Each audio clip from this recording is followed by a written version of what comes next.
Prologue. The nightmare refused to end. Still slung under an arm, Maomao was dragged into the next room. She couldn't even fight. Her heart pounded. Jinshi, the one who was holding her, had a fresh burn on his side. Although she could well be in danger here, as an apothecary, Maomao was drawn to the injury. It was a good, clean burn. No blood. She racked her brain, asking herself which medicines she would need. Purple cloud salve, that might be simplest. Purple gromwell, 2 key, and beeswax, I think I can get those. Sesame oil, maybe not. No, this was no good. Maomao shook her head. Purple gromwell was only effective on relatively minor burns, as she'd confirmed on her own arm. It could actually have the opposite effect with more serious burns, she recalled. Things that work on burns. What works on burns? At the very least, she would need a balm to prevent the skin from drying out. She would have to find more oil and beeswax. As she was trying to decide how to treat Jinshi, he finally put her down. Master Jinshi, she said. He had collapsed onto the bed, grimacing. Does it hurt? I must say it does. And indeed it would. It might be slightly numb now, but pressing a burning brand to your own skin was always going to be painful. Jinshi's pain, however, appeared to be something else. Feeling a wave of regret, sir?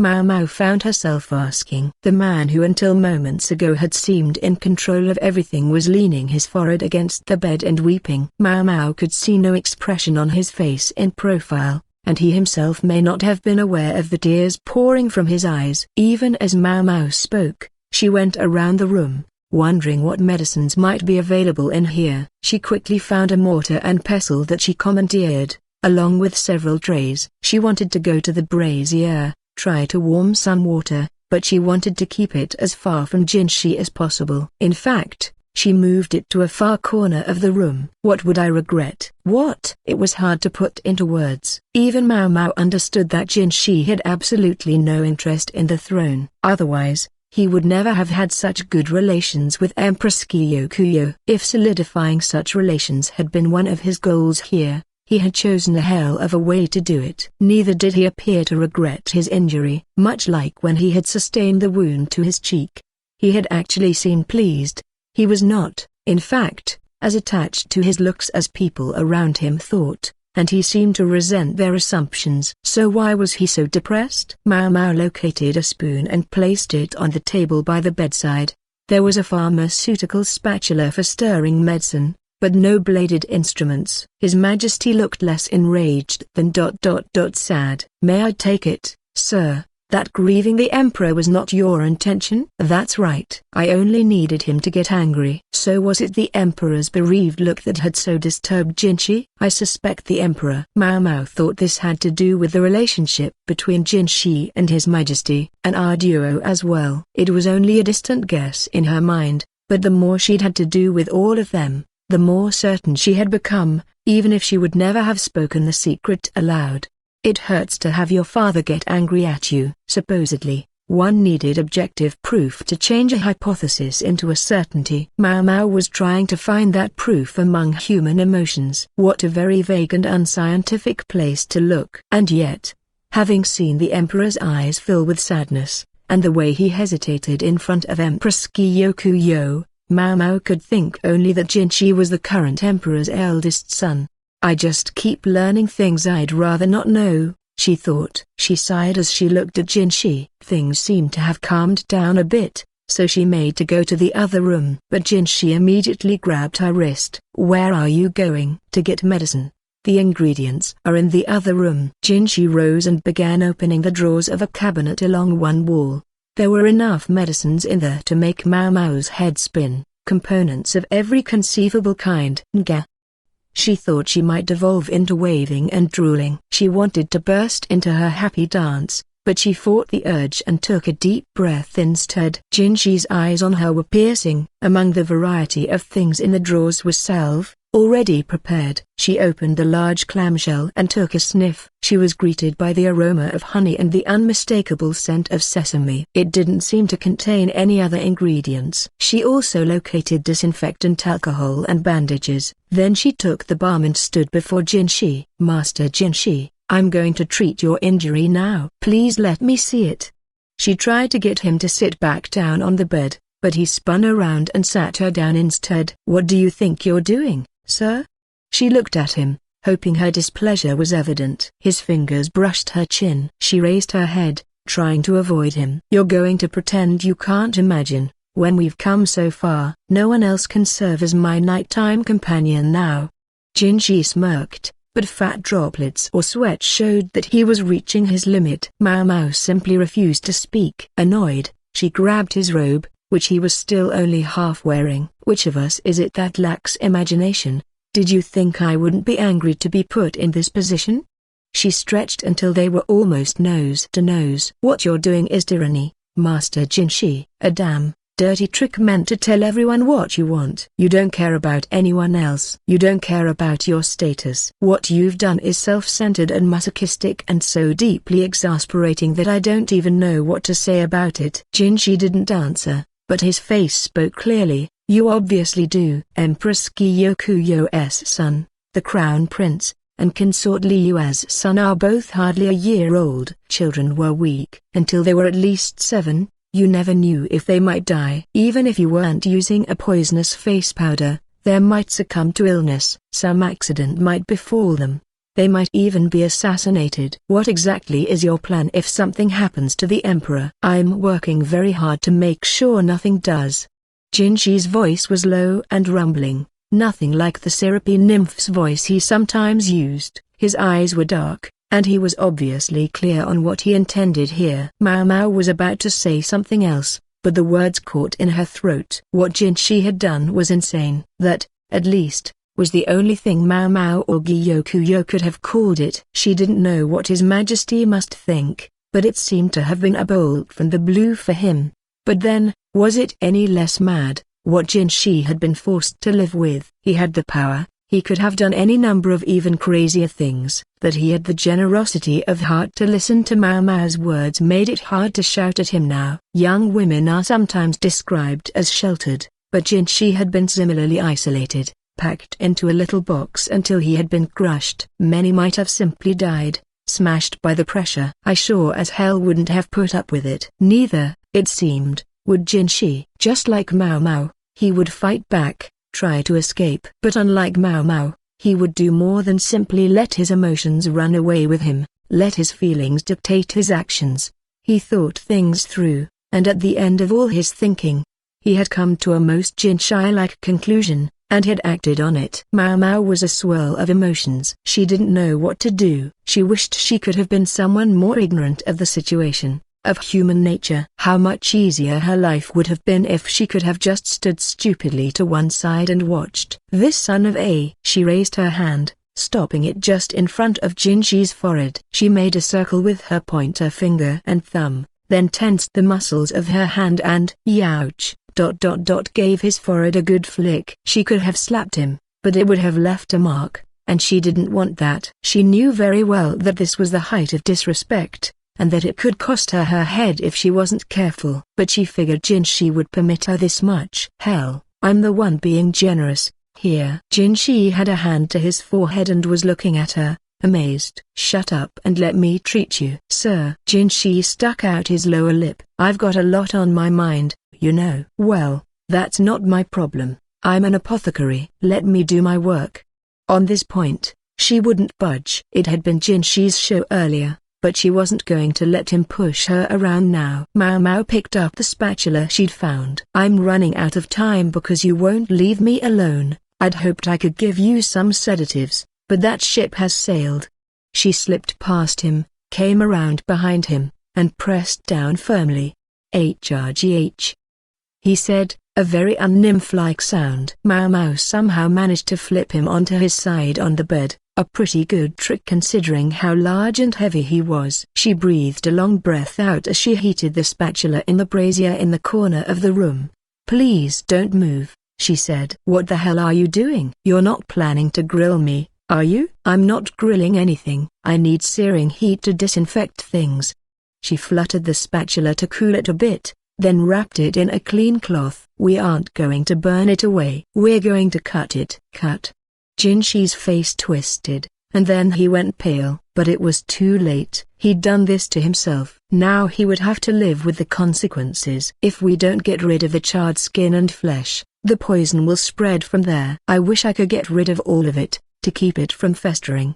But since there are no knives here, this will have to do. She would use the metal spatula to cut away the ruined flesh. It would be painful, but he would just have to bear it. And now, just a minute. Aren't you more worried about some made-up excuse for a knife? I don't want to hear any complaining from the man who burned a brand into his own skin. I don't have any knives here, and shaving the stuff away is the only effective first aid. We can do more long-term treatment later. She wasn't actually sure that was true, whether she would be able to treat him once they left this room. She wanted to make sure she at least salved the burn to prevent poison from spreading in it. It's a question of whether we can make time for treatment later. The night was already late. Maomao had work the next day, as did Jinshi. She had a suspicion he wouldn't take the day off even if she ordered him to. After work tomorrow, well, really, today, she would have to get tools and medicines together and redo her treatment. In her mind, the biggest question was whether Jinshi could really live his life without anyone discovering his scar. "Can you even change your own clothes?"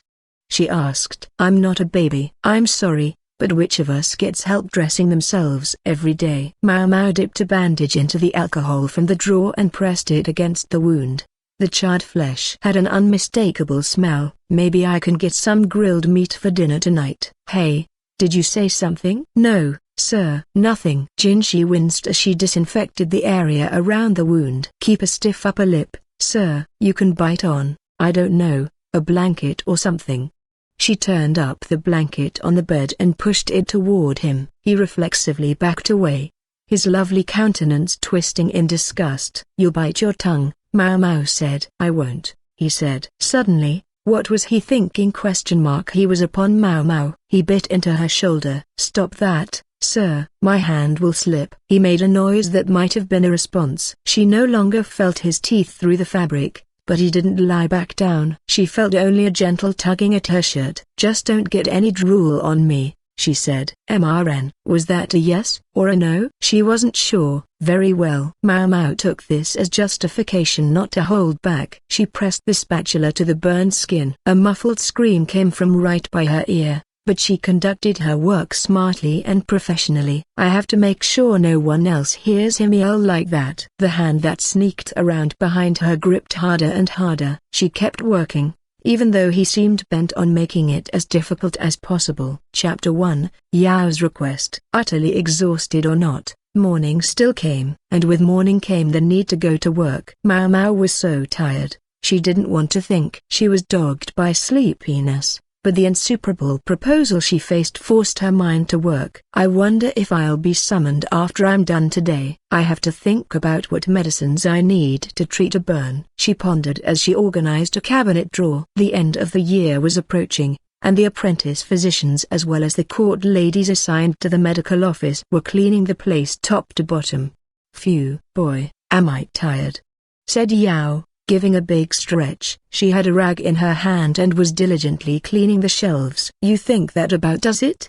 Anan asked. She wrung out the cloth that she, likewise, was using. The apprentice physicians were mostly handling heavy lifting. Cleaning the room itself was left to Maomao and the others. "Oh, it's fine," Maomao said, returning the drawers. When they were done cleaning, they would be off of work. Court ladies got a vacation over the end of one year and the start of the next. The doctors took shifts staying at court, but there was no need for Maomao and the other women to stick around. Word was that if the young ladies weren't given time off, their families objected vociferously. "Most of them are just here to learn to be decent homemakers, anyway, or find a husband." Yao and Anan, however, were here to work, so Maomao doubted they would spend their vacation at home. Yao's father was dead, and control of her family had passed into the hands of her uncle, who was bent on marrying Yao off. Anan, who lived for her young mistress, regarded him as an archenemy. "Maomao, what are you going to do on your vacation?" "They said you were called home yesterday. Are you going to help out with work there?" Yao asked as she dried out her rag and washed her hands. Being called home was a convenient cover for being summoned by Jinshi. The story, she surmised, was that an emergency case had turned up at her father's apothecary shop and she had been called away to help. After all, there had to be something to excuse Maomao's late-night disappearance and pre-dawn return. So he was planning this all along. She felt anger bubbling up in her, but she knew she had to stay calm for the moment. The answer to Yao's question was number. Maomao could only wish she was going home for a few days. She would be lucky to get a day trip. A certain idiot nobleman had inflicted a major burn on himself. In fact, he seemed likely to come for her this very day once work was over. The honest answer, unfortunately, was not one Maomao could give. She tried to think of what she could say instead. Probably best to pretend she would be going back to the pleasure district. If anything, I expect us to be raking it in this time of year, she said. You do? Not every lord with a bulging purse goes home. The more customers who show up, the more the shop profits. We could be very busy. Yao looked perplexed.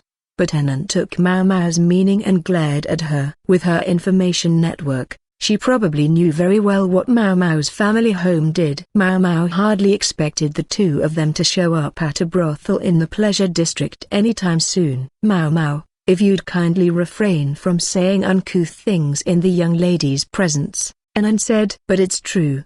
In simple terms, men with ample salaries would come to spend them on the butterflies of the night, and because doctors took this time off just like everyone else, the madam insisted that the apothecary shop remain open. Maomao had been planning to go home, since she didn't know if her father would be able to. So much for those plans. The old hag's going to give me a piece of her mind again. Maomao was particularly curious how the still amateur apothecary Sazen was getting along, but she wouldn't get to find out this time. I'm sorry, Sazen. Hang in there. Even the madam would have to respect orders handed down by an important noble. Although she might squeeze something out of them for it, she was a sharp-old battle-axe. Maomao would have to be careful not to give her any hint as to the true import of the command.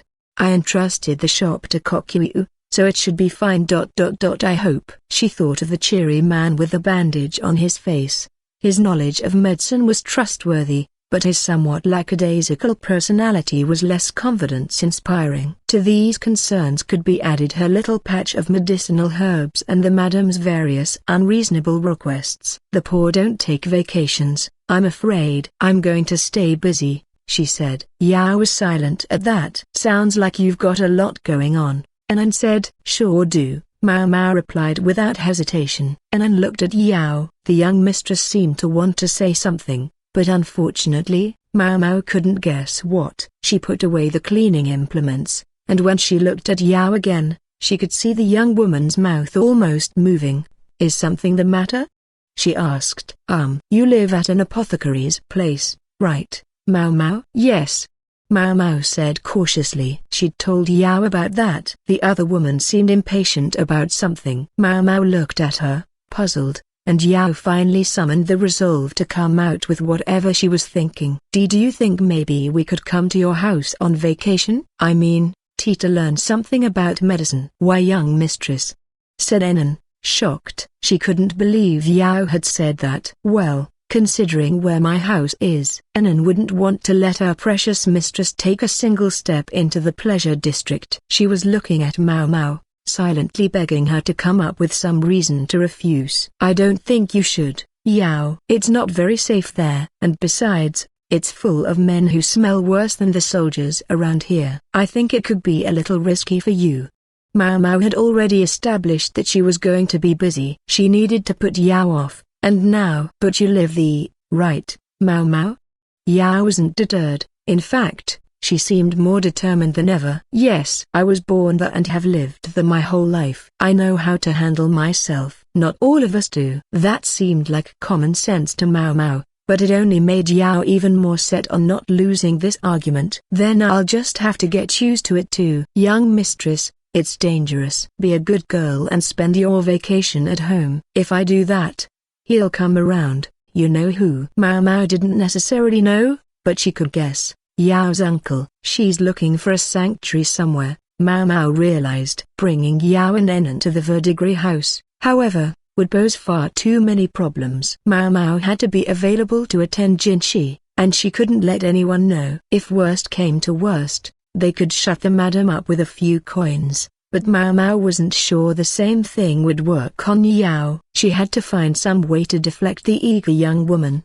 But where would you sleep? It is a lodging of a sort, but not the kind of place you'd want to stay. Customers were forever coming and going at night, and Maomao's residence amounted to no more than a shack. A shack in which Sazen and Chuyu were currently living. No, Yao couldn't stay there. I don't think you could cope with Maomao's house, young mistress. It's not, actually a fit place for human habitation. And how would you know that, Anan? Yao asked. Hey, I'm a human and I habitate there. So Anan had even investigated where Maomao lived. Talk about your thoroughgoing servants. Maomao wondered if she might even have her suspicions about Maomao's absence last night. She felt a trickle of sweat roll down her back. Don't you know anyone else around here? You know, a friend you could stay with? Maomao asked. It must have been the wrong question, because Yao blanched and she looked like she might, just perhaps, start to cry. Anan snapped. Apologize right now. Oops. Now Maomao realized, Yao didn't have any other friends. It was Maomao's fault for not figuring that out. This was going to take some professional backpedaling. Of course, with it being New Year's, everyone is going to be getting together with their families. Even your friends might not have room for you. That's exactly right. And she thought maybe you would, Maomao, since you've got work. Right, mistress? Anan flashed Maomao an approving thumbs up. Maomao wasn't so sure about this, though. This looked like it was going to end with Yao being invited to the pleasure district. Worst case scenario, I guess I can rent them room at the Verdigris house. No, that would never do. There were too many customers to have any vacant rooms. And even if they had any, the crusty old madam would expect to be handsomely compensated for it. And after all that, Yao would have to endure hearing patrons moan and grunt all night long. Maomao questioned if she would hang on to her sanity, or for that matter if Anan might simply murder the moaners before the night was out. The biggest problem, though, was that then Maomao wouldn't be able to hide her absences. Wasn't there some place that could solve everyone's problems? So you're looking to stay somewhere other than a typical inn, right? Maomao said. That's correct, Anan replied on Yao's behalf. She tried to move to a different house once before, but her uncle found her the next day. Who or what is this uncle? Maomao wondered. If Anan was good at information gathering, maybe that was where she'd learned it. You aren't afraid he would find my place just as quickly? No, I think anything in your vicinity would be safe. What was that supposed to mean? Because there's someone who would crush any nasty little bugs who showed up, Anan clarified. She understood. Anan was referring to the strategist who shall not be named. Maomao felt her blood run cold. Did he suspect anything about last night? If so, the situation had the makings of a civil war. No, I think I'm still safe. If he'd had any idea, he would already have smashed through the walls of the medical office. He would be here right now. Fortuitously, the thought gave Maomao an idea. The perfect place for Yao and Anan to stay. Somewhere safe, somewhere they wouldn't be detected by Yao's relatives, and somewhere they couldn't be extricated even if they were found. Yes, such a place existed, but Maomao could hardly bring herself to say it. It looks like you've got something in mind, Maomao, Anan said, leaning in. Won't you share with us? Her nose was barely an inch from Maomao's. At this distance, Maomao couldn't even avert her gaze. Thankfully, Yao stepped in. Anan, give her some space. Phew. So, where is this place? Not phew. Where is it? Maomao asked, holding up her hands in surrender. Well, it's the house of someone you both know. I absolutely refuse to ask him for this, so if you want his help, you'll have to ask him yourself. Yao came from a good enough family that he wouldn't begrudge them a room, at least. And by him, I mean a certain penny-pinching, tousle-haired spectacle-wearer. She spoke, of course, of the freak strategist's nephew, Lahan. Lahan's house would be a dicey place for Yao and her companion to stay. It certainly met their needs, but at the same time, there were some problems. Problem 1, it was the freak strategist's house. Problem 2, they would be staying at the house of a strange man. It was, in essence, a widower's house. Hardly the sort of place people would expect some young women to want to spend their time. Ugh, what lovely flowers, Lahan said, straightening his glasses. Immediately after talking to Maomao, they'd written to him and convinced a serving man to deliver the letter. He'd come that day after work, slimy-looking, narrow-eyed, and grinning in the entryway of the dormitory. Maomao slid away from Lahan. "Are you sure about this?" "He is, after all, a male of the species," she said. "I think it should be all right." "You can see it in his eyes. He doesn't look evil," Yao answered, unconcerned. In Maomao's opinion, Yao should give it more thought. Lahan could be much more forward than one might expect when it came to women. "I agree. I think we should be safe with Master Lahan." Anan, who Maomao had expected to be against this, turned out to be in favor. "The reason? Master Lahan has never had any particular trouble with women, and always picks older women. Anyway, I didn't need to hear that." He was a playboy, if a faintly ridiculous one, and Maomao did not want to know about his taste in women. There were men out there who got their popularity with the ladies by being good talkers, not by being handsome, and Lahan seemed to be one of them. So it was that Yao and Anan would stay at Lahan's house, just like that. Lahan picked a moment while Yao and Anan were off preparing and came over to Maomao, smiling contentedly. "I'll be perfectly hospitable to them, don't you worry." He tried to place a comforting hand on her shoulder, and she batted it away. "You wound me, little sister." She considered crushing his toes, just a little, but thought better of it. "Just see that you're more accommodating than that to the Moon Prince," Lahan said, rubbing his foot even though Maomao hadn't stepped on it. "What a drama queen." "This son of a..." Maomao glared at Lahan, but he only gave her a meaningful grin. "Now then, I think you'll soon have another visitor, so I'm going to take these two and be on my way." He winked. Did he know Jinshi had summoned Maomao the night before? For that matter, did he still maintain some secret connection with Jinshi? Maomao wanted to corner him about it, but she didn't want to draw Yao and Anan's attention by making a scene. This guy is too smart for his own good. She decided she had better change the subject. "I know it's a little late to ask, since you've already agreed, but did you get permission to bring the two of them home?" "Permission from whom?" "Why, from the one whose name she didn't wish to say." "You needn't worry on that count. My honored father is out, and won't be back for several days. Hence why they were able to keep last night a secret, too." "Just how much does he know?" She doubted Lahan had all the details, but she was afraid of what could turn into a very unpleasant misunderstanding. Deliberately or not, Lahan chose that moment to whisper in her ear, "And when can we expect the pitter-patter of little feet?" His glasses flashed.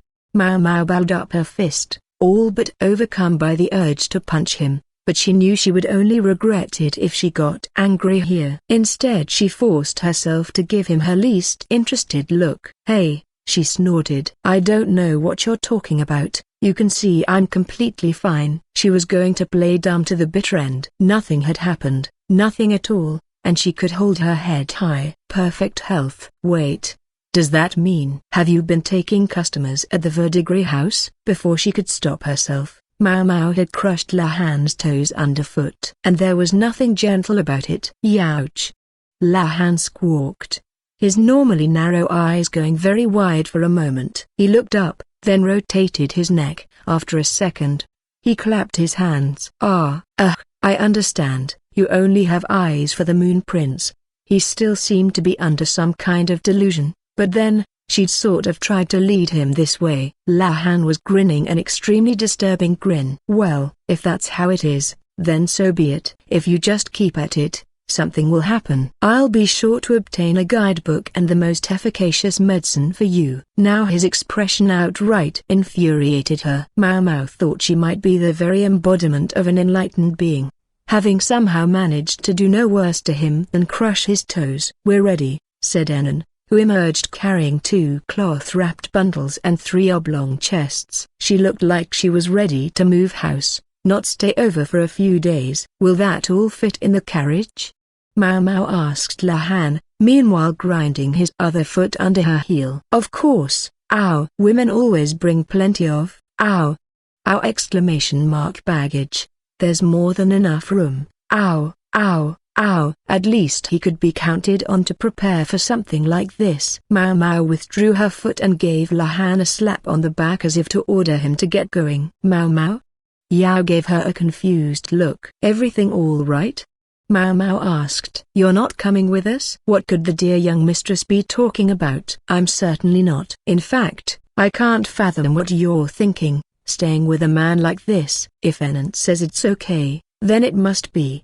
Don't you think? She trusted her attendant, and Maomao granted that it was true. Anan would never let her near a man of ill repute. Rehashing the argument here would do Maomao no good. If Lahan thought Jinshi's messenger was coming, then she wanted him and the girls out of here. But there was one thing she wanted to be very clear on first. You really don't care if strange rumors start about you? She asked Yao and Anan, two unmarried women staying at a man's house. It was as good as inviting the gossips to draw their own conclusions. There was a beat in which Yao looked at Maomao, conflicted. She seemed to want to say something, but couldn't manage. Anan, unable to bear it, finally spoke up. There's nothing wrong with visiting a friend's house. Excuse me? Maomao burst out. Why yeah, so if we can make out that that's what we're doing, no one will spread any rumors. You have to come with us, Maomao. Yao stuttered. Like fun I do. Anyway, I'll bet that house smells like old person. Maomao, you would be surprised how little my honored father smells for his age. Excuse me, Maomao, Anan said, massaging Maomao's face again. Yao watched them, on tenterhooks. We know his honored father isn't there, so you can relax. And don't make that face. It's scary. Excuse me? Isn't there? You remember the ghost sage? Yes. He's taken my father on a little trip to another Go contest. Our household has extensive debts to pay off, so we need to earn something. This was Lahan they were talking about. Maomao was sure he'd made arrangements to sell the strategist's Go book wherever this other contest was being held. You sure about that? No telling what he'll get up to. He might come back in more debt than when he left. I'm not worried about that. Sir Rikusen's successor has recently begun to settle into his duties, and anyway, the sage is with him. He knows how to handle my father. Maomao wasn't clear on what kind of person this sage was, but if he could beat the strategist at Go, then he must be pretty clever. Come on, Maomao, which is it? Are you coming or not? Yao finally said. Yao, my dear, I believe Maomao is otherwise occupied today. Perhaps you would content yourself with me as your guide for the time being. Lahan looked back. A man in servant's garb was running toward the dormitory, one of Jinshi's messengers. He would summon Maomao elsewhere, put her in a carriage, and take her away. I'm very sorry, the messenger said, but your apothecary skills are needed again today. He was careful to be circumspect about how he spoke with other people present, but he knew his message would get through to Maomao. Very well, sir, she replied. Yao gave her a strange look. I see. Well, it looks like that's that. She turned away, her expression cold. Anan sighed, but nodded respectfully to Maomao. We'll see you when we see you, then. Yao said, but she couldn't quite seem to bring herself to leave. Certainly. And if that little man looks like he's going to do anything inappropriate, please run away. Do you have a cleaver to protect yourself with? This question was directed not at Yao, but Anan. I certainly do. Right here. She produced something like a crowbar from the luggage. I like the form factor. Short. Useful. It won't be useful, because I won't do anything. Nothing to deserve being hit with a crowbar, anyway.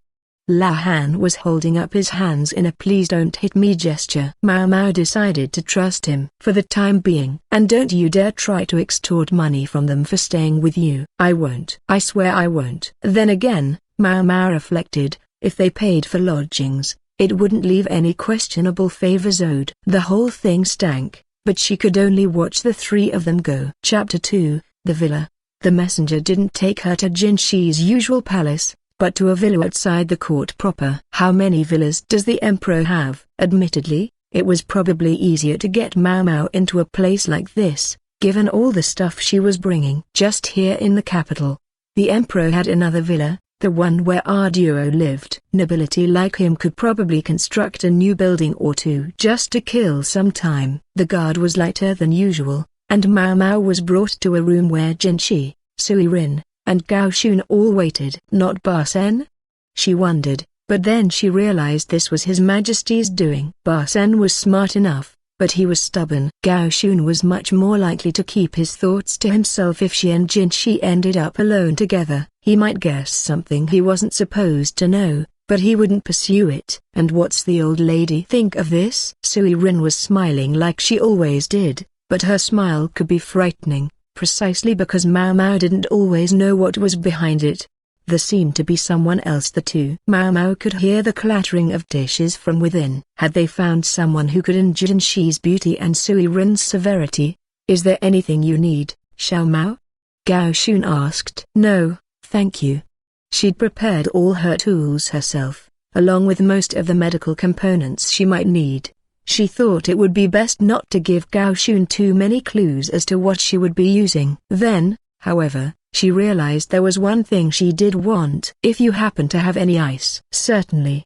It was not Gao Shun, but Sui Rin, who answered. Chu, bring us some ice, please. There was a name Maomao didn't recognize. Shortly, accompanied by distinctive footsteps, a woman emerged holding a large bucket. Her face was tan and her nose low. She was roughly Maomao's age, perhaps a year or two older. Many of the servants of the imperial family were physically beautiful, but when it came to serving Jinshi, looks were less important than job skills. Like her namesake, the sparrow, Chu almost looked like she was hopping as she moved. Her footsteps made a squeaking sound as she walked. I could only find a big block of it. Do you want me to break it up? In the bucket was a huge chunk of ice wrapped in reeds. It had probably come from some distant mountain, kept frozen in order to make the long journey to the capital. It was still the cold season, and they could have gotten ice from some local lake, but they would have gone out of their way to get it from somewhere far away. It's not like I'm going to drink it. She felt a little bad, using something so rich for this purpose, but it was all that she had. Do you think you could smash it into quarters?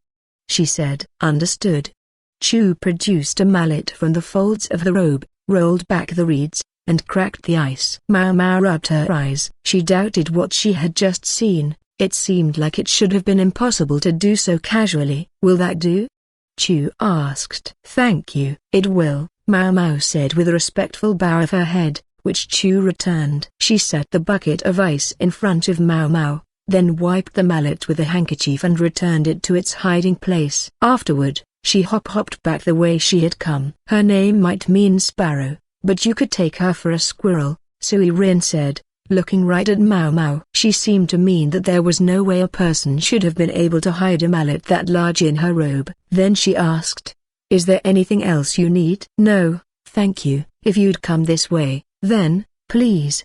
Sui Rin led Maomao to an inner room. You come over here. You can test these new snacks, she said, pulling Gao Shun aside. He didn't question her, but nodded respectfully and sat down where she indicated. Maomao even thought she caught a twinkle in his eye. She gave him a very conflicted look and closed the door. Jinshi, looking distant, immediately flopped onto the bed. Maomao wasted no time. She put the ice she'd been given in a leather bag and handed it to him. Press that on your wound, please. Cool it down.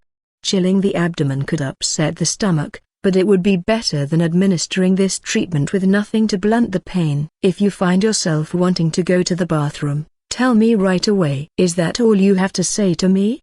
Jinshi pressed the bag against his side, looking put out. After a second, Maomao asked, what should I say to Master Gao Shun and Mistress Sui Rin? I suppose I can feel free to ignore the other person out there. Maomao took out the medicines and instruments she'd brought along, which included a small knife for cutting away the burned skin. The people out there might trust her, but if they had any idea she was carrying what amounted to a weapon, they would never have left her alone with Jinshi.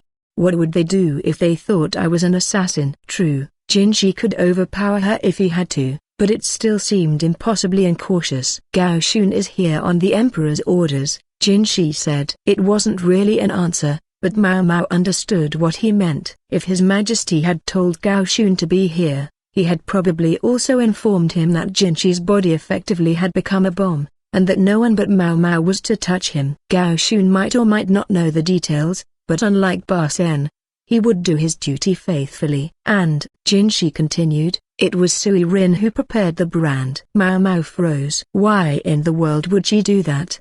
Had Jinshi deceived his caretaker, duping her into making the brand somehow? Maybe not. Maomao doubted whether he was capable of outwitting the old woman. Neither option seemed possible. Sui Rin is my ally, Jinshi said. Maomao found it hard to comprehend. If Sui Rin had really been Jinshi's nursemaid, contributed to his education and upbringing, how could she possibly countenance what he had done to himself?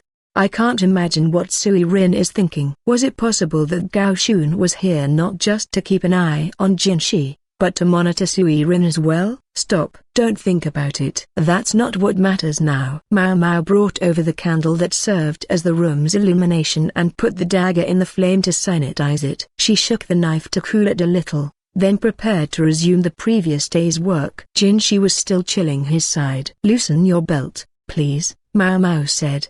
Yes, of course.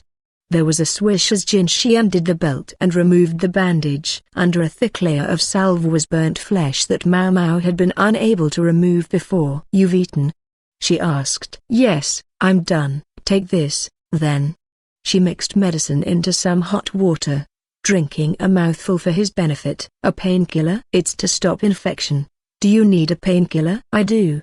I wouldn't have expected it. Here I thought you did this sort of thing for fun. It was a joke, albeit a barbed one. She added some analgesics to the cup. Even if he drank it now, though, it wouldn't stop the pain he would feel when she started cutting. Maomao wiped the balm off Jinshi's side, then rubbed the skin with alcohol. It was very cold to the touch thanks to the ice. When she poked it with her finger, it was slow to bounce back. She passed Jinshi a handkerchief. It's going to bleed. Could you wipe it for me? And get off the bed. You won't do any of us any favors getting blood on it. I've got it. Lie here, on your side. Maomao lined up 3 chairs, and Jinshi lay down as she asked. His feet stuck off the end, but they would just have to live with it. Maomao covered the area around Jinshi's wound with oil paper, spreading some on the ground as well. Jinshi and Maomao were the only ones in the room. She couldn't ask anyone to help her. Jinshi nodded that he was ready. Here I go. Jinshi,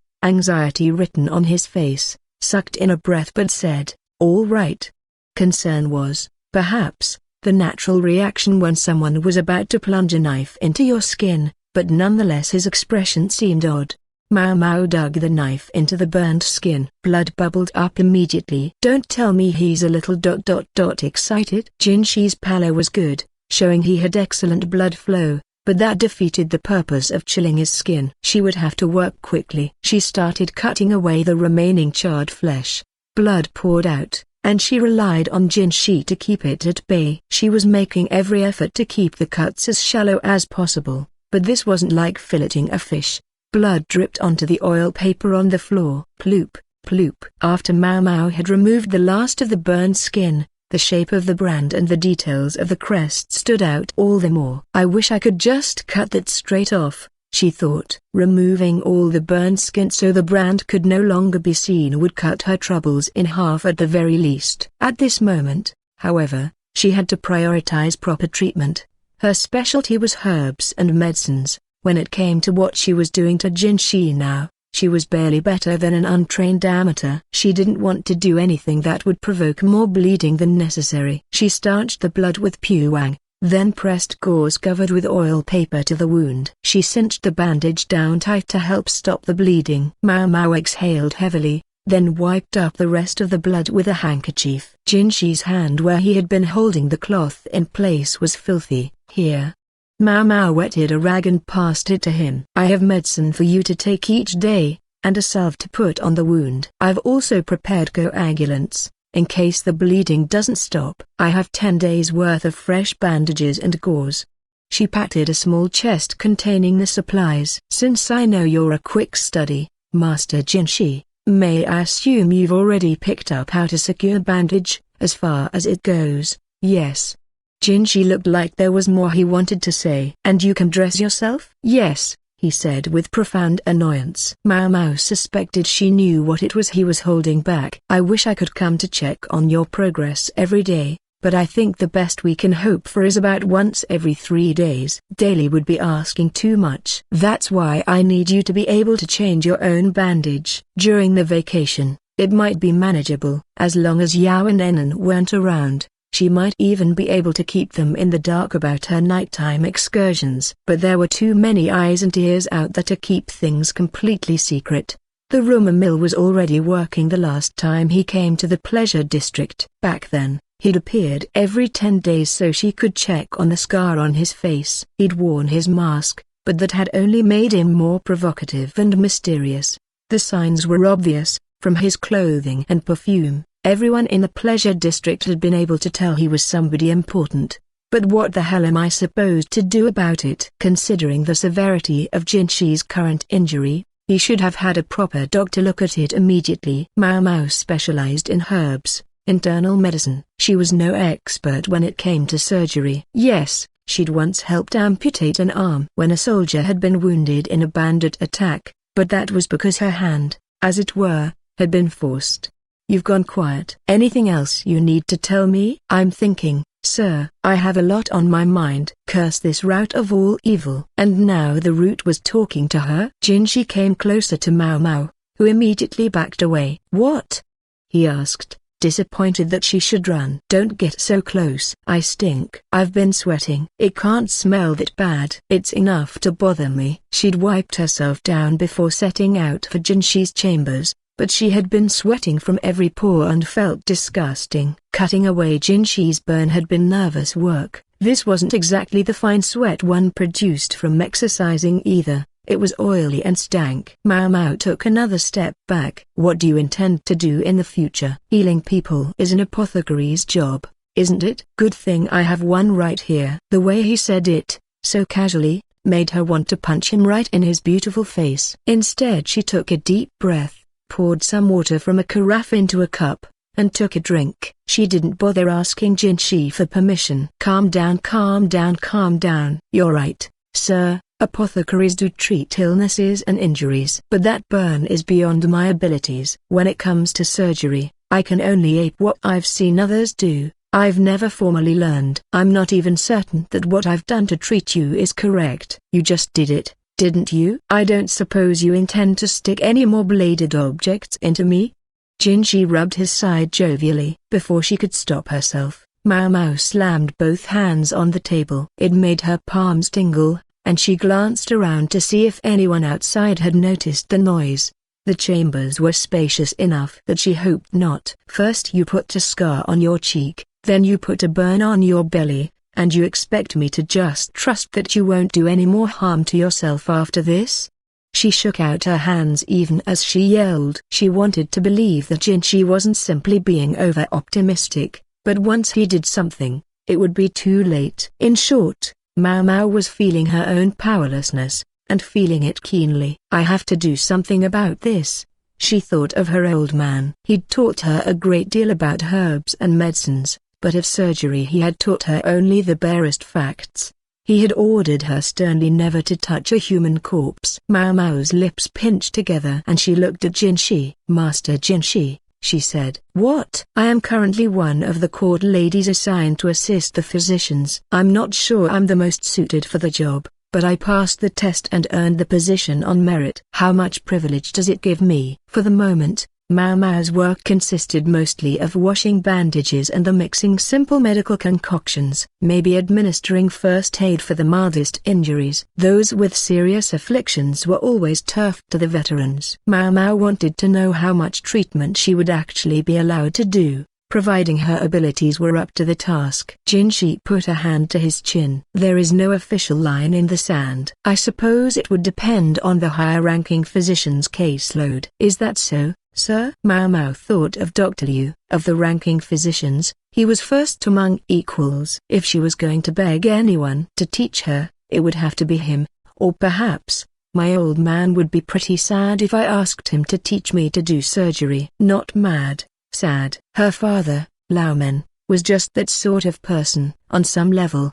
She thought she understood why he didn't want to teach her surgery. It involved much that people considered impure, and even other doctors acted like it was something wholly different from treatment with medicine. She'd heard that it was worse in the West, that there, barbers doubled as surgeons. Lahan had been persecuted himself, and had seen it happen to others. No doubt he had raised Maomao in the apothecary's tradition to save her from such calumny, and I'm grateful for that. But Maomao's life had turned out far more full of drama than even Lahan had probably expected. Master Jinshi, I'm going to try to ask my father to teach me. You have no objection, I trust?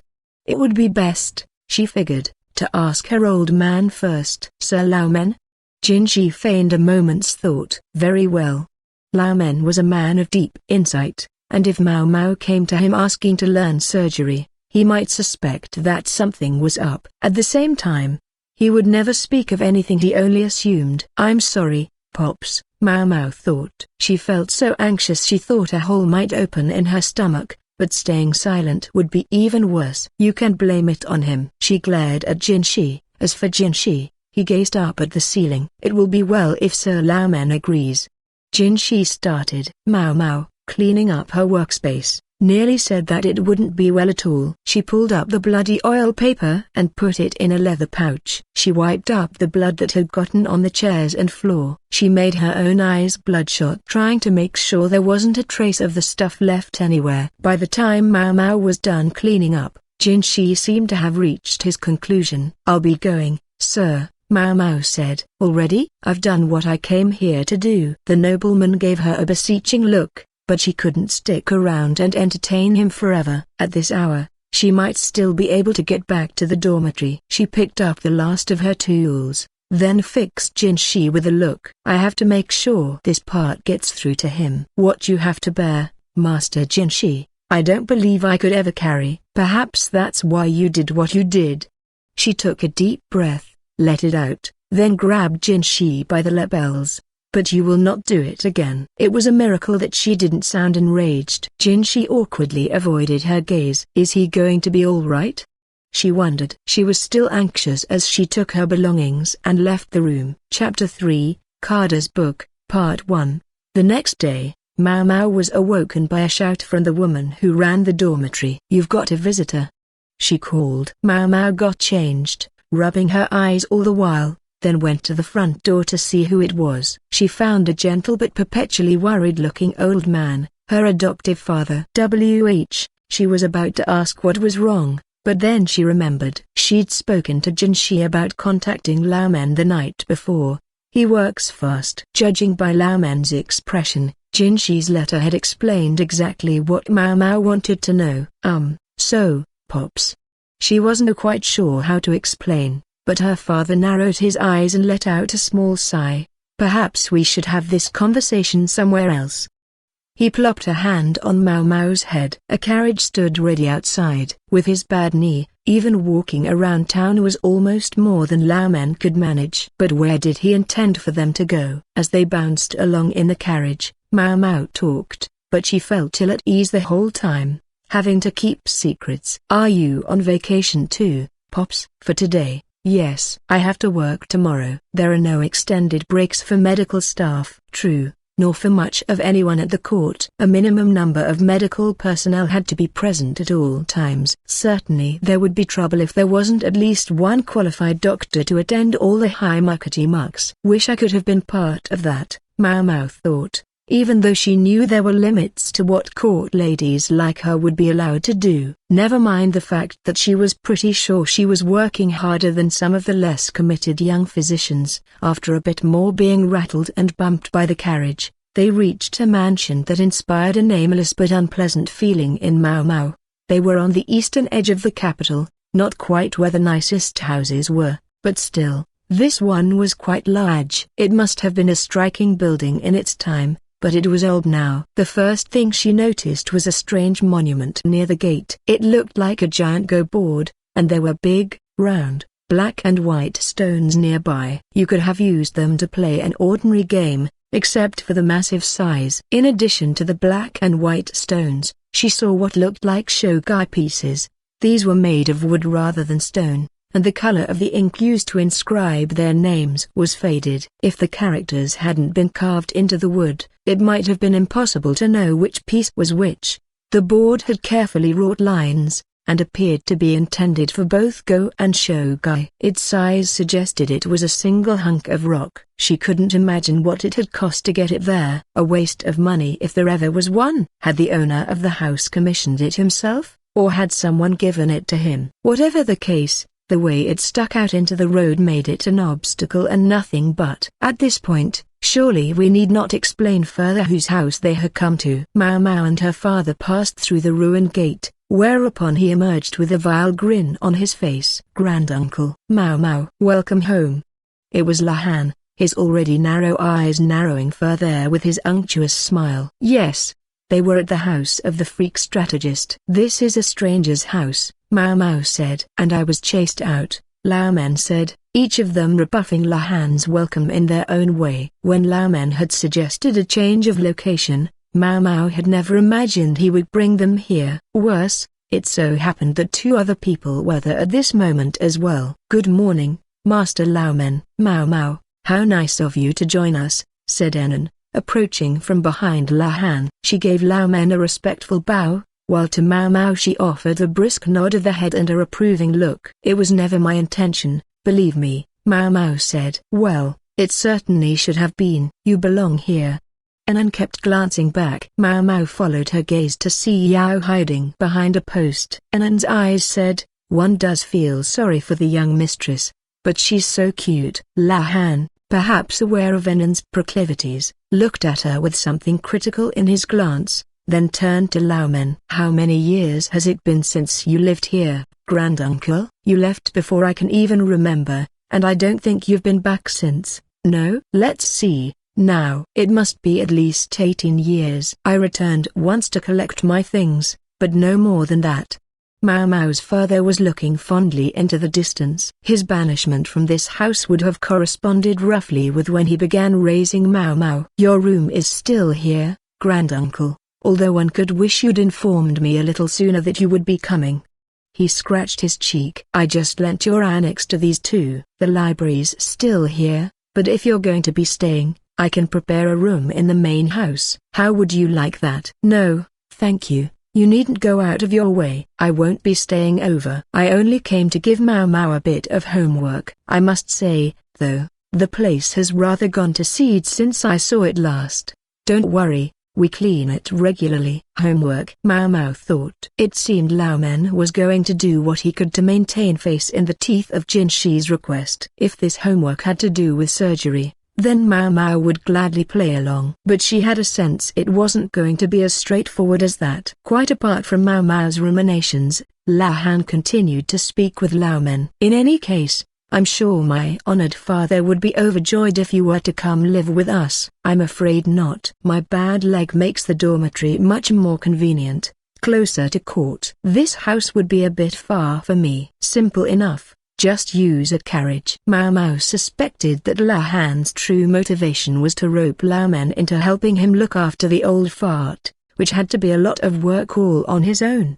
Laomen kept smiling, but gently refused. Lahan, for his part, wasn't going to push the matter too hastily, but he seemed likely to continue mulling it over. Yao, Anan, I'd like to go to the annex, is that all right?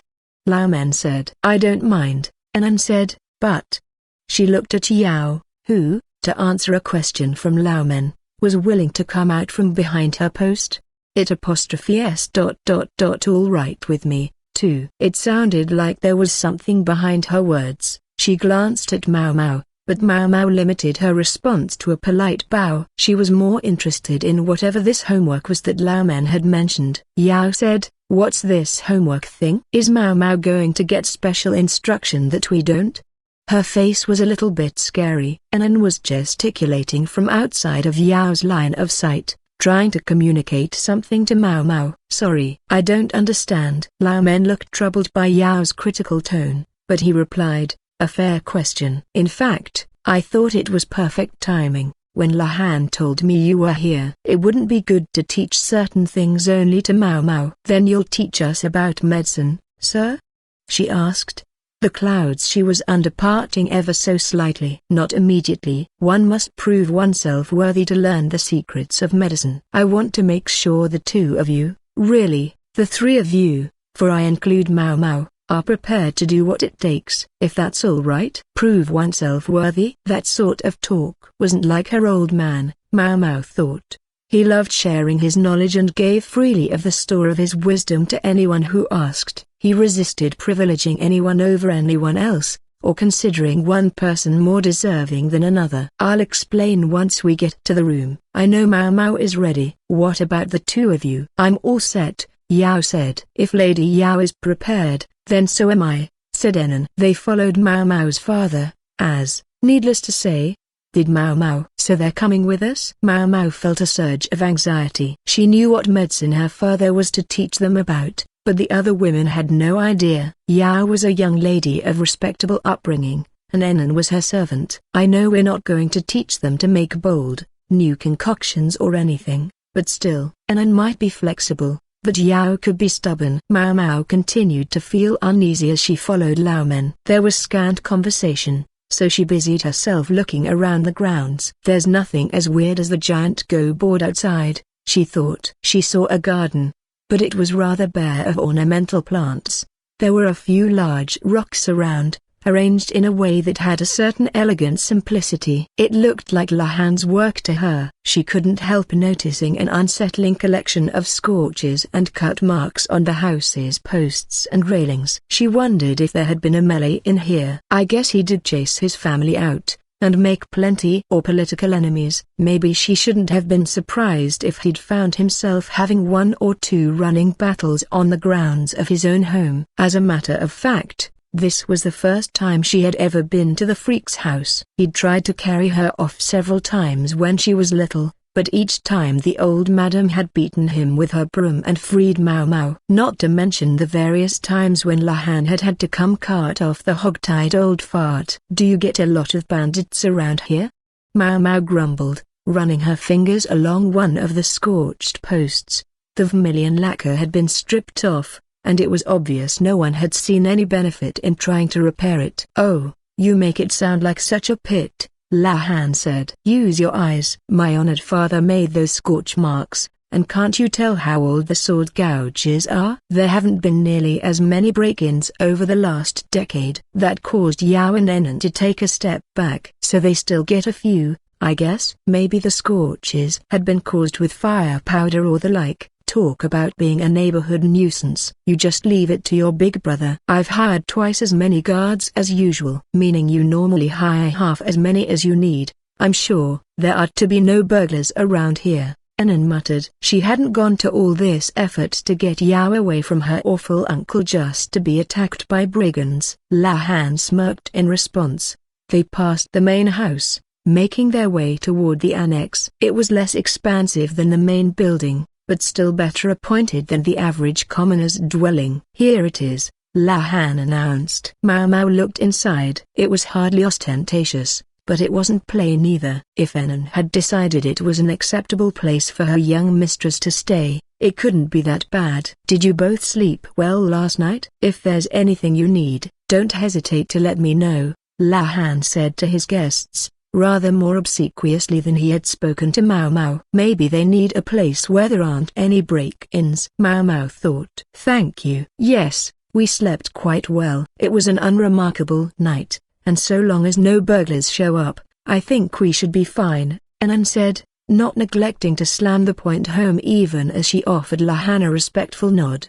And you have enough servants? Yes, as long as she has me around. The young mistress doesn't need anyone else to take care of her. Anan puffed out her chest. Yao looked away awkwardly.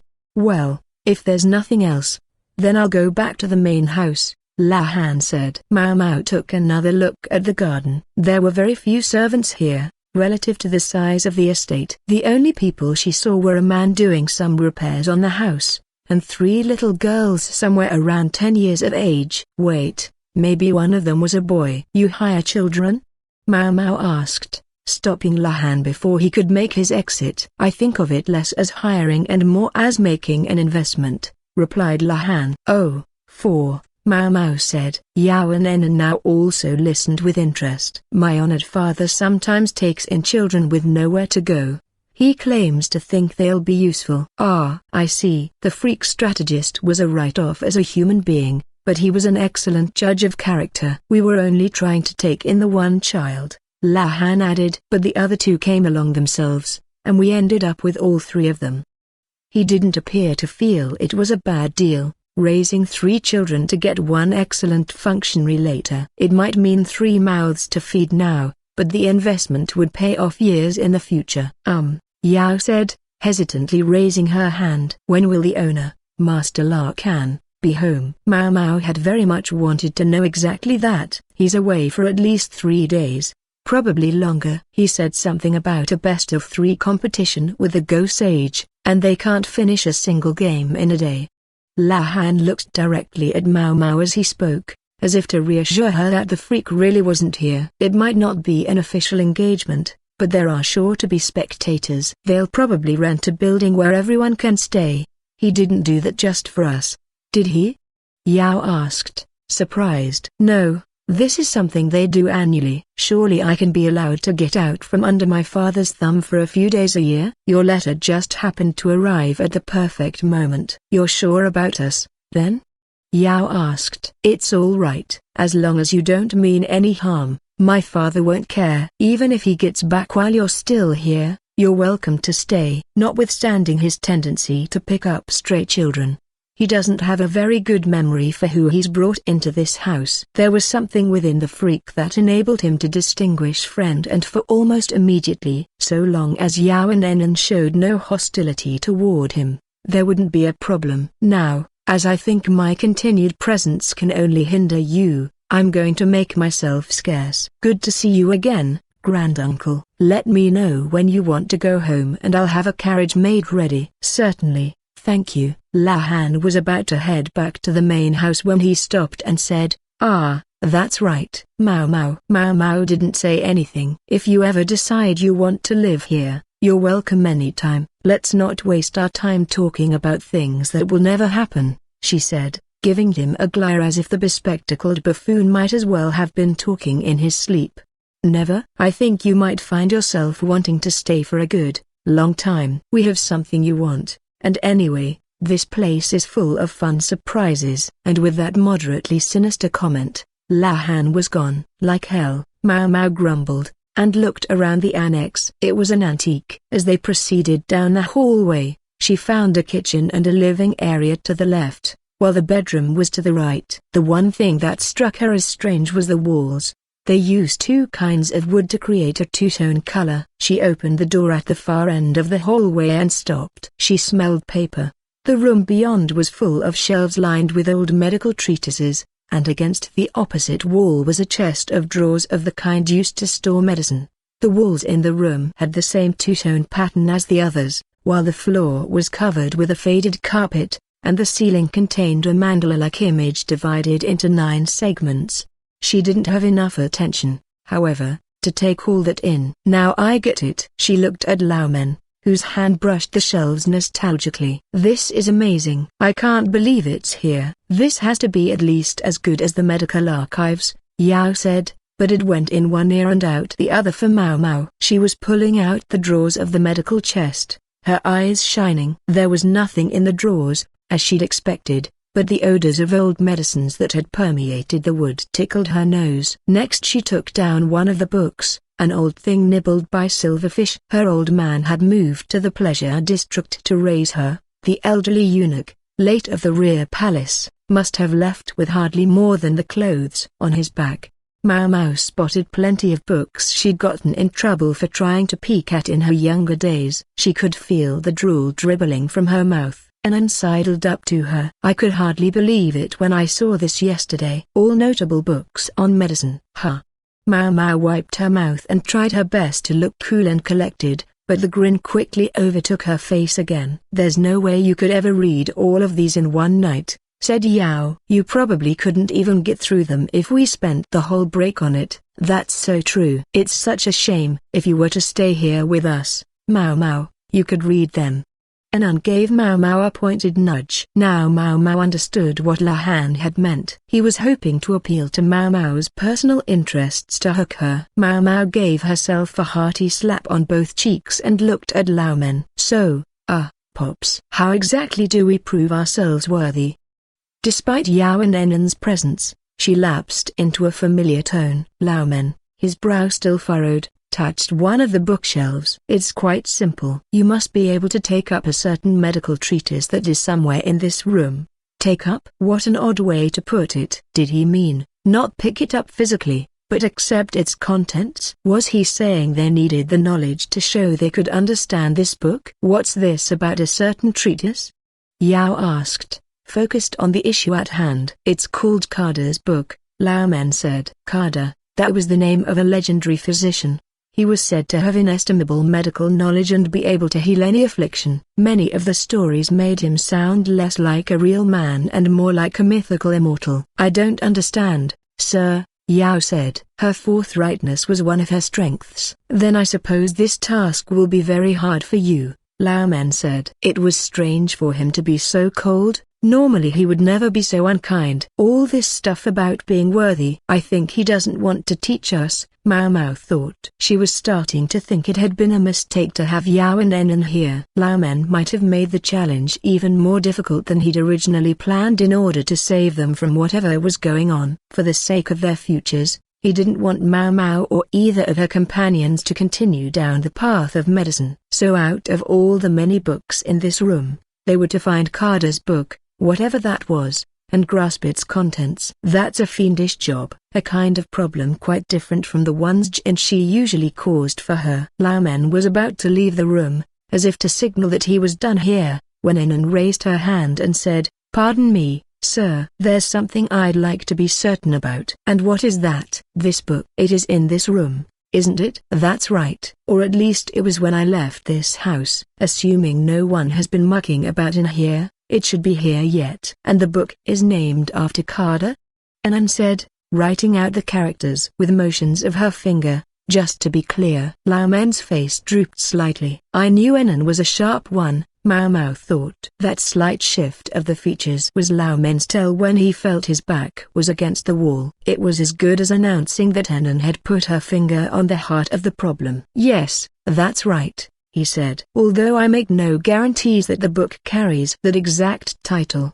But yes, Carter it is." Maomao searched her mind for anything else she might ask her father, but Anan had more or less covered the bases. "I have a question too," Yao said, raising her hand. "Go ahead." "Is this a task Maomao could complete by herself?" After a beat, Laomen replied, "I doubt it." To be quite frank, the two of you being here was something of a miscalculation on my part. He said no more, but limped out of the room, leaning on his cane. "I have no idea what he's talking about," Maomao grumbled, even as she picked up a book. It was thoroughly insect-eaten, having sat for nearly 20 years. Between the humidity, the sun, and the bugs, some of the books were starting to fade, while others were nearly in tatters. Many of them were made of paper, rather than being written on wood scrolls. Scrolls made of strips of wood would probably have been too bulky to store so many in one room. "They've never aired these things out." "Look at the state of them," Yao said. "Yeah, I wish I could copy them out. I'd hate to lose all these books," Maomao replied. She imagined getting the quack doctor to procure some top-quality paper from his hometown so she could make nice, clean copies. Most of the books contained useful information, and if it hadn't been for Laomen's homework, she would gladly have perused them all at length. "Ooh, here's a concoction I've never tried." She shook her head, trying to convince herself not to get lost in the tome she was holding. She didn't have time for this. By evening, she would have to go back to Jinshi. She wanted to do this and be done with it. "So, you two. You said you've been reading these books since yesterday. What do you make of them?" "I mean, they all seem profitable," Yao said. "I agree. All very helpful. But we didn't see anything that I would characterize as Carter's book," said Anan. "The first problem was understanding what Carter's book even was. One thing I'm sure of, my old man wouldn't give us a problem with no solution. He said there was a book that met his description, and he had told them to take it up. Maomao looked at the shelves with UHRM. Lahan was a genius. Give him one and he would deduce 10. He would know perfectly well what was likely to have happened to these books over the previous 20 years. Even if, as Lahan suggested, no one had touched them, they would still be bug-eaten and coming apart at the seams. Some of them might not even be readable anymore. Yao, Anan, do you think we could go over our facts, just for starters? Lahan had said Maomao couldn't figure this out by herself. She'd assumed that was because there were so many books that one person could never search through them all alone, but 3 people together didn't seem to have much more hope, which meant there was some hurdle besides sheer quantity. What do you mean? Like, talk about what books there are? Yao said, the shelves are organized by subject. Would you like me to sketch it out?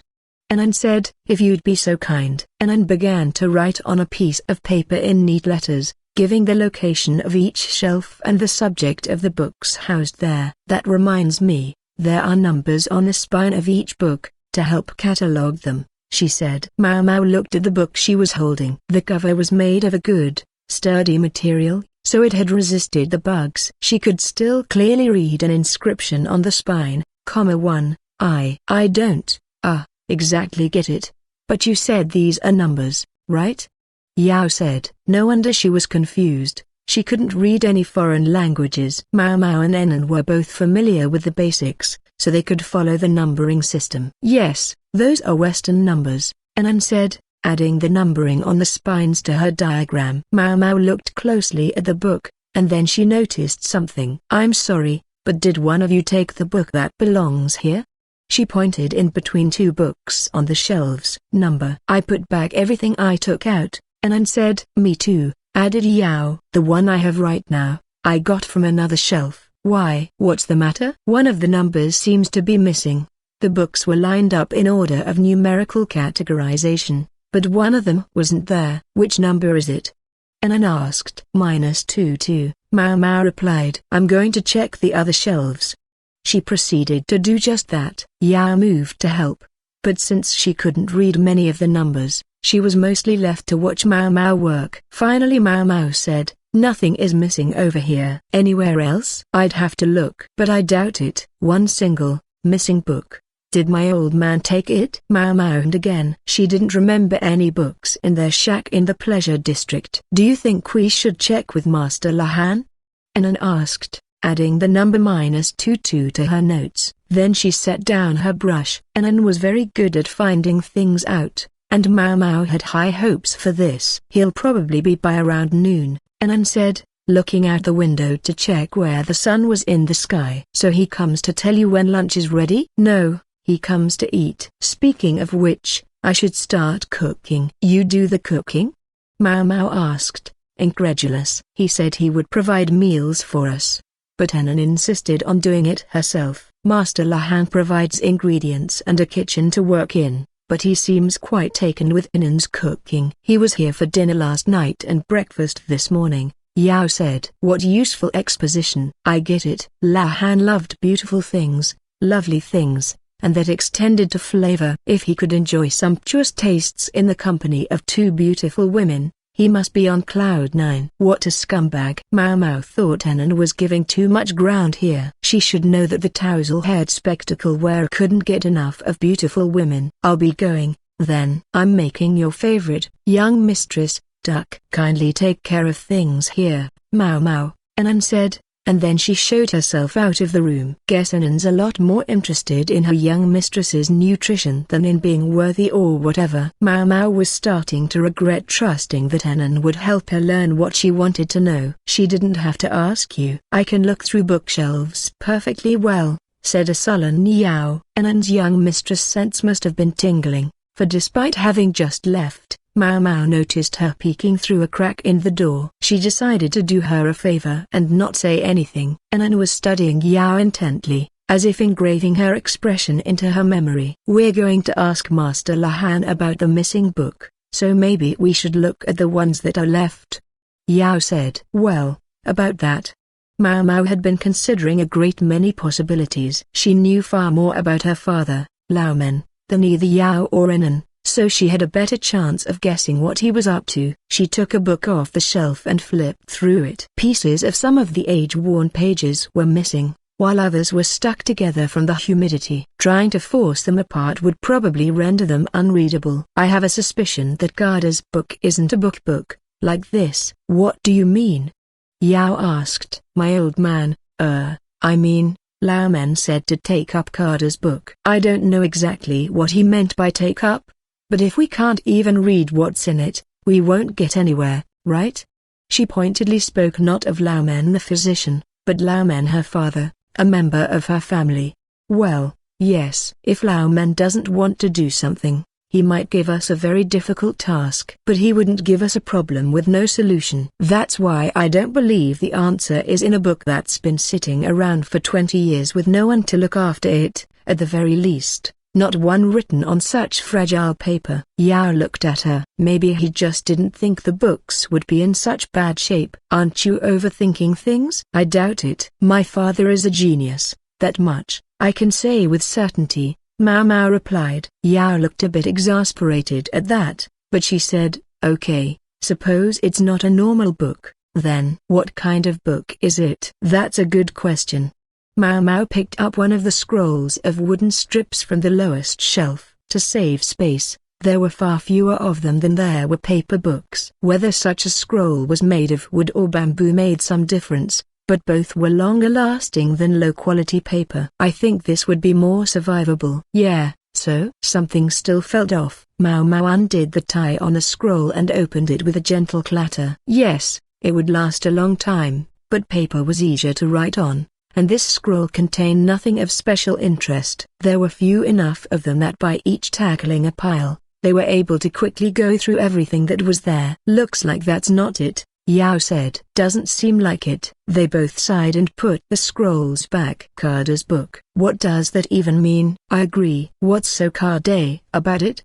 Maomao would have liked to press the subject of Anan's question to Laomen a little bit. Why not Genka? That's another name for Garda, isn't it? In fact, that's the one you hear more often, Yao said. She had enough acquaintance with medicine to be familiar with the name. She also knew that the legendary Garda was more often referred to as Genka. As to why names with Ka, the character for flower, aren't smiled upon. Even if he did live long before Li's founding, Maomao said. By and large, in Li, only the imperial family were allowed to use that character in their names. Sometimes an illiterate farmer might inadvertently give the name to his child, or someone might deliberately use it as a provocation. Like my sister Joku. She'd taken that name, which meant flower woman, when she became a courtesan. There she was, doomed to live a life inimical to someone who hated men. No doubt she resented those who lived in a world that was granted flowers. The name was her little strike back. A court physician serves the government. In principle, he shouldn't even speak the name Garda, Yao said, and she was right. It was a fact that would certainly not have been lost on Laomen, in which case Maomao felt herself getting closer and closer to unraveling Laomen's riddle. She still didn't know where this book might be, but she was starting to get an idea of what it might be. If it's what I'm thinking, then it won't be anywhere obvious. They could rule out everything on the shelves, including the scrolls. So where was it? Chapter 4, Garda's Book, Part 2. Maomao and Yao had been scouring the bookshelves for a while when Anan returned. Food's ready, she said. She'd brought a nice, hot meal. A small man followed behind her, carrying what she couldn't hold. The annex had a kitchen of its own, but for serious cooking, she must have borrowed the kitchen in the main house. They moved from the library to a living area, where the meal was placed on a table. My apologies for intruding on your afternoon. Thank you for inviting me, said Lahan with a smile. He showed no sign of actual contrition. No one invited you. On this one point, Maomao and Anan were in perfect accord. Lahan had, however, brought a gift. Maomao didn't know how he had figured it out, but he'd brought Asma, Yao's favorite. He must have pulled a few strings. Incidentally, whenever Yao tried to ask about what it was, Anan dissembled. It seemed the young mistress still didn't know that her favorite snack was made of frogs. Lahan really must have raked it in at the goat tournament. Plus he seemed to be into some sort of business involving sweet potatoes, and had other hustles besides. It seemed like enough work for several of him, yet he somehow kept all the plates spinning. That much she had to give him. I'm so happy to have all these lovely flowers around me as I eat. A rose, an iris ... and wood sorrel. He didn't have to explain who that last one was. It's a little early, then, but why don't we eat? Yao said, gesturing at the food on the round table. There were 4 chairs around it, and they sat with Yao facing Anan and Maomao facing Lahan. That put a flower at each hand for Lahan, but every time he looked up and saw Maomao, he looked vaguely annoyed. Frankly, Maomao could barely restrain a derisive snort herself. In the center of the table, glistening with its own juices, was the main dish, a whole roast duck. Maomao found herself swallowing heavily. If it was as good as it looked, then by the end of this meal, Yao wouldn't be the only fan of this dish. Lahan's eyes were also glimmering.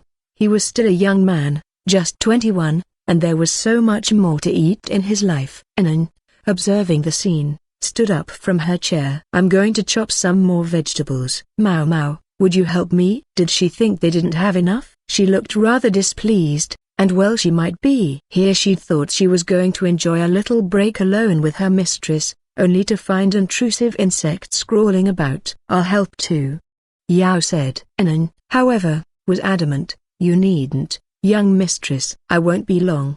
Please, eat up, before it goes cold. Sigh. Yao pouted. For all her devotion, Anan had some strange blind spots when it came to the young mistress's feelings. Maybe there was such a thing as being too close to see. The vegetables were in the next room, a simple kitchen. Maomao wondered to herself if Lao men had prepared medicines here long ago, and smiled at the thought. Shall we? She said. She started mincing some leeks while Anan cooked more flatbread. It didn't take long. The fire in the oven had been left burning for heat. Are you sure about leaving Yao with Taozel glasses? Maomao asked. She just wanted to be sure. Even if they were just in the next room, they were still a young man and woman alone together. Mr. Taozel glasses wouldn't lay a finger on the young mistress. He would never meddle in her affairs, unless he thought there was a political marriage in the offing. And as long as they're simply going to talk, then he's a better conversationalist than the average oaf. No, I'm not concerned. Lahan could be perceptive at the strangest of times. Yes, Yao had some family members who could mean real trouble for him if he pulled anything, and a servant who could mean even worse. Nothing would happen, not even for a single night. Still, Maomao was surprised to realize he could have a proper conversation with a young woman. I would have assumed he would bore her to death with talk about numbers. Yao would have a hard time contributing to the discussion, but she would just have to try to offer him or an as best she could. If you don't mind my asking, is there something on your mind? Maomao said. Anan was too scrupulous to have really messed up the amount of vegetables. It had to be a pretext to talk to Maomao about something. The fact that she'd waited until Lahan was present meant it was something she didn't want Yao to hear. On my mind? I thought there might be something on yours. Anan adroitly turned the question back on Maomao as she continued working on the flatbread. Maomao put the leeks on a tray and started in on some daikon. Maomao decided to take the opportunity to clarify something. Yao is really set on standing on her own 2 feet, isn't she? She wants to be one of the assistants in the medical office, but I can't believe that's her final goal. If it was as Maomao imagined, then she absolutely couldn't let Yao see Kada's book. If what my father proposes to teach us goes against your morals or ethics, what would you do? Anan put the finished flatbread on a tray and looked at the ceiling. You mean it's that kind of book? I suspect so. The two of them shared an assumption that enabled this conversation. I appreciate your consideration, Maomao, but I'll respect the young mistress's opinion, even though you guided her to it. Maomao studied Anan closely. The other woman started baking more bread as if she didn't know what Maomao meant.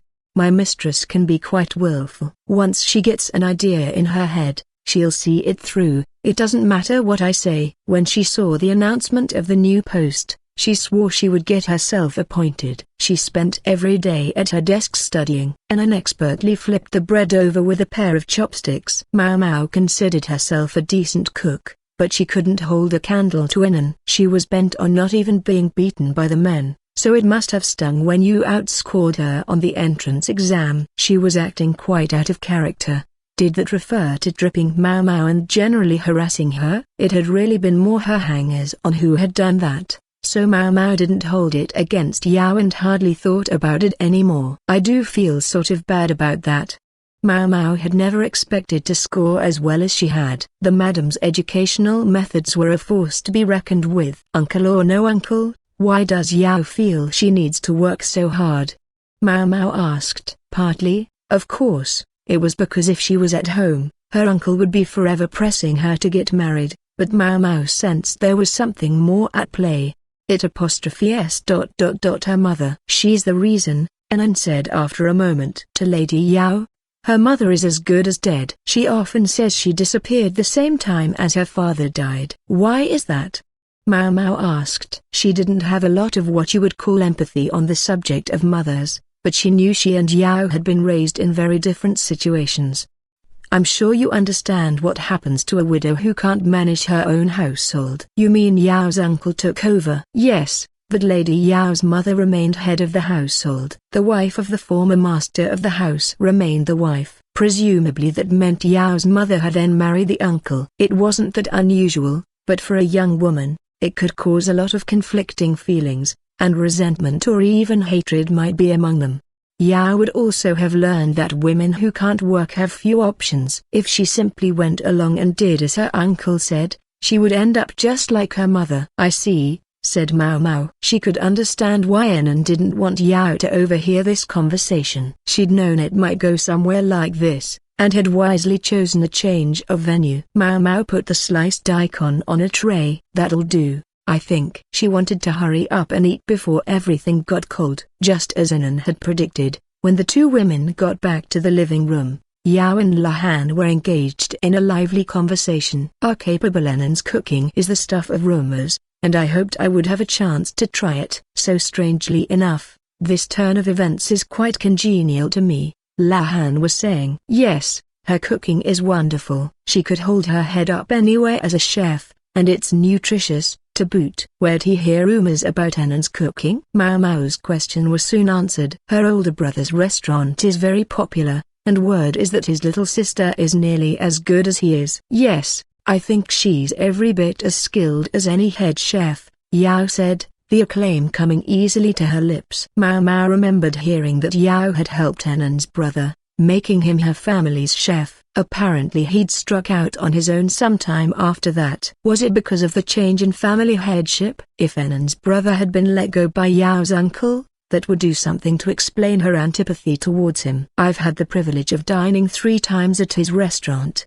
It was a meal to remember each and every time. 3 times? When did you go?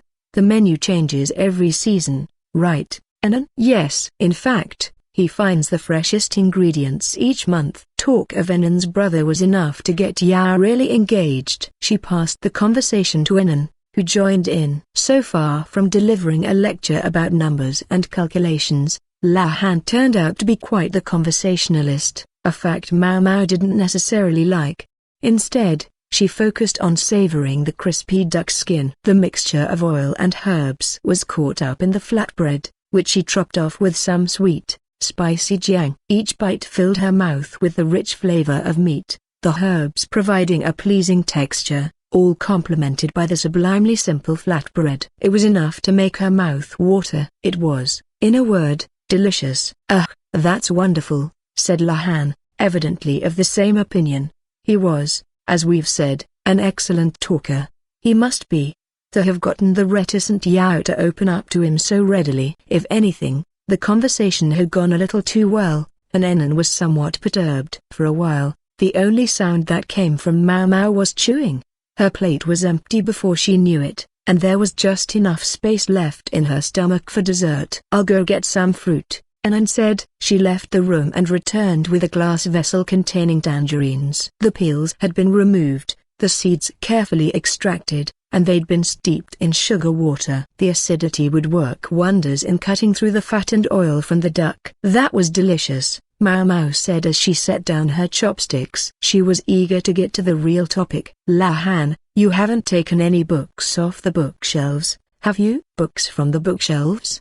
he asked, giving her a questioning look as he took another scoop of fruit. No, I haven't. And I'm sure my honored father wouldn't do anything with my granduncle's possessions. In fact, he sends servants into that room to clean regularly. That was an unusual show of consideration by the freak strategist. No wonder the annex looked so clean. You think there's something missing?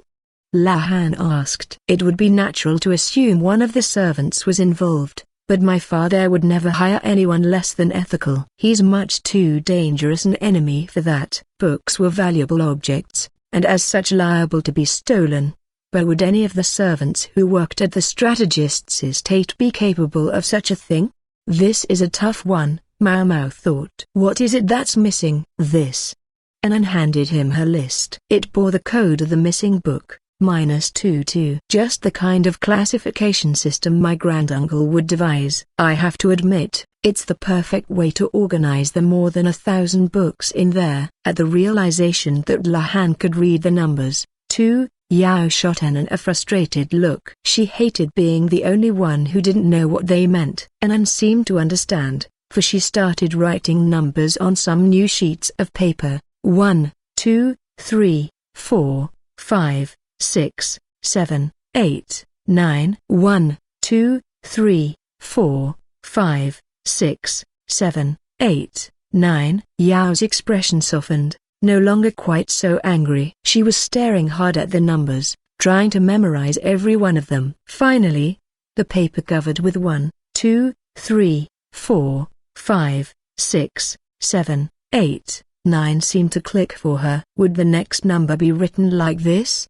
She said, tracing an X on the table with her finger. Yes. Excellent job, mistress. Anan said, applauding. Yao looked a bit awkward. The books were lined up neatly on the shelves, though. Yao said. At least, they had been when she and Anan had arrived. Yes, and there didn't appear to be any obvious gaps. Now that we look at the numbers, though, one is definitely missing, Anan added. Is it, now? Lahan studied the number of the missing book. I thought a number cruncher like you would have noticed right away, Maomao said with a touch of vitriol. Sadly, I all too rarely come into this building. I have other things to do. Interesting though this place certainly is. Other things to do, like eating a leisurely lunch? Or did you have something else in mind? Oops. Her true feelings were showing. Maomao, please be more respectful in Lady Yao's presence, Anan said, entering her teacherly mode. Maomao had let her etiquette lapse because she was with Lahan. If the books are numbered, that must mean they go in order, right? Yao said. Yes. The first 2 volumes are basic information. Volume 1 was about the anatomy of the human body, and Volume 2 was about surgical treatment. Maomao's specialty was herbal medicine, but those were still subjects one would want to be familiar with as a practitioner of the healing arts. The question was, where was the missing book? Maomao stopped and looked at Lahan. You said this was an interesting building. What the H? What, may I ask, did you mean by that? She said, catching herself just in time. She thought she remembered Lahan saying something about the library in particular being an intriguing place. Oh, that? Don't the walls and ceiling of this annex seem unusually lavishly decorated to you? They do, now that you mention it, Yao said, looking at the ceiling. The library had its own decorations. Here in the living room, the ceiling was covered in paintings of all kinds of animals. And it's not just the ceiling. Lahan rolled back a corner of the rug on the floor to reveal a complicated pattern of wooden boards. Somebody put a great deal of craft into this, Anan marveled. Before my granduncle lived here, it was the home of a rather eccentric architect. He was the one who built this house. He had a fondness for unusual patterns, and he loved gimmickry. Say what you will about the La clan's personalities, they do have a tendency towards genius, Anan said, nodding. So had the architect been a member of Maomao's family? Most unfortunately, in the grip of an idea for a new device, the architect got a little overeager and ended up well, in the grip of his new device. By the time they found him, he was practically mummified. People had just been saying they hadn't seen him around for a while. And there he was, a dry husk. Neither Maomao, Yao, or Anan said anything. Their gazes swept the room. Oh, Relax. It wasn't in this building, it was a different one, and we managed to sell it off. No mummies are going to pop out of the woodwork here. That was reassuring as far as it went, but they were now doubly sure that this was a very strange place. There aren't any, mummifying gadgets in this house, are there? Yao asked with an anxious look at Lahan. Nothing life-threatening, or so Granduncle said. Even I wouldn't put a couple of young ladies up in a potentially murderous house. Do you think these walls have some special meaning, then? Yao asked. It's possible. Maybe you can explore them, if you have a few minutes. We really don't, said Maomao, who wanted to mop this up before the freak strategist came back. During the day today would be exquisite. Any other questions? I don't know about your book, but I'll try asking the servants. Lahan straightened his glasses and got up from his chair. I've got something to do tomorrow, so if you need anything, just shout for someone. Any of the servants can get in touch with me. Thank you, Anan said, though no more. Thank you for the meal. It was excellent. I'm sure you must be tired. You can leave the dishes, I'll send someone to take care of them. Maomao had been planning to help clean up, but if she didn't need to, then so much the better. She wanted to get back to looking for the book, and fast. Chapter 5, Carter's Book, Part 3. Maomao went back to the library and looked around again. Haven't I seen this design somewhere? She wondered. The two-tone pattern on the walls tugged at something in her memory, but she couldn't quite think of what. Yao and Anan, like Maomao, were ignoring the bookshelves and instead looking at the walls and ceiling. If what you said is true, Maomao, there's no point checking the shelves, Yao said. She must have told Anan what the two of them had talked about together, because her servant was studying the walls intently. I can't shake the sense that that wall looks familiar, Maomao said. The pattern was slightly different from those on the other three walls, although it was also mostly hidden by the bookshelves. So, a book on human anatomy. That, she surmised, was what the missing volume was, given its number. Her muttering was interrupted by a crash. She looked over in surprise to find that Yao was flat on her bottom and one of the bookshelves had fallen over. Anan paled and rushed over to her. Lady Yao.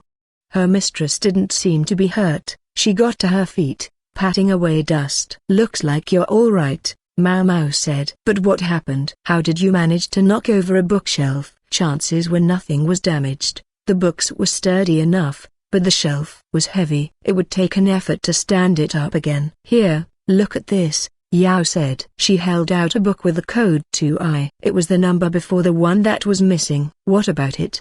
Maomao asked. Look at the last page, Yao said. She opened the book to show them a small circle drawn on the edge of the final page. It was divided in two, half black, half white. Is that a G symbol?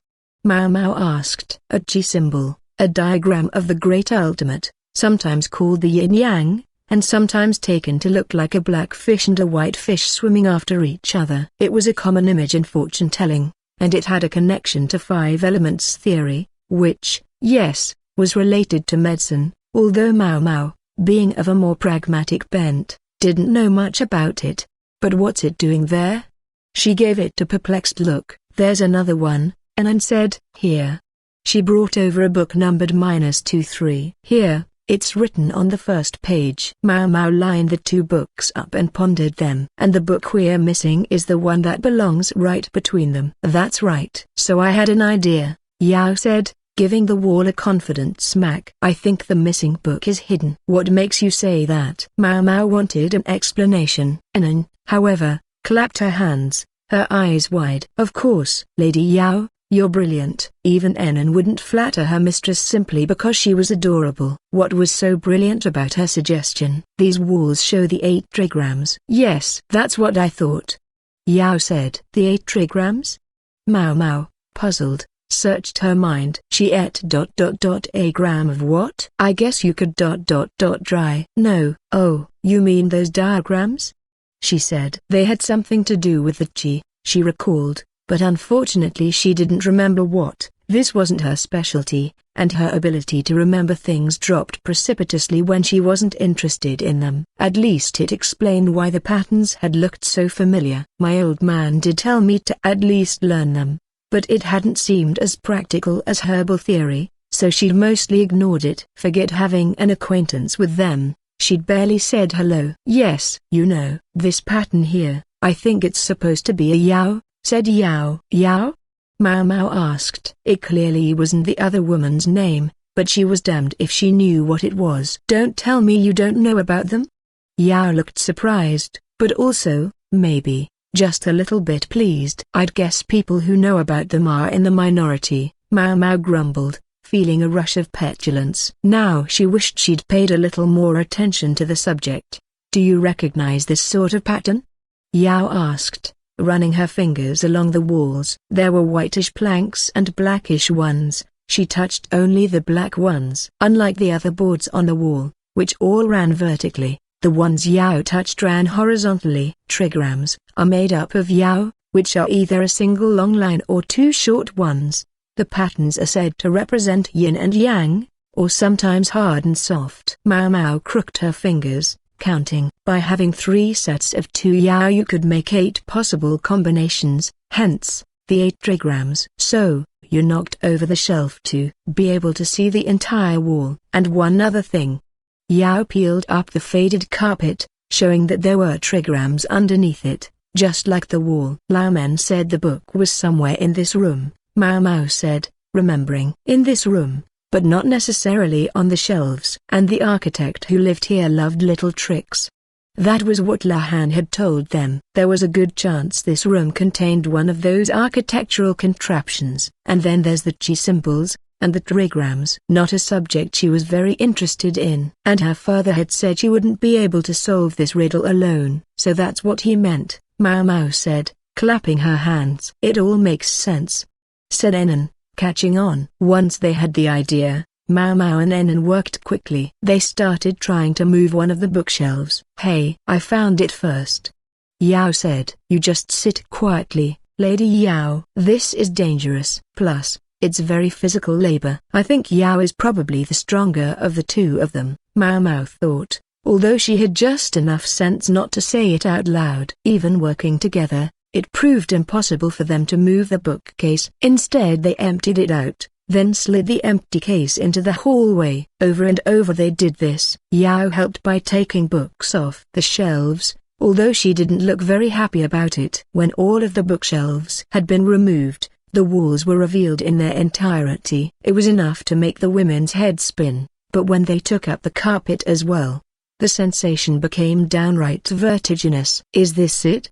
Maomao said, looking at the floor. Right in the center was a white piece of wood, in the middle of what was otherwise a standard trigram. Like the painting on the ceiling, it was divided into 9 parts. It's showing the primordial system, Yao said, her eyes sparkling. Once again, they were venturing into vocabulary Maomao didn't recognize. She almost asked about it, but it occurred to her that doing so would only slow things down, so she decided to play along instead. Yes, of course. The primordial system. So, where's the book? Yao was silent. Evidently that was as far as she'd gotten. Lahan had given them this task, which meant that there was an answer to be found somewhere. Maomao looked at the 2 books with the Tji symbols.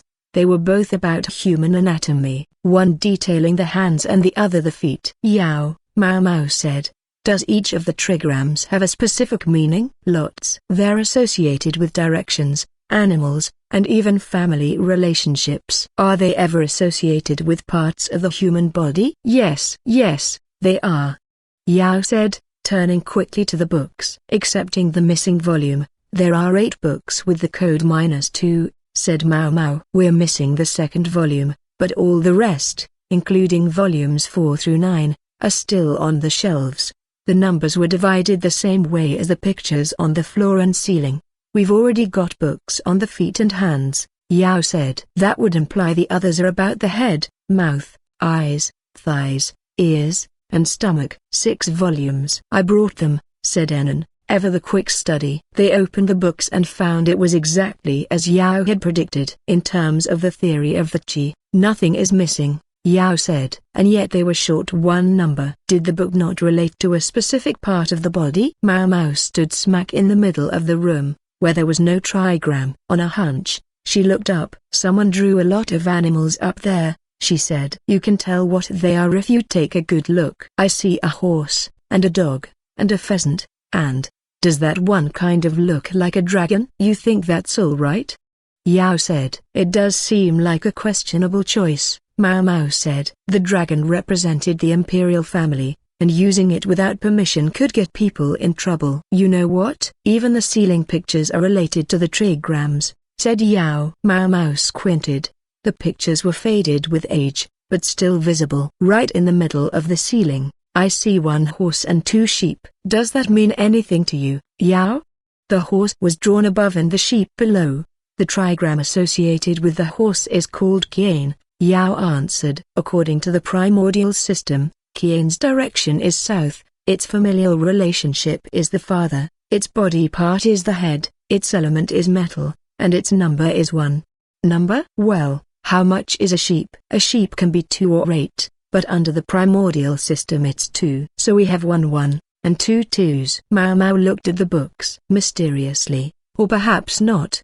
The missing volume bore the number -2 2 1 2 2. Had Laomen tried not to make the problem too hard? It could, after all, be solved simply with knowledge of the trigrams, whether or not you noticed the books. Conversely, without that knowledge, the challenge would have been insuperable. Maomao looked back at the floor. It bore a more complex pattern of white and black planks than the ceiling did. Yao? She said. Yes. Which are the trigrams representing 1 and 2? Yao moved over to 2 spots on the floor. 1 is this one, with 3 long lines. For 2, the topmost line is broken, while the bottom 2 are long. And comma then. Maomao looked so hard at the wall it seemed like she might burn a hole through it. What are you doing? Yao asked, trying to see if there's an arrangement of 1, 2, and 2.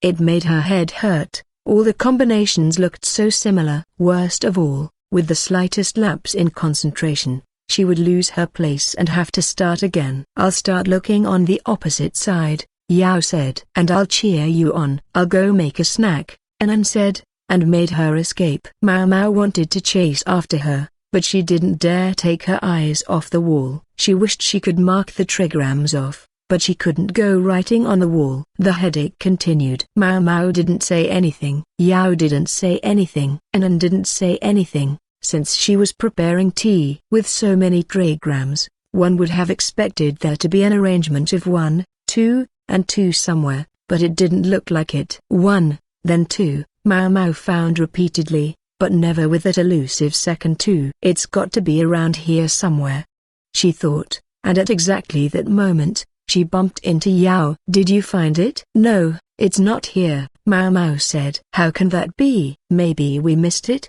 Maomao blinked several times and looked at the walls. She would have to go through everything again, see if they had overlooked anything, but she really didn't want to. Who wants tea?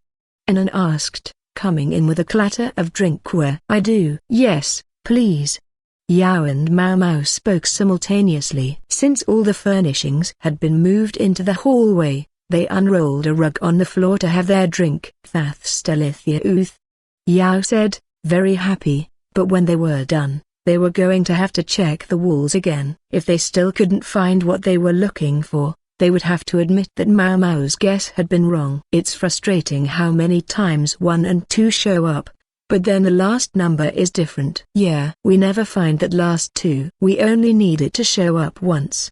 Maomao said. That's right, but one different line makes it another number. Like here, if only this yin were a yang. Yang was a single long line, yin was 2 short ones. If yin were yang? Maomao said, and looked at the trigrams on the floor. If you took the uppermost yang line of and changed it to yin, it became dot. She stood up and looked at the walls again. It was right around here. She found a 1, 2, and 1. She didn't think this was a pattern that was repeated anywhere else. She went to the third one, the comma, and touched the uppermost line. She could feel something under her fingers. She pressed firmly on the middle of the line and it gave way, receding inward. From yang to yin, there was a mechanical bump, and something came jutting out of the wall. A drawer. You're kidding, Yao said, her eyes wide. That's a surprise, said Anan, staring at the drawer. Maomao pulled it out, and found a book within. -2 2. The The construction of the missing book was much less sophisticated than that of anything else on the shelves. The thickness of the pages wasn't quite uniform. "Is that sheepskin parchment?" Anan asked. "From the feel, I would say so," Maomao said. Sheepskin lasted much longer than crude paper. With much trembling, Maomao turned the pages. The text was written not with a brush, but a Western-style pen. Very little of it was written in the Li script. Instead it was in the spidery, flowing characters of the West, with occasional glosses in Linese. This must be from when he was studying there. Her father had lived and studied in the West when he was younger, an experience that had bestowed upon him much of his extraordinary medical knowledge. Maomao muttered to herself as she deciphered the foreign text. There were plenty of words she didn't understand, but she could work her way through it if she took her time. Then the blood drained from her face. She'd found exactly what she'd expected. "Maomao," Anan said, looking anxious. "What is it?" "What's it say?"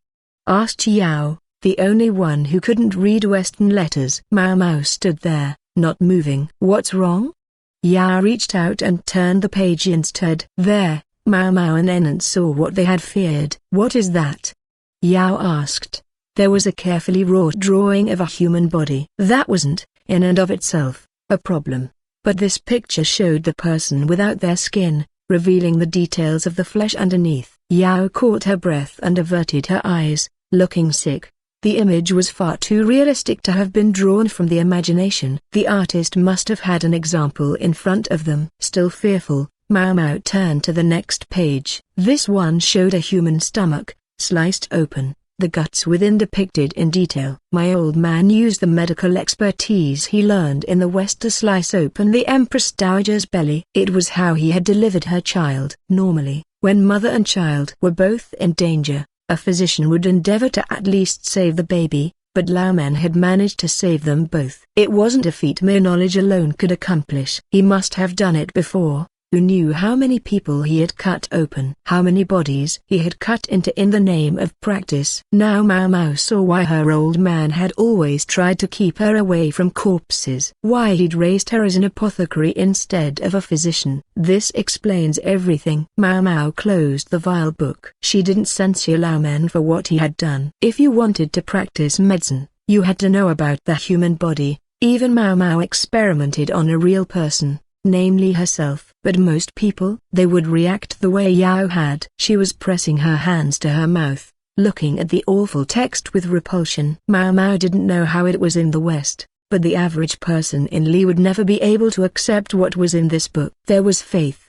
There were taboos. This went against both of them. Maomao looked at the back of the book, which bore spindly letters reading, WITCHCRAFT. She didn't know what it meant, but she knew why Lahan had hidden the book. If anyone found out about it, it would be burned. It couldn't be allowed to exist. Accepting Carter's book was the condition of Lahan's tutelage. They would have to cope with what they had found here, be willing to live with it. If any book could be called Carter's, this was it. Chapter 6, An Invitation to the Western Capital. "I'll keep this," Anan said, wrapping Carter's book carefully in a cloth. She and Maomao had guessed what kind of book it was likely to be, but Yao hadn't. Yet she had seen it. For a few minutes, she sat frozen with the shock. "Still, I guess it shows she's grown up a little bit." When Maomao had first met her, Yao would have made far more of a fuss about the book. 6 months as a medical assistant seemed to have enabled her to accept ideas she might not have before. Lahan sent word to Lahan,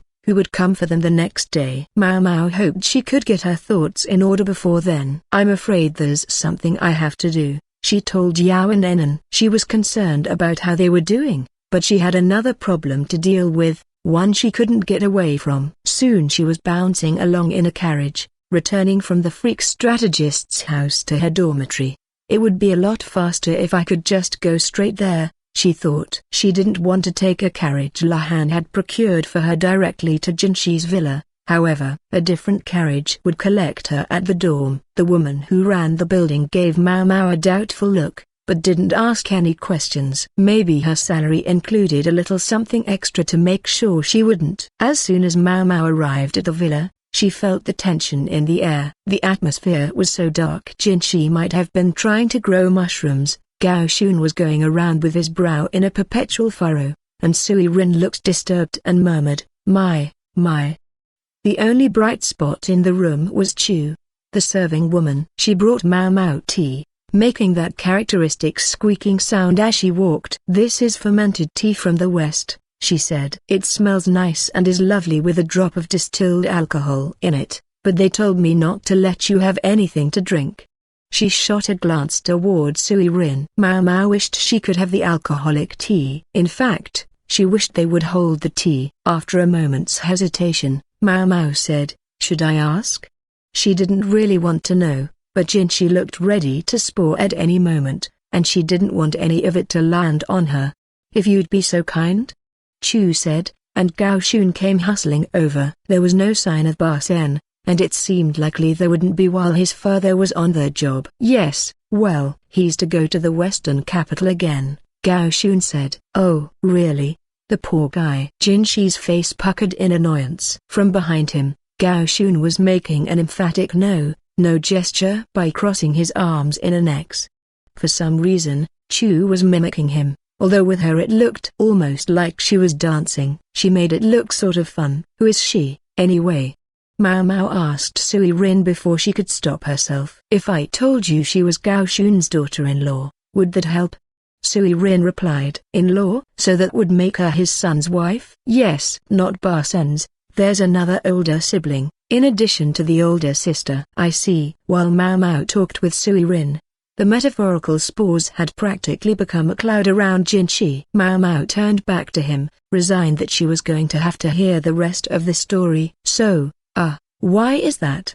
Didn't he just go last year? Sir Joku requested it. He wants Master Jinshi to see how smoothly things are running even in Sir Gyokuen's absence. Goodness, Maomao remarked mildly, but in her head she thought, sounds like a pain in the ass. Gyokuen was Empress Gyokuyo's father, currently in residence in the capital. Unless Maomao was misremembering, the Empress's older brother Joku was the one currently overseeing matters in the Western capital. Reaching that far city took more than 2 weeks by land. A round trip, including time at the destination, could easily see Jinshi away from the capital for more than a month and a half.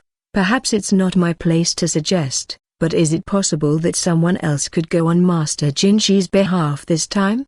Maomao said. It was an admirable idea, and Gao Shun and Sui Rin both acknowledged it with a nod. Only Chu shook her head, continuing to dance. She's very, noticeable. I'm not sure what to do with her, Maomao thought. She was trying to be serious here, but with Chu hopping around at the edge of her vision, she felt like she might burst out laughing. Maybe that was the idea, especially since she was doing it where only Maomao could see her. Not very nice. I know you're trying to make me laugh. She tried her best to look somewhere she wouldn't see the other woman. Maomao's look must have tipped off Sui Rin, for Chu soon found the old lady delivering a blow to the back of her head. Gao Shun had a most unusual daughter-in-law. He apologized to Sui Rin on Chu's behalf. I'm sorry, but I think we had better go somewhere else, Jinshi said, inevitably distracted by the kerfuffle. But of course, young master, Sui Rin said. She went into the next room to prepare drinks. That was perfect for Maomao,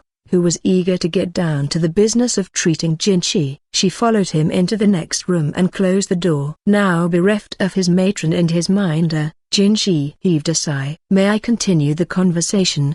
He asked. Be my guest. May I have a look at your injury while you're doing it? Be my guest. Maomao took out bandages and medicine. Jinshi stripped off his overrobe to reveal the bandage around his abdomen. Chu had practically caused Maomao to forget what they were talking about. What was it, again? Thankfully, Jinshi jogged her memory. She listened as she removed the dressing. Sir Joku himself asked me to return to the Western capital. I thought I might well decline, considering I was just the but first Empress Gyokuyo, and then His Majesty himself, asked me to go, so I suppose that settles the matter. The Emperor and Empress both. Do you think they were planning it, then? Maomao felt herself break out in a cold sweat.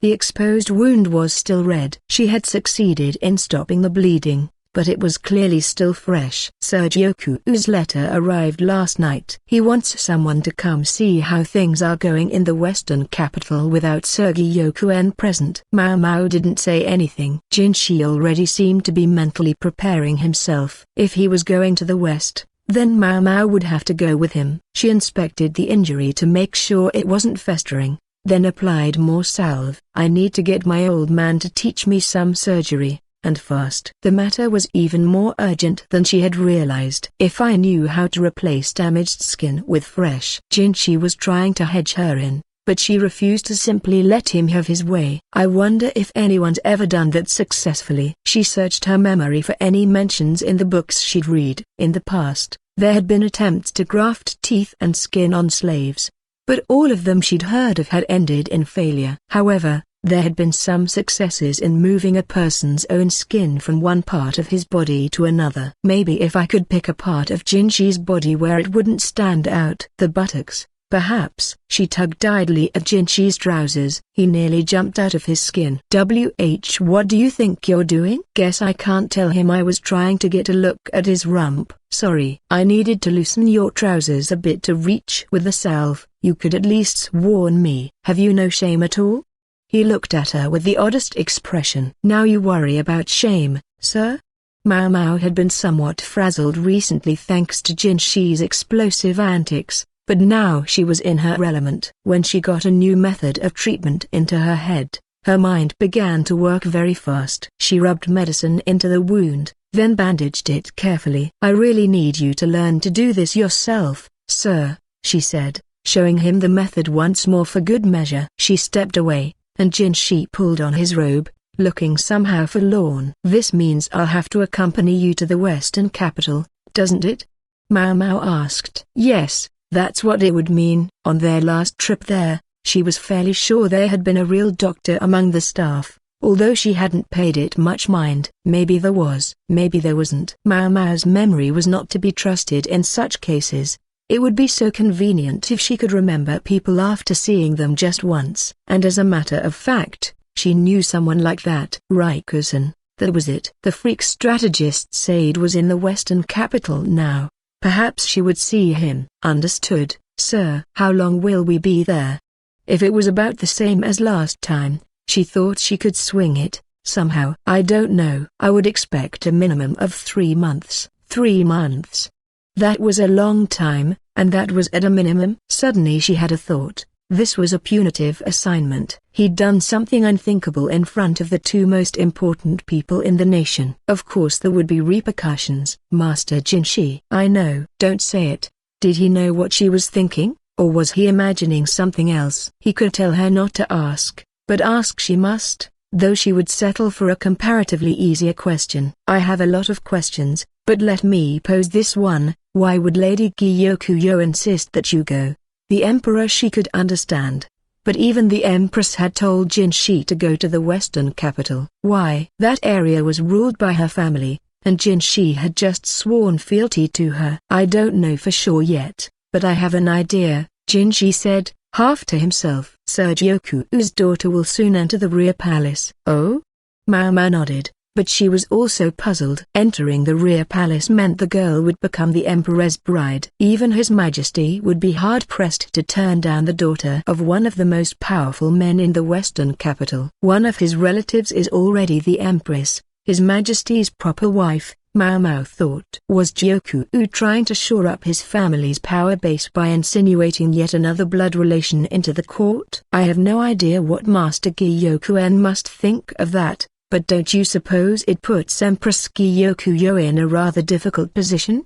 Maomao said. The daughter of her older brother would be the Empress's niece. Political marriages often involved partners with close blood ties, but Gyokugyo couldn't be pleased at the prospect. What about Gyokuen? With his daughter's position already secured, would he really want a grandchild to join the court as well? That's if she's really a blood relation. Maomao thought she was seeing cracks in the facade of Gyokugyo's family. Is the Empress opposed to her niece's admission to the palace?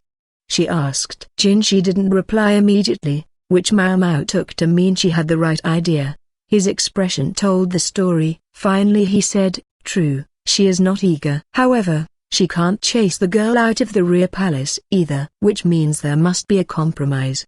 There were a scant few princes in the current imperial line. Just 3 of them, in fact, and 2 were infants. There was only one serious candidate. Congratulations on your marriage, Master Jinshi, Maomao said, clapping her hands. Without a word, Jinshi grabbed her by the head and squeezed. She yelped in surprise. When he released her, she rubbed the side of her head and reminded herself that sometimes it was better to keep her mouth shut.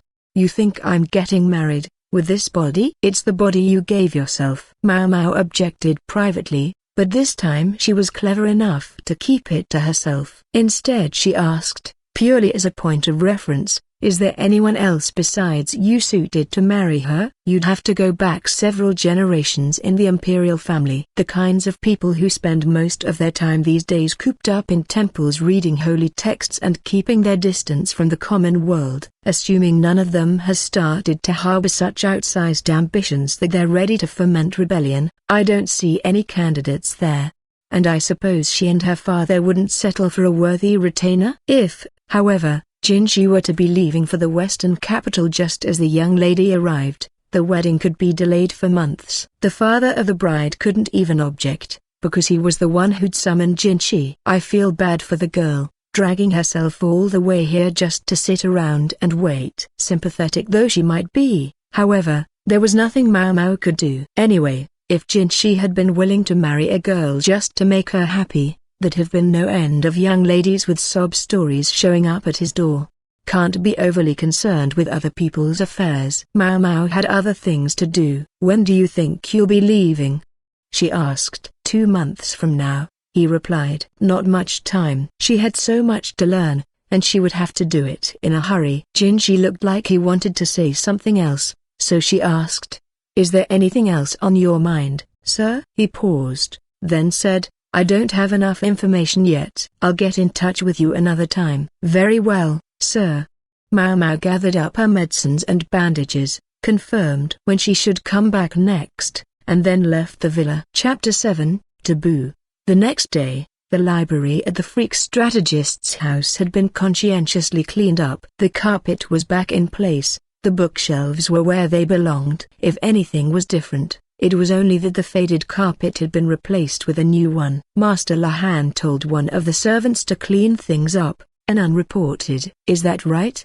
Maomao said with relief. She left immediately after the events of the previous day, and had felt bad leaving Yao and Anan to tear the room apart. I did indeed, and the least you could do is be grateful, little sister, said someone to whom she very much did not wish to be grateful. He was presently sitting in a chair. What the hell are you even doing here?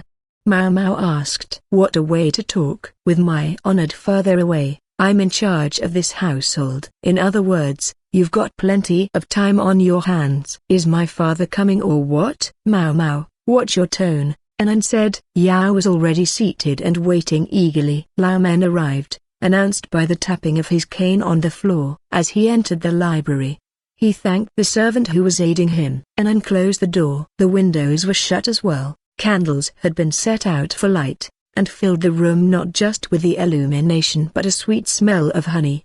I'm not too keen on using fire in a library. Maomao would make sure to put the candles out and change the air in the room the moment this conversation was over. She pulled out a chair for Lahan. Thank you, he said, but he looked troubled. It probably had to do with the book sitting on the table. You don't mind if I'm here, granduncle?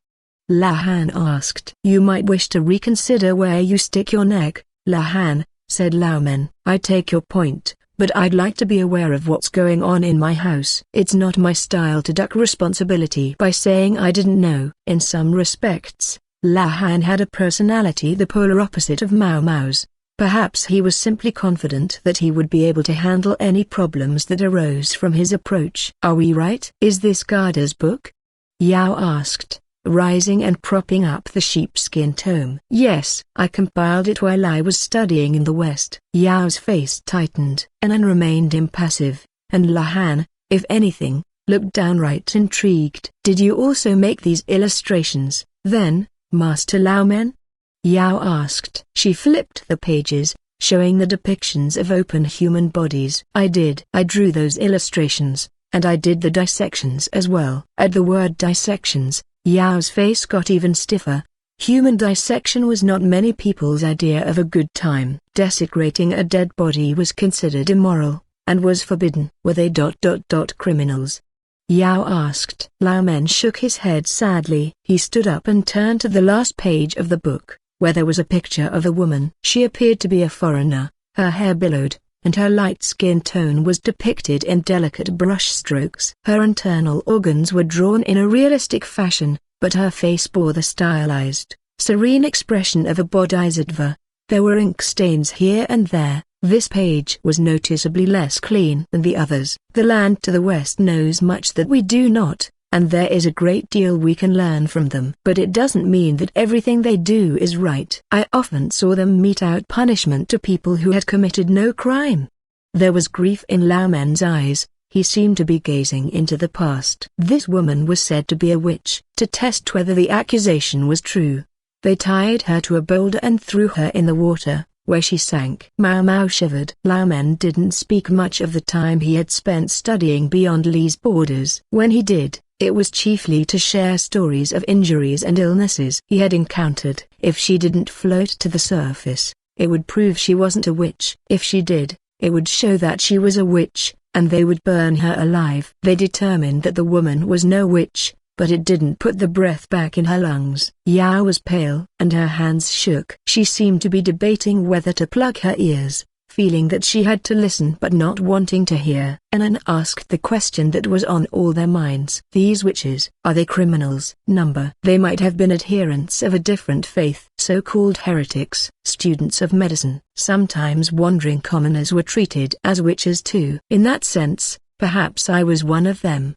Lao Men closed the book, his fingers brushing the word witchcraft on the cover. She understood why they would accuse her of being a witch. She was the one who taught me the ways of Western medicine. She asked me herself to use her for dissection when she died. For the advancement of medicine, she would offer up her own body. There was the slightest tremor in Lao Men's voice. Because of her, I was able to save the Empress Dowager and her child. The Empress Dowager had become pregnant too young, and hadn't been able to deliver her child. They had had to cut her belly open. Yao struck the table with a still trembling hand. Then you abandoned your own teacher, Master Lao Men? That's horrible. There was a charge in the air. Lao Men didn't deny it. Anan stayed silent as well. No, Maomao began, but she was interrupted by none other than Lahan. I believe my granduncle did the right thing, he said. Consider the factors at play. If the woman fled, it would mean she was a witch. If she was rescued, it would show she was a witch, and the one who rescued her, just an itinerant scholar come to their land to learn witch material, no question. Even if this was back before granduncle was castrated, what could he have done all by himself? You seem to be imagining something out of a picture book. One man against the world, riding in to rescue the captured princess and defeat the evildoers, and they all live happily ever after. Is that what you've got in mind? That's not what would have happened. The only thing that would have been different is that there would have been 2 corpses instead of 1. But, Yao understood intellectually, but emotionally it was hard to process. Maomao reached for the book, trying to open to that last page again, but Lao Men kept his hand on the cover, holding it shut. That's right, he said. I was powerless. My teacher would do anything in order to save people. She would dress as a man to attend convocations of doctors, participate in the dissection of criminals. Some people she was able to help, but there were other lives she couldn't save. She was always asking what more she could do, and she begrudged no answer. The very day before she was arrested as a witch, she was summoned as a physician. She went to the next town to help an injured child, and someone that claimed her methods were unnatural. Her accuser was a woman who was herself suspected of being a witch. To prove her innocence, she offered up my teacher as a sacrifice. The story might have seemed like a digression, but Maomao saw what Lao Men was trying to say. 2 things, in fact. First, that dissection might be anathema, but it was a way to save lives. Second, that heresy would be persecuted. Carter's book, the one my father speaks of, is heretical, but it's not evil. Yet people insist on equating the two. When he told them to take up Carter's book, He meant that they had to accept the deviant practices within it, yes, but also that they must take in that they themselves would step outside the accepted ways of their society. Women had little status in Li. They couldn't become doctors, and if they somehow got involved with a dissection, there was no telling how they might be treated. Lahan was worried, not only for Maomao's future, but Yao's and Anan's as well. Anan's expression was hard to read. She'd said she would abide by Yao's choice, but Lahan's story appeared to shake her deeply. Yao was equally troubled. As for Maomao, she already knew what she had to do. Right, granduncle, a question, Lahan said, thrusting his hand in the air hard enough to cut the tension in the room. Maomao would have liked to chase those spectacles and that tousled hair right out. Was this autopsy the reason you came back from your travels? Yes, it was. I dug up her grave and dissected her, and when I attempted to return her to her resting place, I was discovered and nearly killed. If a fellow student hadn't helped me, I would probably be at the bottom of a river by now. My friend stole a horse and saw me safely to the estate of a merchant with ties to Li. That's how I survived. It turned out Lahan could be quite brave sometimes. This friend of yours, would it be Dr. Liu? Anan asked. I must say, I've caused Dr. Liu quite a lot of trouble over the years. Dr. Liu. Maomao could picture the physician's careworn face. She'd always known he was hard on her because she was related to Laomen, an understanding that was now reinforced. Another question, if I may, Anan said. If I'm not mistaken, Li's laws only permit the dissection of executed criminals. Yet you make it sound like Dr. Liu has experience with dissections himself. She sounded like she was choosing her words carefully. To Maomao, it seemed she was already mostly sure about this, but wanted to ask just the same. I can say nothing of what's to come after this, but let me ask, if you are gifted at needlework, does that mean you can sew human skin the first time you're called upon to do so? Could you cut human flesh as readily as you slice into a fish in the kitchen? The answer, of course, was number. Anan perhaps found the questions foolish. She went quiet. There was a long moment in which none of them spoke. Lahan broke the silence. Perhaps a doctor ought to do at least a little dissection. We know for a fact that my granduncle's experience in such things enabled him to save the Empress Dowager and her child. Naturally, that's unlikely to be the last time a member of the imperial family finds themselves in dire straits, ill or injured. Maomao wanted to yell at him to shut up, but she had a question of her own that she wanted to ask, so she kept her peace. An injured member of the royal family, huh? It reminded her of something she very much wished not to remember. Laomen looked troubled again. I think this requires another story, he said. Maomao well knew that stories sometimes took detours. Long ago, there was a physician named Kada. Not the Kada of legend, but a real doctor of unparalleled skill. His name came from both his gift for medicine and a distant connection to the imperial bloodline. Was this one of the things that had inspired Laomen to call this text Gada's book? And what happened to him? Anan asked.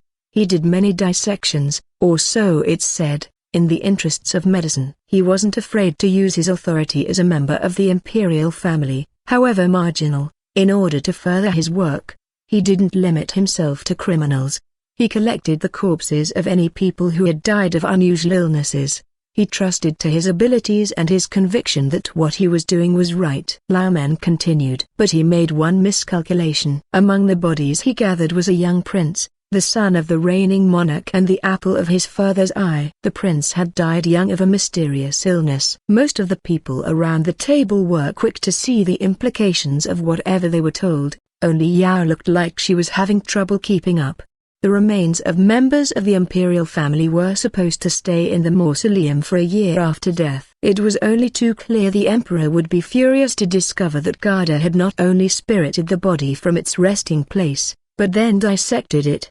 Gada was expelled from the royal family and executed. His real name wasn't left to posterity, and even the physician of legend was called Genka from that time forward. Every scroll, every note Gada had made was burned, and doctors were forbidden from practicing dissection. Considering the emperor's state of mind at the time, I doubt anyone dared to object. In those days, it was forbidden even to speak the name Kada. Thus this man was wiped out of history, except among physicians themselves. who continued to talk of him and tell each other his story. His actions were the salvation of many patients. But he was neither a god nor an immortal, but a human just like you or me. Laomen, Maomao saw, was praising the great deeds of this nameless doctor while at the same time censuring his arrogance. Did that cause medical methods to become dramatically more crude? She asked, careful to take a polite tone so Anan wouldn't get upset. Very much so. Otherwise, we might have saved the former emperor's honored siblings. People whisper that the former Empress Dowager had them assassinated, but we have written records indicating that in fact it was tuberculosis. Tuberculosis? Maomao was surprised. She'd heard only that the brothers had died of a spreading sickness. Tuberculosis was notably deadly, yes, but for it to have killed all of the former emperor's brothers, treatment must have been abominably delayed.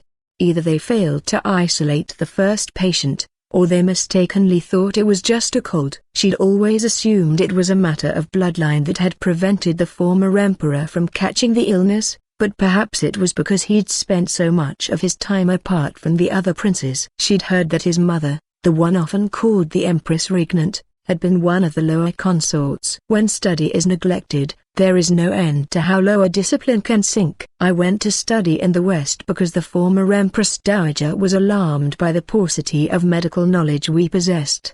I'm sure she hoped her own son wouldn't succumb to some illness. Much as she liked to make revolutionary changes, though, Kada still made it impossible for her to openly reverse the ban on dissections. I suppose she understood the feelings of a parent whose child had been so deeply disrespected. She couldn't openly change the laws. That was the key. Behind closed doors, in secret, the doctors were conducting autopsies even now for the advancement of medicine. Perhaps we could conclude this conversation here?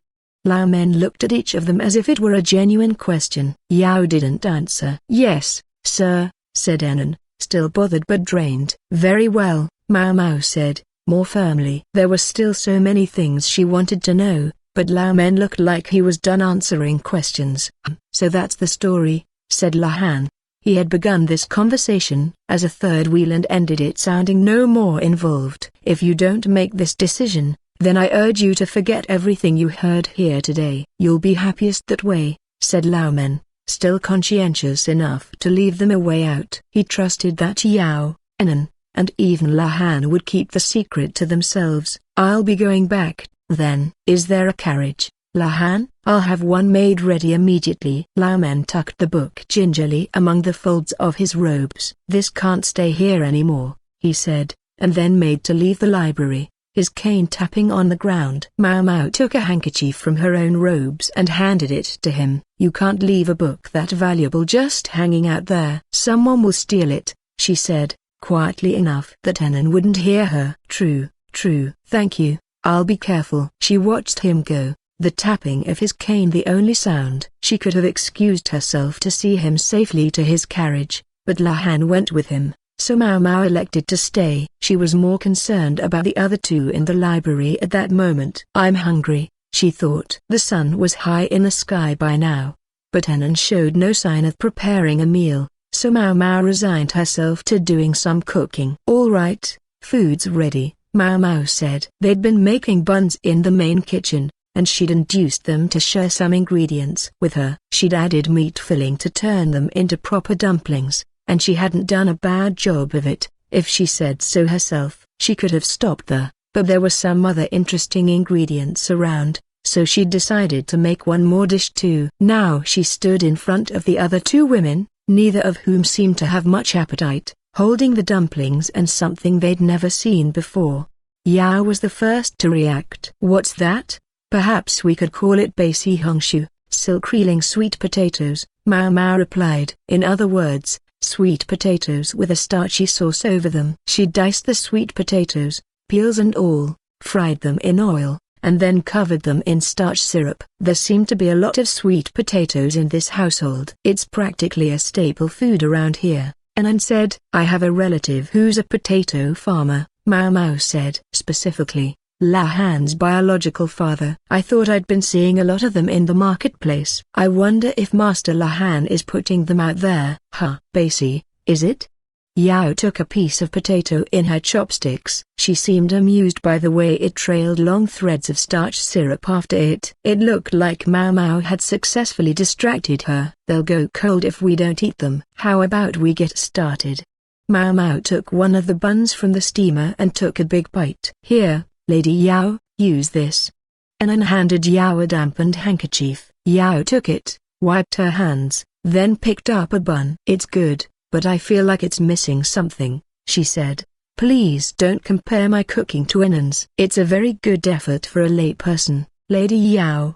Even Anan's remark was, well, a little bit rude. "I mean, I am a layperson." Maomao had hoped that the food would provide a bit of conversational lubricant, but the talk never came. They ate in silence. Anan seemed even more shocked by the earlier discussion than Yao. What would she do if her precious young lady took up dissection? Anan, Maomao knew, always thought of Yao first and foremost. For the time being she batted away every man who got close like a pesky bug. But one day her thoughts would turn to Yao's marriage. "I can see it now." If some lordling appeared who could weather Anan's gauntlet, Yao would probably be perfectly honest with him about her work. But even a man enlightened enough to accept a woman working would likely struggle to accept the idea of her doing dissections. Besides, we can't have her blabbing about the physician's secrets. There was also the question of how long she could continue to be attached to the medical office as a court lady. Newly created posts often vanished again within a few years. Lot of obstacles ahead, Maomao thought. There were challenges in store for her as well, but she was who she was. As long as she had medicinal ingredients and sick people, she would stubborn her way through. The three of them were still munching away when the door opened. "Having a snack without me?" "Now, that's not fair." Tousle Glasses was back. Lahan helped himself to the empty seat as if it were the most natural thing in the world and grabbed one of the remaining dumplings. "It's missing something." "Keep it to yourself." Why was everyone here so obsessed with flavor? The sweet potatoes seemed to be received favorably. No one criticized them. Anan's throat must have been dry, however, for she took a sip of tea. "What are your feelings, Master Lahan?" she asked as she set down her cup. "My feelings on what?" "What Master Laman talked about. To put a finer point on it, I'd like to know what you think about young ladies receiving an education equivalent to a physician's." "Do you want to know what I think, or what people will think?" "Both, if possible." Lahan looked at the ceiling and mulled it over. "As far as dissection goes, I believe it's necessary. If you fail to move forward, that's the very definition of stagnation. Water that doesn't flow begins to rot." A notably progressive viewpoint. However, making such a practice public at this moment would invite persecution. People fear the unorthodox and they hate minorities. If you want a nice, quiet life, I would suggest quitting this harebrained practice of involving yourself with the medical staff immediately. I thought you at least would be above such things, Master Lahan. "So you believe women should stay at home, then?" Yao jumped to her feet, incensed. The table shook, and Maomao grabbed the teacups to steady them. "I thought you would judge people on their merits, not their sex." "Lady Yao," Anan said placatingly. Lahan, for his part, wasn't bothered. "You're correct, it's more difficult for a woman to work than a man. A man can't bear children, although he can raise them." That's stating the obvious. Men and women were biologically different, and the roles they took on were likewise different. It's fundamentally not possible for men and women to do the same work. I recognize, however, that there are a great many women of exceptional abilities out there. Then why would you tell them to stay at home? You haven't heard all I have to say yet. If you'd be so kind. I believe I prefaced my remark by saying that this was if you want a nice, quiet life. Men and women are not and cannot be on equal terms in the workplace. Non-business related burdens inevitably fall more heavily upon women. If you're both going to walk down the same road,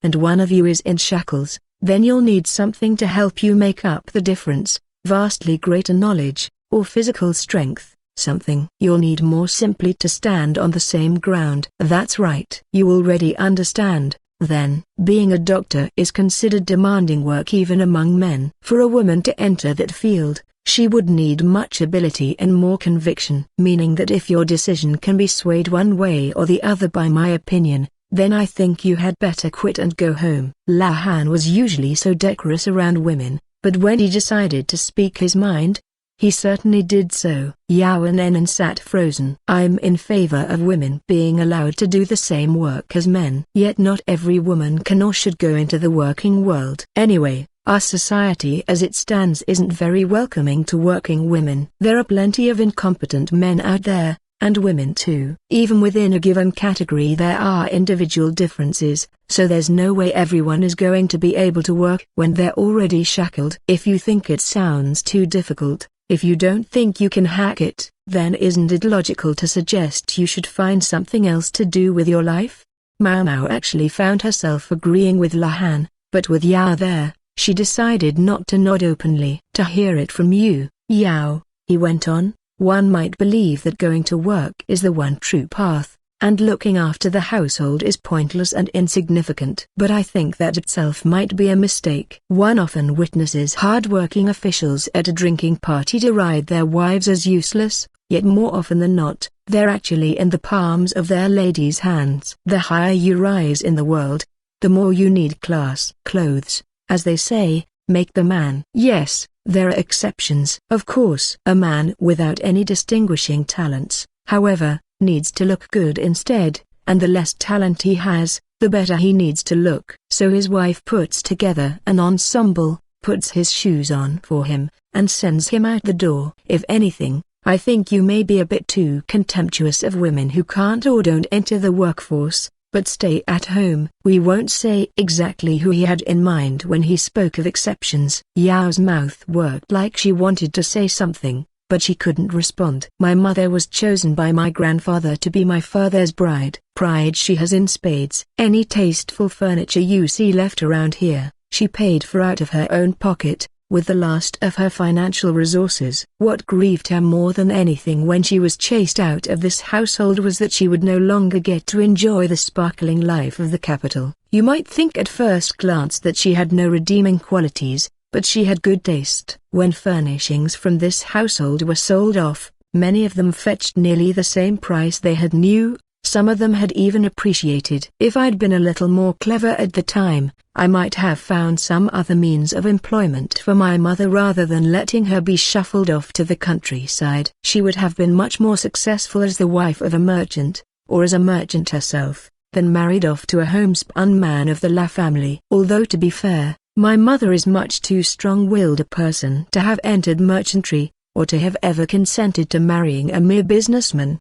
Lahan had turned quite voluble, yet somehow nothing he said caused Maomao to want to jump in with a sarcastic interjection. What exactly are you getting at, Master Lahan? Anan asked.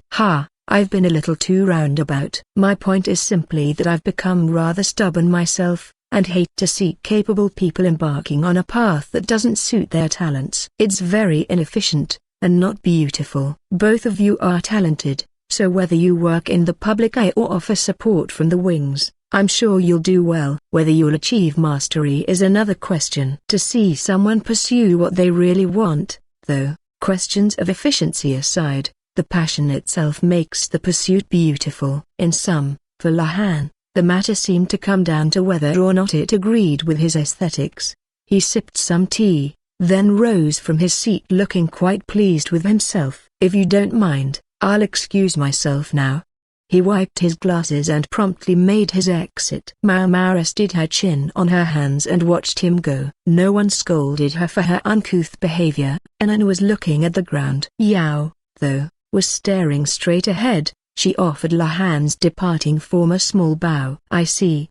She thought she saw which of them Lahan had really been expounding to. How very thoughtful of him. Maomao knew what she was going to do. No matter what answer Yao or Anan gave Laumen, she had no right to intervene in their lives, whatever path they chose. She took the remaining piece of potato, which sat untouched, and ate it up, then drank the last of her tea. Chapter 8, Secret Lessons. Maomao went to the pleasure district to check on Zen, and to Jinshi's villa to look after him, and then her break was over. She wrote a letter to Laumen telling him that her determination remained set, and she wanted to learn more of the medical arts. The vacation ended before she received an answer. When she returned to the medical office, she discovered a mountain of laundry waiting. There's nothing worse than work that's piled up over a long break. Do the laundry right away, if you don't mind, Dr. Liu said. He made it sound so simple, but doing laundry in winter was a cold prospect. Her hands were going to go numb. She would have liked to give him a good glare, but now that she knew how much trouble Laomen had put him to in their younger days, she felt like she couldn't say anything, except yes, sir. There was only one thing to do, what she was told. The pile of laundry revealed that while Maomao and the other ladies had been on break, the physicians had been working. Guess I'd better get to it, Maomao said. The bulk of the laundry consisted of dressings that would need to be disinfected. The first step would be to separate them into bandages that were relatively clean and those that were filthy with blood or bodily fluids. The dirtiest would be thrown away, while they would cut the stains from the cleaner ones and reuse them. Bandages were consumables. It was expected that they would be discarded after enough use. Maomao especially didn't want to use anything with blood on it. Human blood could be a source of contamination. What's this? Yao said, chewing worriedly on her thumb. She was looking at someone's white coat. They must have been treating a severely wounded patient, because it was covered in blood. It smelled faintly of alcohol, perhaps from an attempt to disinfect it. We can't have the doctors throwing their coats in this pile. Whose is that? Anan said. She looked at the lining. All the doctors' outfits looked alike, so their names were embroidered on the inside. She didn't say anything, but her brow furrowed. Maomao looked over her shoulder to discover the name Taniu. One of the young doctors, a rather freewheeling man. He'd tried to ask Anan out several times, but she always ignored him. She just flung it aside. Anan continued sorting bandages as if nothing had happened. Both of them had been troubled by the conversation with Laomen, but as far as Maomao could see, it looked like Anan had recovered over the remainder of the break. I don't know what answer they gave him, though. Laomen hadn't even replied to her yet. She doubted he had answered Anan and Yao. Since we're doing the laundry anyway, Anan, why don't we go ahead and wash it for him?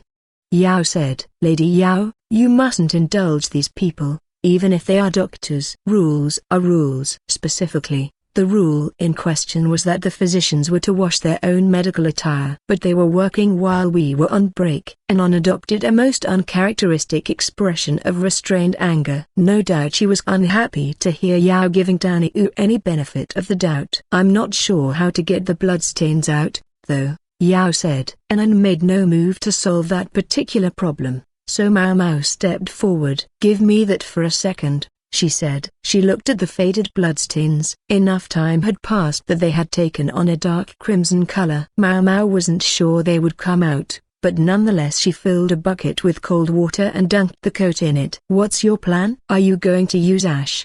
Yao asked. That was a common tactic for getting filth off of laundry. The young mistress had learned a thing or two in her months of doing the Washington. Something else was called for here, though. I'm going to go get some materials, Maomao said. She headed back to the office and started rifling through the stock of medical supplies. What are you looking for? Asked Dr. Liu, who was in the room. I was thinking of daikon to help get some stains out. She knew the oversized radish was also used as a cure for a cough. It wasn't just a delicious vegetable, it was also a salubrious medicine. Stains? Ah, you mean the blood. Dr. Liu, of course, was quick to connect the dots at the mention of daikon. If you're doing that anyway, then wash these too. He handed her another blood-stained white jacket, then another, and another. Soon she was holding 5 or 6 of them. She didn't say anything. Got a problem? Bearish the thought, sir. He was such an ogre, this doctor. She could hear the barb in his voice. The strong features of his face must have made him quite the popular guy in his younger days, but with age they simply made him a harsh-looking old man. Yet, she'd heard how he had helped Laomen, and for that she would put up with this. Was there a major surgery? She asked. With that ambiguous answer, Dr. Liu went back to working on the daily report. To have soiled so many jackets, there must have been several people who needed surgery, or one person who needed it very, very badly. Were they even wearing the smocks? Maomao wondered. The actual quantity of blood wasn't that great, but some of the stains bothered her. And that smell. She knew the laundry service was closed over the winter, but she wished the doctors hadn't left these so long. She put the jackets in a laundry basket and grated some daikon. Just take the whole thing. We don't need half a daikon sitting around, Dr. Liu said. Yes, sir. Should I take this to mean we're to get all the stains out? This was a direct order from a superior, so there was nothing to do but obey, but it made Maomao regret that she hadn't simply come in, grabbed the daikon, and ducked out again. Yao made a sour face when she saw all the new work Maomao was carrying. Sorry. Maomao dunked the white coats, then placed fabric under the stains. Then she began pounding the stains with a cloth ball, a piece of cotton filled with grated daikon. And this is going to get the stains out? Yao asked, peering down at her. Yes. Daikon has nutrients that break down blood. It also works if you've wet the bed or spilled some egg. Huh. I never knew that. Maomao pulled out the cloth she'd put under the coats, making sure the openly impressed Yao could see. The bloodstains had faded from the white jackets and transferred to the cloth beneath. The real question was whether they could get the stains out entirely given how much time had passed. See how it works? If it's making sense, then help out, if you'd be so kind. We need to do this while the radish is fresh. Right, of course. Anan pitched in as well, and they started pounding grated daikon into the soiled garments. I'm done, Yao said. Then let's wash them. It defeats the point if we just replace the bloodstains with daikon stains. Right. Yao was a quick study. As long as she understood what someone was doing and why, she was happy to go along with it. Although by the same token, if she had any doubts, she could dig in her heels and hold everything up. They had finished the washing and hung the bandages up to dry when a young doctor came walking by. It was Taniu, the apprentice physician. Excuse me? Maomao said. Anan took a dim view of Taniu, and nobody wanted him to start talking to Yao, so by process of elimination Maomao became the group's spokeswoman. I'm sorry, but I think your jacket got mixed into our load of laundry. Oh, yeah. Sorry about that. Think you could wash it for me? The response was light enough, but Taniu seemed subdued compared to his usual self. Did you have to help with the surgery? Maomao asked. Yeah, I guess. The vague answer nagged at Maomao. First the blood-stained coat, now the obviously fatigued Taniu. You seem very tired. Please understand that we won't wash your coat in the future. As for today, it's hanging over there. Take it when it's dry, if you would. Yeah, sure, Taniu said with minimal enthusiasm, and then he went off somewhere. I've never seen such a listless doctor, Yao said, angrily cleaning up the bucket they'd used. The jackets were out to dry, but the bandages still had to be boiled to disinfect them. From a sanitation standpoint, it might have been a good idea to boil the jackets as well, but it would damage the fabric, and they weren't consumables. Ironing them would be a better choice, but Maomao didn't feel like going to that much effort. Sigh. Fine. When they dried, she would at least put them under the cots in the medical office. She was spent from doing all that laundry and wanted a break. Since we'll be boiling things anyway, how about we cook up some potatoes too? Potatoes? Yao said eagerly. She and Anan had brought back armloads of potatoes from Lahan when they returned to the dormitory. So many, in fact, that they had brought some to supply the medical office. Guess it was a bumper crop this year, Maomao thought. Sweet potatoes yielded a larger harvest than rice, but didn't store as well. The starch syrup she had used when making the basi hongxiu had been made from sweet potatoes too. The kitchen servant, who had been finding all kinds of uses for the sweet potatoes including grinding them up into powder, had told her as much.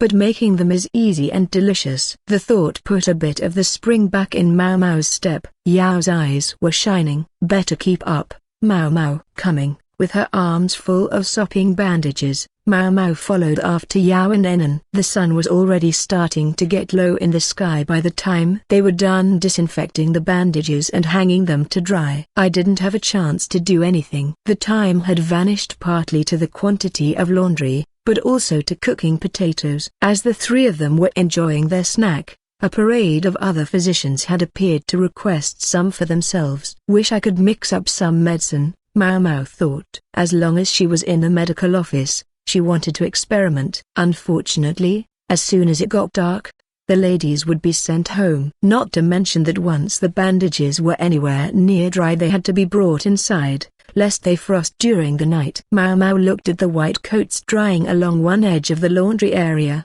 There was one fewer than earlier. Somebody must have come to collect his garments. Would it have killed him to take in the rest with him? She thought. She checked the linings of the coats, curious to see whose jackets were still there. She found Dr. Liu's coat. That wasn't so surprising, but the names on the other jackets made her stop and think. He did say something about surgery, right? A major surgery would require a large team of doctors, but why was Dr. Liu the only experienced physician among the entire group? All the other names on all the other jackets belonged, as best Maomao could recall, to the apprentice physicians. Don't tell me. Could the doctors have been doing a dissection?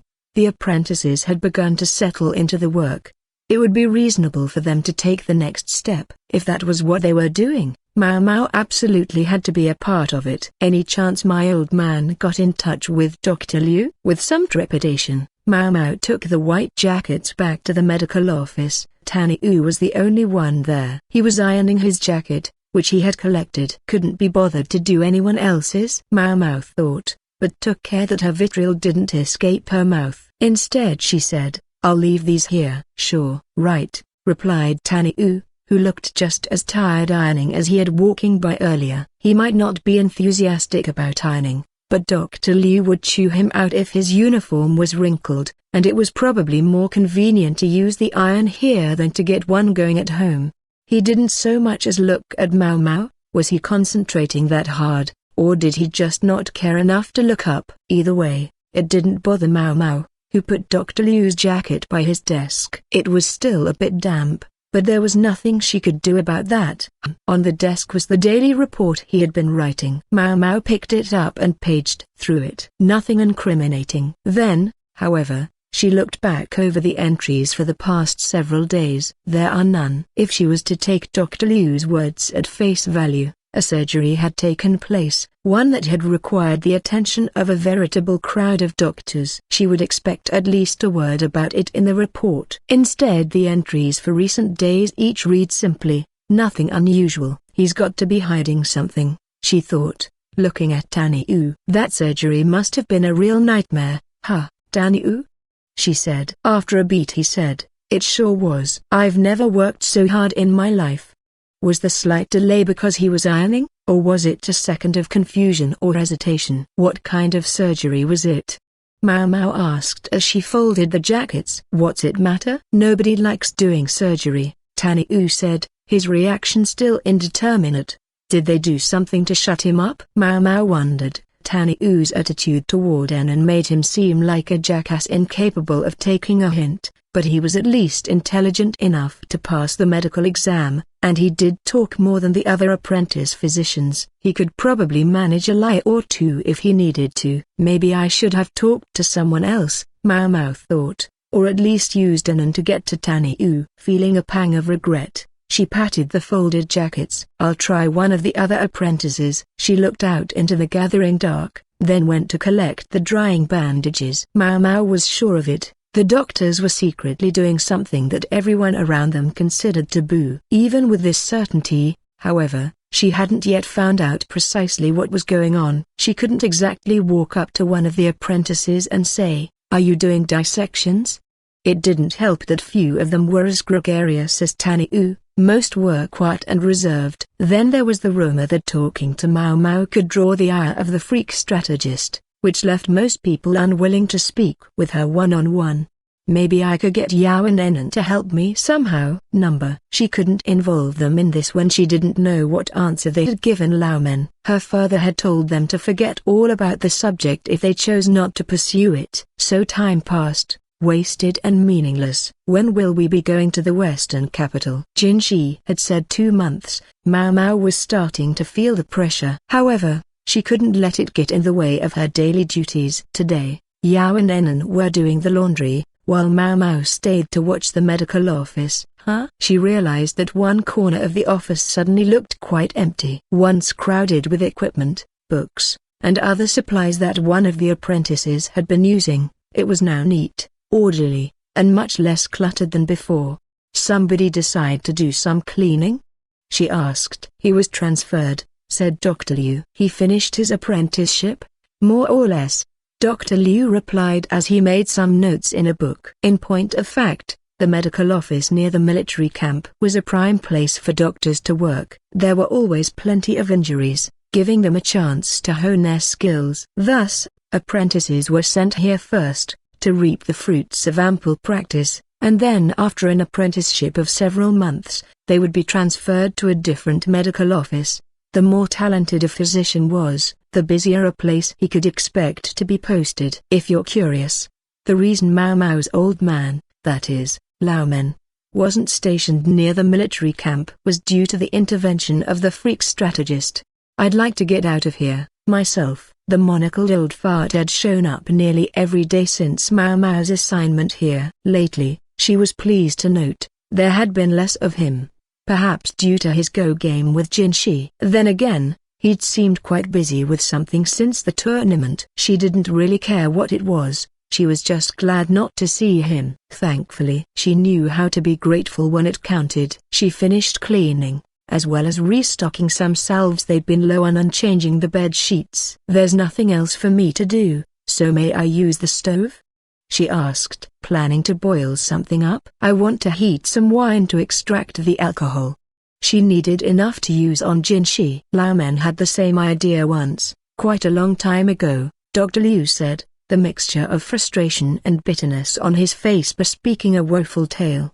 But then he stepped out to relieve himself, and some fool walked into the room with a lit pipe. Yikes! I'll bet he was a very singed fool after that. Anyone knew there could be just one outcome. Boom! The words were out of her mouth before she could stop herself. But Dr. Liu scowled. It's Laomen's fault for not posting a warning.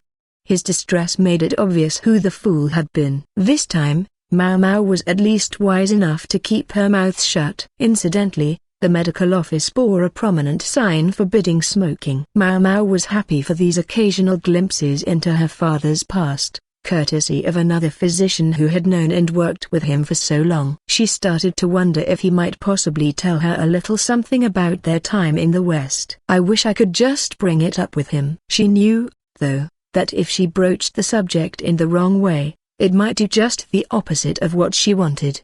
Better to wait and let things play out a little more. Anyway, it's better not to use the stove. You never know when some idiot cutting work and smoking away might walk in. Here, use this brazier. Take it to the other room. I don't think it's going to get hot enough, sir. We don't need that much.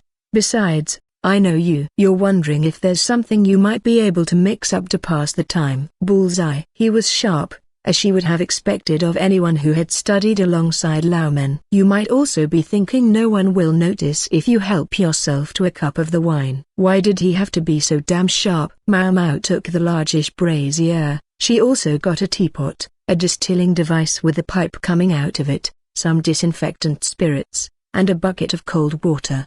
"Ah, take these too," Dr. Liu said, piling on scissors, medicine packets, and some powders. "Make up 100 packages." "Yes, sir." Some make work for her. He obviously didn't intend to give her the chance to have any free time. Maomao added some charcoal to the brazier and placed the distiller on it. Unlike the jerry-rigged distilling device she'd made in the Jade Pavilion using whatever was at hand, this was a distinguished piece of equipment. There were two things that appeared to be stewpots with upside-down teapot spouts attached to them, one above and one below. Wine was put into the lower one, heated to make it evaporate, and then it cooled in the upper pot, producing the distilled alcohol. Wish I had one of these at the dorm, she thought. It was pretty specialized, so building one would take a lot of money. The device in front of her was made of ceramic. Obtaining one made of metal would only add to the cost. Maybe they'd give me this one when it gets old and they don't need it anymore. Well, it was nice to want things. She let the thoughts amble through her mind as she packed the medicine into the packets. It would be given to the officials who inevitably came in with colds at this time of year. Medicine, like food, went bad if it wasn't used promptly, but she expected these packets would be gone before long. While Maomao was busily stuffing the little envelopes, She thought she heard someone arrive in the next room, maybe someone with injuries. She tried to go back, but Dr. Liu was standing at the door. He met her with a sharp "Stay there and do your job." Then he went on, "We have a visitor, but we won't need tea. You don't have to prepare anything for us." Someone he'd rather not see too much of, or perhaps someone he didn't want to waste the tea on. Maomao was puzzled, but went back to stuffing envelopes. For exactly as long as it took Dr. Liu to turn around. "I sure hope it's not the freak strategist," she thought, pressing her ear to the door. She could hear Dr. Liu talking, although he sounded uncommonly respectful and polite. It would seem to indicate he was speaking to someone more important than he was. "You want another capable physician, sir? I'm afraid you're really squeezing me dry." Who could he be talking to? Maomao wondered. Her question was soon answered. "I realize I'm asking a great deal. In fact, however, I could do with 2 more physicians." Even through a door, she recognized the gorgeous voice. It wasn't quite as honeyed as it had been in the rear palace, but in place of honey it had some ineffable quality that drew people to it. Less of a heavenly nymph and more of the heavenly immortal.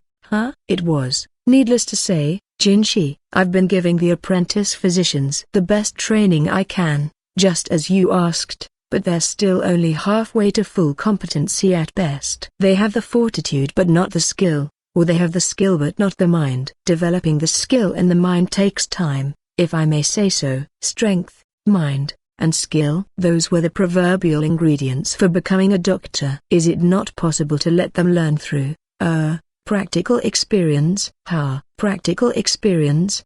Please, sir, spare a thought for the patients they would be learning on. It's true, practitioners of medicine seek to save people, but most unfortunately we have no guarantee of success. Sometimes we fail, and then the patients, or their next of kin, sometimes have very unkind things to say to us. If you don't have an exceptionally strong heart, such moments will soon break you. Jinshi wanted a physician, but Dr. Liu was stonewalling him, claiming they didn't have enough people. There were fresh young doctors learning their trade, but it wouldn't happen overnight. Is this about finding people to go with him to the western capital? Apparently Jinshi felt the need to take matters into his own hands. It wasn't easy being at the top. "Strong-hearted people? I should think you have a few of those," Jinshi said, almost light-hearted. Maomao began to suspect that the request for more medical personnel was a pretext to get Dr. Liu to send her with Jinshi. Dr. Liu normally attends on the imperial family,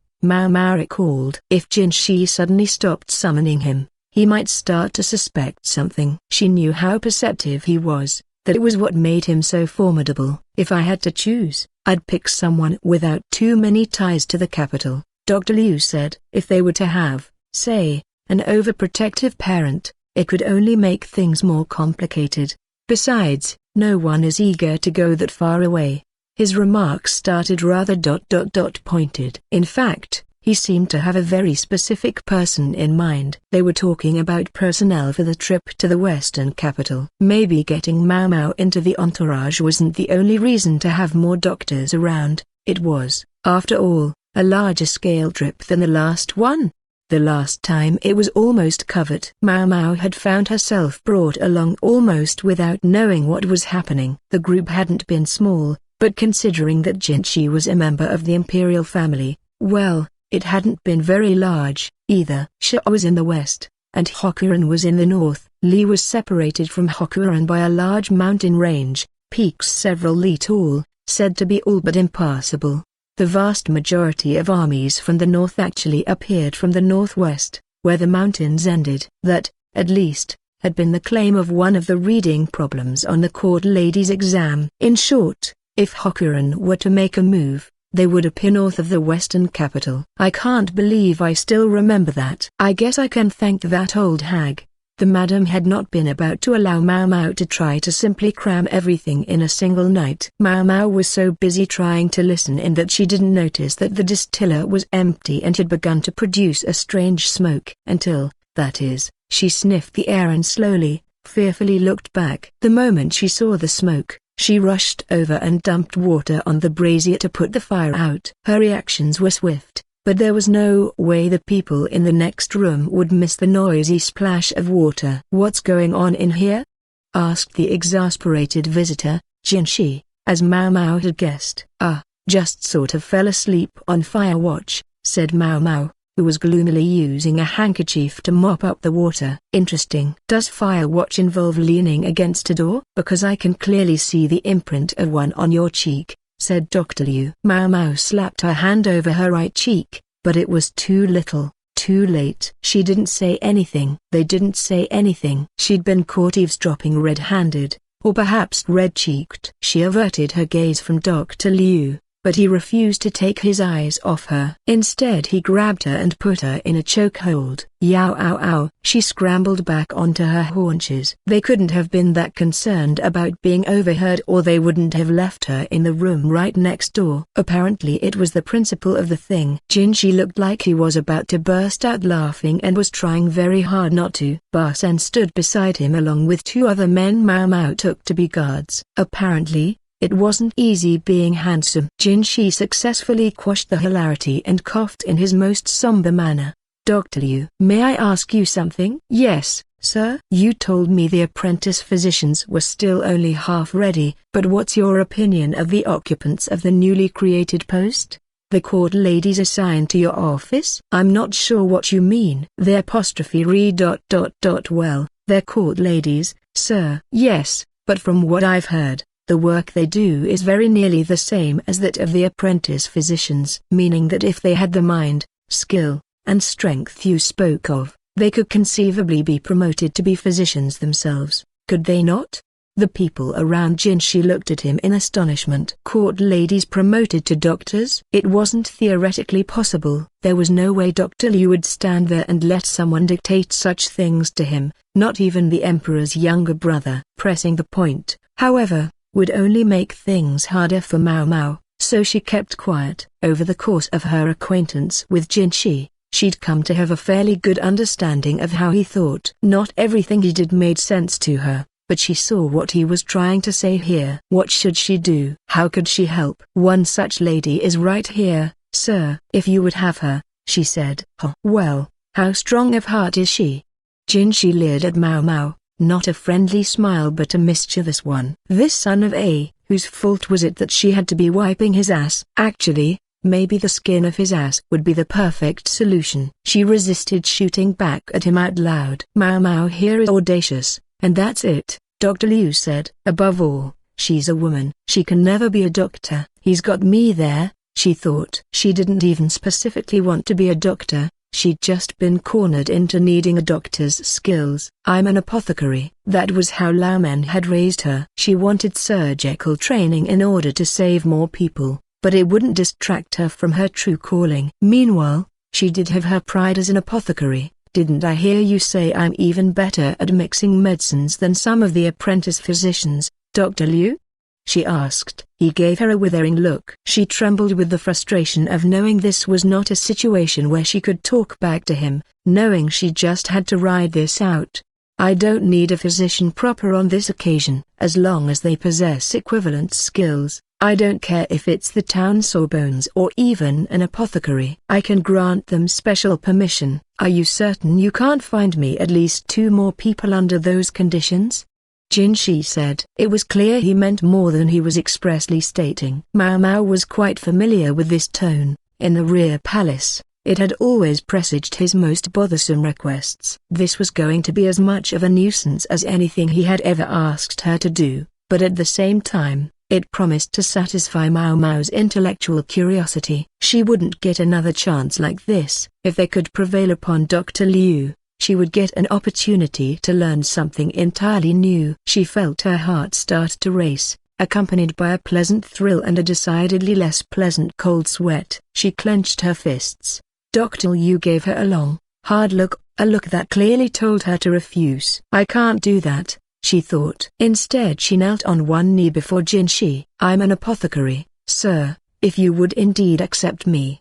The corners of Jinshi's mouth twitched upward. You heard her. What's your professional opinion, Dr. Liu? For a moment, Dr. Liu gave Maomao a silent glare, and here she'd expected that he would give her work a fair shake in comparison with the apprentices and the other assistants. Was it really that much of a problem that she was a woman? Finally he said, she is, as she says, an apothecary. But there are some problems that cannot be treated with herbs. Isn't it the job of her medical superior to do something about that? If she must know about more than herbs, can she not be taught? Maomao couldn't see Dr. Liu from her obsequious bow, but she knew at that moment he had to be gritting his teeth and suppressing his rage.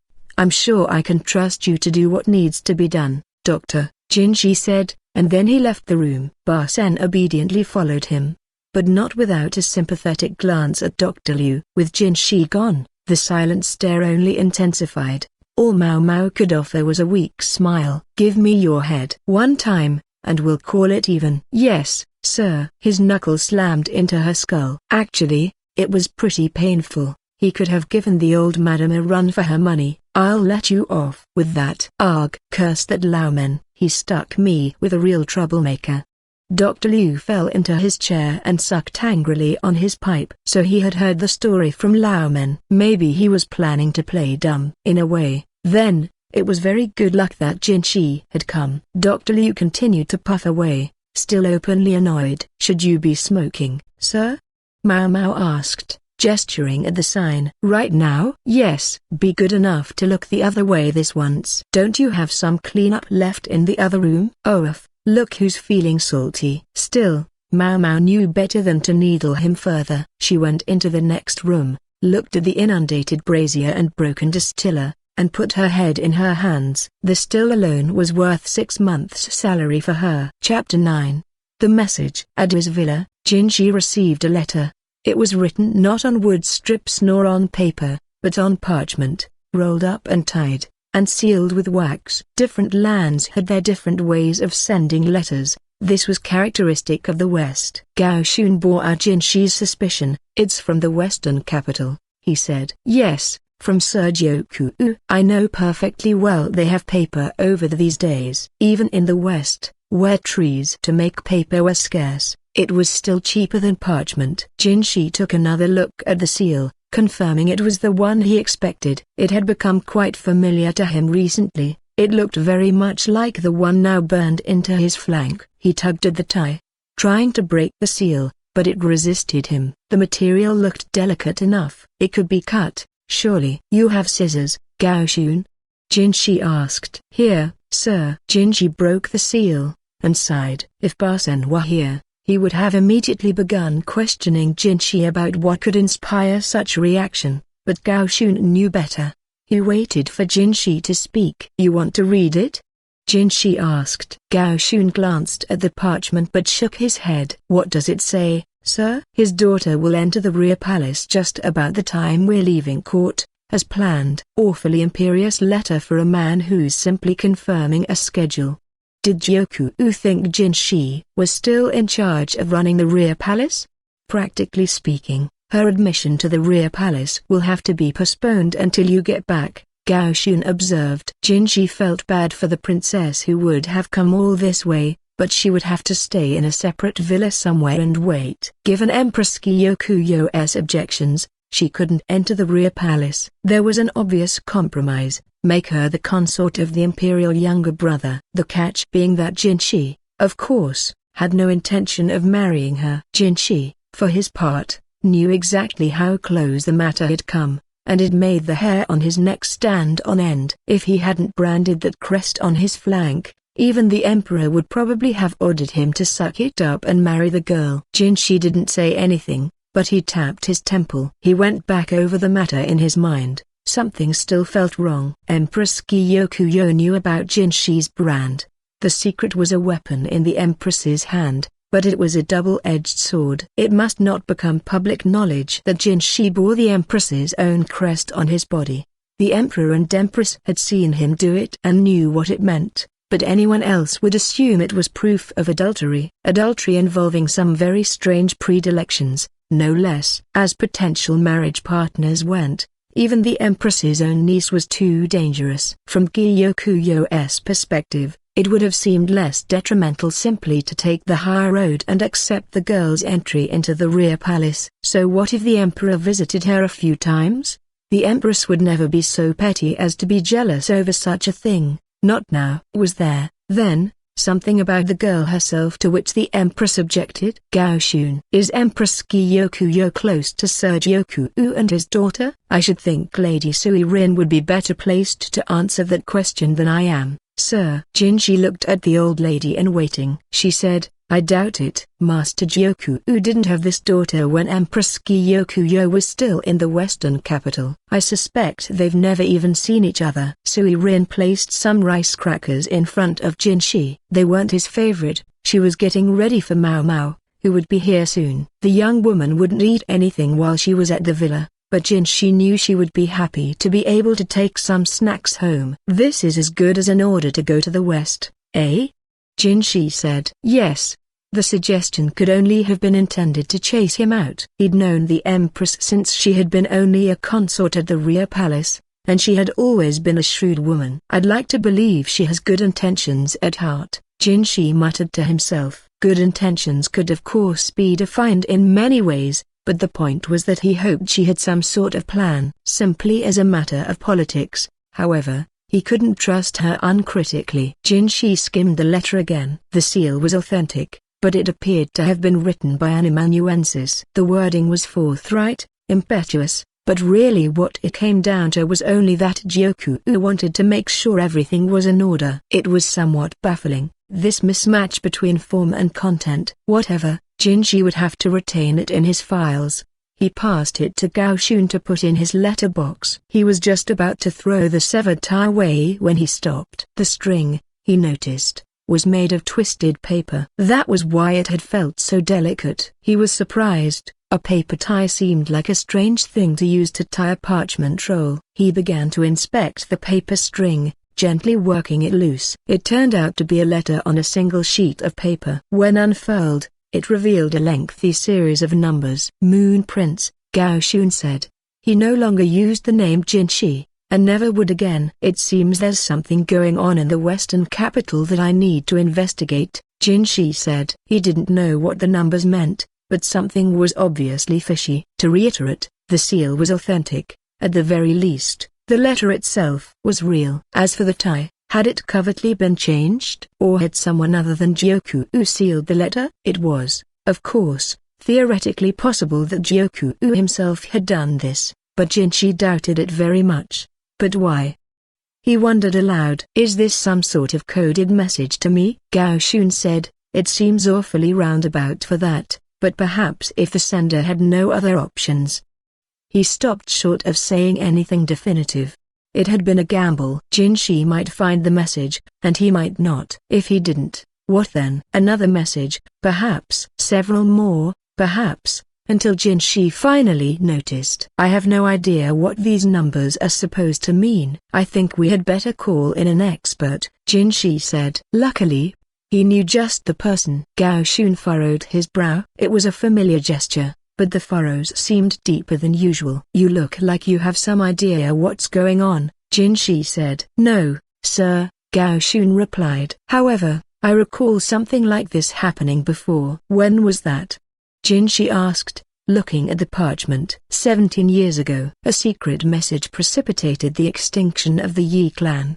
The Yi clan. They had ruled the western capital before Gyokuen had come to power. Indeed, the area had formerly been known as Iceshu, the Yi western province, after them. But they no longer existed, since the Empress Regnant had had them destroyed. Supposedly they had been plotting rebellion. Jinshi had been just 4 years old at the time and had no memory of the events. Wiping out the Yi clan was one of the Empress Regnant's most notable acts, along with her work on the rear palace. Jinshi said, the Empress Regnant, that is to say, the former Empress Dowager. She was never able to occupy the throne herself, but had conducted politics on behalf of the former emperor in a capacity much like a prime minister. Her Majesty the former Empress Dowager managed to involve herself in politics despite being a woman, and she was anything but a fool, Gao Shun said. I'm aware. I know who the fool was in those days. The former emperor, Jinshi's father, had had no interest in politics. As far back as Jinshi could remember, the man had been weak with illness. The closest he came to being involved in government was when he would totter about the palace from time to time. In his last years, he hardly ever left his room, but stayed shut up with his paintings. The Empress Regnant had made some forceful moves, but almost all of them had been for the people's benefit. She raised up those who were capable, but at the same time, she earned the antipathy and even hatred of high officials who prized bloodline above merit. Even the Empress Regnant's most seemingly inscrutable moves had turned out to have a logic behind them. So it had been for the expansion of the rear palace. Perhaps it was so for the destruction of the Yi clan as well. The story was simple. The Yi clan had plotted rebellion, and had been punished with extermination. Yet exactly what manner of rebellion they had been plotting had not been handed down, and more troublingly, this was the first Jinshi had heard of any secret messages. So he asked, what kind of rebellion was the Yi clan planning? The Yi were not the last clan to be destroyed. The fate of the Shi clan was fresher in his mind. Jinshi brushed the scar on his right cheek as he relived the memory. If that were known, I'm sure you would have been told, Moon Prince, Gao Shun replied. A euphemistic way of saying that the Yi clan had been annihilated before it was known what they were scheming. And you approved of this? Jinshi asked. No, Gao Shun replied with unexpected honesty. Jinshi realized his question had been unfair. Gao Shun would already have been Jinshi's minder by that time. He would have had no hand in politics. The Empress Dowager was only human. That would have been around the time that the former emperor lost his mind. That was the only former emperor Jinshi remembered, haunted and incoherent. I'm sure you'd like to learn more, but Maomao will be here soon. Are you still calling her that? Jinshi narrowed his eyes. If I stopped now, I'm sure she would have questions. He was right, of course, but it still stung. Why not call Maomao Xiaomai, then? To match. Maomao was Gao Shun's daughter, and Jinshi was well aware of how forceful she could be with her father. Gao Shun looked tired. I used to, but I've been forbidden from doing so my apologies, sir, but I cannot. Forbidden? What? Did you slip up and call her that in public? No, I developed the unfortunate habit of calling the other one Damai. Damai. In other words, Big M as opposed to Little M.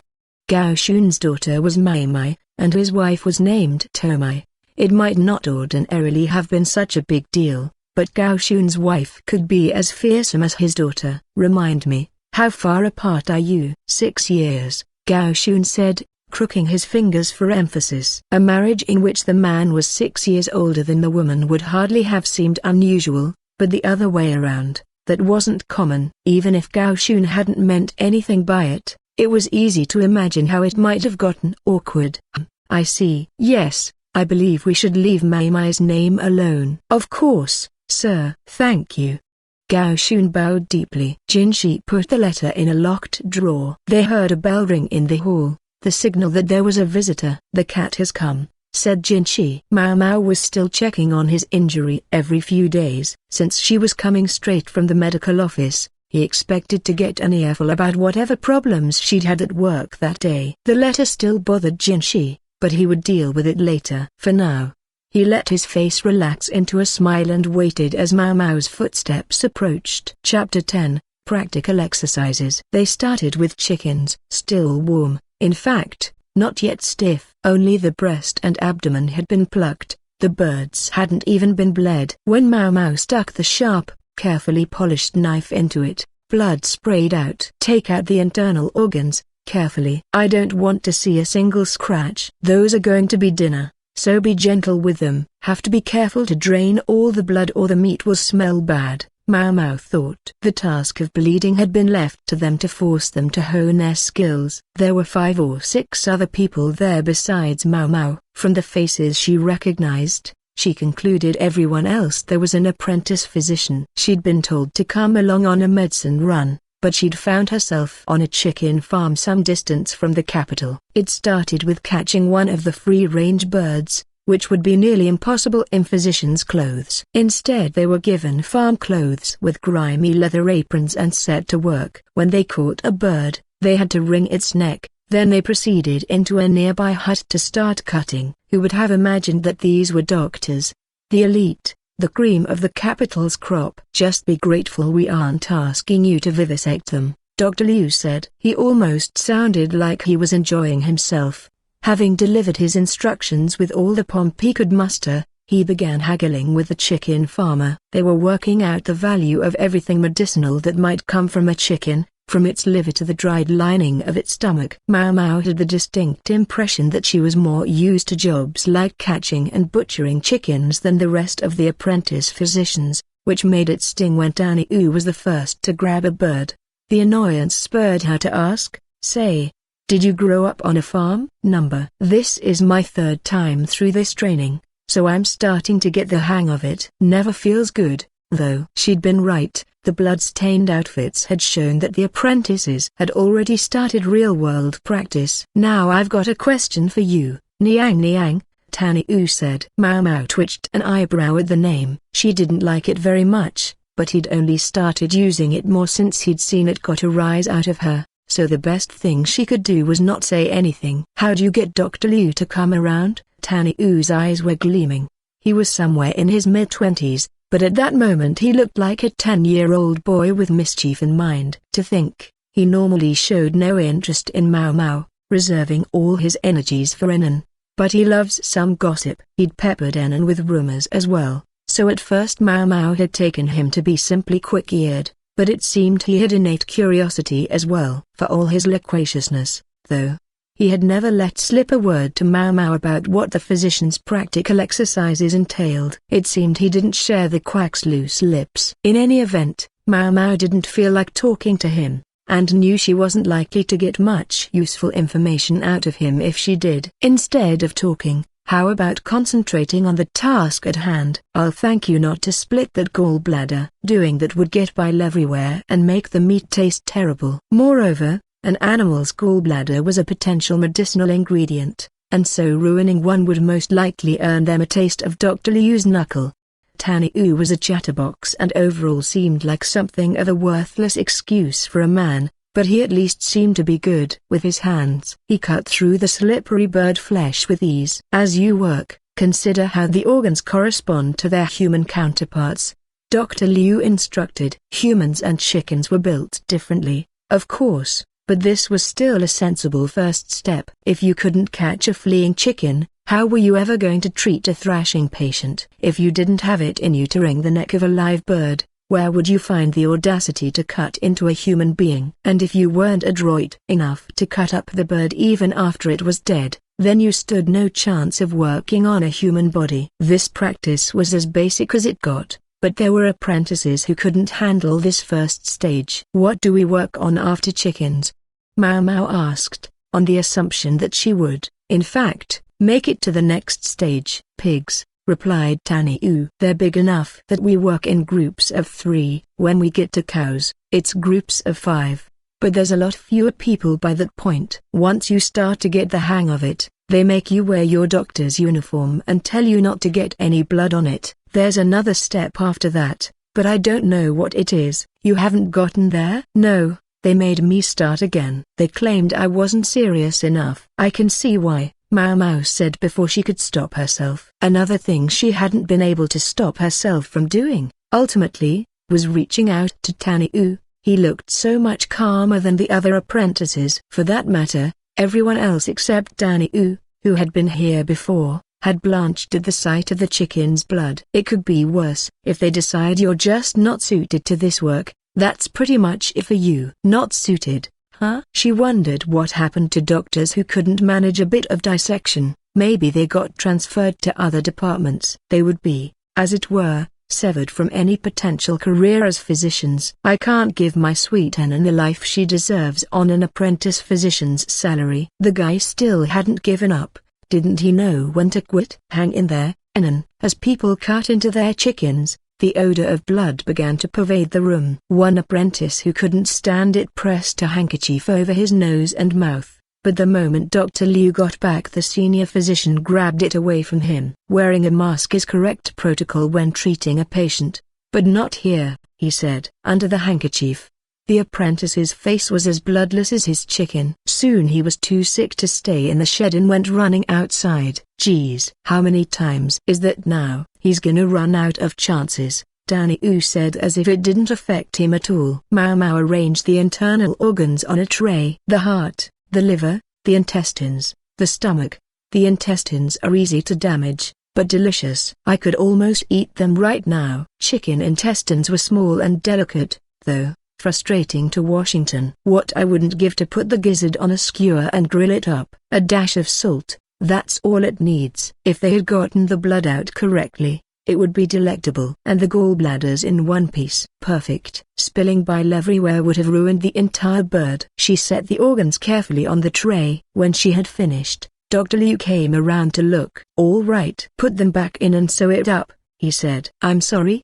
But she already had them arranged by cookability. I can tell you're eager to dig in, and I can't let you do all your work in that condition. You'll start to see patients as nothing but hunks of meat. I sincerely doubt that, sir, she said, but in fact he had seen straight through her. She put all the organs back where they belonged, taking special care not to damage the gallbladder. You know what to do with this? Dr. Liu asked, thrusting something under Maomao's nose. It looked like a fishhook and some thread, carefully wrapped in cloth. Yes, sir, more or less. The thread was probably silk, that would explain the distinctive sheen. She threaded the hooked needle with the silk, then pressed the sides of the cut together with her fingers as she sewed it shut. At least I've done sewing before, always with a straight needle. But the hooked one proved easier to use than she'd expected. She could see how much more effective it would be once she got used to it. They sure give you nice stuff when you're official. Thus she went along, sewing and being impressed in equal measure. If she could have asked for anything, it might have been a slightly longer end to the hook. It was somewhat short and difficult to hold. This would have been easier with something she could grip tighter. Tweezers wouldn't work to hold it. I need something I can grip better. She was still thinking about whether they might develop a new tool just for her when she finished the job. She glanced over and saw that Danny Yu had already finished. There was that frustration again. Let me see that, Dr. Liu said, inspecting the sutures. HMPH. All right. You can do what you want with it after this. But I'm collecting the organs that we can use for medicine. You can have the rest. He turned away, not looking particularly impressed. This was what passed, it seemed, for his approval. Make sure to wash those needles. Boil and disinfect them. They don't come cheap. From their shape to their delicacy, the hooks were clearly the work of skilled craftsmen. Maomao had quietly been hoping to take one home with her. So much for that idea. She cut the sutures and took the organs out once again so she could clean them off. Maomao graduated from chickens to pigs, and thence to cows, and it was around that time that she received a delivery. Thank you very much, she said, taking it from the woman who ran the dormitory. It was already after dinner. Work had run late. The woman had been waiting for her all this time. She was also grinning a little. Maomao looked at the sender and discovered it was, of all people, Gao Xun. I can guarantee she's got the wrong idea. It might have come in Gao Xun's name, but only one person could have sent it. Jinshi. He could have used Barsen's name as well, but that seemed likely to cause distress if Barsen ever found out, so Gao Xun it was. Maomao was still going to Jinshi's villa once every several days. She'd worried about how she would hide that from Yao and Anan once the year-end break was over, but the problem turned out to solve itself. I know you think you're getting ahead of me, Maomao, but you're not, Yao had declared. She evidently thought Maomao's visits to Jinshi were further excursions for practical exercises. I guess she's not entirely wrong, Maomao thought. In any case, she was grateful for Yao's convenient misapprehension. From the way Yao acted, it looked like she, too, had chosen to walk this brutal path. Gao Xun's name on the delivery led Maomao to think of his son. I never see Barsen around the villa. He was as strong as a charging boar and about as subtle. He was probably being deliberately distanced from Jinshi's personal life so that he wouldn't notice any change in his master. Looks like he still accompanies Jinshi at work, though. To the medical office, for example. It was natural not to clue him into what was going on. But even Barsen would get frustrated if they didn't handle him carefully. Thankfully, Gao Xun would know how to do that, or at least, Maomao hoped he would. Once she was safely back in the room, Maomao opened the package. There was a letter and something wrapped in cloth, something with a faint scent. Elegant as always, I see.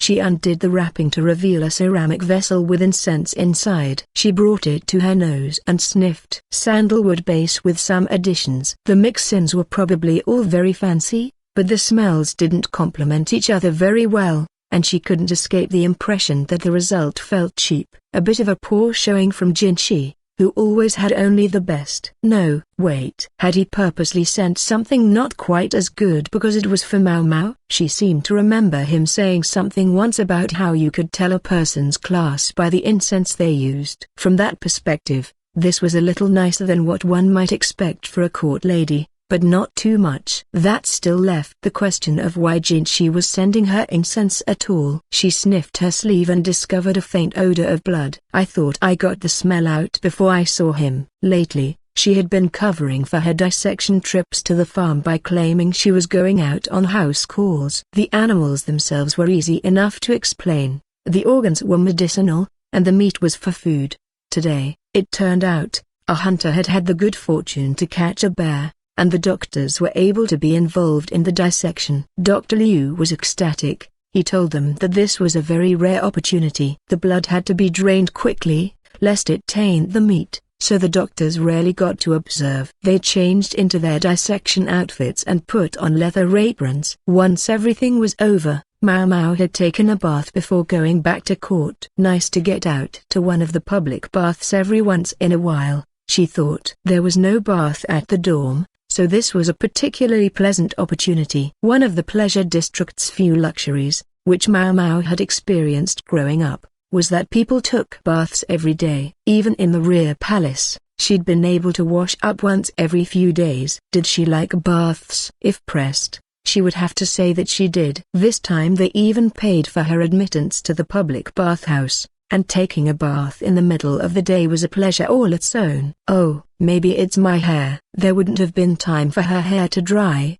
of course, so she'd gone without washing it. She wondered if Jinshi understood what was necessary to become a real doctor. Some of it, maybe. But I'm not sure he knows about the human corpse dissection. Evidently he'd picked up on the odor she brought with her when she came to examine him. He could be fussy about the strangest things. Still pondering the situation, Maomao took a teaspoon of the incense and lit it. Then she put a basket over it, and on top of the basket she set the clothes she would wear tomorrow. Let's start with this. She used just a pinch of the stuff. She wasn't even sure if it would be noticeable. Thus prepared for the following day, she decided it was time to go to bed. She was about to change into her night clothes when there was a knock at the door. "Come in," she said. Anan entered with some spring rolls in her hand. "This is left over from dinner. You want it?" "Absolutely."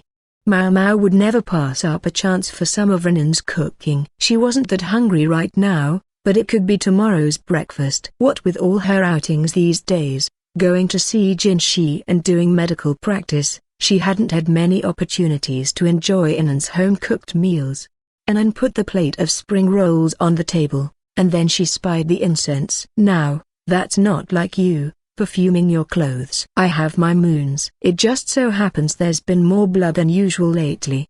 It wasn't untrue. This was precisely that time of the month when she became rather melancholy for a few days. "I know Yao does it, and I thought it might be a good idea." She knew, of course, that it was probably Anan who was actually doing the work. "Oh, I see." Maomao had expected some pointed comeback from Anan, but she said nothing more than that. Even though she had surely noticed how often Maomao was out these days. "So she's not going to try to sound me out about anything?" As long as Maomao wasn't dragging Yao into anything, Anan seemed content not to stick her nose into her business. Maomao placed a cloth over the spring rolls and went back to changing. When Maomao arrived at the medical office the next day, she found Yao talking to Dr. Liu and not looking very happy. The two young women often missed each other at work these days, so they hadn't seen much of each other, and it looked like the reunion might be a stormy one. "I hope she doesn't say anything suspicious," Maomao thought anxiously as she set herself to organizing the medicine cabinet. "And you don't feel the need to send me out for anything?" Yao said. "And there it is." Yao was resolute, seemingly intent on looking every bit as fearsome as Dr. Liu. "No, I don't," the senior physician responded, and then looked through the daily report as if to say that was the end of the discussion. The report reported only that there had been nothing much to report yesterday. "Funny. You seem to have errands to run all the time these days, Maomao," Yao said. Great. Now Maomao was involved. Yes, it seems I do, she replied. There was no point arguing it. And where did your errands take you yesterday? To do what? I was retrieving some bear gall, said Maomao. At that moment, in fact, she was putting away the gall she'd obtained the day before. The hunter had given them some, already processed. It was a lovely medicine. It looked sort of like a misshapen dried persimmon. She thought she caught a hint of a glare from Dr. Liu, but he didn't say anything to stop her. He knew she wasn't saying anything incriminating. Gall is such an important medicinal component. I asked to be shown how it was prepared. I also helped with dissecting a cow to see if there were any stones in its gallbladder, which, I'm sorry to say, there weren't. Stones in a cow's gallbladder? You mean bezoars? I hear those are found in barely 1 out of 1,000 animals. Why would you go looking for something you know almost certainly isn't there? Yao asked. Fair question. The chances of finding a bezoar are much higher if the animal displays symptoms of gallstones. The stones get much more expensive the moment they go on the open market, so if you see an animal showing the signs, it's perfectly logical to look on the spot. Maomao walked a fine line, trying to prevent Dr. Liu from getting upset with her while also not saying anything strictly untrue. She felt a bit guilty toward Yao, but she needed to bail out of this conversation. I know it isn't quite fair of me. She was hiding behind Jinshi. Yao might give her a hard time for dirty tactics, but Maomao wasn't in the mood to talk. She had other, more pressing things to do. Yao looked at her and grimaced. Dr. Liu looked back at the daily report. He seemed to be saying he was satisfied with Maomao's answer. I understand, Yao. Believe me, I do. Maomao knew what Yao really wanted to say. Why can't I come too? That's what you want to know. It was Dr. Liu who finally supplied the answer. If you want some errands to run, start by going to the cafeteria. The cafeteria, sir? Why? Let me guess. You've never killed and plucked so much as a chicken in your life. You think Maomao was just watching them chop up that bear? That's what's going on here, and she's used to it by now. It was a rare compliment from Dr. Liu, but somehow it didn't bring Maomao pleasure. Well, what about Anan, then? She must be even better than Maomao at butchering chickens. Maybe so. But why bring someone who's not interested in the errand in the first place? What? Did you think Anan would go on ahead and leave you alone? I'm not going to press gang anyone who lacks the ambition. You think it's unfair that only Maomao gets to go on these errands? You want things to be different? Then start by making sure you're not dead weight to the people around you. There was the usual Dr. Liu, relentless and unsparing. Yao clutched her skirt. The physician's words obviously pained her, but she didn't say anything. She knew it was true. She'd never even held a cleaver in the kitchen. The spring rolls Maomao had eaten for breakfast this morning had been entirely Anan's work. We've got something else to worry about. There was an audible sound of teeth grinding from behind Yao. It was Anan, who was reaching for a bottle of disinfectant alcohol. Scary. Very scary. Yao, however, reached out and stopped her. Anan, she said. She so often seemed to do as her lady-in-waiting wished. But at this moment she showed that she knew how to handle an overprotective attendant. She turned back to Dr. Liu and said, I understand what you're saying, sir. I'll learn how to handle a cleaver right away. You will you? Well, start by beheading a live chicken. Beheading? It was true that if she couldn't manage that, she wouldn't be able to follow the path Maomao was on. Even one of the apprentice physicians had broken down in ugly, snotty tears as he killed the pig he would use for his dissection. If that was how farm animals affected you, you were never going to be able to work on human beings. After all, a physician might very well find himself having to amputate an arm or a leg without even an anesthetic for the patient. Happens all the time on the battlefield. War was a place where you didn't need your father's hidden anatomy books. You would see enough human organs for a lifetime. The ability to ban a book on dissection was, in its own way, a luxury afforded by a time of peace. I wonder if you've got it in you to hack at someone's organs while they're still alive, Dr. Liu said with a smirk. I do. I can. That's what I came here for, Yao insisted. She wasn't just trying to be contrary with a senior physician. She genuinely seemed to want to acquire the skills of medicine. If Yao was only here in the medical office as a way of getting out from under her uncle's thumb, this would be an excellent time for her to give up and go home. In spite of the physical injury she'd suffered while tasting food for poison, Yao was still young, beautiful, and smart. There must have been plenty of suitors out there who would be eager to have her. Stop that. I'm thinking exactly like her uncle. Yao and Anan both despised Yao's uncle, but there was, admittedly, some level on which he was still thinking of Yao's happiness. Li was, by and large, not a place where a single woman could live comfortably. Too many habits, customs, and circumstances militated against it. It wasn't Maomao's place to say that to Yao, though. If she had decided that this was what she wanted to do, then Maomao would keep her peace. That was when she caught a glimpse of Anan, standing behind Yao and was looking at the mocking Dr. Liu. Maomao knew that Anan would, like her, refrain from comment on whatever Yao decided to do. At that moment, however, there was uncharacteristic indecision in her eyes. I wonder how this is going to play out. However that was, though, it still didn't involve Maomao. She jotted down her freshly obtained ingredients as she put them in the cabinet. Yao lost no time. Come that night, she was standing in the kitchen. Anan watched her inexpert handling of the cleaver with trepidation. Maomao, who was home early for once, watched them both and waited patiently for dinner to be ready. So I take this, and, whack. Mistress. Yao brought down the knife like she was chopping wood. She looked like she could have cut through bone, not just meat. Even if Maomao had wanted to help, it didn't look safe to get too close. It's dangerous, working like that. You should start with something smaller. No, meat. I need to cut flesh. Anan was distinctly panicked. She was normally so cool-headed that Maomao would have expected her to make a better teacher for Yao, but they weren't going to get anywhere this way. Maomao decided to pretend she hadn't seen anything and just leave the room, when, unfortunately for her, her eyes met Anan's. Anan gave her the look to end all looks, then pointed at the table.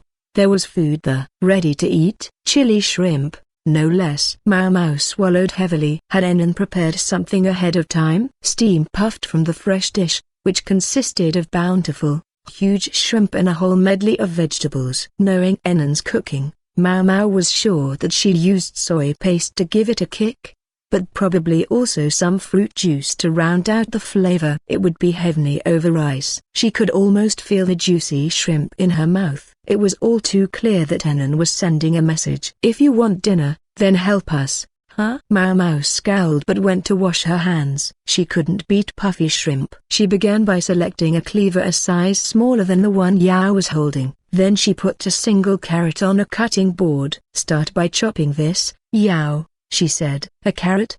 But I'm trying to learn to cut meat. Here. I think I can hear Dr. Liu now. You cut flesh when you can't chop so much as a sprig of ginseng? Maomao replied, substituting something more traditionally medicinal for the carrot. Fine, Yao said after a moment. Good. Now, take this cleaver. There are actually different kinds of cleavers, and you have to cut with them in different ways. The knife you're holding now is for smashing through bone. It's not meant for something as delicate as soft flesh. If you were practicing amputating a patient's arm, it would be perfect. Yao didn't have anything to say to that. She bit her lip and switched knives. Anan looked relieved. Yao was dedicated to her studies, so she would know certain things that medicine had in common with the culinary arts, but that didn't include the types of cleavers. When it came to kitchen matters, she was more knowledgeable about eating than cooking. Okay, now let's work on how to hold the knife. Do it like this. And when you cut the carrot, it's like this. Maomao moved Yao's hand inch by inch. Once you have it fixed in place so the carrot doesn't move, you can cut nice and slow. You don't have to hack. Anan takes good care of the equipment, so this knife has an excellent cutting edge. You don't need a lot of force. Remember that when you cut through festering skin or flesh, you're severing living blood vessels. Thunk went the knife as Yao made an unsteady cut. All right. Now slice it into about 5 pieces. Thunk, thunk, thunk. Yao was a perfectly capable young woman. She just needed someone to show her what to do. It was worth remembering that as grown-up as she looked, she was still only 16. There. she said as she finished chopping the carrot. Okay, this next. Maomao set out a daikon. No more vegetables, said Yao. All you've done so far is slice a carrot, Maomao said. Let's work on peeling a daikon neatly before we move on to meat. If anything, peeling the skin off a daikon was the harder task, but Maomao wanted Yao to do her learning on produce. She didn't want her charging into Dr. Liu's office just because she'd managed to chop a little meat. Well, to be fair, she would need to strangle a chicken first. Yao looked unhappy, but resigned herself to working on the radish. Don't worry, I wouldn't make you peel the whole thing at once the very first time. Cut it into smaller pieces that will be easier to peel. Sure. That's exactly what I was going to do, Yao pouted. While she worked on peeling, Maomao contemplated what to do with the carrot. Maomao, said Anan, pointing first at the pork Yao had been attempting to chop, then at some dried shiitake mushrooms. The mushrooms were a luxury ingredient. Maomao decided not to ask how she had gotten them. The only other thing she saw nearby were some spices. Makes sweet and sour pork, is that what I'm hearing? In fact, there just happened to be sweet potato starch right there. Might be perfect for covering the pork, which could then be fried. Maomao couldn't help longing for the shrimp, which was sitting there getting cold, but Anan was fixated on watching Yao to make sure she didn't hurt herself. Maomao was left with no choice but to go ahead and make the pork. Maomao, said Yao this time. Just so you know, I'm not giving up on the physician's path. Women can't be physicians, Maomao replied, unwilling to lie to Yao. The most Maomao and her compatriots might be permitted at this point was to obtain equivalent knowledge. They would be given no title and gain nothing from it, other than to satisfy their own intellectual curiosity, and, perhaps, to know that they could respond should some emergency ever arise. But they're already teaching you the things you need to become a doctor, right? That brought Maomao up short. She didn't answer. If she was set on not lying to Yao, then silence was the only response. I've been thinking hard about it, Yao said. I mean, since we found the book in Master Lahan's house. That wasn't a name Maomao liked to hear, but giving Yao a foul look wouldn't help anything, so she just listened quietly. It's true, I find it hard to accept that way of thinking, but I can understand that it's probably necessary for those who practice medicine. Master Lahan made that perfectly clear. I always assumed we would learn these things eventually, but now I see there's something else you need in order to put it into practice. Intelligent girls were all well and good, but sometimes ignorance was bliss. If Yao hadn't known, or if she could have pretended not to know, then a simpler, easier path might have been open to her. Maomao felt the wish for Yao to be happy,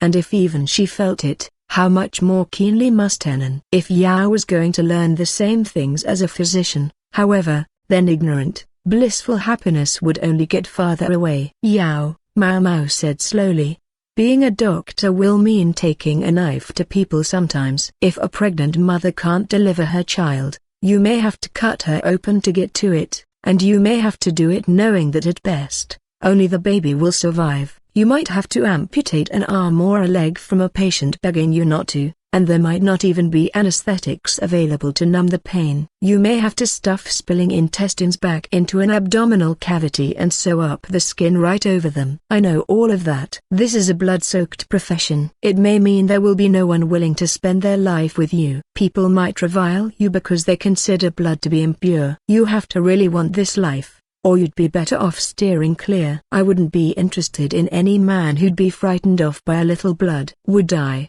Anan? Why, young mistress? Anan, usually so eager to keep any man at bay when it came to Yao, looked conflicted. Normally, someone like Yao would be walking a more proper path. Even Maomao could see the disappointment of it. But there was no reason she should stop Yao. She could only pray that a little light might shine upon the path Yao chose. Oops. It broke. Peeling a daikon is a lot harder than it looks, Yao said, scowling and showing them a thick strip of radish peel. You're right, it's not easy, Maomao said. Anan can make them look like peony blossoms. Yes, well, she's special. That was the honest truth. While she talked, Maomao dunked the battered pork in the oil and fried it up good. Yao was continuing to give the tattered radish peel a dirty look. It looked like it was going to be a while before they got to taste that shrimp. Chapter 11. The Dissection. The weather had begun to get warmer and the butterbur had blown their edible buds when Maomao and the apprentice physicians were brought to a dark, dank spot. Finally time for the real deal, huh? Taniu said flippantly. He was the only one who had the wherewithal to act unintimidated. The other apprentices were all pale-faced. Once in a while they would shoot Maomao looks that said, "What are you doing here?" But they refrained from actually saying anything. Maomao had weathered plenty of these looks while they dissected animals together. She wasn't about to let it bother her now. Well, it wasn't quite true that no one said anything. "Someone's getting very special treatment," remarked Taniu, as frivolous as he might seem. He had an iron nerve. When they had been dissecting livestock, he'd been the calmest of them all. He might not take to classroom learning as readily as the other students, but his composure made him a more gifted practitioner than the others. Indeed, he was very good. "If you want to call it that," Maomao replied. "Ooh, I'm jealous." Maomao was starting to think Taniu couldn't stay calm unless he was talking to someone. Most of the other apprentices were too nervous during the practical work to talk to anyone, let alone Maomao, but Taniu seemed to prattle at her relentlessly. "If my treatment's really so special, maybe I could get one of those white coats." "Ooh, don't think that's possible, Niang Niang." "It's Maomao." Was he doing this on purpose? Whatever. It would be too much work to set him straight, so she let it be. To be fair, she could see where Taniu was coming from. "Special treatment, huh? Guess I can't really blame anyone for accusing me of that." Under normal circumstances, Maomao would never have walked this dim, dank hallway in the doctor's company. As to where the hallway led, it was the room where executed criminals were placed in repose. The doctors were using a special passageway so that no one would see them go there. It was not, however, the first time Maomao had used it. No, that had been when she'd gone to see whether Suiri was really dead. Suiri, who was now living with the former consorta duo. Kind of wish she could have learned surgery too. Once, on the way to the western capital, she'd helped Maomao treat some injured guards, and had proven unflappable even though the treatment had involved, among other things, amputating a human arm. She would have done great here. I guess her birth would have made it impossible, Maomao thought. While it wasn't officially acknowledged, Suiri was the former emperor's granddaughter. She was also a member of the exterminated Shi clan, so although her life had been spared, she was fated to remain in the shadows as long as she lived. Such a waste. There was nothing Maomao could do but lament it. Anything else was far beyond her power. One might think, then, that perhaps Suiri should have stayed dead, but that would be an affront. One could not forget that there was another girl who had staged a once-in-a-lifetime performance so that Suiri could live. "So, who's backing your participation here?" Taniu asked. "Very direct." "Are you accusing me of nepotism?" Maomao asked. The same thing of which she had been suspected when she'd first joined the staff at the medical office. I think it's something bigger than that." Men's intuition. This son of a. How could Taniu act so frothy and yet be so perceptive? It would be bad for everyone if he sniffed out Jinshi's involvement here. "I'm telling Anan," Maomao said instead. "She's not here, so how could you tell her?" Taniu replied. So much for throwing him off the subject. But it bought her exactly enough time. They had arrived at their destination. "Here," Dr. Liu said, pointing to a door at the end of the hallway. It opened with a great, heavy creaking, unleashing a fresh blast of damp, humid air. "I smell alcohol," thought Maomao. It should have been a comfort to her. She loved spirits, but she just wasn't in the mood to drink at that moment. Lying on a cot in the middle of the room was a man, face up and completely naked. Bruises from a rope marked his neck. He was a criminal, executed by hanging, and the smell of alcohol was probably because the body had been wiped down. "We'll put on smocks, but try not to get them dirty if you can help it," Dr. Liu said. Maomao took the apron she was given and put it on. She was also handed a white bandana, not to tie back her hair, but to put over her face, covering everything below the eyes. Dr. Liu continued, "I'm going to do the cutting. You're going to watch me, and you're going to burn every organ, every layer of tissue, into your memory. He was already holding a dissecting knife. "I want you to remember every single thing you see here." His tone was downright threatening. They had been warned ahead of time not to take any notes. The very fact that Dr. Liu was here, teaching them this, was supposedly something that could not happen. The only thing they could take with them from this place would be whatever they could remember. So it comes down to a conflict between public morals and medical progress. The physician's compromise was not to do anything too open. The small, sharp knife slid easily into the body's portly abdomen. It wasn't enough to make blood spurt, but at the same time, the flesh wasn't stiff. Dr. Liu appeared to have chosen a body in which the rigor mortis had worn off. He laid open the corpse and began showing them the internal organs, which were much easier to see than they had been on the freshly slaughtered livestock. Working with an actual human corpse, however, hit a little close to home. The students were by now accustomed to working with animals, but even so a couple of them put their hands to their mouths. "This is the heart. Here, under no circumstances should you cut the large blood vessels connected to it," Dr. Liu told them. Then he continued through the organs. "The stomach, the small intestine, the large intestine. These comprise the digestive tract. You should recognize them. We've made enough sausages from intestines." They'd done it on his orders. In fact, he'd told them their animals were not to be wasted. The sausages had been delicious, but it looked like a few of the apprentices might never be able to eat another one again. "Here are the reproductive organs. I'll call you the moment they execute a female prisoner." The reproductive organs take a substantially different form in women, needless to say. By this point in her life Maomao, of course, was neither surprised nor scandalized by the sight of male genitalia. "Can anyone tell me what disease this man suffered from?" Dr. Liu asked them. "Not sure how we're supposed to tell," Maomao thought. The man had been dead for days, meaning the color of his skin was no longer a reliable guide to his condition. She thought she could make out some splotches, and although this was her first time seeing the internal organs of a human up close, she thought she could make a guess. No one else seemed willing to answer, so she ventured, "Was it a disease of the liver, sir?" Maomao wasn't eager to stand out too much, but somebody had to answer or they would be stuck here forever. "What's your basis for suggesting that?" Dr. Liu asked. "I can't shake the sense that the color of his liver is poor compared to the animals we've worked with. There are also some yellow discolorations on his skin, and jaundice is a good indicator of liver problems. Yao had the same symptom.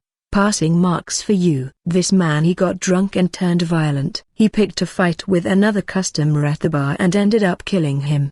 His own mother tried to stop him, and he killed her too. As a matter of fact, he'd just been released from prison for a previous offense, and he was out of second chances. Hence the hanging. As would be more obvious if we could line this up against a healthy liver, this one is noticeably inflamed. Excessive alcohol use is typically the culprit, but sometimes it can be contaminated by the blood, so be careful not to get any cuts or injuries on your hands while working with something like this.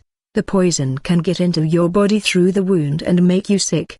Dr. Liu's tone was so intimidating that even Taniu didn't have a smart remark. In fact, his eyes were wide. He studied the organ intently. He seemed to show an unanticipated serious streak when they were actually at work. Maomao looked much like him. She was staring hard at the dissected body, taking it all in, making sure she didn't miss a word the doctor said, intimidating or not. When their special class was over, the students changed and headed for the bathhouse. They went to one right next to a temple. One imagined that the bathhouse had started as a place for clergy to purify themselves, but by now the establishment demanded secular currency. The baths were divided by gender, not mixed, and here in the middle of the day the place wasn't very busy, but nonetheless the changing room felt cramped. Even so, the closely packed shelves probably had room for 15 sets of clothes. There were a number of bathhouses in the capital, and if this wasn't the most lavish, it was clean and well maintained. The water was good and hot, and the other bathers were few and far between. In Maomao's mind, this was paradise. The students had been told they could go home after they washed up, so she would take the time to clean her hair today. She washed off the clinging feel of the dampness and the dark. It mattered so much to have these moments when you could simply soak in the bath and think about nothing. It sucks that we couldn't write anything down, she thought. But if they did, their notes would constitute a forbidden book in their own right. Today they had only observed, but in the future Maomao and the others would be expected to do the dissection themselves. Maomao had been surprised by how calm and rational she had remained in the presence of a corpse. Maybe it's because I'd never seen him before. Because he was a criminal. Because I could tell myself it was his own fault he died. Would she have been able to do the same if it was someone she knew? Or perhaps it helped that they were cutting not into a live person, but only something that had formerly been a person. Maomao thought of Laomen's hidden book. He'd said that it was his teacher on the last page. She hadn't looked very old, though. Not in his drawings. I can't imagine how he felt when he was making those illustrations. What must Laomen's teacher have meant to him? Just as Maomao was letting out another sigh, some young women came into the bath. Think they'd take me? One of them said. Sure. Definitely, the other replied. Maomao listened, wondering what they were talking about. I heard they haven't put out a call in a long time, though. You know, for ladies for the rear palace? That's exactly it. They must be getting low on numbers. Now's your chance. A call for ladies for the rear palace? Maomao frowned thoughtfully. Hadn't Jinshi said that Joku's daughter, Empress Kyokuyo's niece, was going to enter the palace? Even if they had found a way to postpone it. So they do ask for volunteers. Such a young woman couldn't have exclusively ladies-in-waiting from the western capital around her, and anyway, she was the child of someone very important and influential. Everyone talks about the crown prince, but the emperor only has 2 sons right now. Plenty of chances to find your place. Can't have too many sons, right? Wow. This young lady had ambition. She was planning not only to enter the rear palace as a palace woman, but to become the emperor's bedmate and even a mother of the nation. If you're gonna dream, dream big. Even if, Maomao figured, things would end up very differently from what the woman expected. She nodded her head, causing droplets of water to fall from her sopping bangs. That reminds me. She knew they would be leaving for the western capital before this new consort arrived, but she still hadn't heard an exact date. For that matter, she didn't even know who else would be coming with them. I'll ask him next time, she thought, and then she heaved herself out of the bath and headed for the changing room. Chapter 12. The Secret of the Numbers. Jinshi gave a great stretch.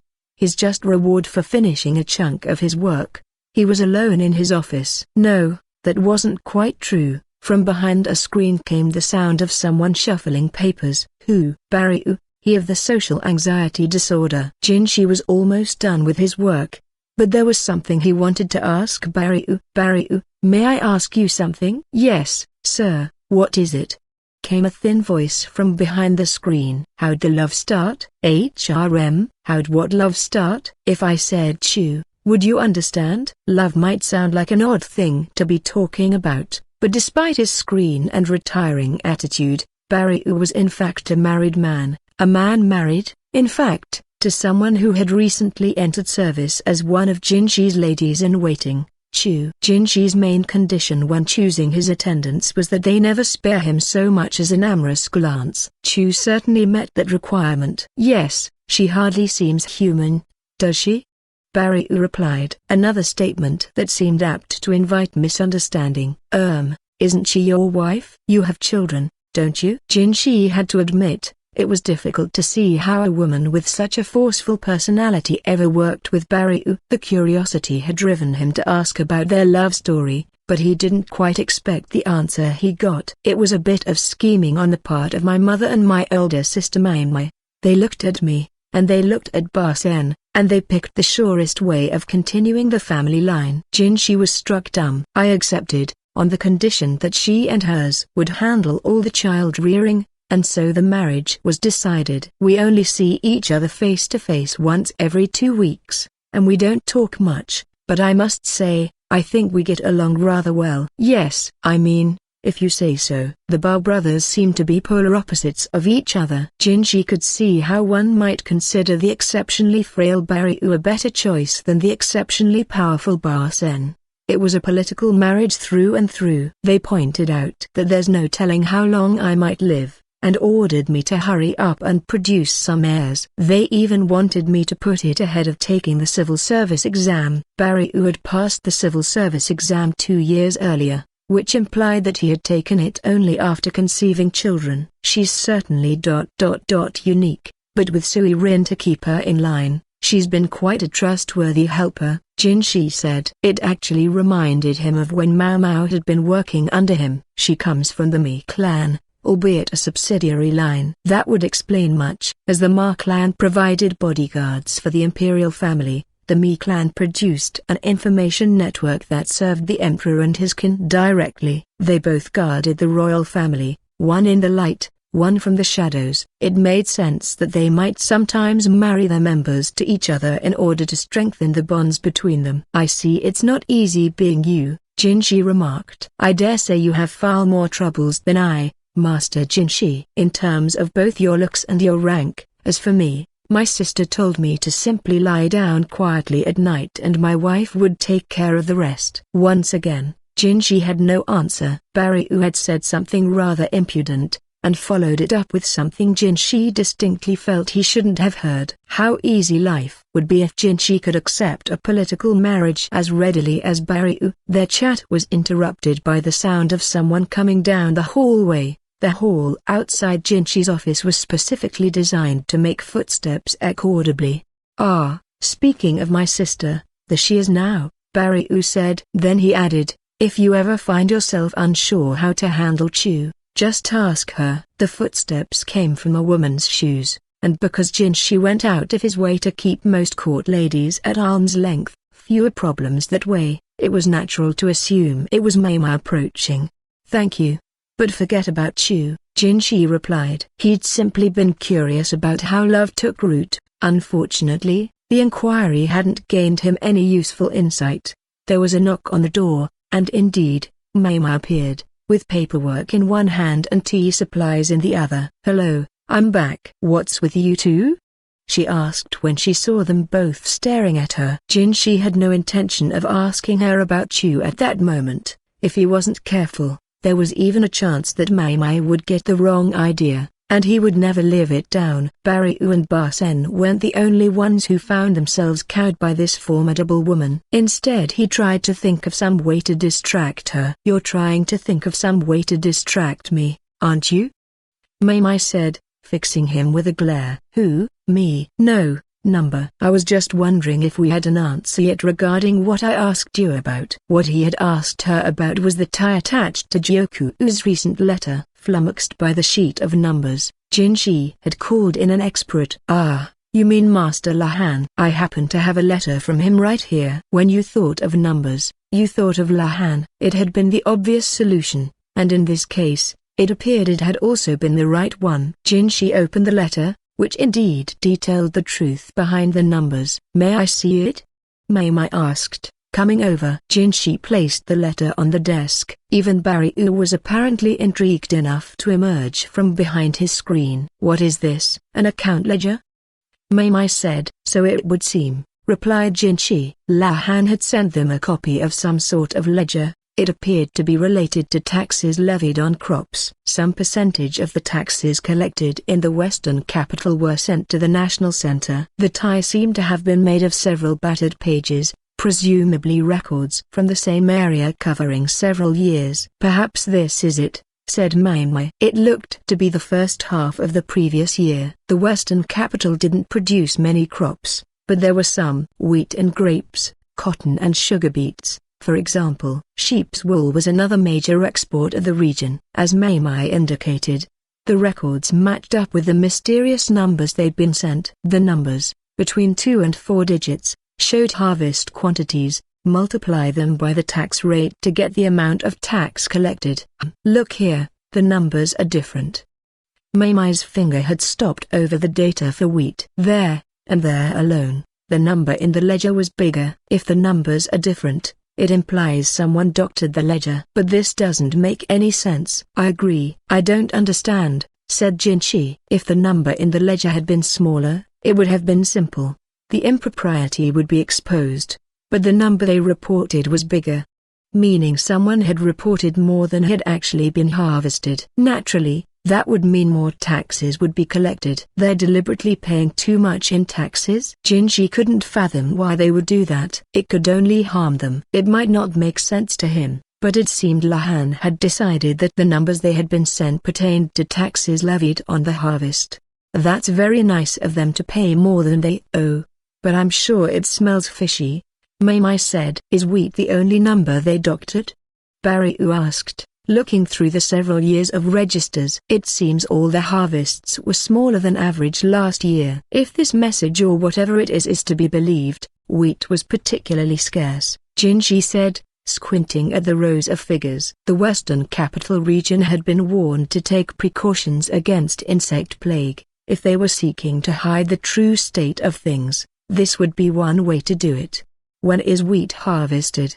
Jinshi asked. Well, there's winter wheat and the spring wheat, so it depends, but the first half of the year would be the winter wheat harvest, at the beginning of summer, replied Barryu, meaning it was long after Jinshi had left the area, and even after the Empress's father Joku had come to the capital. I'm impressed he was able to spot that in all this, Maomao said, all admiration for Lahan's work. It was true that noticing the discrepancy in the numbers was an impressive feat, even if the numbers were ones that he dealt with in his work. He said something about that in his last letter, Barryu said, and rifled through his papers. The registers we were sent included the seal of an acquaintance of mine. I remember it. An acquaintance's seal? Lahan's letter went on to give a name that Jinshi recognized as well. He thought back to the people who had accompanied him to the Western Capital the year before. There had been Maomao and Audiobook, as well as Lahan, energetic and memorable people all, but there had been one who was more detached. Rikusen. He was Grand Commandant Kan's aide, wasn't he? Barryu said. Yes, I believe I've heard that name before, Maomao said. Rikusen, the eccentric strategist's right-hand man. The one who had danced with Maomao at the banquet in the Western Capital. Currently, he was serving as Joku's aide at Gyokuen's request. And did you hear anything specific about him, Maomao? Jinshi asked. All he really knew about Rikusen was his job title. He didn't even know what the man was like. All he knew was that he'd seen a side of Rikusen that he didn't like much, and it was hard to get away from that bad first impression. About Master Rikusen? Let me see. I'm afraid everything I know about him is hearsay, Maomao replied as she prepared the tea. He was a civil official before he served Master Lahan, but my understanding is that he didn't get there by passing the civil service examinations. He had connections. He comes from a merchant family, and his gentle disposition always gave him a certain popularity with the court ladies. Perhaps that was also where Maomao had got her information. Who were these connections? I'm afraid I'm not sure. I can look into it if you'd like. It's no rush, but I would be glad to know before I leave for the Western Capital. Maomao, clever Maomao, placed tea snacks in front of Jinshi and then began jotting a letter. No doubt she would find out about Rikusen, and quickly. When she was done writing, she flapped the page to dry the ink and then tucked it into the folds of her robes.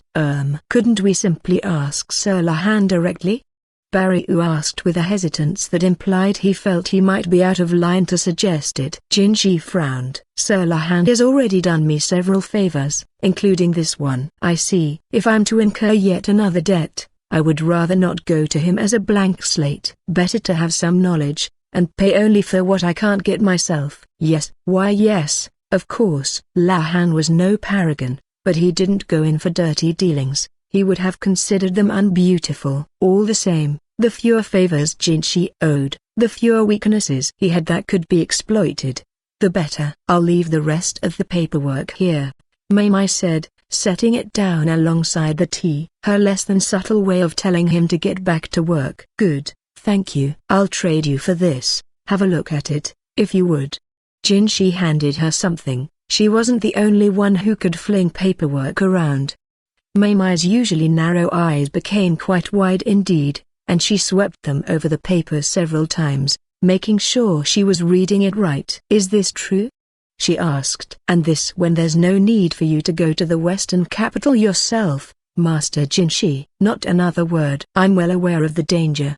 Foreign nations and natural disasters would not be his only enemies. May I ask what you're planning to do if someone makes an attempt on your life in some far country?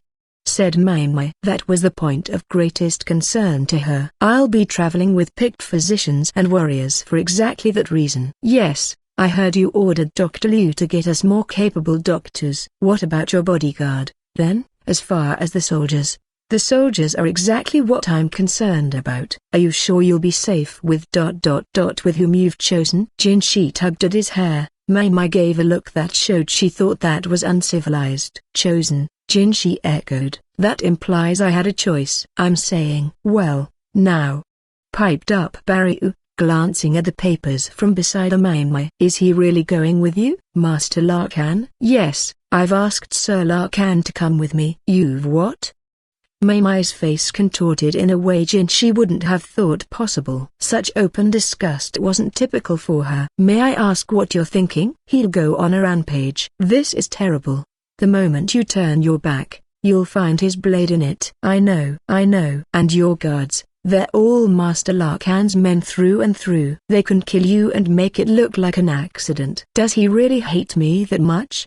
Jinshi had been under the impression that the strategist had possessed a modicum of newfound respect for him since the goat tournament.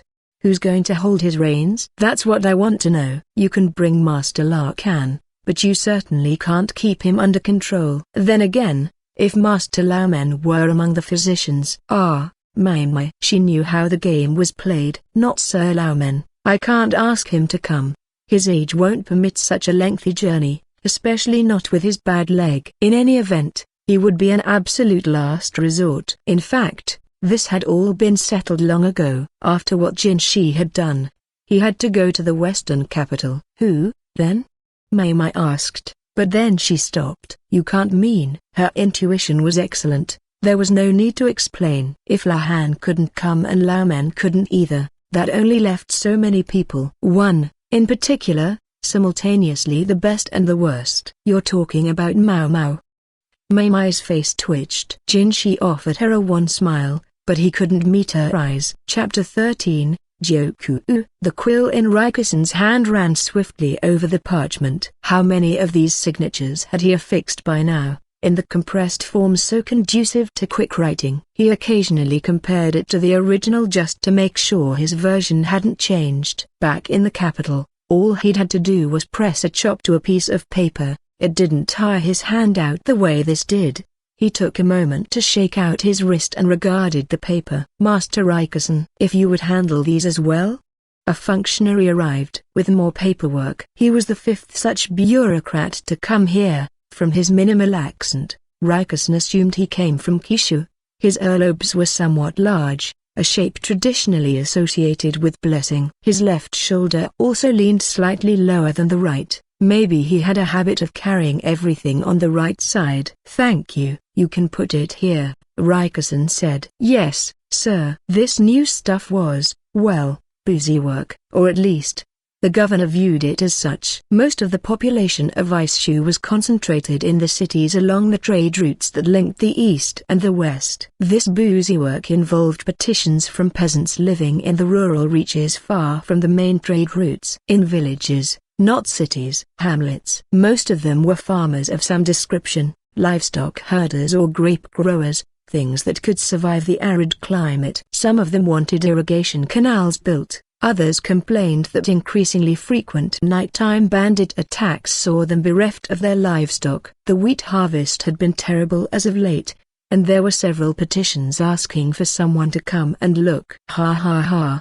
Rikusen was laughing out loud before he knew it, earning him a mistrustful look from the departing bureaucrat. It must be more than 6 months since he'd come here from the imperial city. He had been sent here, allegedly, because they wanted someone who understood the politics of the capital, and yet all he'd been given to do was make work like this. The only thing that had changed in all this time was that Rikusen had gotten better at it, quicker at going through it, which only meant that he was given more and more of it to do.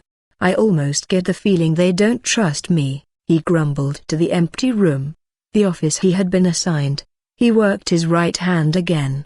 He was starting to feel tendinitis coming on. and looked over the papers once more. Even he could detect patterns when given enough paperwork to look at day in and day out. After all, he liked to think, more talents than simply a photographic memory. I make sure to report everything to him, and yet here we are. It was Joku who sent all this work to him. If Rikusen spotted something but didn't report it, he might well be cut loose sometime later when something needed to be cleaned up. He had the distinct sense that was why he had really been summoned here. Joku was the current, if ostensibly temporary, ruler of the western capital. If Gyoku-en, who had gone to the central region, decided not to come back, then his eldest son, Joku, would succeed him. Gyoku-en had several other children, but none as strong-willed as Joku. Pardon me.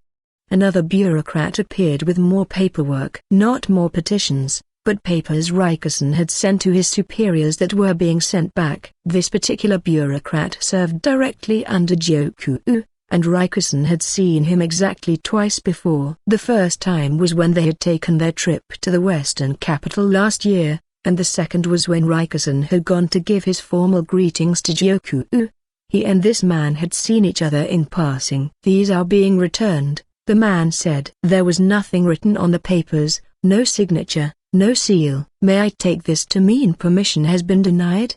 Rikusen asked. "Yes, necessary it may be, but there are several more important jobs. We must have our priorities." Well, he couldn't be much more clear than that. The corners of Rikusen's mouth raised and he put the papers in a drawer. "There's one other thing," the man said. "Yes, Master Joku is asking for you." "Not immediately. He suggests getting together for tea when you're done with your morning assignments. If you would be so kind." Although phrased as an invitation, Rikusen was not at liberty to refuse. Instead he said, "But of course I should come to the open-air pavilion in the central courtyard before the afternoon bell rings." "Yes, that's right." Then, with no further evident interest, the bureaucrat left the office. The pavilion was where Joku always liked to have his tea. It was the coolest place available, right next to the oasis. Rikusen could have guessed. Bug-repelling incense was always burning there all morning whenever there was going to be tea. This man Joku was by no means incompetent. He had received an education befitting the son of a man of influence, and even Rikusen could sense a genuine desire, perhaps inherited from his merchant father, to make the western capital a more prosperous place. Joku possessed an almost unchecked ambition. It had been in his eyes when he was young, and remained there now. With such ambition came an element of danger. "Is this within my jurisdiction as well?" Rikusen asked the empty office. He was often there alone, and found he had taken to talking to himself. "Much as I'd appreciate a few more acquaintances." Remembering people's faces wasn't just a unique ability Rikusen possessed, it was also his hobby. Having a perfect memory for every face you saw meant it got boring seeing the same people over and over. Among the paperwork he found bills for silks, gems, and other luxury accoutrements. As a trade nexus, they were far cheaper here than they were in the imperial capital, but he still goggled at the prices. He knew very well what these resources were being used on. Just after he had arrived in the West, Rikusen had crossed paths with a young woman. She was perhaps 15 or 16 years old, and seemed much like Empress Kyokuyo. When Rikusen had inquired with the bureaucrat showing him around, he'd been told that she was Joku's daughter. The bureaucrat had added in a mutter that they didn't look much alike, but he'd been wise enough to leave it at that. Ambitious. Yes,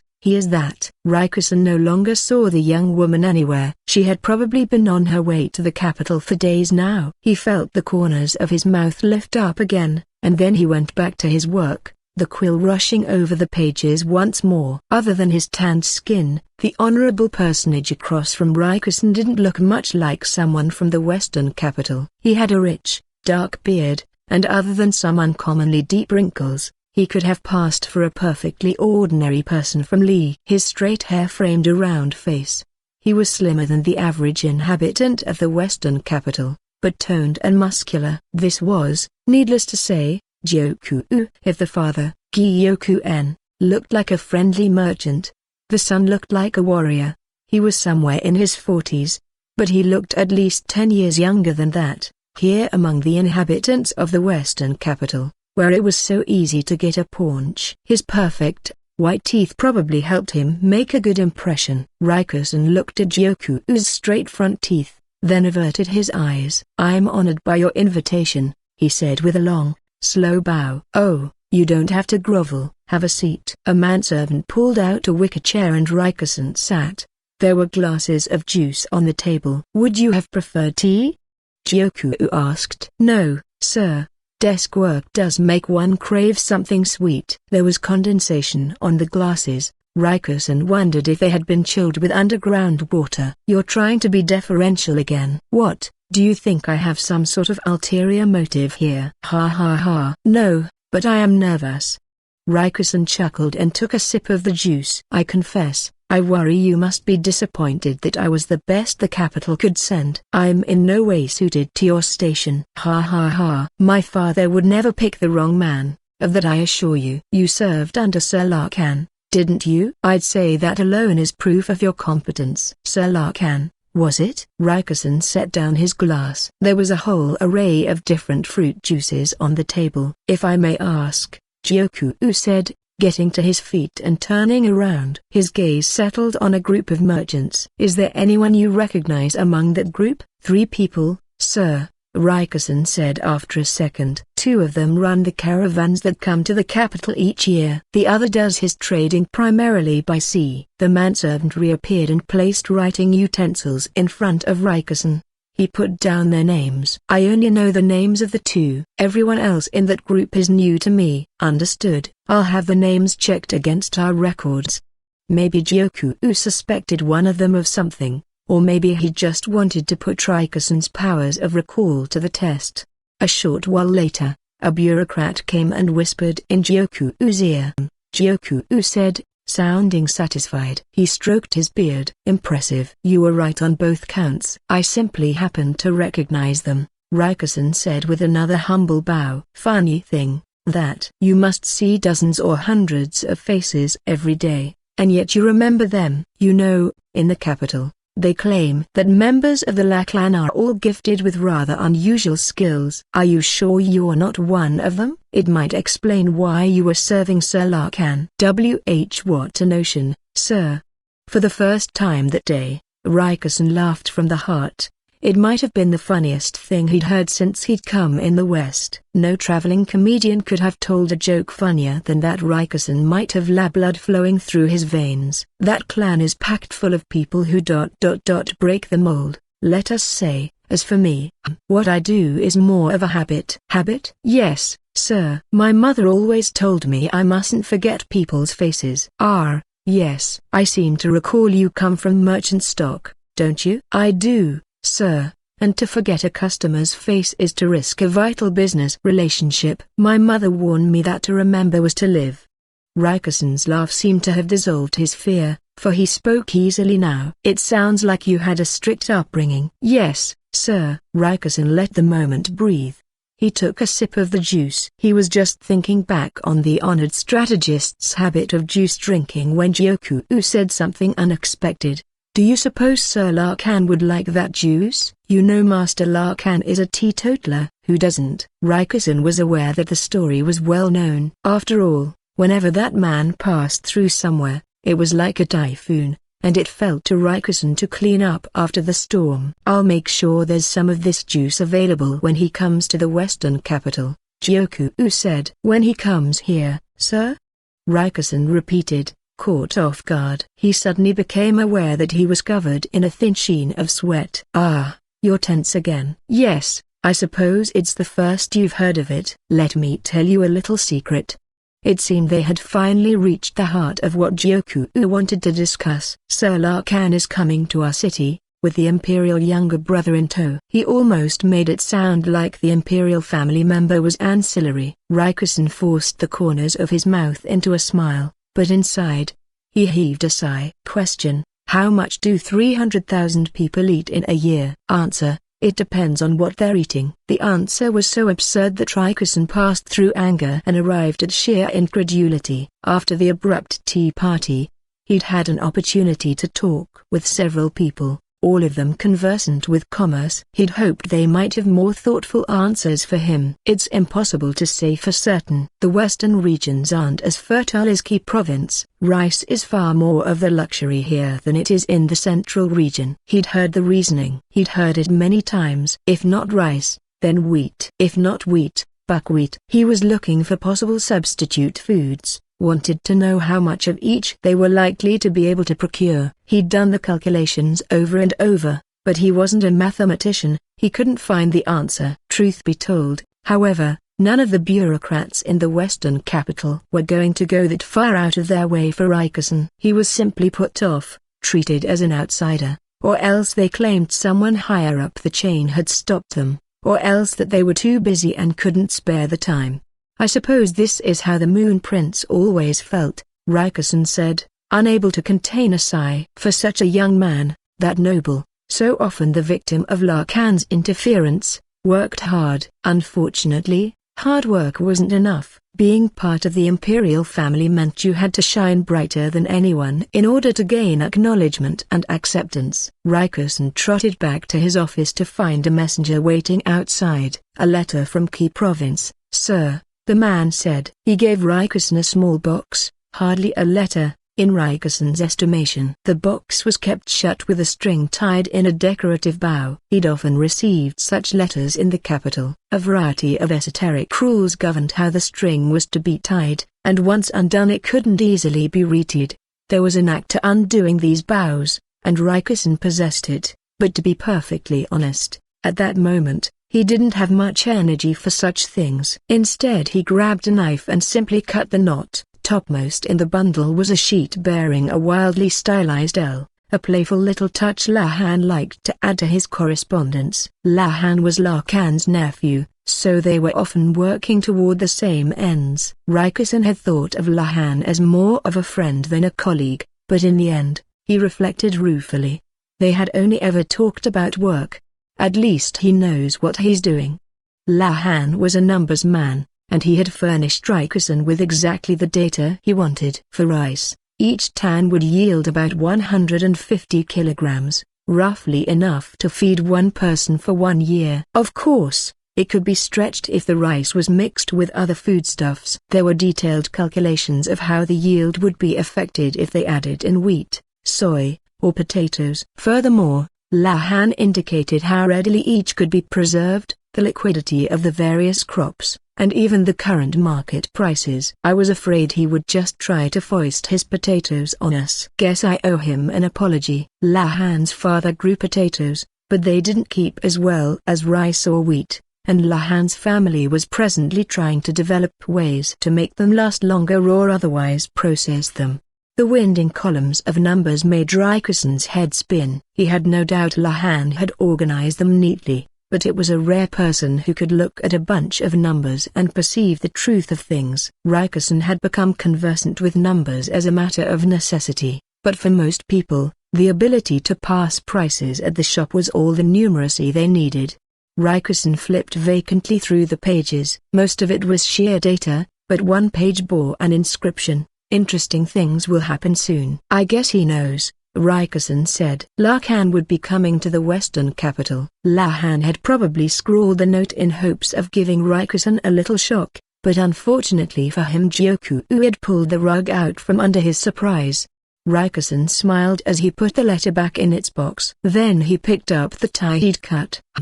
Now he wished he hadn't. He went through his drawers, hoping he might find something to replace it with, and came up with a piece of hemp cord that he tied around the box. As long as he remembered how he knotted it, he would know immediately if anyone had opened it and tried to retie it. He placed the box in a chest on a bottom shelf and gave a great stretch. Time for a little walk, I think. Yes, he was talking to himself much more these days. He'd heard of officials quitting their jobs because they'd been done in psychologically by desk work. Perhaps he was going the same way. First a tea party, now a walk. It might look to an observer like he was slacking at his work, but he was normally so diligent. They would just have to live with it. I wonder if I'll be allowed to make the rounds outside one of these days. This was something else his mother had told him. A merchant who doesn't know what's happening on the ground can't sell anything. It was a long, Long time ago now that he'd heard those words, but he still remembered them. Maybe he could get them to send him to see the farming villages by claiming it was for a petition. He did a lap around the courtyard, pondering how he might explain the situation so that they would approve his expedition. As he walked, he heard shouting. He took a detour, heading toward the voices, which he discovered belonged to some burly men. They seemed to be fighting. A group of men had formed a circle, and at the center, two of them were grappling with each other. They were wrestling. The shouting men were all smiling and laughing. They were enjoying themselves. Rikusen remembered them all to be soldiers. The kerchiefs around their heads were all the same color, a shade of blue. From the colors of their sashes, he judged that they were all different ranks. Rikusen ducked in among the men, trying to get a closer look at the match. When it was over, the victor turned out to be someone he knew well. It was Joku. The man who had been sipping tea with him earlier was now winning a wrestling match. Standing there sweating and laughing with his troops, he didn't look like the ruler of an entire city to those around him.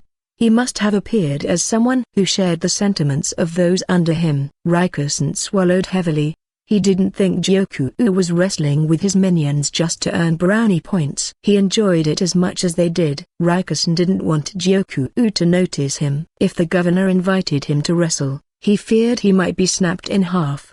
The guilt he already felt at being out for a walk just because he wanted a break would compel him to take part. He turned on his heel, determined to go back to his office. It suddenly seemed better to throw himself into his work than to try to get some fresh air. After all, he'd been sent to the western capital to help take care of the excess work Joku couldn't handle himself. The burden on Rikusen was great, yes, but it wasn't as if the governor didn't have his own job to do. Even this friendly moment with his soldiers doubled as an effective way of winning their hearts and minds. Rikusen thought back to a play he'd seen a long time ago. In it, a general had spent the whole night drinking with his troops, a fleeting moment of enjoyment before they faced the battlefield, where they might be cut down at any instant. Joku was much like that general. There were protagonists in this world and bit players. Rikusen understood that he was not one of the former. In a land at war, his role would have been to die without doing anything of note. Here in this world of peace, it was to do odd jobs and miscellaneous tasks. Joku was different. He was a main character, at the heart of the action. Not like Rikusen. Rikusen heaved another great sigh. I suppose the western capital needs him. Joku could steal the show in peace as well as war. Chapter 14. Selection. I felt surprisingly calm. Maomao gently pressed a hand to her mouth to keep her opinion from coming out of it. Instead she washed her hands carefully and changed her clothes. Next she would go to the bath. That was all. She had dissected a human body for the first time, the corpse of a man hanged for burglary. Now he was covered with incisions. If he'd known he was going to be sliced up after he died, he might have reconsidered his life choices. I have to be sure to wash really well, Maomao thought. She sniffed her hands to see if they still smelled. She perfumed her change of clothes to be extra sure, so she thought it was going to be all right. Niang. She wasn't sure if she should stop or not. Only one person ever called her that. She turned back to see Taniu. She didn't say a word. To do so would be as good as admitting that she would answer to Niang. At the same time, though, it didn't feel quite right to just ignore him. If it turns out he's just going to prattle at me, though, I'm leaving. As a matter of fact, Taniu had a good reason for stopping her today. Dr. Liu wants to talk to us, he said. What about my bath? Sounds like it'll have to wait, Taniu said with no small amount of disappointment. Apparently Maomao wasn't the only one who had been looking forward to washing up. Taniu pressed his outfit to his nose and sniffed mightily. If she wasn't the only one being delayed, then Maomao could hardly complain. She followed Taniu. She couldn't help noticing that the other apprentices, though, all headed home. What about the rest of them? She asked. What else? They've been held back, Taniu said, and then it made sense. The other apprentices had done well enough dissecting animals, but their hands had been shaking as they cut human flesh. It seemed only Maomao and Taniu had managed to look like they belonged there. So he swung it too? Anyway, I thought we might at least get a few more tries, Maomao thought and sniffed her hands again. They were brought to a room with Dr. Liu, Maomao's old man, that is, Laomen, and several other physicians. There was a long conference table lined with benches, with everyone arranged around the far end. The apostrophe read ... all upper physicians. All the men present were skilled and learned. The medical office, like everywhere else, had its hierarchy, but broadly speaking the physicians were commonly referred to as being upper, middle, or apprentice. Maomao rubbed her eyes, for in that august company she saw someone she would never have expected. He waved eagerly to her, his eyes kind, his frame portly. He bore a loach-like moustache despite being a eunuch. Master physician, Maomao said, which could, of course, be qualified as rear palace physician. It was the quack. What's he doing here? I mean, I guess it makes sense, kind of. Whatever she might think of his medical expertise, he looked after the medical office of the rear palace all by himself, which meant that he must at least be afforded a title equivalent to the other upper physicians. Nonetheless, he seemed distinctly out of place. He sat there like a piglet among the ranks of men who otherwise seemed distinguished by their intellect and skills. Come to think of it, the quack had been frightened even to touch a dead body. How did he ever make it from apprentice to physician? It was a mystery. One of the 7 wonders of the royal court, one might say. Maomao's thoughts were interrupted by a clap. It looks like we're all here, Dr. Liu said, quieting the murmuring room. Maomao realized several middle physicians had joined them as well at some point, and they were looking at Maomao as if she was even more out of place here than the quack. He might not be as physically impressive as the others, but a woman smack in the middle of this convocation of men was always going to draw attention to herself. All right, let's begin. You can take any open seat. Easy for him to say. The upper physicians were all seated. Now, the middle physicians began to move. Taniu, an apprentice, remained standing, so Maomao did likewise, waiting until everyone else had a seat. Dr. Liu's invitation sounded universal, but there was still a hierarchy here. An order. It might be different in an emergency, but at this moment it would be best to respect protocol if she didn't want to cause unnecessary friction. Taniu took the lowest seat of all, and Maomao occupied the final remaining chair after him. So I find myself in another ambiguous position, she thought. Evidently no one had the nerve to sit right next to the upper physicians, so the only open seat was beside the quack. He gave her a friendly grin as she sat down. My, but it's been a while, he said. Have a bite?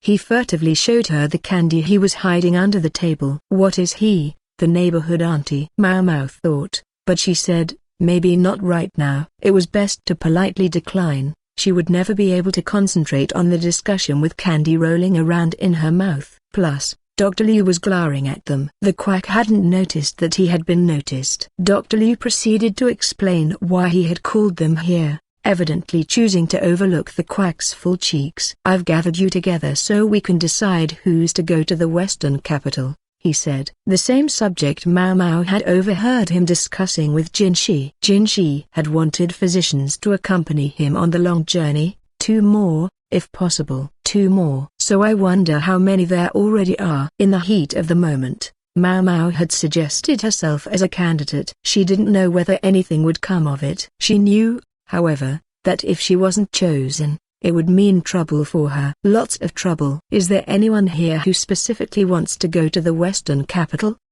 Dr. Liu asked. Maomao looked around and was about to raise her hand, but someone beat her to it, flinging his hand into the air. Question, sir. If someone had a question, then Maomao couldn't very well volunteer yet. She let her hand slide back down. The parameters of this trip are far too vague. Why are we being asked to go to the Western capital? Is this a punitive posting? The speaker was one of the middle physicians, someone who was supposed to be quite adept. Maomao didn't remember his name. It's a fair question, actually. Jinshi had already spoken to her about this trip, so she naturally assumed it was simply a long expedition. Someone who didn't know the circumstances, however, could well think that Jinshi was effectively being demoted. Wait, is he? A punitive posting, a demotion? Well, but the way Jinshi had been talking, it seemed he would set out very soon, so it didn't sound like a demotion. To everyone else, however, It looked like His Majesty and Empress Gyokuro both wished for Jinshi to go on a very long trip. With the Emperor having furthered a couple of princes, even his own brother could appear to be an obstacle. What's that? It's a punishment?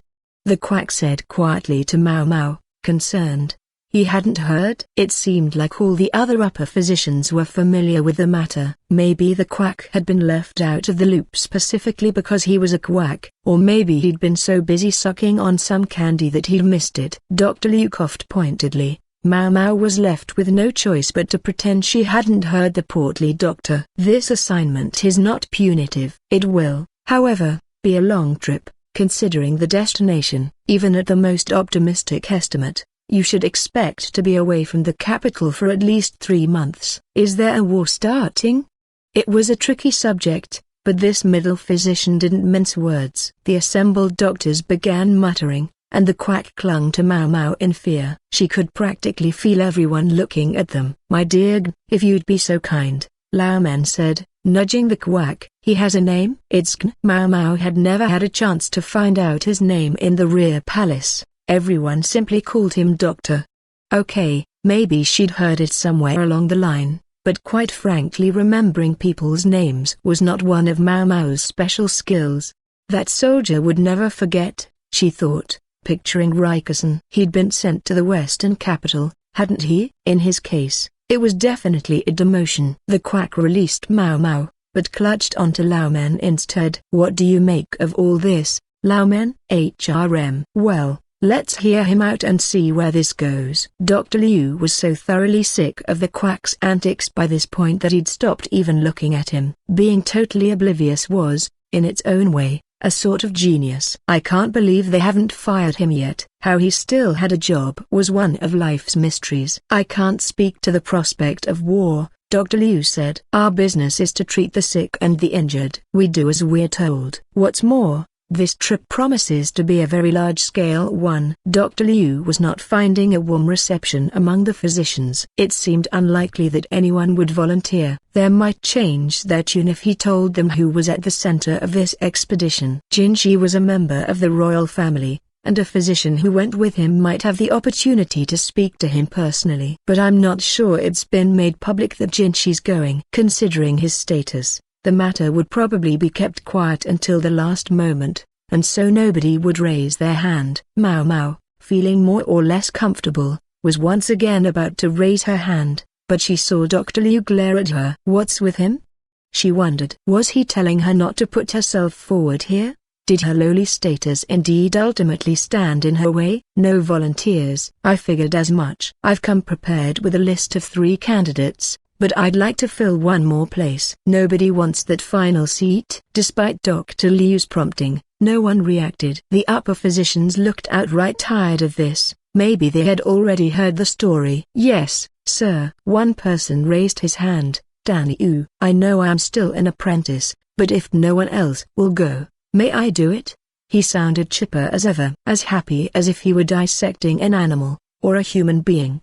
His persistence in the face of Anan's total indifference had led Maomao to think that Danny must be a brazen man indeed, but as she spoke with him during their work, she had gradually come to understand that wasn't the case. Danny simply didn't experience the broad fluctuations of emotion other people did. His talkative nature could make outsiders think he was emotional, but it was even possible he spoke to Anan precisely because he was intrigued by her chilly reception. Something he got from no one else.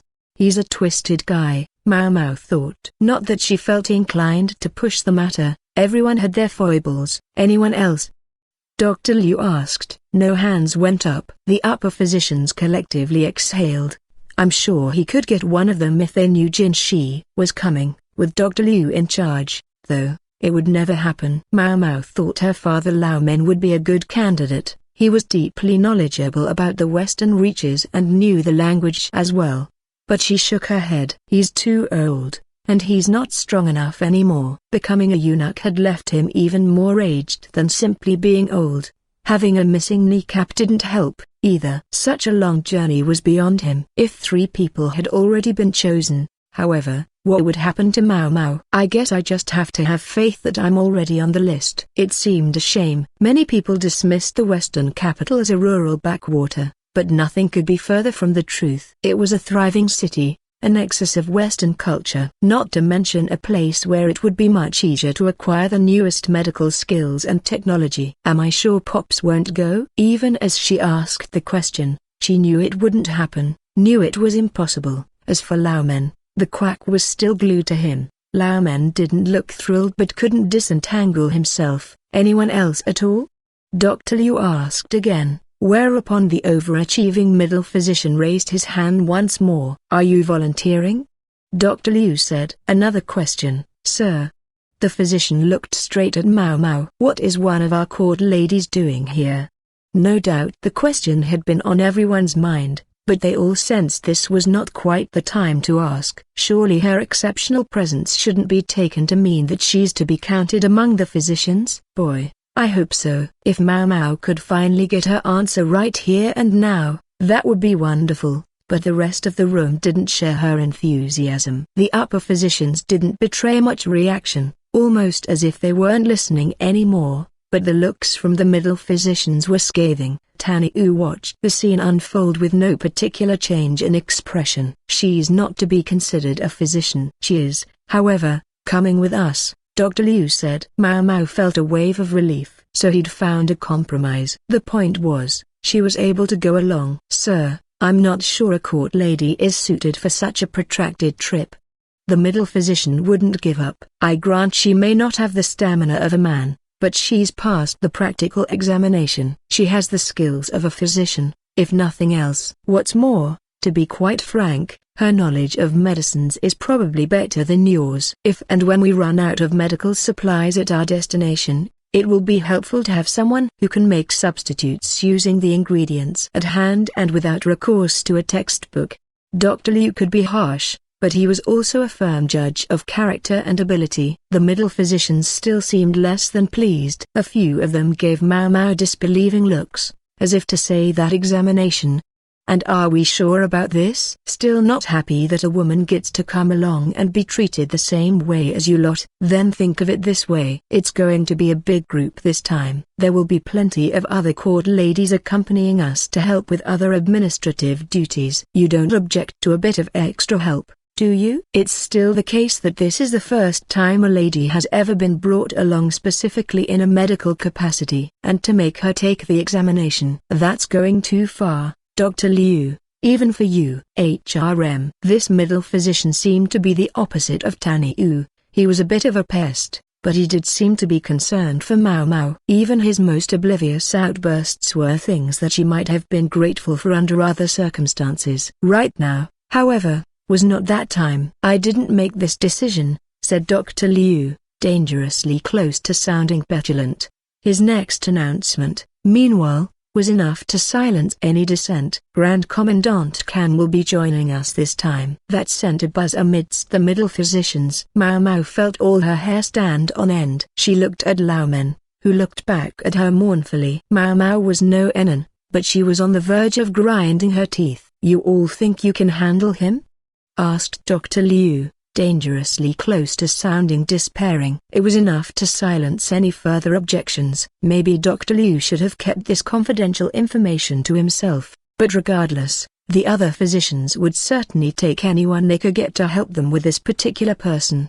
Maomao, however, didn't have time to think the matter through in this calm and rational fashion. All she had was an instant, in which she became very angry. That son of a bitch. He knew. For the first time in quite a while, Maomao wished Jinshi were there so she could look at him like a worm stranded in a puddle. Dr. Liu wasn't done, either. We leave in 5 days. I'll give you all the time off to prepare, so say your goodbyes and get ready to go. Maomao's mouth hung open and she couldn't get it to close. Chapter 15. Preparations. They were to leave in 5 days. It was so sudden that Maomao had to rush to prepare. She had to do the shopping, and there were quite a few people she needed to talk to. Maybe I shouldn't go around telling everyone I'm going out of town, she thought, but a communication had already gone out, so evidently it was okay. I definitely have to tell the old madam. She didn't want to be greeted by another punch in the stomach when she got home. So it was that she went to the Verdigris house, where the madam said, "Huh, that's so? In that case, I want some ambergris as a souvenir." "Yeah, that's not happening." The name of the substance, in Maomao's language, meant dragon saliva incense, and it was indeed said to be made from a dragon's drool, although that was not, evidently, where it really came from. It was very expensive, and also had medicinal functions. It was effective on the heart. "What do you mean, you're leaving again?" "This is ridiculous. I've never heard of a court lady going so far from the court so often." This anguished objection came from the apprentice apothecary, Zen. There were even tears in his eyes. "I'm sorry, you'll just have to manage somehow. You have Kokyu, and you can always get in touch with my father if anything comes up." Maomao handed him a signed sheet of paper, and that was it. A customer had arrived at the apothecary shop, so Zen trudged back to help them. "I think he's more of an apothecary than he gives himself credit for," Maomao thought. He was certainly a chronic worrier. Maybe it caused him to think less of himself than he deserved. "Goodness gracious. You'd better be careful. They say the sun in the west can give you an awful tan." Such was the admonishment of Maomao's older sister at the Verdigris house, Pei, whose skin had a particularly healthy glow today. Had a good customer last night? Maomao thought. Her sister's sexual appetites went far beyond the ordinary, so for her, a good customer was more than just one with a lot of cash. No doubt he'd been a well-built specimen of a man. "Here, you'll be needing this for sure. Put it on every morning, then wash your face to take it off before you go to bed." Mei placed a ceramic vessel in Maomao's hand. Presumably it contained some sort of cream that would be good for the skin. "I'm not sure I'm always going to get the chance to wash my face," Maomao said. The western capital was a long way off, and whether they went by land or by sea, water would be precious. "They're going to take our little Maomao somewhere like that?" "What idiot made that decision?" demanded Joker. "Funny you should ask. You might know him as a certain masked noble that accounted for all three of the Verdigris house's famous princesses." "Ugh, I'm worried about you." "Is it too late for you to back out, Maomao?"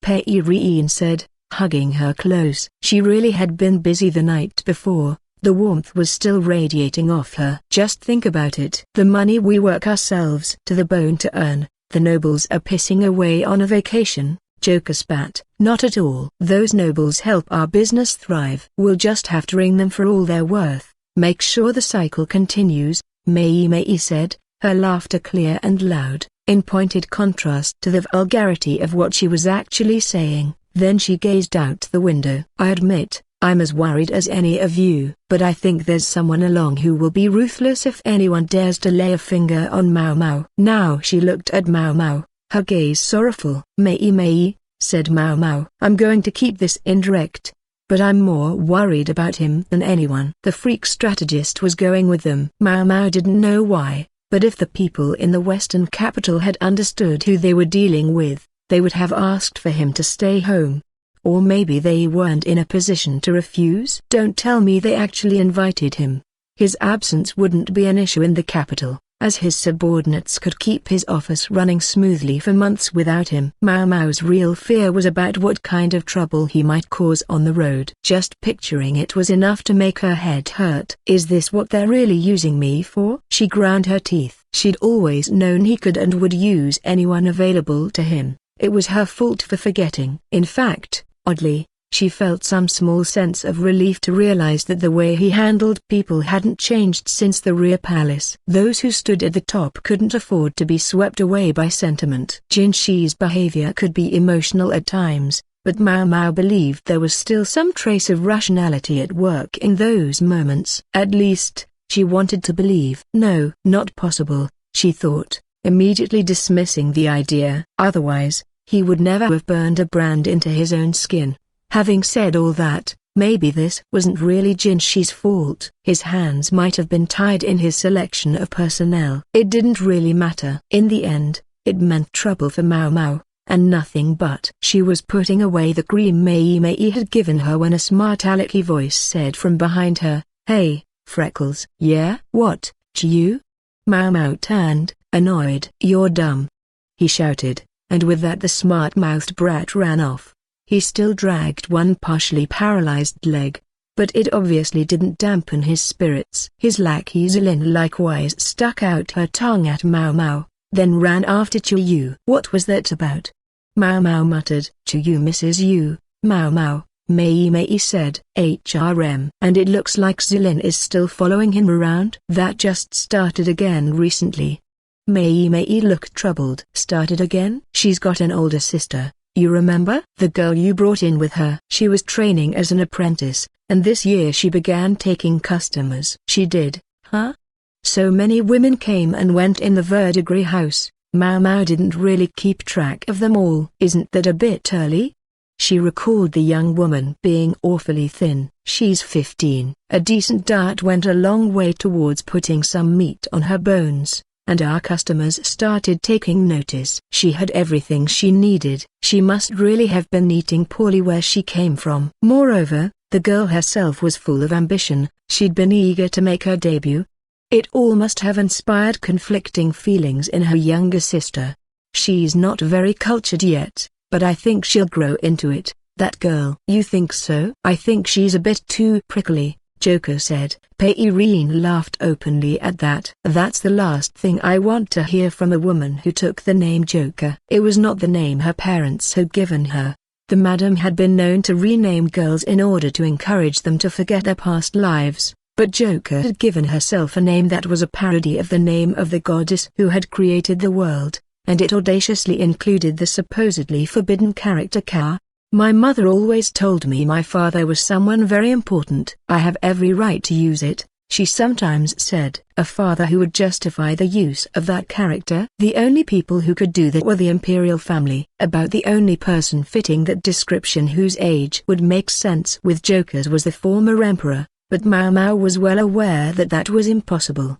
How must Joker have felt to know that her mother had been deceived? Maybe that was where her hatred of men sprang from. Maybe. On top of it all, the old madam had actually let her use that prickly name. Very scary. The verdigris house would carry on without Maomao. It was full of strong women, and actually, the men here were pretty strong, too, so things would be all right. Maomao sighed and went on to the next stage of her preparations. The sun was already low in the sky by the time Maomao finished her shopping and got back to the dormitory. This next part might be the hardest of all, she thought, as she heaved a sigh and entered the building. She could hear the steady thunk of a cleaver. She's still at it, Maomao thought, peeking into the kitchen. Yao was there, chopping chicken under Anan's direction. She was hardly an expert yet, but she'd dialed back the bone-smashing vigor of the other day and now looked like she was cooking a proper meal.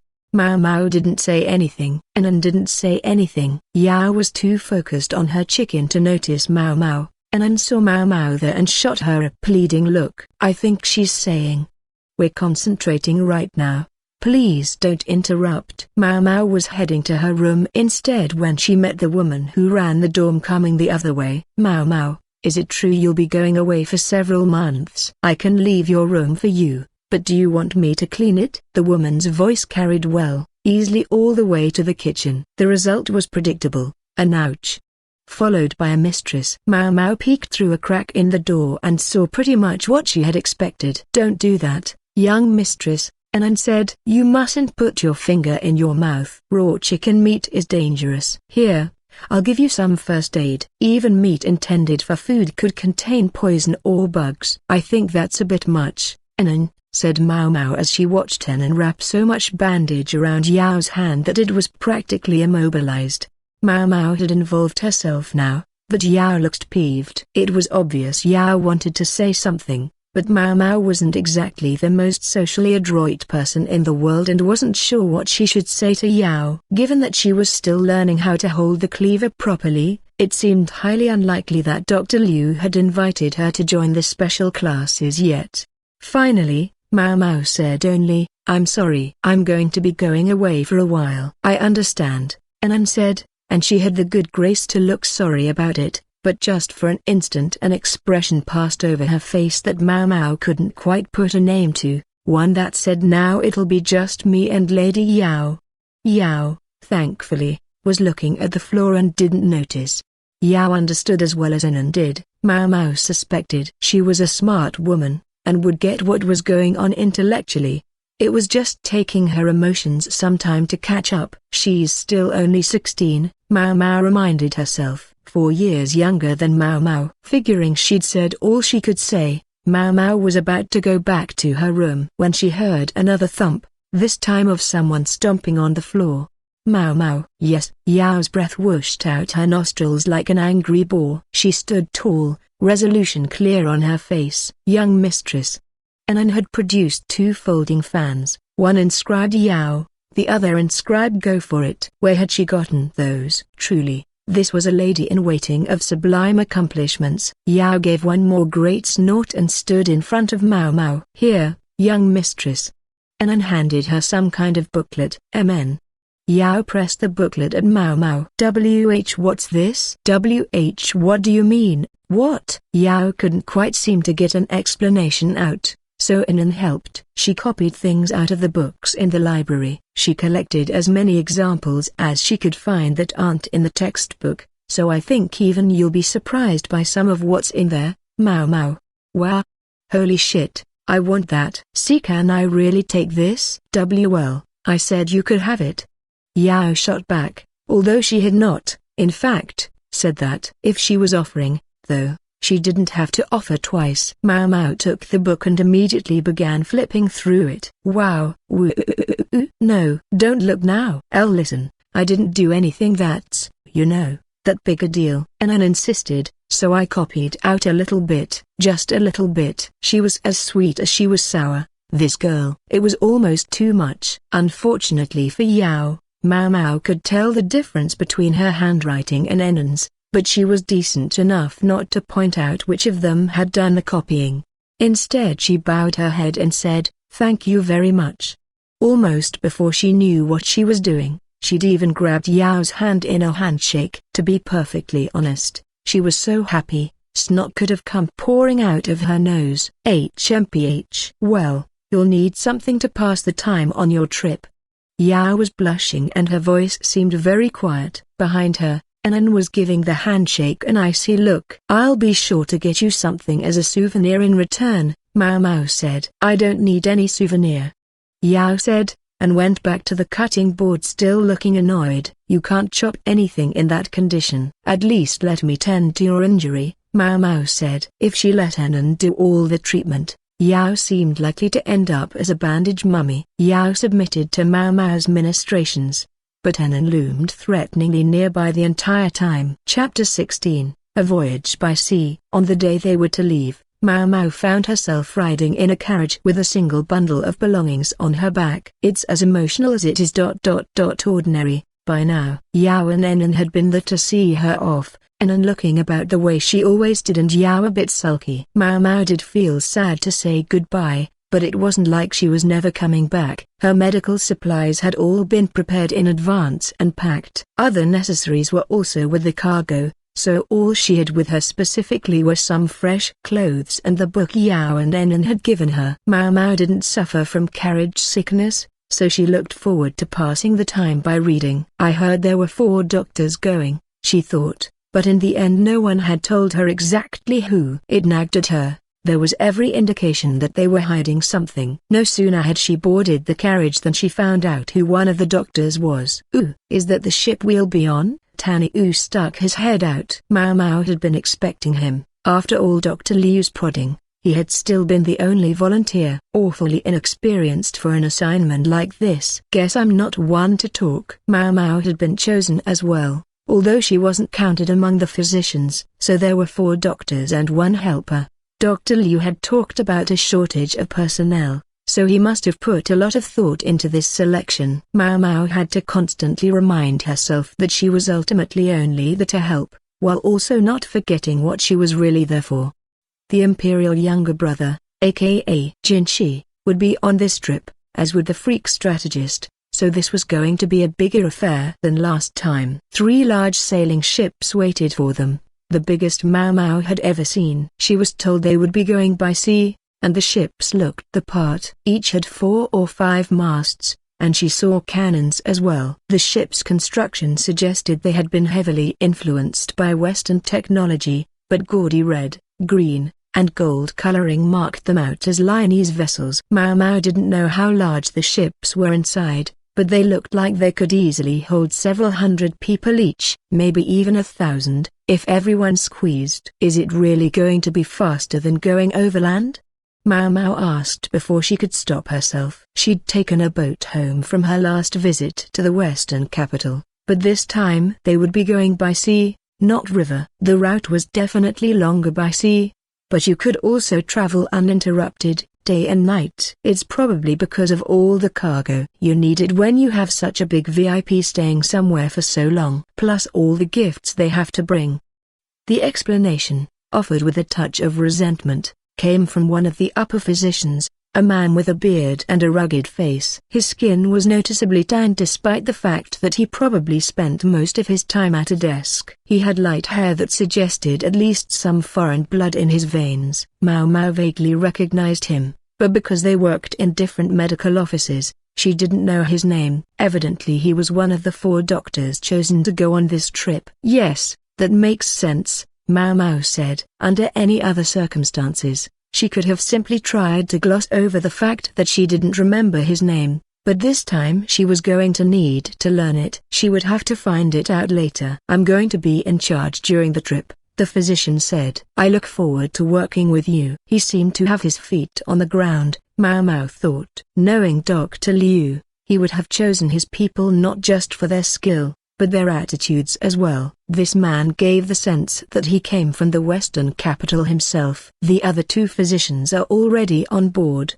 the man said. I'm going to be on the lead ship, Taniu will be on the rear ship, and Niang, you'll be on the middle one. You'll be accompanied by another of the upper physicians. Maomao didn't say a word. Should she tell him he had her name wrong? Then again, did she have any right to, considering she couldn't remember his either? She settled for, Sir, a question. Yes, who else is going to be on the ship with me? She gave a great, vast, mighty scowl as she spoke. The center vessel is for our most important traveler, a relative youngster. Couldn't you tell by how sumptuous it is? The ship in the middle was indeed the largest and most gaudy of all. A youngster, Maomao echoed, wondering if she could feel relief yet. That seemed to imply it was Jinshi, not the freak. I might have guessed, but still. At the same time, that left her with the question of which physician would be with her. If Jinshi were to summon Maomao to him alone, it could raise suspicions. From what Lahan tells us, Grand Commandant Kan is generally fairly subdued on a rocking boat. He just needs anti-nausea medications and some juice to supplement his nutrition.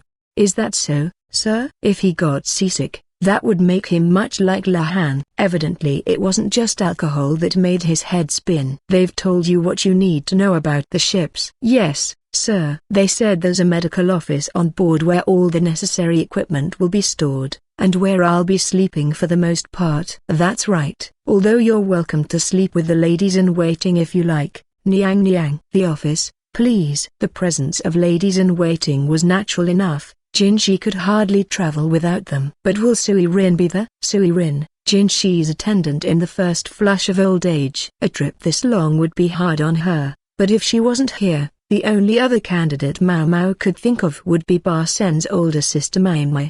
Didn't I hear something about her having kids, though? Asking a mother to leave her children for such a long time wouldn't be easy either. Maomao pondered the situation, but in any case, there would be other ladies in waiting on board. Carefully chosen ones, no doubt, but it would still be in Maomao's best interests to keep her distance. The other physician on board can fill you in on anything else you want to know, said the doctor with a beard. Yeah, okay. But who is he? They seemed happy to tell all and sundry that the freak strategist would be along, so why were they being so cagey about the doctor? It didn't make sense. Oh, it's you, sir? Taniu said as he got on his boat. Got a problem with that? Snapped, of all people, the middle physician from the convocation. He'd look like something of an overachiever, and apparently on this occasion it had blown up in his face. Of course, Maomao didn't know his name. Not who I'm worried about. She boarded her boat, still wondering who the other physician could be. On board, The sailors were working industriously. "I wonder if that's our VIP's room." Sumptuous chambers jutted up from the deck. They would have a nice breeze, and were certainly well appointed. The same room wouldn't have looked out of place at a villa belonging to the imperial family. "It looks the most comfortable ... but also like the most obvious target." Maomao went down the stairs, Beloudex. The damp air clung to her skin. There were no walls, perhaps to allow the air to move through better. There were only the flimsiest excuses for dividers in the space. "The bureaucrats will probably have to sleep packed in down here," Maomao thought. It would be much the same when they were eating. The ship had hired sailors, so the administrators would have time on their hands. Board games seemed likely to become even more popular, with the ships devoid of other entertainments. There were enough cannons on board that the vessel could have doubled as a battleship. There were a few areas that were properly walled off, probably rooms for the ladies-in-waiting and the more important travelers. The gender ratio on this ship was skewed very much in favor of the men, and the separate rooms were presumably to keep anyone from getting any funny ideas, as they might have if everyone were sleeping together. "Gee, this is kind of ...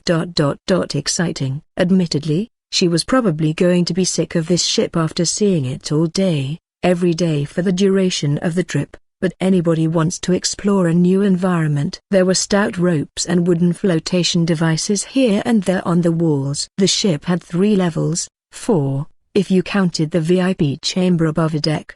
The next floor down was similar in construction to the one above, but it contained the medical office and kitchen. Maomao decided to save the medical office for last. Instead, she went to have a look at the kitchen. It contained several water barrels and a stove, which was cleverly built to allow smoke to escape. Scary stuff, using fire on board a ship. The area around the stove was built with fire-resistant materials, but you would still have to be very careful. It looked like a very small kitchen considering the number of people aboard. It was probably intended to cook the VIP's meals and little more. Grunts like Maomao would have to be content with warm soup. Whatever you ate eventually had to come out the other end. Maomao was just wondering where the bathroom was when she saw a structure built out on the prow of the ship. It was probably made to allow things to fall directly into the sea, possibly including an unwary occupant. Maomao intended to be careful. At the very bottom of the ship was the cargo. Munitions and water were stored there, along with provisions and what Maomao took to be gifts for the western capital. She was less than pleased to spy some sweet potatoes. It was clear who had done the hard sell on those. Will they really keep? She peeked into one of the wooden boxes. The potatoes had been stored in rice husks, seemingly as a measure against the humidity. Once she was satisfied that she had seen the rest of the ship, Maomao went to the medical office. It had real walls, so that they could quarantine anyone who might be sick. When she opened the door, she found the master of the place sitting in a chair. A man of soft and gentle mien. She didn't say anything. For a second, she thought it was her old man, Lahan, but no, not quite. "Oh, hello, young lady." The voice was carefree and familiar. It belonged to someone who was normally found in the rear palace, the quack doctor. "Is that you, sir?"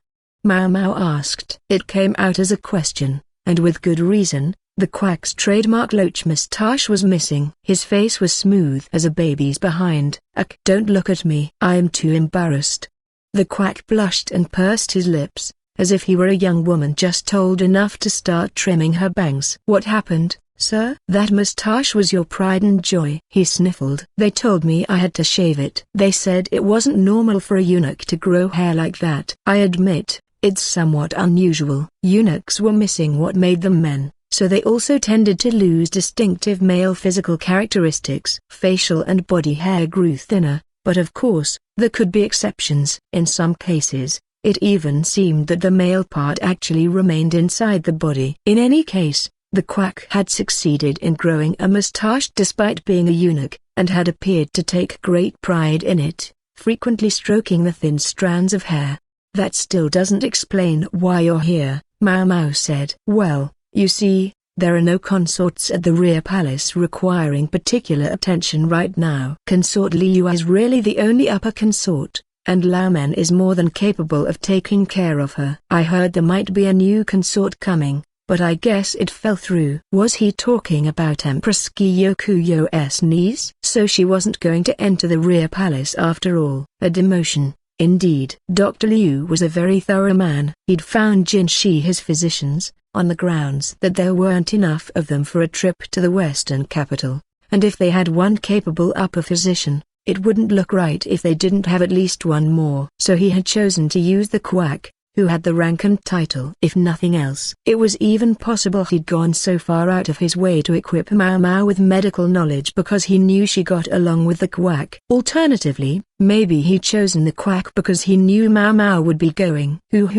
I've never traveled by ship before. Doesn't it make your heart pound? I don't know what all is going to happen, but I'm sure it's going to be a fun trip as long as you're here, young lady. If the quack doctor had anything to recommend him, it had to be his optimistic side. Maomao also had the sense that he had the good luck to somehow survive anything that might happen to him. Someone or something she couldn't identify seemed to like him. How about we start with some tea? I'll boil some water. I think they might get upset if you help yourself to the stove, Maomao said. Really? Well, we can use a brazier, then. I think we might suffocate if we burned charcoal in here. The room didn't get much air, and the charcoal would burn in completely.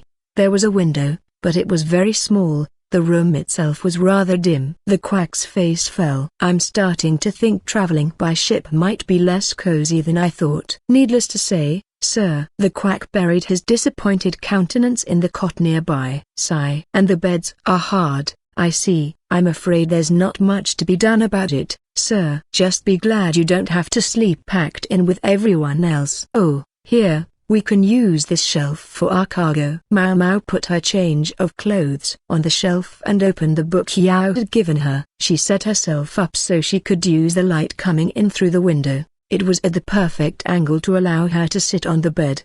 You're reading a book, miss? Looks like it'll be a while before we leave. I'm sure someone will come call us. HRM. The quack puffed out his cheeks, disappointed, and took out a portable Go board. That's fine. I'll work some Go problems. He took out a book of his own, the one by the freak strategist. Of course, they had what amounted to a sending-off ceremony for the ship, and then they set sail. The VIPs, principally Jinshi, were conducting what seemed to be some sort of ceremony, but Maomao was only half paying attention. She spotted the freak strategist nosing around, so she went below and took refuge in one of the rooms. It was hard to call a ship voyage pleasant, but it was a less dubious mode of travel than she'd pictured. Certainly better than her river cruise. At any rate, I hear they used to have to eat bug-infested bread on ships. So instead the sailors would put out a live fish to draw out the bugs first. Maomao had been known to eat locusts and snakes, but even she didn't relish the thought of eating bread full of bugs. I guess the trip's not going to be that long. It felt long to her, but it was nothing like the months that sailors sometimes spent at sea. They might be on the ship upwards of 2 weeks at most, and they would make several calls at ports along the way. For the first meal, they had meat wrapped in bamboo leaves, fish soup, and even tangerines. A touch of luxury for the first day on board, she supposed. They even have fruit. This is wonderful, the quack said, smiling beatifically as he peeled and ate his tangerine. Maomao had long ago finished eating and was brushing her teeth. She had a vague sense of why they had been served tangerines. People don't get enough produce on sea voyages, she said. Too true. It doesn't last long enough. That causes an imbalance in nutrition and that makes people sick. Yes, indeed. A balanced diet. That's the thing. It wasn't quite clear whether the quack knew what she was talking about or not. He remarked, "Gosh, plenty of free time on our hands here. There don't seem to be any patients." "I'm sure it's no more free time than you had at the rear palace," Maomao mentally shot back. She swished some water in her mouth and spat it out the window. Some might call that behavior uncouth, but it was just ocean outside. This was quick and convenient. If it means no one is getting hurt or sick, then it's good news, she said and looked at the office's shelves. For a ship, they had a generous assortment of medicines, including herbs to treat the most common ailments as well as some concoctions to combat ship-specific illnesses. They even had a few tropical medications. "May I ask you something?"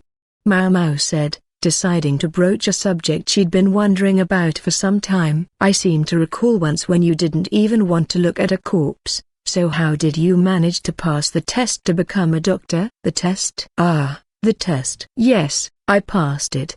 The quack gave a triumphant little snort and pounded himself on the chest. Maomao gave him a doubtful look. "I don't suppose you're talking about a written test?" "Yes, of course." There was no doctor in the rear palace, so they opened the physician's examination to the eunuchs. "I was the only one who passed." Another little snort. The quack was obviously quite proud of himself. It was sometimes said that the eunuchs were people who had failed to make it as bureaucrats or soldiers. There were also many among them who were former slaves who had been castrated by the foreign nations. To be quite honest, Maomao could understand why most of the eunuchs failed the test. Many of them were simply not very educated. It seemed unlikely that any physician would be eager enough to work in the rear palace that he would become a eunuch for the privilege. So they'd gone with the opposite and tried to make a eunuch into a physician. She wondered if they had expected what they got. "And what about after that? The practical examination?" Maomao pressed. "Practical examination? I'm not sure I remember any." "Ah, now that you mention it, I guess they did make me dissect a chicken. And, oh, I was at the end of my rope, let me tell you. When I tried to wring its neck, the bird gave me a good, hard peck on the forehead and knocked me clean out." Maomao was dead silent, and startled to realize how easily she could picture it. "They called me to dissect a pig, too, but when it looked at me with those big, dark eyes, well, I just couldn't do it." "Naturally. Also likewise frighteningly picturable." "I see," Maomao said. After all that, the higher-ups had probably given up on forging the quack into a real doctor, but they still needed someone who could do the rounds for the consorts in the rear palace, so they'd given him the title and left it at that. "Did any other eunuchs become doctors after you?" Surely if they'd administered the test a few more times, they might have scared up someone more qualified. "Well, about that. You remember the Empress Dowager built a building for the ladies she gathered in the rear palace, don't you?" "Yes, I do." It had been intended to serve as a haven for the girls who had been the former emperor's bedmates, somewhere to keep them safe even though they couldn't leave the rear palace. Unfortunately, in the end, it had been used in the Shi clan's rebellion. While they were between doctors, that place became something of a clinic. They were not pleased when I entered the medical office, and fought tooth and nail against any other eunuch physicians. It made some sense. The palace women serving at the clinic knew far more about medical treatment than the half-baked quack. They claimed the rear palace didn't need any more doctors, so unfortunately, any talk of promoting more eunuchs fell by the wayside. So the quack had ended up as the rear palace's only official physician. This is a man who lives by his luck alone. She would have to get him to pull a fortune for her sometime. Shen-Yu, that was the woman's name, wasn't it? She ended up at the center of it all. The quack was gazing into the distance. Shen-Yu was a middle-aged woman at the clinic. She'd helped Shizhui and the Shi clan to escape, or so Maomao had heard. Not only that, but when she began to face suspicion, she had reportedly plotted suicide. But Maomao had heard nothing else since then. I guess she was likely to die one way or another, whether she did it to herself or waited for them to do it to her. Apparently no one had felt Maomao needed to be informed one way or the other. The quack finished brushing his teeth and began preparing his medical tools. "Now then, we'll be doing an exam once a day. After mealtime, I'm told." "An exam of whom?" "The most important people, presumably, or the most important person."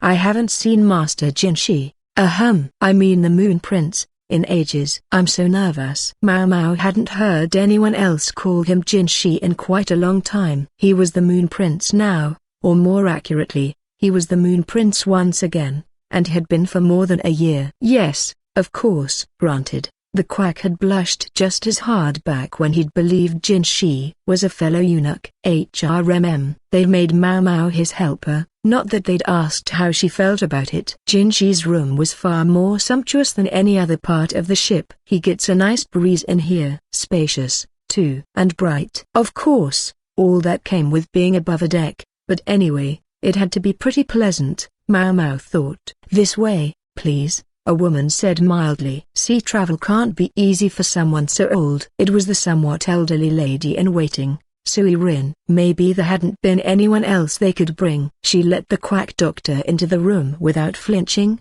but when her eyes met Maomao's, a scowl passed ever so briefly across her face. Good luck, you two, Maomao thought of the other two ladies-in-waiting in the room. They likewise glanced at the quack but studied Maomao. They really did pick good people. These two could obviously tell what was going on, the reality of things. Maomao actually felt rather fond of them, insofar as they weren't immediately hostile to her. One of the ladies appeared to be somewhere in her 40s, old enough that she might have been one of Jinshi's milk mothers. The other lady, Maomao had seen before. It was Chu, who had been at Jinshi's villa of late. I guess she must be pretty capable, in spite of the way she acts. Her occasionally odd behavior seemed to remain unchanged. Most of the women around the imperial younger brother looked quite plain, but that was very much in character for him. As Maomao walked through the room, she wondered if Anan would be here. Had she remained in Jinshi's service? Please, pardon the intrusion, the quack said, already stumbling over his words. Jinshi, sitting in a chair, waited on the other side of a folding screen. He'd changed out of his ritual outfit into something comparatively easier to move in. It's been quite some time, Master Physician. If you'd be so kind. Jinshi held out his arm. The smell of incense drifted around the room, but Maomao couldn't shake the sense that it was Jinshi himself who smelled most fragrant of all. Sparkly Jinshi was on full display, as he had been at the rear palace. No doubt in part because he was with the quack doctor. You wouldn't have to be the quack to feel a bit intimidated. Squeaked the quack. Maomao stood to one side and watched him. If he'd still had his loach mustache, it would have been shaking. The exam appeared to consist of little more than taking Jinshi's pulse and asking him a few questions. I guess I can't expect much from this guy, Maomao thought. When it occurred to her that maybe that was exactly why the quack had been chosen, she felt a rush of genuine pity for him. He would never notice the change in Jinshi, let alone have the courage to ask him to take off his shirt for an examination. Sui-rin was a woman of experience. She would be quite capable of looking after Jinshi's health even without the quack's ministrations. Maomao, meanwhile, kept an eye out that nothing seemed about to go wrong. Not that she expected the quack, however carelessly and randomly he might work, to suddenly flip up Jinshi's outfit. Well, I don't see any problems, the quack declared, stuttering to the bitter end. My thanks. I'll be seeing you daily from now on. The quack cleaned up his tools, which he had barely touched in the course of the examination. Jinshi was still looking at him. When the quack looked up, he turned up the sparkle even more. The hell? Roses drifted behind Jinshi's back. Master Physician, I see you shaved your mustache. It suits you. The quack didn't actually squeal, but he might as well have. He looked like he was on cloud 9. Jinshi continued, I must apologize for extracting you from your accustomed environs in the rear palace to make you take a journey by sea. However, you have a most important role to fulfill. I would be gratified if you would accompany me to the end. Why yes. Yes, of course, said the quack, eyes brimming. He took Jinshi utterly at his word. To Maomao, meanwhile, it looked like a farce. Sui-rin and the other ladies-in-waiting likewise weren't buying it. But that didn't matter. Only the quack needed to believe. The others here are aware that you're a eunuch, Master Physician. If you should find yourself inconvenienced by anything at all on that account, I do hope you'll tell me. Why yes, sir, said the quack, so eager that the tears were now practically pouring from his eyes. His cheeks were as flushed as could be, and Maomao almost thought she could see a flower blooming behind him too. One other thing. Jinshi looked at the quack with sorrow in his eyes. Maomao glared at him, but she wanted this ridiculous plate to be over as soon as possible. Your name, Master Physician. It's Kn, is it not? Why yes, sir. Oh, is that his name? You are the only physician on this ship, and as such, I've requested that everyone refer to you not by your name, but as Master Physician. If you have no objections, I would be honored. The quack, indeed, had no objections. He was practically begging to be addressed by that grand title. Something's going on here, I just don't know what, Maomao thought. As the quack finished cleaning up his equipment, Sui-rin said, excuse me, but I've got a small request. Do you think we ladies could receive daily examinations as well? Of course, I wouldn't dream of troubling you with such minor affairs, Master Physician. If you could spare the young lady who's helping you, that would be fine. Aha! It begins. Maomao looked at the quack.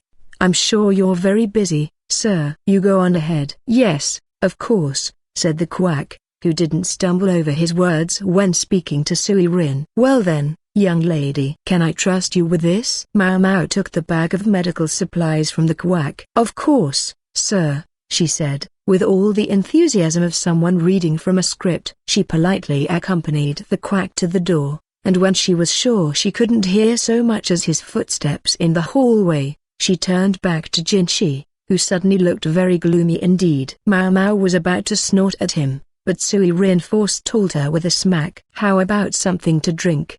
Asked Chu, ever socially conscious. I don't need tea, Maomao replied. Of course. Chu could hardly be called beautiful, but would it be rude to say that that was precisely what made it easy to relax around her? There are too many beautiful people in the world, anyway, thought Maomao. Sui Rin herself had probably been quite the lovely lady once. Even at her age, she still had plenty of her looks left. As for the other, 40-something woman, her face was stern, but nonetheless quite beautiful. It was also she who spoke first to Maomao, holding out her hand. Lady Sui Rin has said she's willing to wait for her exam, so perhaps you could start with me?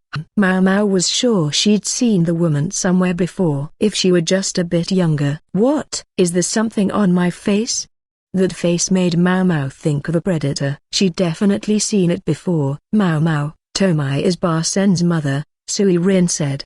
His mother? If she was Barsen's mother, that would make her. Perhaps you've met my daughter, Maomai, Tomai said. Yes, that was who she looked like. Maomai, the woman who had brought treats to the goat tournament. In another 20 years or so, Maomai would probably be a dead ringer for this woman. Maomao wasn't quite sure what to say. Should she remark politely that she was grateful for Barsen's good offices? Well, but he hadn't really done anything for her. And Maomai certainly hadn't.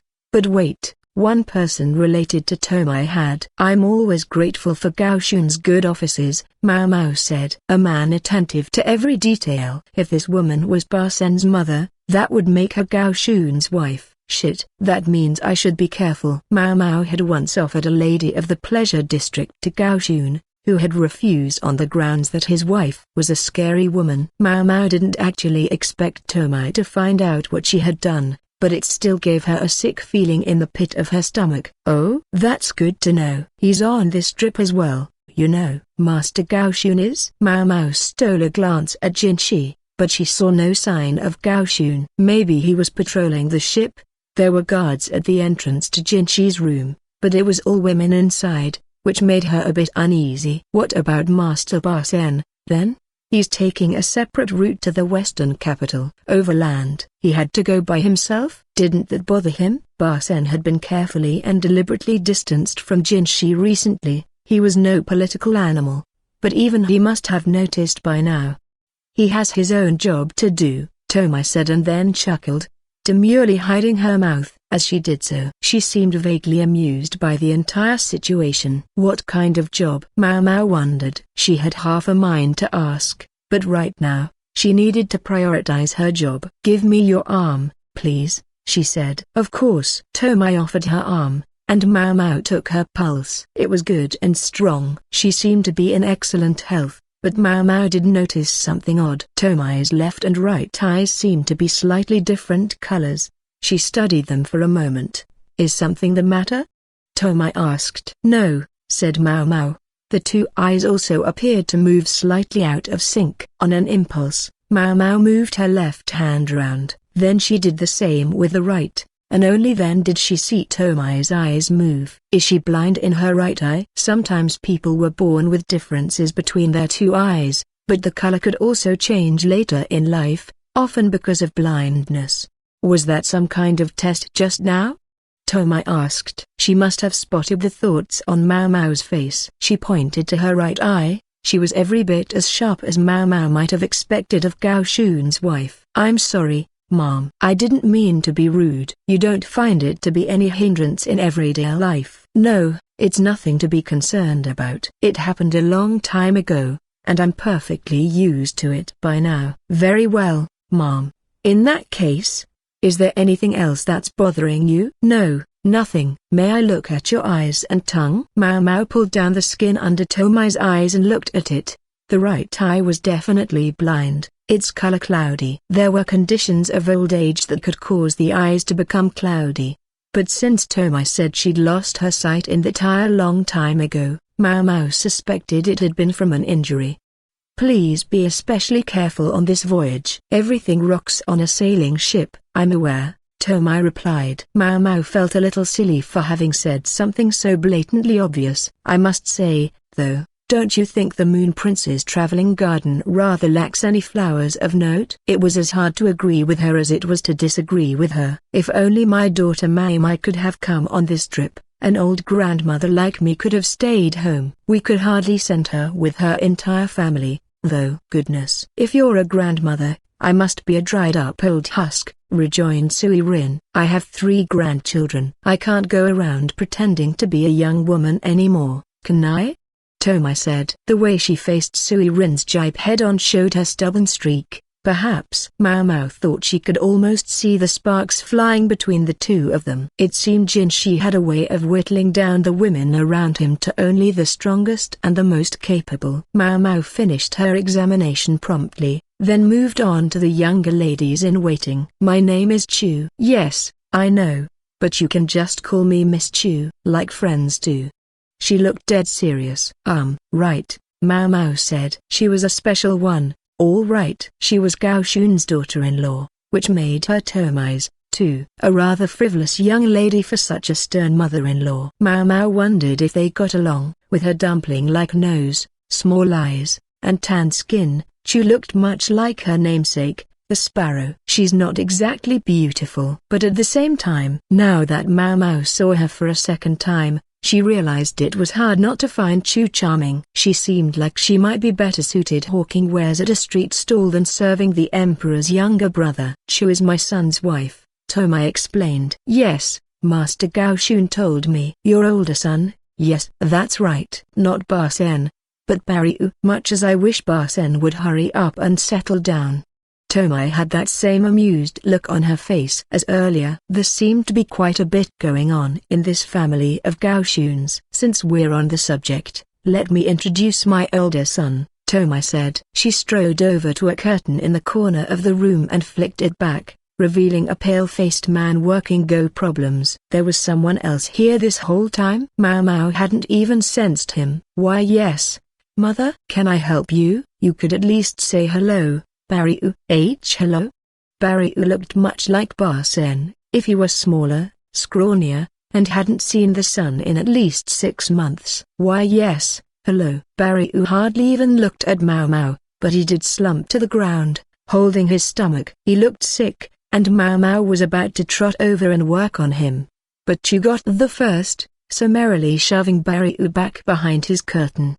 Dearest mother-in-law, I sincerely think that when it comes to people he's meeting for the first time, we need to start with written communications, and then once he's used to them, they can talk to him through his screen. Just dropping someone on him face to face like that, well, there isn't enough stomach medication in the world to make him feel better. What Chu was saying was perfectly reasonable. Well, no, it sort of wasn't, but it sounded reasonable. Yes. You always were better at handling him. It seems to me he's much worse than he used to be, though. This was some relationship this mother and daughter-in-law had. Maomao wouldn't have known what wisecrack to make even if she'd had a chance. Don't you think we should have left Barryu and brought Maomao instead?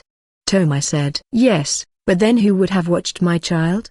Fair enough. You never were interested in child rearing. It would be no small help to me if you would pop out at least one more. Though the opportunities for wisecracks came thick and fast, but Maomao suspected that if the quipping started it would never stop. Let's summarize. Gao Shun's wife, Tomai. Gao Shun's son, Barryu. Barryu's wife, Chu. All of them very characterful. It would have been too much for Barsen, for that matter, Having him there would only have made things even more characterful. Maomao could see Gao Shun furrowing his brow so clearly it was like he was there with them. However, Barsen had contrived to get himself a separate trip. It had been the right choice. Just when Maomao figured that about did it as far as any interest in exams and was wondering if she should leave, Sui Rin gave her a poke.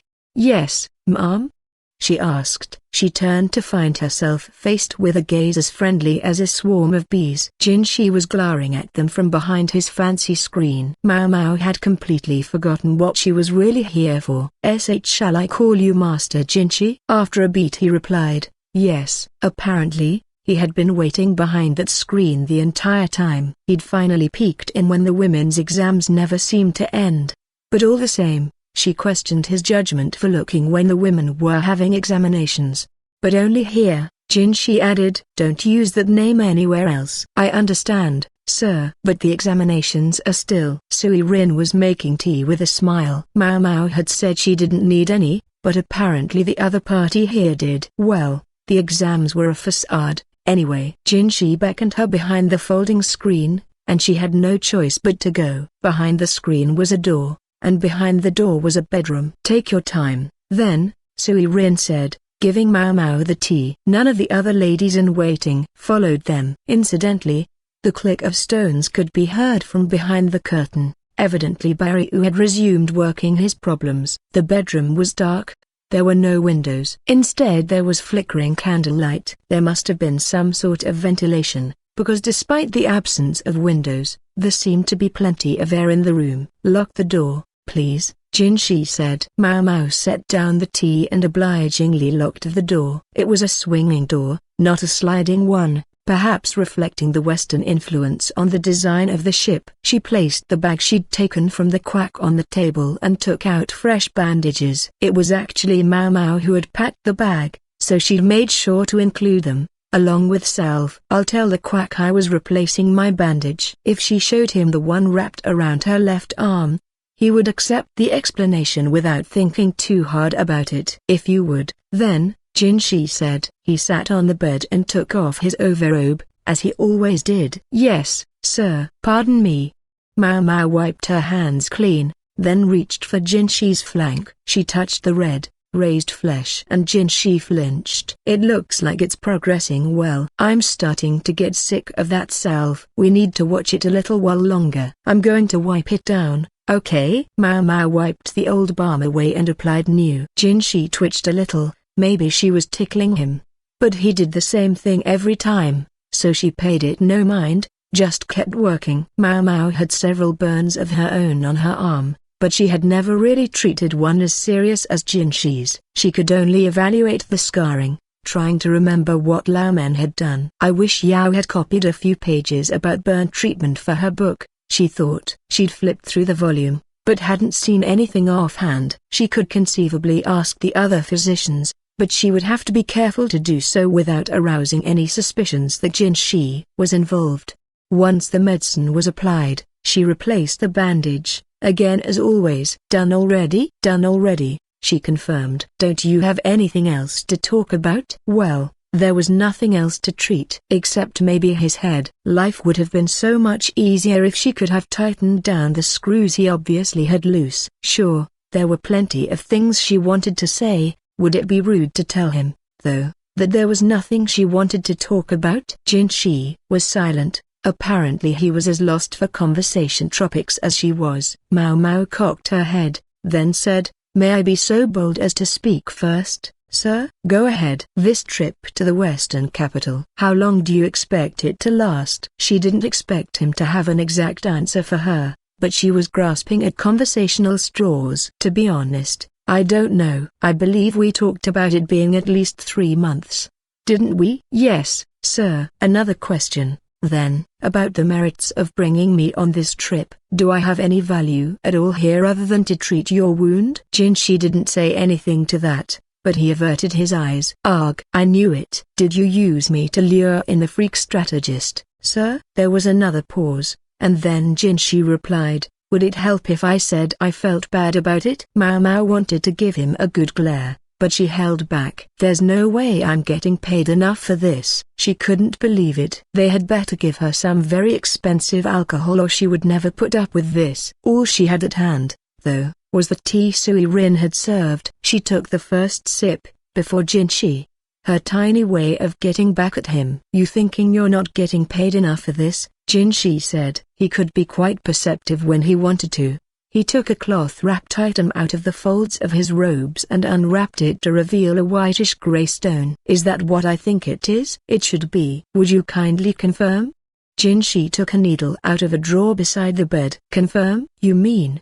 Maomao took the stone. It felt lighter than it looked. Very light. In fact, Jinshi appeared to be telling her to investigate exactly what it was. "Gladly, sir." Maomao heated the needle in the candle flame and then stuck it into the light stone. It produced a distinctive smell. "It's real." "Not that I would expect you to bring me a fake, Master Jinshi. It's actual ambergris." They'd hardly left and Maomao had already procured her souvenir for the old madam. "Laka, I mean, the strategist absolutely had to accompany us on this trip." "Was that a request from the Western capital?" Maomao asked. "It was.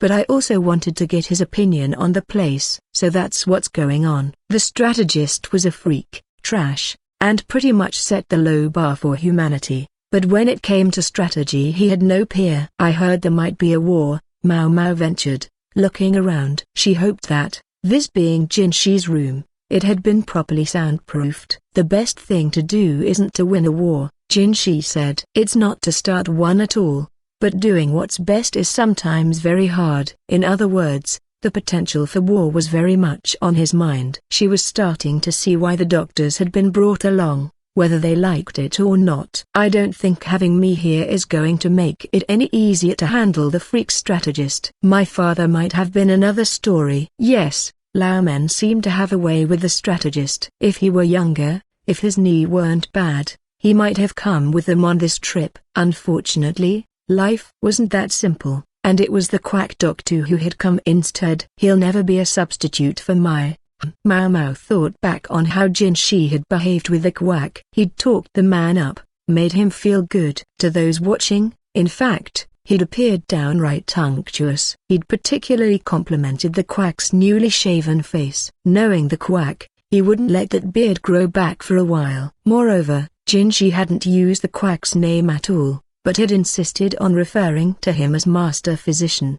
Hardly anyone else on board knew the quack, and, assuming Maomao didn't use his name, he was no quack, just another doctor. Even if his physical characteristics would probably give him away as a eunuch. So the upper physicians had been summoned on this lengthy voyage, and one of them was a eunuch, one with whom Maomao was frequently seen. Suddenly she wanted to pound the table. "No, can't do that." "Calm down." She went to take another sip of tea to calm herself, but found it was already drunk dry. Jinshi offered her his own cup. She took it without hesitation and drank it down. It was made partly with herbs that had a sedative effect, maybe to help him keep his emotions under control. Sui Rin was quite something, sensing that they would need something like that. Maomao let out a long breath, then stared hard at Jinshi. "You're trying to use the Master Physician as a body double for my father. You're always so quick to pick up on things. Saves me having to explain."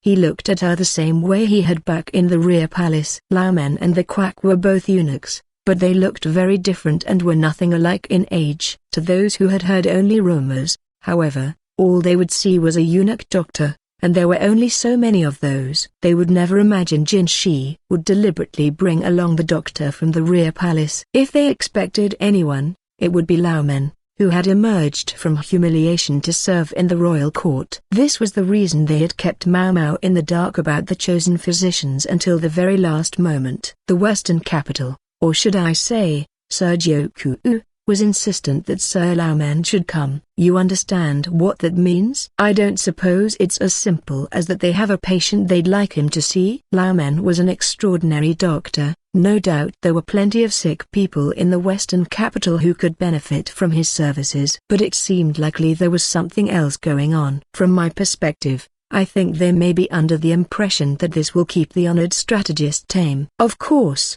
I gave them no specific answer. If they happen to mistake the master physician for Sir Laomen, that's their problem. The tone of authority in Jinshi's voice indicated that he wasn't his usual somewhat pathetic self, but it was the emperor's younger brother. A man who could and would use people as pawns. Tame, sir. I think it would be safer to give your hand to an actual fox, especially because this man Joku, he's Empress Kyokuyo's older brother, isn't he?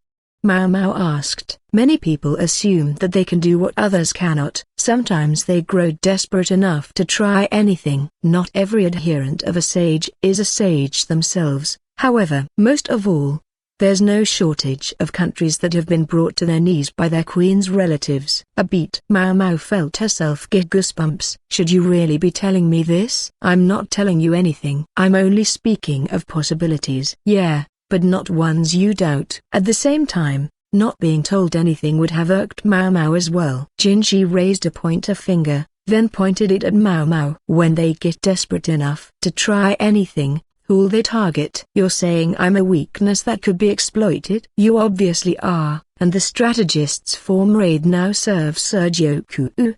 He's talking about Rikusen. Sir Joku knows about you, of that much we can be sure. Rikusen would have to tell them, if they asked him. She was starting to understand Jinshi's seemingly harebrained selection of his entourage for this trip. You thought they would come after me if I stayed in the capital? Again, it's a possibility. You know how many enemies the honored strategist has. That left Maomao quiet. I suspect you are far more widely known than you would ever think, and not all those who know you are fool enough to ignore you. On that point, she had to agree with him. She should have thought harder before becoming a medical assistant. It was Jinshi who had arranged the opportunity for her, but her life might have been much quieter had the freak strategist not made such a display of himself. Well, lamenting the past wouldn't do her any good. Lahan will be able to manage things, somehow, which is why I had him stay behind. I've also requested Sir Laomen put in an occasional appearance in the rear palace. And, with all apologies to you,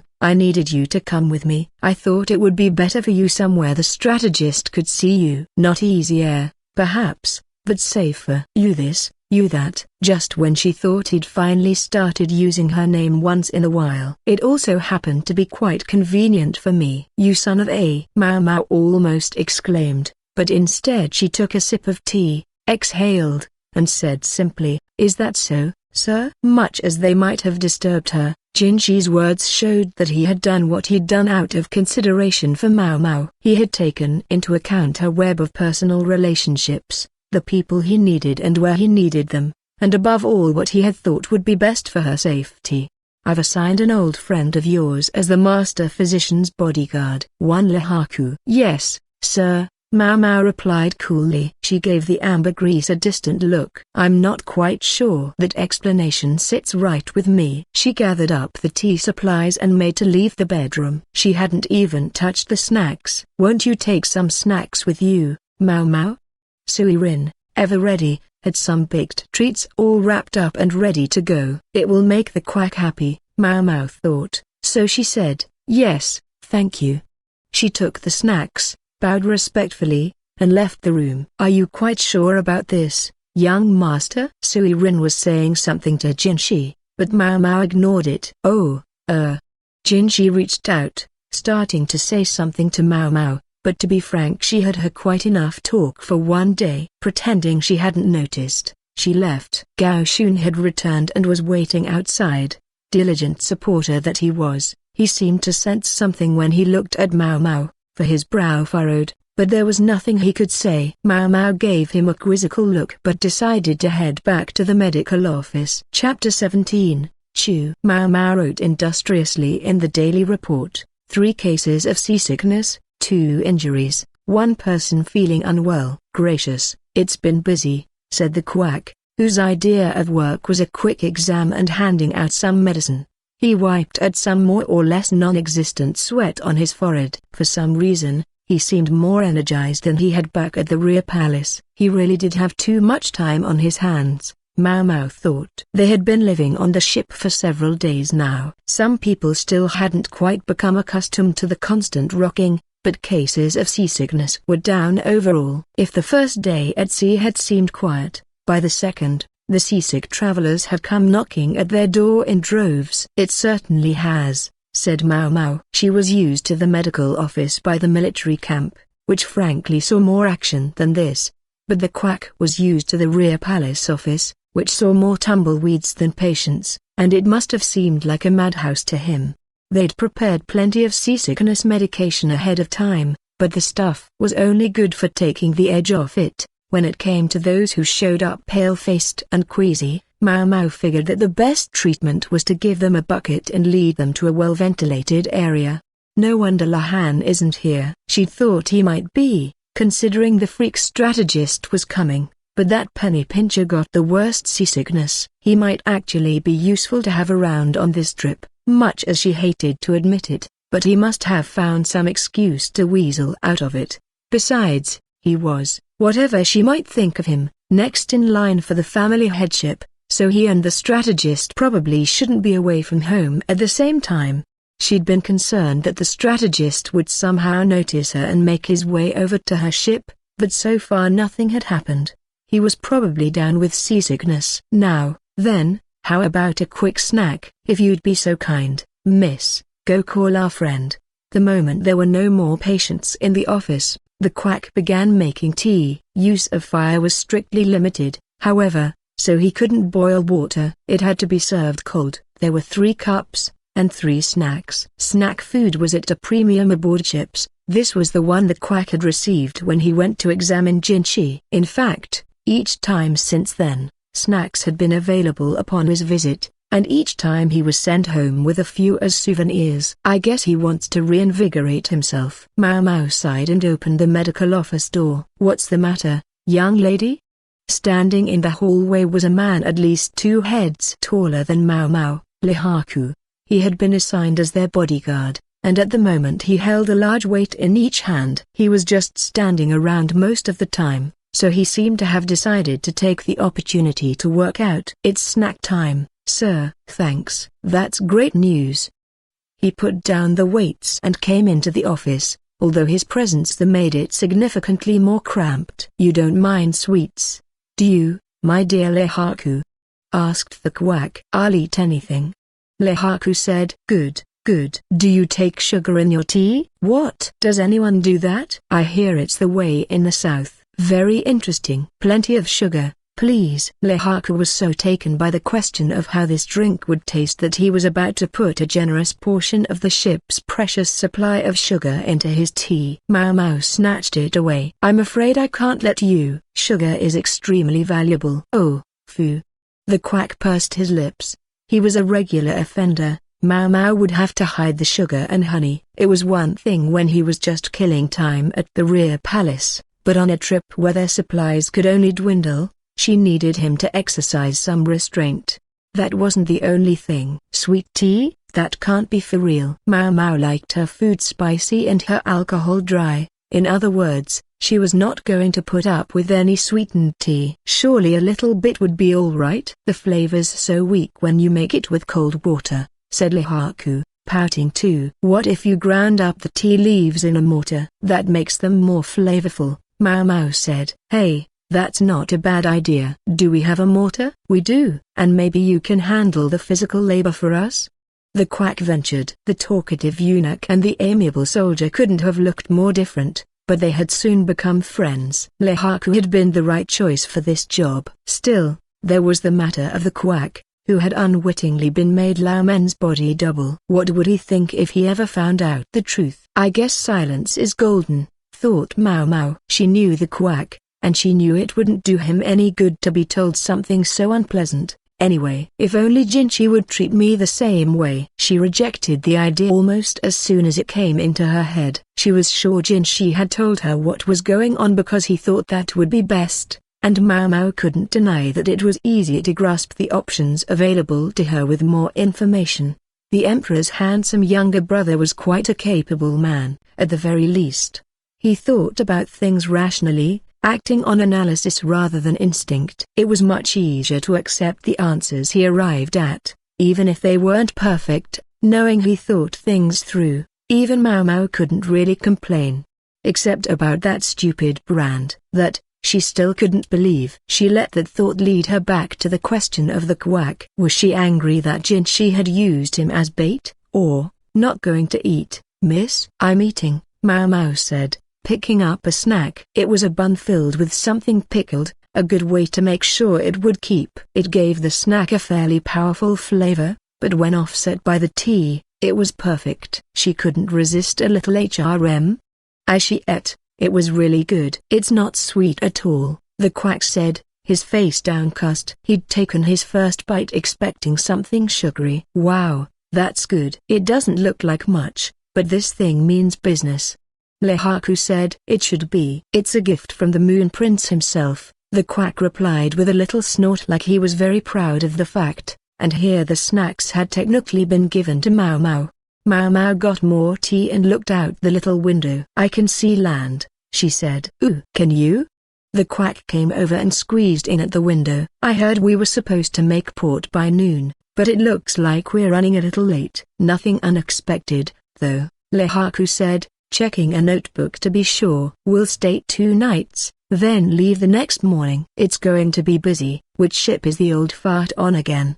Maomao asked. The old fart's on the lead vessel, said Lehaku, who knew exactly who Maomao was talking about. He might try to come over here when the seasickness clears. Maomao scowled. If they wound up traveling on the same ship, even by accident, it was not going to be any fun. I don't think you've got to worry about him, Lehaku added. Once the old fart disembarks, he's got a banquet to attend. Got to do a little diplomacy, since we've gone to all the trouble of bringing along an imperial family member. Oh, I heard about the banquet. They'll need a physician to attend.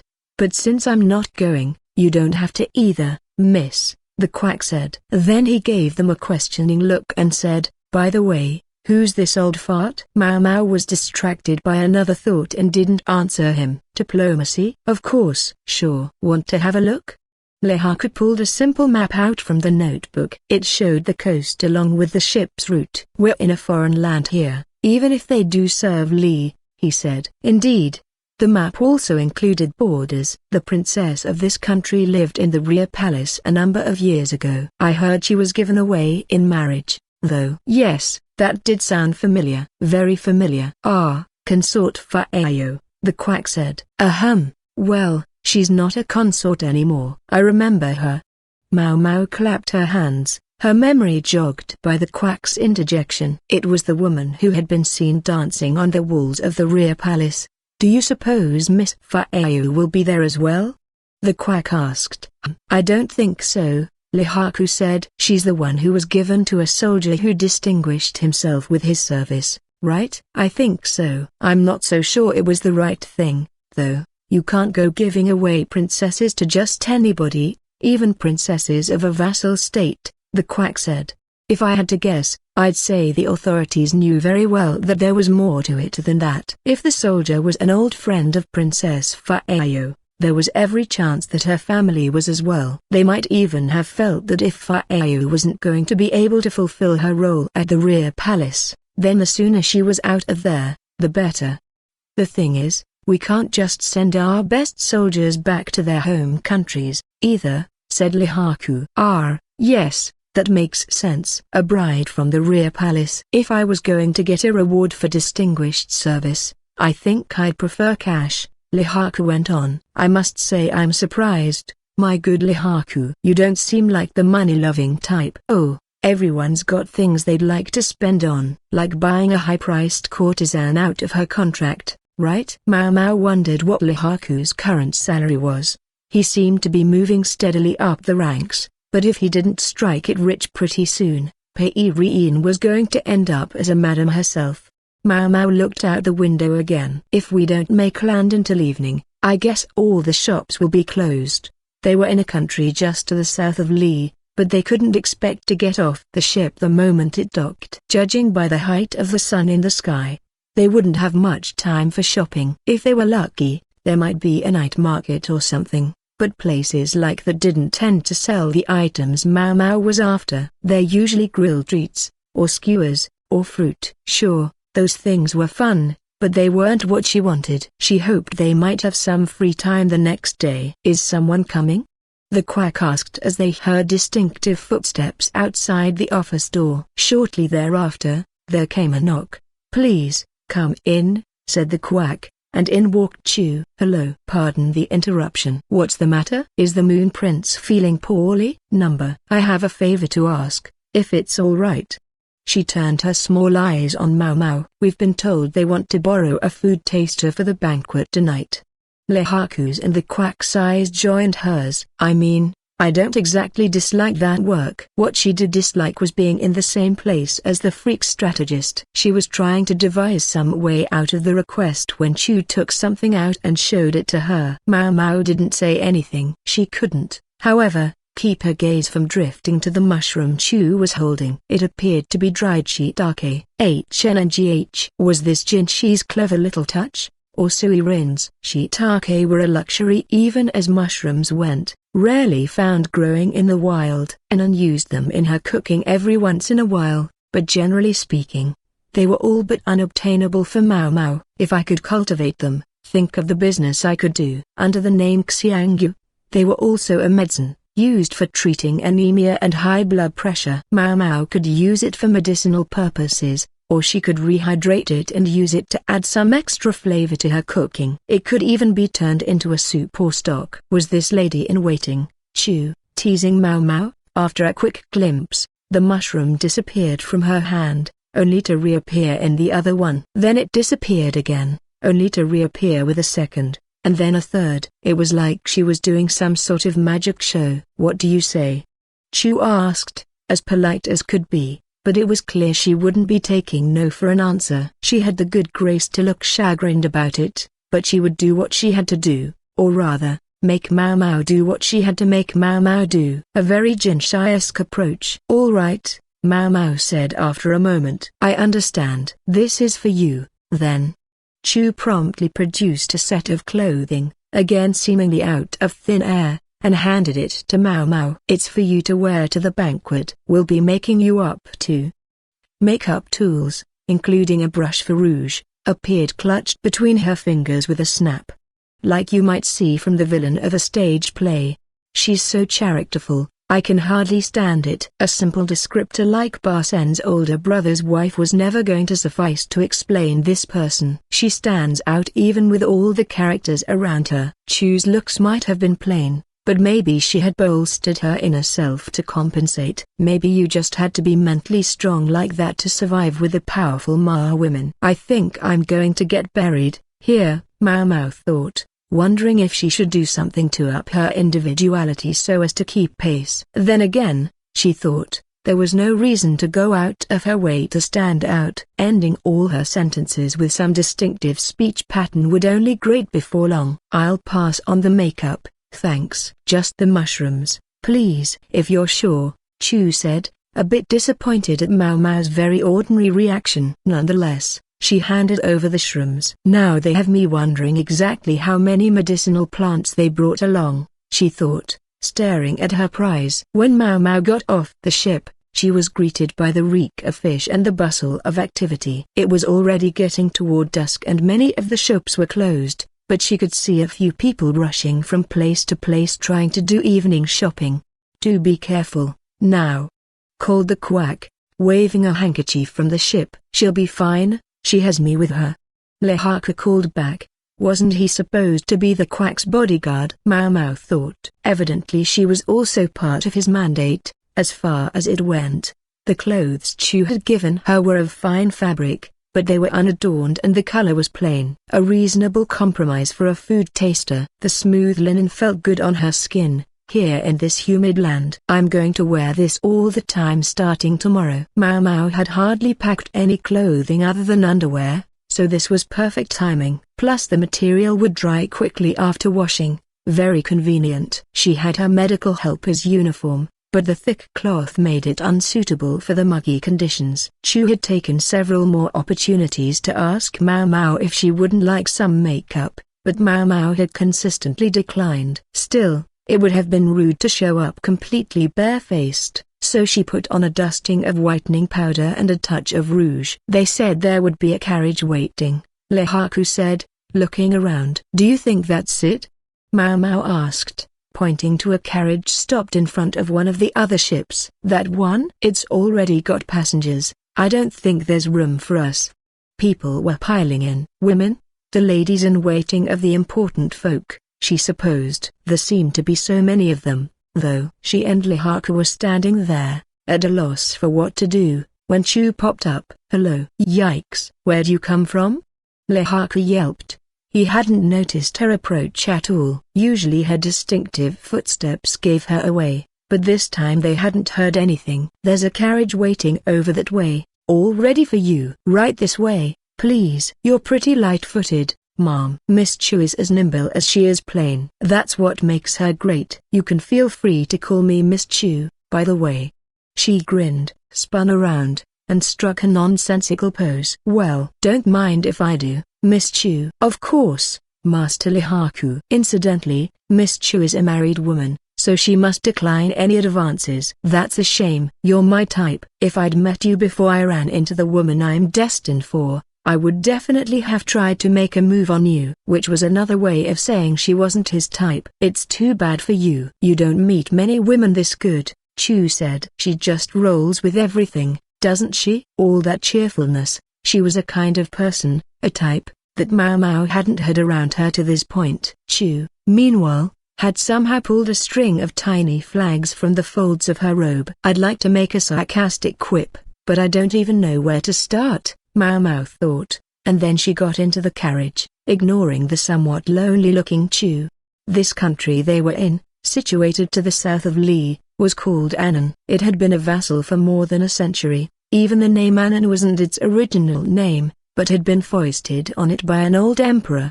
The character meant things like second, secondary, or inferior. It was the same with Hokuran, the collection of countries to Li's north. That name meant, quite literally, the collection, ren, of inferior, countries in the north. Hoku. Whoever gave them that name must have been awfully important, thought Maomao, and awfully full of themselves, to force upon another country such an openly degrading name. "I guess every other country probably has its own name for ours too." The people from the west had fairer skin than the Linese and were often tall. Thus they sometimes derided the Linese as monkeys. They were speaking the local language, and probably thought they couldn't be understood. Little did they know that Maomao's smattering of the Western tongue was just enough to tell her she was being insulted. If the madam had become aware of someone belittling her, she simply would have smiled and raised her prices. "I guess we each do it to the other. If you didn't want people to insult you, don't insult them." But Maomao was less worried about being insulted and more worried about staying safe. Countries were really just very large groups of people. So relations between countries ultimately came down to a form of human relations. When Maomao climbed out of the carriage, she was confronted with a huge palace. The vermilion lacquer was the same color as in Li, but the shape of the roof was subtly different. It was a little rounder, and lanterns hung from it, shining. A pure white path ran down the center of the palace, through a garden with windmill palms planted in neat pairs. "This way, if you please," said a man who appeared to be a servant. Thankfully, he spoke the Li language, although with a slight accent. "Doesn't matter what I please. I'm just a food taster," Maomao thought. She even considered saying it out loud. But Chu was already trotting ahead, guiding Maomao, in her own way. She still made those strange, chirping footsteps. Maomao and Lehaku followed obediently. "You may use this room," the servant said, leading them to a door. Chu promptly ducked inside, taking a swift look around. She was used to this. "Everything look all right?" Lehaku asked, joining her in the room and scanning the area. "It's fine. Sometimes you get bugs or snakes here in the south," Chu replied. "Snakes?" Maomao asked. Her eyes lit up and she gladly joined in the surveillance. "Are any of them venomous?" "Yes, some." "Are there any scorpions here?" "No, no scorpions." After a careful search turned up no bugs and no snakes. Both of them looked thoroughly disappointed. "I understand about the young lady, but why do you look so unhappy, Miss Chu?" Lehaku interjected calmly, careful to use Miss Chu's preferred form of address. "Well, Wouldn't it be more interesting if there was something here? So Chu didn't just like to stand out herself. She was the kind who preferred when things were lively. Maomao was starting to see how she had ended up in Gao Shun's character-laden household. At the same time, she was a little scared to contemplate how Chu and her mother-in-law must get along. Chu started making tea. The carafe was evidently full of cold water, because it was sweating, a mark of respect toward the visitors. The cold water must have been fetched very recently. "Don't worry, I can handle that," Maomao said. She figured Chu must be busy. She reached for the tea supplies, but Chu said, "It's all right, I'm making some for myself too. I'm going to be with you this evening, Miss Maomao." She worked with such quick movements that there was nowhere for Maomao to join in. Lady Sui Rin expressed her concerns about an unmarried young woman being alone with a man, even if he is her bodyguard. "So here I am. I'll be watching you." Maomao and Lihaku looked at each other, and then, as one, they said, I think not, and neither do I. But when the big lady gives you an order, you do it.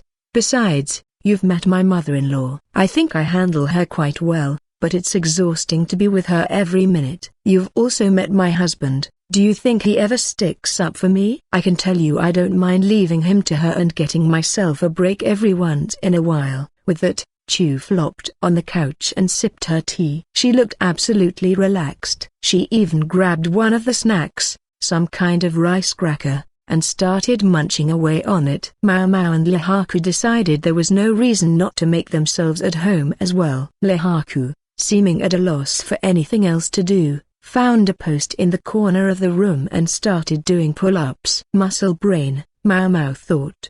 She sat in a chair and likewise started drinking. Meanwhile, she resumed reading the book Yao had given her. "While we have a minute, I'd like to tell you how the banquet is going to go," said Chu. She still had crumbs on her lips, but apparently she was in the mood to work. "Please do," said Maomao. Chu leaned back, as comfortable as if she were in her own home, and said, "You and I are going to handle the food tasting, Miss Maomao." "For the Moon Prince and Grand Commandant Kan. There's a few other bigwigs around, but they've made their own arrangements." Chu was supposed to belong to the Ma clan, but apparently, to Maomao's surprise, she did food tasting as well. "I'll take the Moon Prince, if I may," Maomao said. "Neither was, great, but he was the lesser of two evils." "Certainly. I think Grand Commandant Kan sounds much more interesting." Whatever her reasoning, Chu was going to handle the freak strategist, and for that Maomao was glad. "For the most part, we'll do the food tasting pretty much the same way it's done at the garden parties and the like, so I don't think I have to tell you how it works. This is a diplomatic occasion, though, so we'll be hidden behind the seats while we work." "Makes sense. Just try to feel things out from there." "That's kind of lackadaisical, or, well, I guess more just undirected." "Granted, it would be easier than having to do everything by the book." At first, she'd seemed more like Anan, but it was starting to feel like she had more in common with Maomao. If anything, Maomao was probably the more diligent about what was going on around her. That concludes the explanation. I'm sure they'll come call us when it's time, so we can all do whatever we want until then. Dismissed. All right. Sure thing. With that, they resumed doing whatever they wanted. Chapter 18. Anan's Banquet. Even when you spoke the same language, cultural differences could still be massive. Ananese banquets turned out to look very different from Lionese ones. Being situated to the south of Li, it was quite warm in Anan, hot, in fact. The sound of drums and flutes filled the air, a lighter and more cheerful noise than the music of Li. Carpets were laid out outdoors, and people sat on them. There were no chairs, but instead shiny cushions were supplied on which to sit. The food, likewise, was served not on a table, but atop a carpet, and instead of each person being served individually, everyone ate from large communal plates. The alcohol came in uniquely shaped jars, and was distinctive for its bright color. The food was prepared by women, all of them scantily clad. They wore skirts that were hardly more than gaudily colored cloth wrapped around their waists, while their tops were short-sleeved. The sinuous alcohol jars almost seemed designed to complement the women's shapely bodies. There was a lot of black hair around, but not much of it was straight, Skin tones ranged from ivory to honey-colored, and many of the people had rugged faces. Maomao recalled that Fa'ao, the former middle consort, had facial features very much like those of someone from Li. Perhaps she'd been sent to the rear palace exactly for that reason. The soldiers who had been summoned to attend the banquet couldn't stop ogling the alluring dancers and servers. They just walk different, don't they?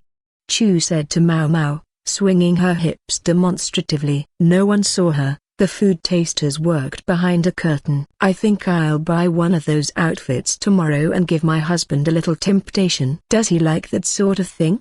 Maomao asked, picturing Barryu, who looked like a pale, scrawny version of Barsen. She had to admit, she couldn't help but wonder what their married life was like. Not at all, Chu said bluntly. Evidently, she just wanted to wear it. Events like this in Anan were evidently less highly formal dinner than friendly banquet. Still, the people important enough to need food tasters sat on a raised dais with a lovely low table and footed trays. Maomao's job was to take food off a tray one piece at a time and taste it to make sure that it wasn't poisoned. The curtain seemed intended to conceal the fact that she was doing this, but it also conveniently concealed that the food tasters were chatting together.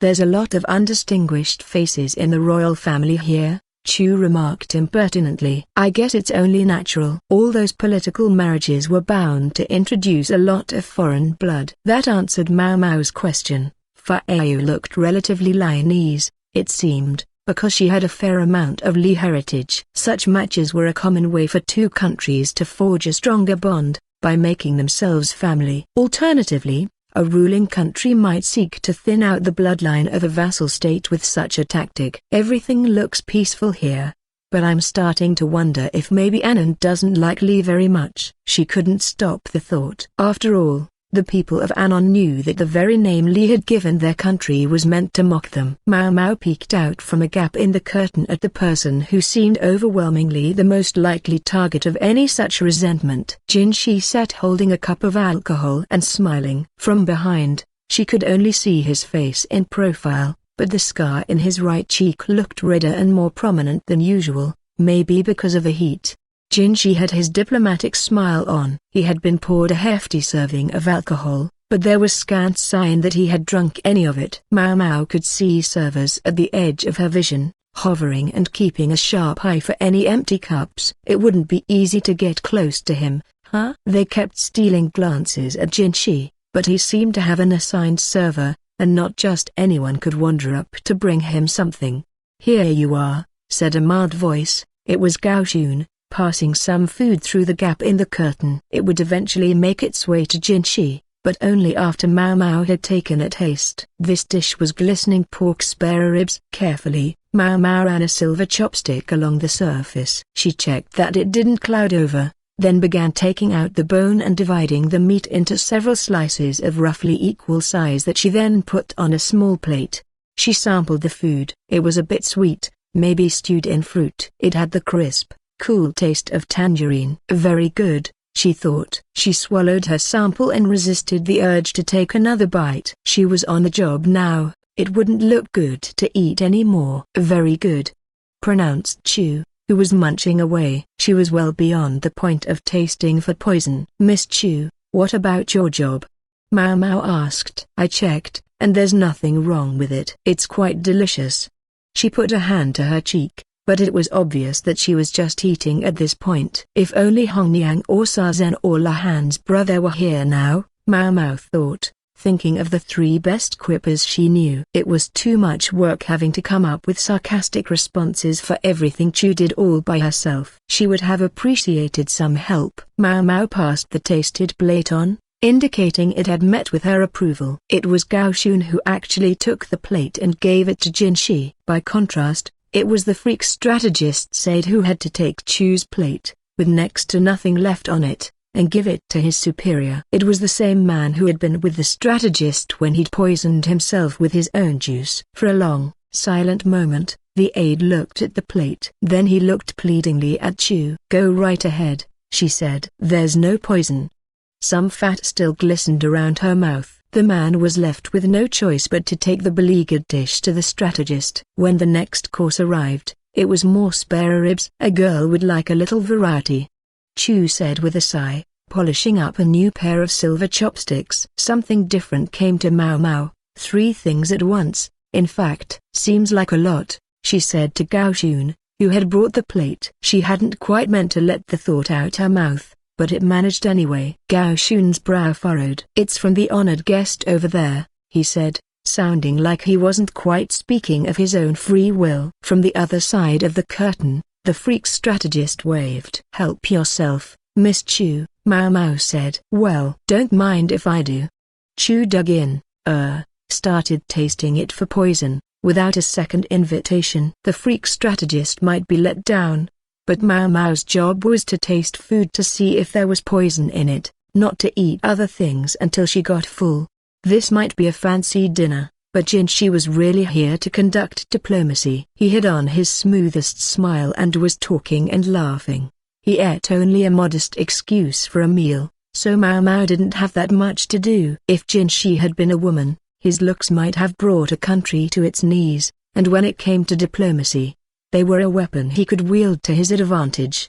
If nothing else, he knows how to handle people. Even if the shine did come off pretty quickly when you got into his inner circle. The other VIP was doing substantially less work. The freak strategist picked at Chu's leftovers, swigging down not alcohol, but juice. Someone appeared to be trying to talk to him, but he didn't look interested. He kept taking little glances back to try to catch a glimpse of Maomao. Maybe it's not my place, but don't you think you could try to be a little nicer to him? Chu asked around a mouthful of chicken. Do you know what will happen if I give him an inch? Maomao veritably spat. Chu tilted her head back and closed her eyes as if she was trying to imagine something very interesting, I suspect. She sounded like she enjoyed the prospect. Well, she wouldn't be the one in the middle of it. I wish this dinner would hurry up and end. Maomao sighed and picked up the next bit of food. For all its trials and tribulations, the dinner did eventually conclude. I'm pretty sure there was nothing funny in any of that, Maomao thought. As the food taster, it was also part of her job to keep an eye on the state of her health after the meal. A slow-acting toxin could take anywhere from several hours to several days to show up. She still had room in her stomach, but she wanted to wait and see how she felt for a while before she had anything else to eat. Phew. I couldn't eat another bite, Chu said, rubbing her bulging belly. To the bitter end, she'd more enjoyed than sampled the strategist's food. Now all they had to do was go back to their rooms for the night. They had permission to go shopping the next day, and Maomao was actually sort of looking forward to it. So the evening of the banquet ended without incident. Yes, that night was quiet. Chapter 19, The Quack Vanishes. Sunlight pried at Maomao's eyelids, and she heard birds twittering outside. She slowly opened her eyes and gave a great stretch. The bed was soft and smelled lovely, and since they were on land, it didn't even rock. She felt like she'd had her first deep sleep in a long time. This is Anan, right?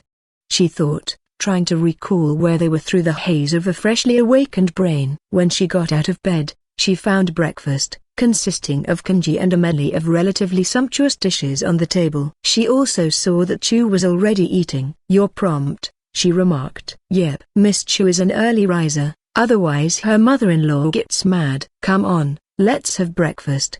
She continued stuffing food into her face. The richness of the dishes suggested they were leftovers from last night's banquet, except Maomao didn't recognize any of them. Apparently, guests were guests, and were not to be served leftovers. I don't need much, Maomao said, putting some vinegar on the porridge and starting to eat. On the surface, it looked like a fairly ordinary Lee-style breakfast, but the unmistakable tang of fish sauce in the vinegar reminded her that she was in another country. Notwithstanding the impossibility of keeping up with the necessary quips, Maomao didn't have to be on any kind of special behavior around Chu, so she didn't worry about eating daintily. When she had finished breakfast and was brushing her teeth, the door flew open with a bang. What's the matter? She asked. Young lady, said Maomao's bodyguard, Lihaku. He looked mildly distressed. I was informed a few minutes ago that that friendly old doctor isn't on the ship. What? Why would the quack doctor be missing? Did someone kidnap him? The whole reason the quack had been brought along was to be a body double for Laomen. Lihaku was supposed to be the quack's bodyguard as well, but at the moment he was with Maomao. There were other soldiers stationed on the ship, though, and abducting the quack shouldn't have been an easy task. I don't understand what you mean. I mean, why? Maomao held her head in her hands. Chu looked very intrigued. Your guess is as good as mine, said Lihaku. I'm going to go back to the ship and see what's happening. What about you, miss? What about me?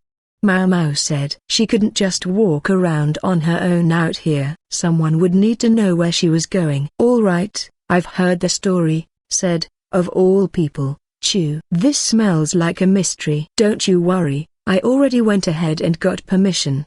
She winked at them, her teeth sparkling. How could you already go ahead and do that? We just found out about this, said Maomao, sadly picking the most ordinary and least interesting response. She knew this might be a good time for an amusing comeback, but she had the feeling that if she started dealing them out, they never stop, so she let the opportunity pass.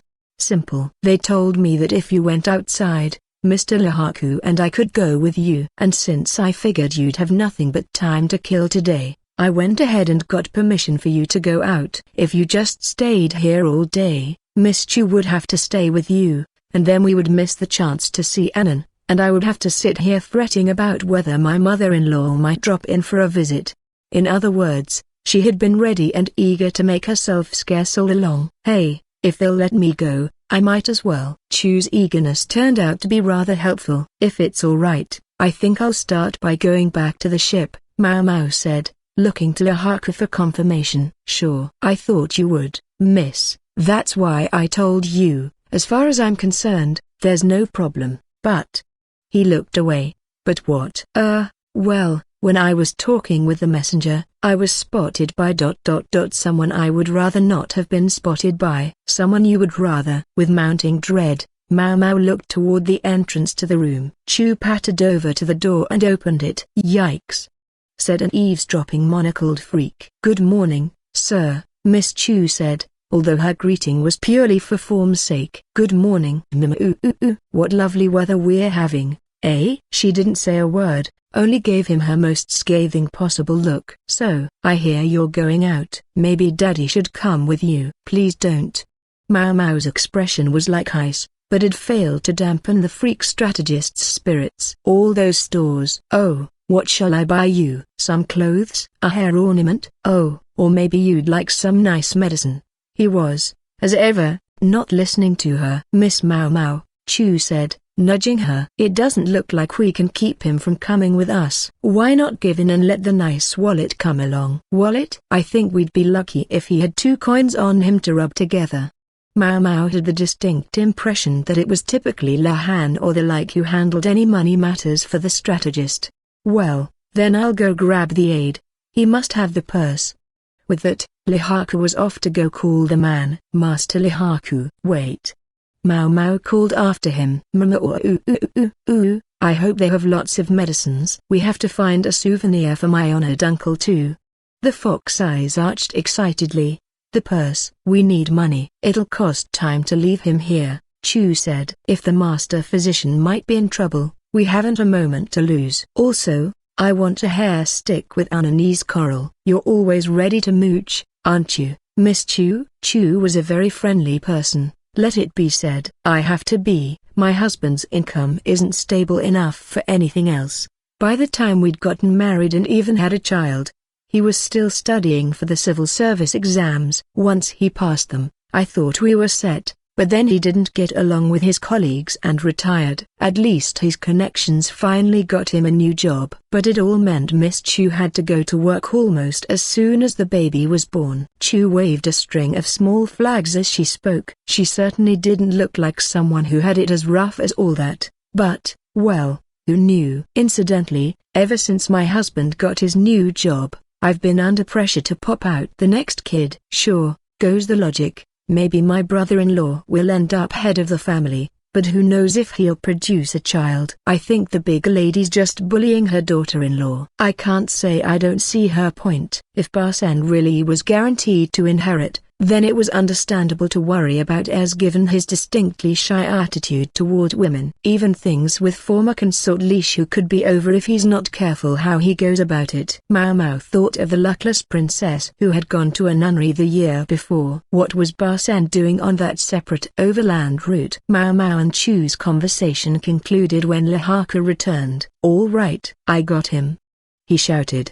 He had the purse, the freak strategist said, with him. When they got back to the ship, they found it awfully quiet. Maybe everyone had gone out. The sailors were making sure everything was shipshape, while the cleaners, a group of middle-aged women dressed in men's clothing, removed trash from the rooms, swept the deck, and industriously polished every surface on the ship. The cleaners also made the travelers' meals, and most of them seemed to be family members of the sailors. "Maomao, let's not waste too much time doing whatever we have to do here. We should go shopping." An obnoxious old man was jabbering about something, but Maomao ignored him. The handful of soldiers remaining on board scurried away the moment they saw the strategist, eager not to be caught up in whatever he was doing.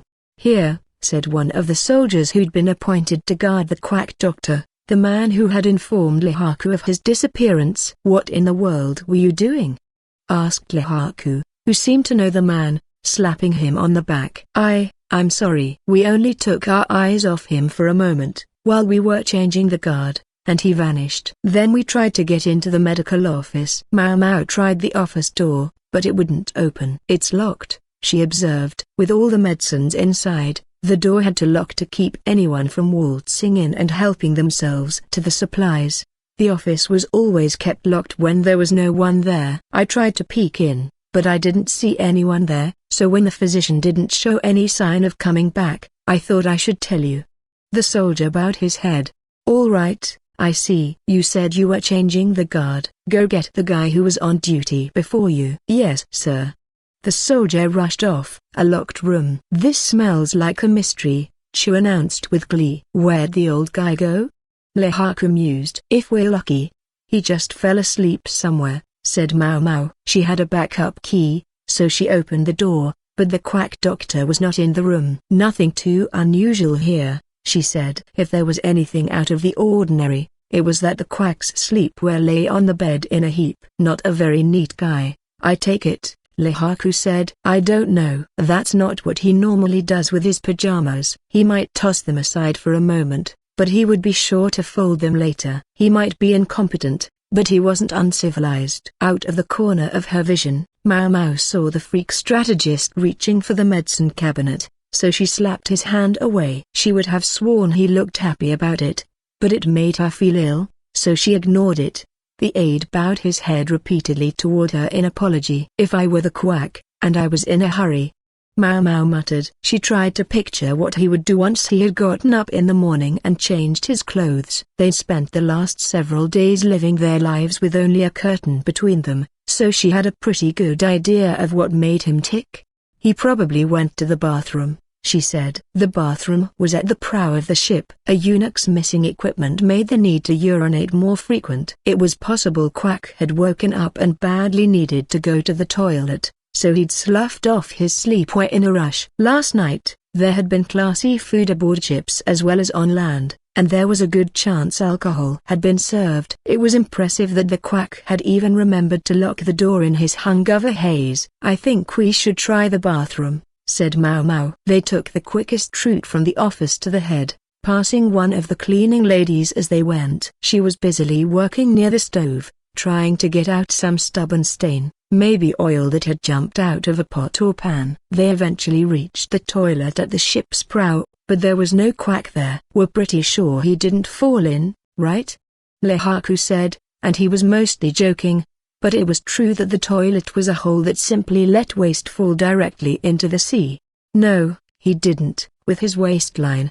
He would just get stuck," said Chu. Maomao didn't say anything, but crossed her arms and cocked her head. Out of the corner of her eye, she could see the old fart snacking on some dried fruit. but she decided to ignore him. His aide was offering him some tea in a bamboo tube. "What's the matter, Miss Maomao?" "I was just thinking, the master physician might get stuck, but what about something else?" "Something that wouldn't." "Such as?" Maomao took the key to the medical office out of the folds of her robes. What if he was sleepy and in a hurry, and dropped this? "Seems like a possibility, doesn't it?" "Yikes," was Chu's reaction. "You know, with that guy, I could just see it," said Lihaku. Neither of them contradicted Maomao. "Without the key, the quack wouldn't be able to get back into the office." "Excuse me," Maomao said to one of the sailors. "Yeah? What? You didn't happen to see the master physician around the toilet this morning, did you?" "Maybe in a tizzy." The sailor looked at her,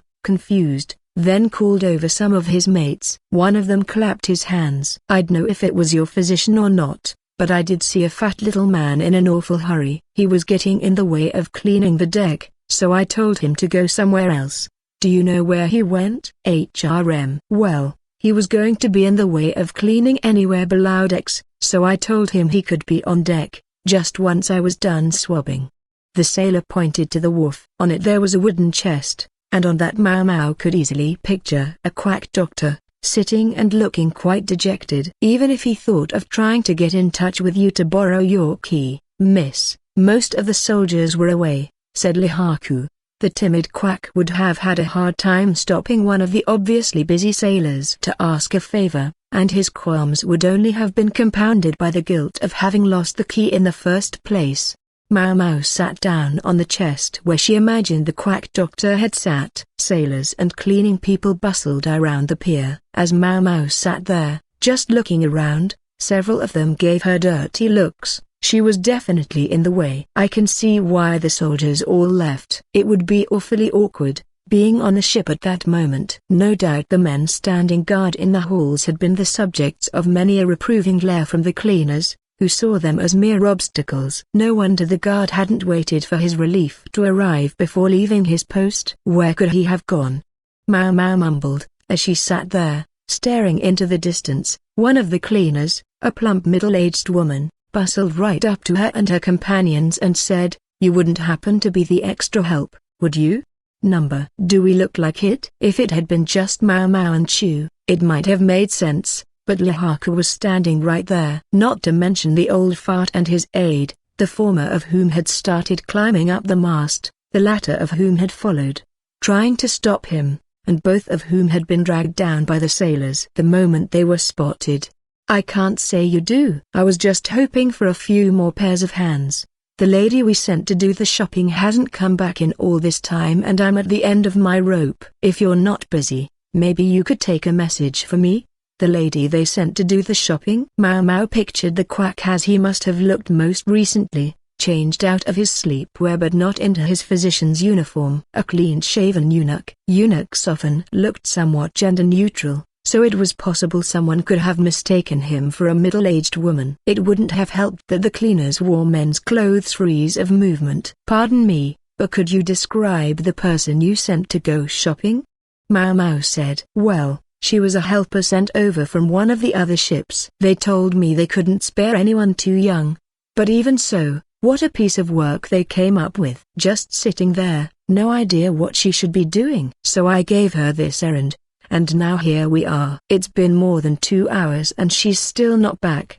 The woman spread her hands in frustration. "Hello," came a woman's shout from the pier. "The help's here. What do you need us to do?" Maomao, her companions, and the cleaner all looked at the woman coming down the jetty toward them. "It looks like your helper has arrived," Maomao said. "Yes, well, but then ... who did I send shopping?" The quack spent most of his time cooped up in the medical office, so the woman hadn't recognized him. Maomao and the others shook their heads at each other. "What did you ask her to buy?" "Well, soap. Cheap bar soap is easy to get at Anan's port. Cheap liquid soap always smells. No one likes it on a ship. Bar soap wasn't much used in Lee." "Do you know where they sell it?" "Probably one of the stalls around town." "Would you be so kind as to go and get some?" "All right," Maomao said. She and the others now knew where they had to go next. "Ooh, those clothes look nice. Maybe I should buy them." "Ah, not bad, not bad. This hair stick would look lovely on you," Maomao. How's the juice at that shop? Bit of a strange color, but I think it looks drinkable. The freak strategist had been going on like this ever since they'd gotten to the marketplace. Incidentally, all of his hair stick and clothing choices were at least 1,000 years ahead of their time, and the juice looked like it would do a number on your stomach. Maomao repeatedly stopped his aide from producing the purse. He doesn't slow down, does he, Miss Maomao?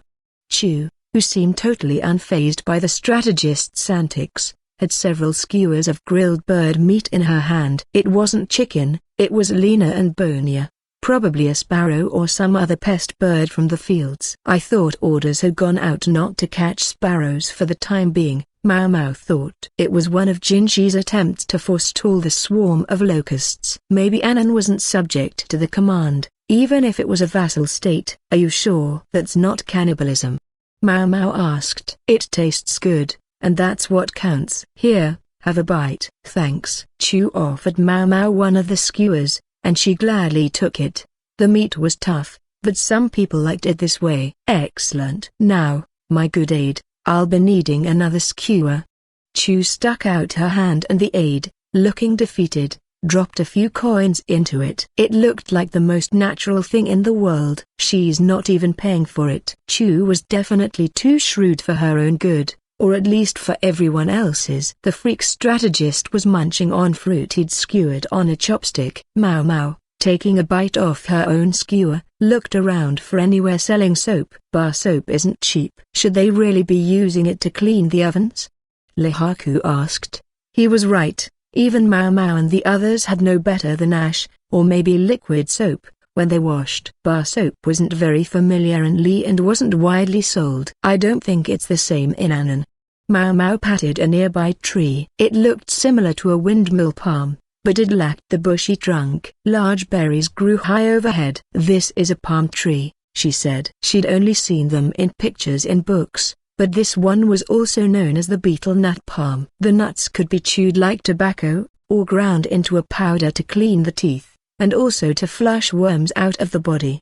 The plant they were looking at just then, however, was a little different. Some kinds of palm are used for their fruits or berries, and others are used for their oil. Some palms have a berry that's a lot like a red date. The oil palm is used to make oil, just like the name implies, and if you mix the oil with seaweed ash, you can make soap. She didn't know, though, how it was hardened into shape, by reducing it, drying it, or perhaps by mixing in another ingredient. Maomao looked at the shops. Just by the palm trees was one selling their berries, large fruit in which the vendor put a hole and inserted a straw. One please. For each of us, said the considerate aide, purchasing enough of the fruit for all of them. Maomao decided to accept his hospitality, since they were here. What came through the straw was both somewhat sweet and somewhat salty. Wish this were a bit sweeter. Sugar. Don't you have any sugar? The insatiably sweet-toothed old fart was disappointed. I'm fond of the salty stuff myself, said Lihaku. At that, the aide offered him a leaf biled with something white. The shopkeeper says this is on the house. Palm meat, he claims. It was pale, translucent stuff doused in fish sauce. Maomao and Lihaku both took a piece and tasted it. It's a bit like raw squid, Maomao remarked. She couldn't pretend she didn't like the al dente quality. It would be a good side dish with some wine. Not quite my thing. It's a bit rubbery. Lihaku wasn't as enamored. Oh well. That meant more for Maomao and Chu. Excuse me, do you know where we might find a soap vendor? Maomao asked. The palm seller. Soap vendor? Bit further in. He sets up right next to the fried food places a lot of the time. There's a square just ahead. He's often there, came a reply colored with a distinct Ananese accent. Apparently the shopkeeper was willing to indulge customers who had spent some money. He added, you all are Lionese, yeah? Your stout friend there should keep you safe, I think, but be careful. Careful of what? Lihaku asked, narrowing his eyes. Lot of Lionese around these days. Seems you're not like most of them, but there are plenty who like to make fun of us. Last night, there was even a fight at the bar. Taxes have gone up, see, and there's talk that our princess got chased out of the rear palace because they didn't like her enough. Just try not to give anyone an excuse, That's all I'm saying. Taxes had been raised as a protective measure against locusts. Meanwhile, the princess chased out of the rear palace must have been Fayo, who left after causing a scare about a ghost. They're not exactly wrong. Maomao wanted to push back, but it was true. Some of the Lionese visitors had a bad attitude. There was a lot of pent-up frustration from the unaccustomed ship travel, not to mention some people were convinced that they were suffering a punitive demotion. "Ha," said Lihaku, and Maomao saw a new look come into his eyes. "We'd better find that old doctor fast, then. The flighty quack would make an easy target all by himself." Maomao and the others finished their drinks and threw the shells away, then headed deeper into the market as the shopkeeper had suggested. "Boy, something smells really sweet," Lihaku said. "And really oily," said Maomao. The air seemed thick. The square itself was paved with flagstones, and something that looked like a mausoleum stood in the center. Trees lined the area. Some of them were even fruit trees, sprouting small mangoes. There might even be some lychees among the plant life, but it was probably the wrong season for them. The shops seemed calculated to catch the interest of passers-by. Maomao felt like she would be overpowered by the sweet smell, but there were also places selling incense, candles, and cards. Available snacks included sesame dumplings and fried bread, among others. The freak strategist bought some immediately, and just as quickly Chu started sponging off him. The aide was kept very busy. "Where's the soap?" Maomao muttered. She looked around until she spotted a place with what looked like white bricks piled up at the stall. She trotted over, to be greeted by a scowl from the shopkeeper. "You Linese?" he demanded as they walked up. His accent was less noticeable than that of the palm seller. "Who cares what I am? I'm a customer. I want to buy some soap." "How much?" Lihaku said. "Doesn't matter, because I don't have any to sell you. Try somewhere else." The shopkeeper pointedly turned away. "Well, that's a problem. Want to tell me why you won't sell to me?" It was easy to assume that Lihaku must literally have muscles for brains, but he was making a wise choice here. Maomao, seeing that she couldn't be of help, took a step back and watched. They could see the gears turning in the shopkeeper's head. Lihaku simply stood with an easy smile on his face. "If you want to buy soap, go directly to where they make it. We need soap for our daily lives around here. What are we supposed to do when you buy up all our stock just because of the novelty of it? The price of materials has gone up recently. When I sell out of this batch, I'm going to have to raise my prices." It turned out even a surly shopkeeper had a story. He should have just said so up front. Why did bitter people always have to take so long getting to the point? He would make the same money no matter who he sold to. But he was trying to keep his price low for the locals. There were some residential areas nearby. This was a perfect place for them to come buy their soap. "Materials are more expensive?" Lihaku asked. "You mean because the Lionese are buying everything?" "No, because the materials we had burned up. There was a fire. A major ingredient in soap was oil, practically made for burning." "I see. Well, thanks." "The place that makes the soap, is it further along here?" Lihaku asked with his friendliest smile. The shopkeeper made a point of looking put upon, but he pointed the way nonetheless. "Walk straight that way and look for the signs of the fire. There's a little hut there where they're working on more soap. There'll be plenty of craftspeople around. I'm sure you can ask one of them. I warn you, though, they're not as nice as I am." "All right, well, we appreciate it. And since you're so nice, maybe you could tell me one more thing. Did an older guy, a Lionese like us, happened to come by earlier today trying to buy soap?" "An older guy?" "Wait, you mean the old lady?" "Pudgy, with kind of droopy eyebrows." "Yeah, that's him. He's no old lady, though." "Where'd he go?" "He asked the same questions as you lot, and I gave him the same answer." "He went toward the soap makers." "Would have been about half an hour ago by now." "Great. You've been such a big help." "We really appreciate it." Lihaku shook the man's hand, and Maomao offered a bow. By that point, the strategist had purchased all of the snacks at the snack stall, and Chu was busy mooching off him. At least he was relatively calm while he was eating. Maomao couldn't help being impressed by Chu's adaptability. She felt bad for the aide, though, who had to be in about 3 places at once. Look, fried bread. The freak strategist stuck the bread out at her, trying to stuff it straight into her mouth, but she dodged him. Chu moved to intercept and got the mouthful instead. "Delicious," she said, wiping her lips as if this were nothing out of the ordinary. Just what kind of stomach was she packing? After a bit of walking in the direction the soap seller had indicated, the group found themselves among a cluster of houses. Windmill palms grew here and there in lieu of other garden plants. "Do these trees produce any kind of fruit, I wonder?" Chu asked, eyeing them closely. "They do, and it can be used in medicine. But no one seems to think it tastes very good," Maomao said. "Why are they here, then?" "I think maybe because they can also be used to make brooms, ropes, that sort of thing. The leaves have medicinal properties too." The palms were quite versatile, in fact. But Chu seemed uninterested in anything that wasn't edible. "Please stop, Master Lahan," said the aide, who looked like he was at the end of his rope. If this was what he had to deal with every day, Maomao hoped he kept some stomach medicine on hand. "Think that's it?" Chu asked when she spotted a half-burned building. There was some sort of crowd near it. Maomao hurried over, her bad feeling growing. When she got there, she spotted a very familiar back. "I'm telling you, it wasn't me," the back's owner pleaded. It was the quack doctor, practically in tears. He was surrounded by several men, one of whom had him by the collar. "Master physician," Maomao exclaimed, running up. The quack, snotty nose and all, grabbed hold of her. She tried to peel him off. He wasn't going to make it any easier to talk to anyone, but that was when the freak strategist broke in. "What are you doing to my little girl?"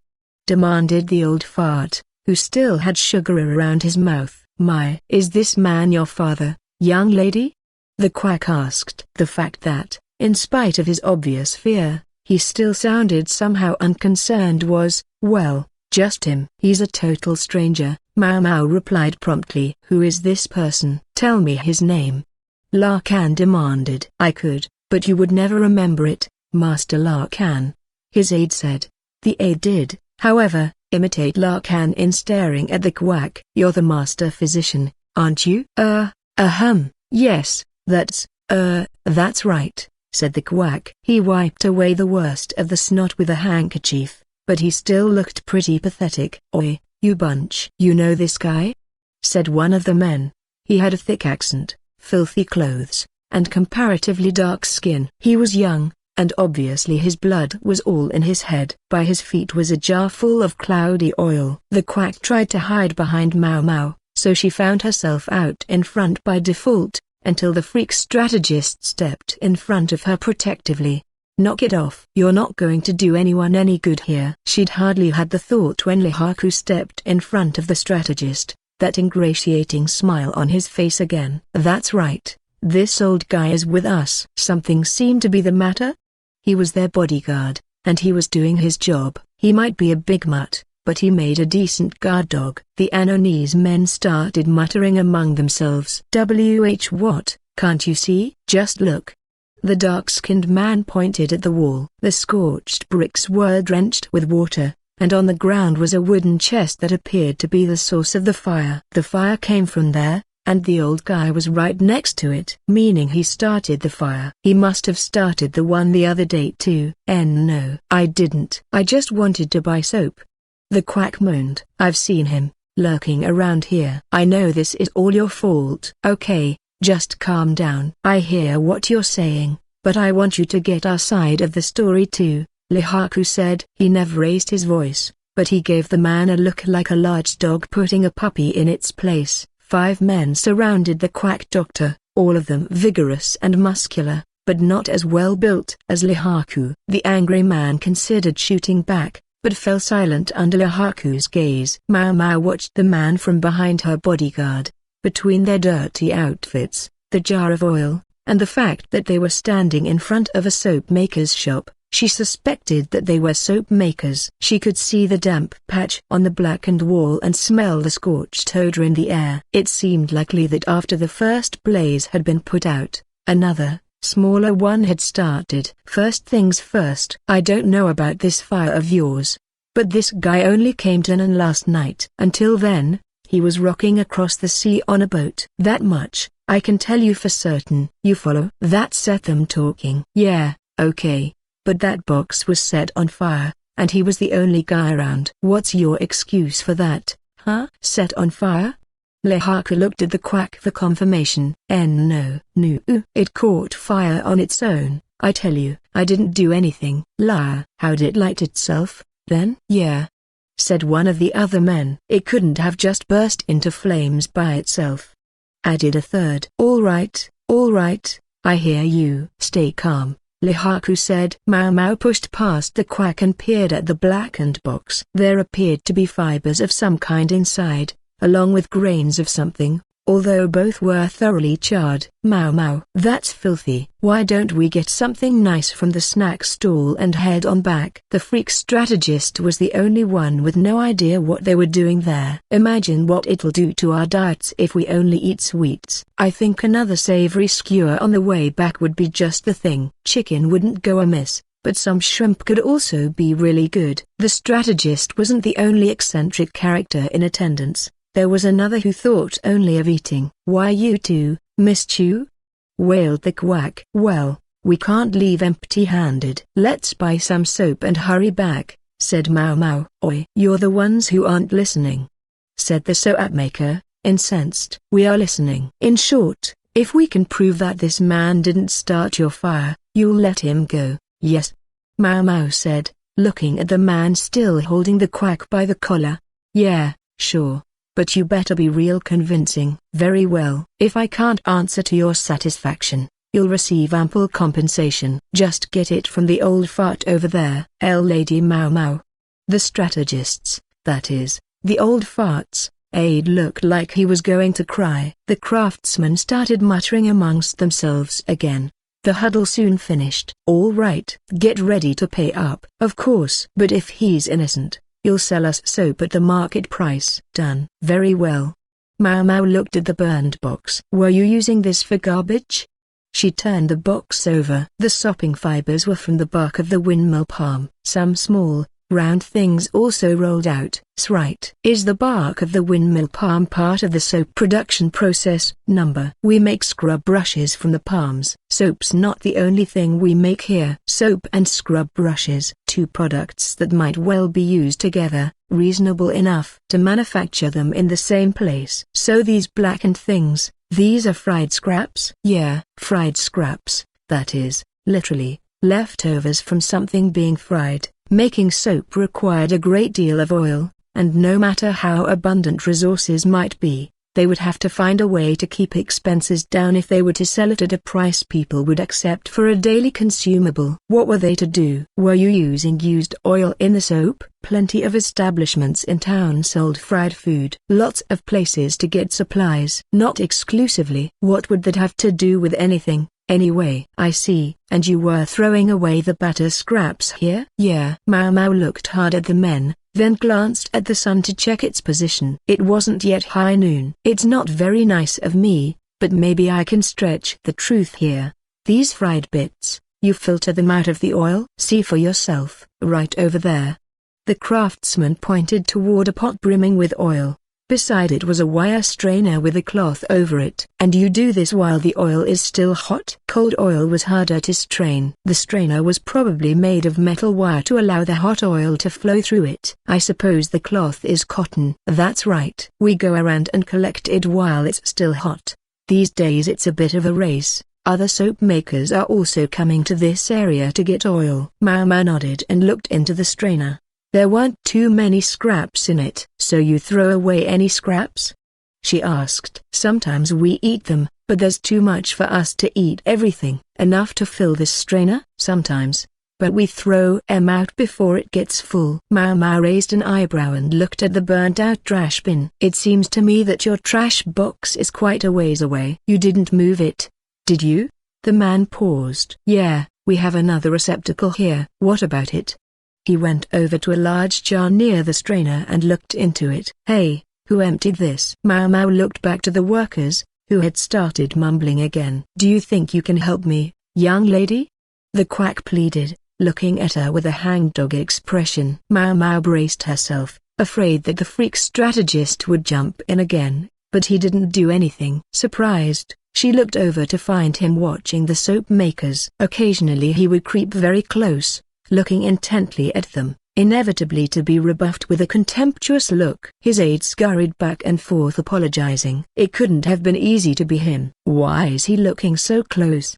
He can't tell one face from another. The strategist was oblivious to people's faces, which was one reason why he treated everyone but his own family so indifferently. It made Maomao wonder why he was staring at these people, but she couldn't bring herself to ask. The question is, what do I do? She had most of what she needed to prove the quack's innocence, but her explanation would be bolstered if she got one thing ready in advance. Miss Chu, Miss Maomao, what do you need? Maomao whispered to Chu. Chu's small eyes went very wide, then she said Roger, and set off running. It would be a while before she was back. Maomao would have to watch the men's moods and judge her moment. Excuse me, I think I can explain how the fire started. If you would come over here, she said to the chattering craftsman. Yeah? Can't wait to hear it. Hope you've got a good story. I believe I do. The fire wasn't set, it started naturally. Therefore, this man is innocent. Maomao patted the quack on the shoulder. Why, young lady? The quack looked at her, quaking violently. Is something the matter, master physician? She asked. They'll never just take your word for it. Look how they're glaring at us. The men were indeed fixing the visitors with scary looks. Yes, thank you. I understand. I don't suppose that you all would take my word that the fire started naturally? Damn right we wouldn't. How'd this fire start? And don't bullshit us just because you don't want to pay. It's no such thing, I promise you. All those cast-off fried scraps, those are the source of your fire. Maomao plucked some of the leftover scraps out of the strainer. You have a lot of fried bits and pieces in one place. They retain heat inside them, and can potentially catch fire as well. For example, oil-soaked rags that are with them catch fire on their own. I've never heard anything so stupid. It can happen. Look. Chu came trotting back, a large pot almost overflowing with fried scraps in her arms. Miss Maomao, I got it. Thank you very much, Miss Chu. Maomao had sent Chu to collect fried scraps as quick as she could. Do you think we can expense this? They didn't have enough just lying around, so I had to beg them to make more for me. It wasn't cheap, I can tell you. Kindly ask the good aide there, Maomao said. She wasn't about to pay for this. Instead she left it all to the freak strategist's man, who was plying his master with occasional snacks to keep him from getting out of hand. The strategist was munching on a fried treat and still staring intently at the soap makers. It was most unusual for a man who normally took no interest in other people. All right, you see the pile of scraps. What do you think will happen if I just leave it here? The soap maker shook his head. You're trying to say it'll catch fire? Joke's on you. It'll just cool down. Are you sure about that? Maomao leered at him, then put the scraps in the jar that served as a trash receptacle. A moment passed. See, nothing's happening. Just wait. Maomao glanced at Chu, who had taken out some artificial flowers and was playing around with them. Hey, young lady, are you sure about this? Lehaku didn't look entirely convinced, either. He was keeping his distance from the trash container, as befitted a man who had survived having his hair singed by an exploding box. Wait a little longer, Maomao said. Screw waiting. This is a waste of time. I'm going back to work, one of the craftsmen said. He turned to leave, and that was when they noticed it. Warm air accompanied by a distinct burning odor. Smoke was coming from the jar. Is this for real? One of the craftsmen asked, hurrying over to look. Wait, is it safe to get close to that thing? Asked another. It won't explode. At least, I don't think, Maomao said, walking over to the jar herself. She couldn't see any flames yet, but she expected some soon. There you have it, spontaneous combustion of the fried scraps. You see now that this could very easily be the cause of your fire? Now, just a minute. If it's so easy for a fire to start, why hasn't there been one before? We've been doing this work here for decades, and this is only the second fire we've had. Have you always thrown away large quantities of hot scraps? No, just recently. Wasn't long ago we started doing it." Maomao remembered the man saying that they were in competition with other soap makers to get the supplies. That could well inspire someone to collect hot oil, even though it was dangerous, and simply toss out the hot scraps that came with it. Maomao looked at the big jar and thought, it's a risky business, collecting the oil while it's still hot. She said, "I gather you still don't believe me. But you can't doubt your own eyes." The fire started naturally. The soap maker was silent and, as Maomao said, obviously incredulous. To be fair, she hadn't thought it could be true either when she first heard about it. So she'd done an experiment. Granted, today, she'd stacked the deck in her favor, in two particular ways. Normally, it would have taken longer for the scraps to catch fire, as she knew because she'd tried it herself before. I really had to wait that day. She hadn't been using fried food scraps, but old rags soaked in highly flammable incense oil. Nothing at all happened with just a few of them, so she'd piled more on until they started to trap the heat. Still there had been no fire. She'd waited so long that she drifted off to sleep. Only then did they ignite. She'd woken up when someone doused her with water, thankfully before she was burned. I really wanted to see the fire actually start. She'd hoped to try again so she could confirm it with her own eyes, but she had been angrily informed that there were to be no more experiments in this field. In this case, the craftsman didn't seem likely to put up with much waiting, so she'd had Chu pull a little trick. Along with the copious amount of scraps, she'd asked her to procure a cinder. Chu, with her gift for sleight of hand, had easily slipped it to Maomao, who had surreptitiously included it when she dumped the scraps in the jar. I'm glad it caught. She wasn't proud of this modest con, but she hadn't had much choice. As for the second advantage she'd given herself, well, she was fairly confident that the cause of the first fire had been what she'd described. But the second one, the one that started while the quack had been standing there, that was harder to explain. Not impossible, but it wouldn't be very likely. The trash container that had caught fire had been full of palm leaves and fried scraps, but not really enough of them to spontaneously combust. Maomao's experiment had involved rags, not fried scraps, so it wasn't exactly the same thing. But it seemed clear to her that they would need a hotter environment to catch fire. Question: why would they use a wooden chest to throw those things away? Lahan would no doubt have warned her against saying things she couldn't prove. While Maomao was still thinking about it, the freak strategist abruptly broke off his study of the craftsman and leapt into action. Maybe he'd run out of fried snacks to eat. Tell me something. Why are you trying so hard to pin this on someone else? The strategist demanded. Excuse me? One of the men said, befuddled. The strategist never made much sense, but this was above and beyond. Master Lahan is saying that someone here is lying, and that person is the real culprit, the aide said, helpfully interpreting. Who would do such a thing?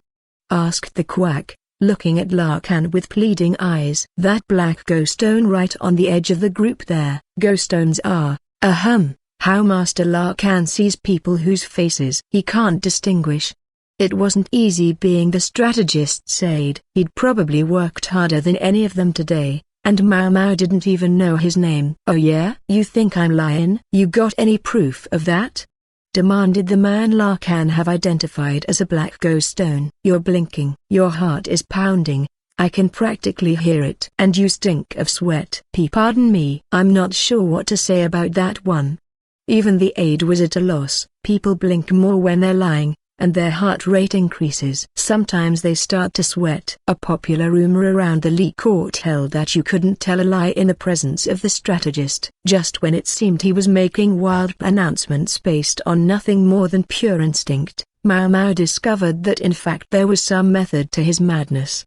I remember Pops saying the freak strategist might not be able to tell people's faces apart, but he could discern the parts of faces. He could see eyes or noses, they just didn't cohere into a human face for him. Instead, he had other ways of telling strangers apart. Their voices, their movements, their characteristic smells. He might be the most perceptive observer you could find. It just doesn't do us much good, because he usually doesn't give a fig about other people. No, that wasn't quite true. In his work, It was perfectly helpful. This worthless old fart was a better judge of talent than anyone. Hey, you can't talk about me like that. No, no, I can smell it. Smoke, tobacco, the soap fragrances, the honey, the aromatic leaves, they almost cover it, but you were smoking until a few minutes ago, weren't you? The monocled old man said. The rest of the soap makers immediately looked at the new suspect. Hey, you said you quit. We told you not to smoke around the oil. Don't tell me you freaking did it out here. The others closed in on the accused man, and shortly tobacco leaves were discovered in his robes. A tobacco fire. That would certainly explain how this blaze had started. Looking for a chance to take a puff, the man had said he was going to take out the trash as a pretext to have a smoke somewhere the others wouldn't see him. In that trash had been leaves and scraps. The fibrous leaves were readily flammable, and the scraps may as well have simply been oil. When tobacco ashes were thrown on top of them, the fire wouldn't start immediately. First it would begin to smoke, and only after that would burst into flame. Just as the quack doctor happened to be passing by. The freak strategist had probably been able to pinpoint that the smoker was lying because the man had suspected on some level that it was his tobacco that had started the blaze. The other workers appeared to take the man's tobacco leaves as proof. They had him surrounded and were giving him a piece of their minds. Thank you very much. You saved me, the quack doctor said, straightening the front of his rumpled outfit. It's wonderful, isn't it? Perhaps you could thank Miss Chu by buying her a coral hair stick, Chu said, never one to miss an opportunity. Maomao went over to the shouting men. Excuse me, she said. She was glad she had been able to establish the quack's innocence, but there was one more thing she needed to do. I'd like some soap, please. This errand was turning into quite an ordeal, and she just wanted to get it over with. Chapter 20. Smack up against the wall. It had been a very characterful day, and a long one, for that matter. It was still only just past noon. Just as Maomao had suggested, the quack doctor had dropped the key in the toilet. That's right. Then I was so depressed about not being able to get into the medical office, and then someone asked me to run an errand. She'd called it, all right. The cleaning woman hadn't even given the quack a chance to explain, and in the end he'd shuffled sadly away from the ship. By his own report, the market was nearby and he had figured he would be back soon. Maomao gave the quack the extra key, then returned to the palace. She had no interest in looking after the freak strategist, and she was hoping to unload him on someone as soon as she could. In the event, she didn't have to worry. Having had a nice walk and plenty to eat, all that was left was to take a nap. He was as drowsy as a 3-year-old, and living about the same life, and when he was told to go to his room and get some sleep, he obediently did so. It was hard not to feel bad for the freak's aide, though. Maomao hoped he would be able to take a break himself. As for her, she went back to her room as well. I'll be in the next room, Lahan said, stationing himself in the adjoining chamber. It was nice to know that if anything out of the ordinary happened, he would come running. Well, looks like there's nothing going on. I think I'll get a little sleep too. Maomao lay on her bed with every intention of not getting up again for the foreseeable future, but suddenly she found herself in the grip of a surge of anger. It was the quack doctor's own fault that he had gotten into trouble, because of the way he just wandered from one thing to another. At a very deep level, he lacked any sense of danger. He had no business being on this trip. Why the hell did they even bring him? Yes, that was the question. The quack was too laid back to have so much as a twinge of doubt about it, but he was there as Lao Men's body double, and if he was unlucky, he could find himself kidnapped or worse. She knew they had done this for Lao Men, or had they? Who had they done it for? If anything happened to my old man, who would take it the hardest? The freak strategist? Or maybe even? Maomao buried her face in the sheets and kicked the bed. I'm glad to see you're keeping busy, someone said. It was Chu. She had witnessed the petulant display, much to Maomao's chagrin. How long had she been there? I'm sorry. I seem to have kicked up some dust, Maomao said, sitting up and straightening the bed sheets as if nothing had happened. No worries. We're going to go see the Moon Prince now, okay? The Moon Prince? But it's barely noon. Typically, Maomao changed Jinshi's dressings after he had washed for the day. Putting on fresh salve only for him to take a bath would defeat the purpose. Don't worry, You'll see when we get there. I've brought boiled water, wipe yourself down. Chu trotted in with her squeaky footsteps and laid out some fresh clothes for Maomao. It seemed to be a not-so-subtle message that she needed to change. After hiking around outside and getting all sweaty, Chu's behavior was every bit that of a lady-in-waiting, but watching the way she veritably danced around, her tail shaking, as she got ready, she was obviously having fun, but it also looked very tiring.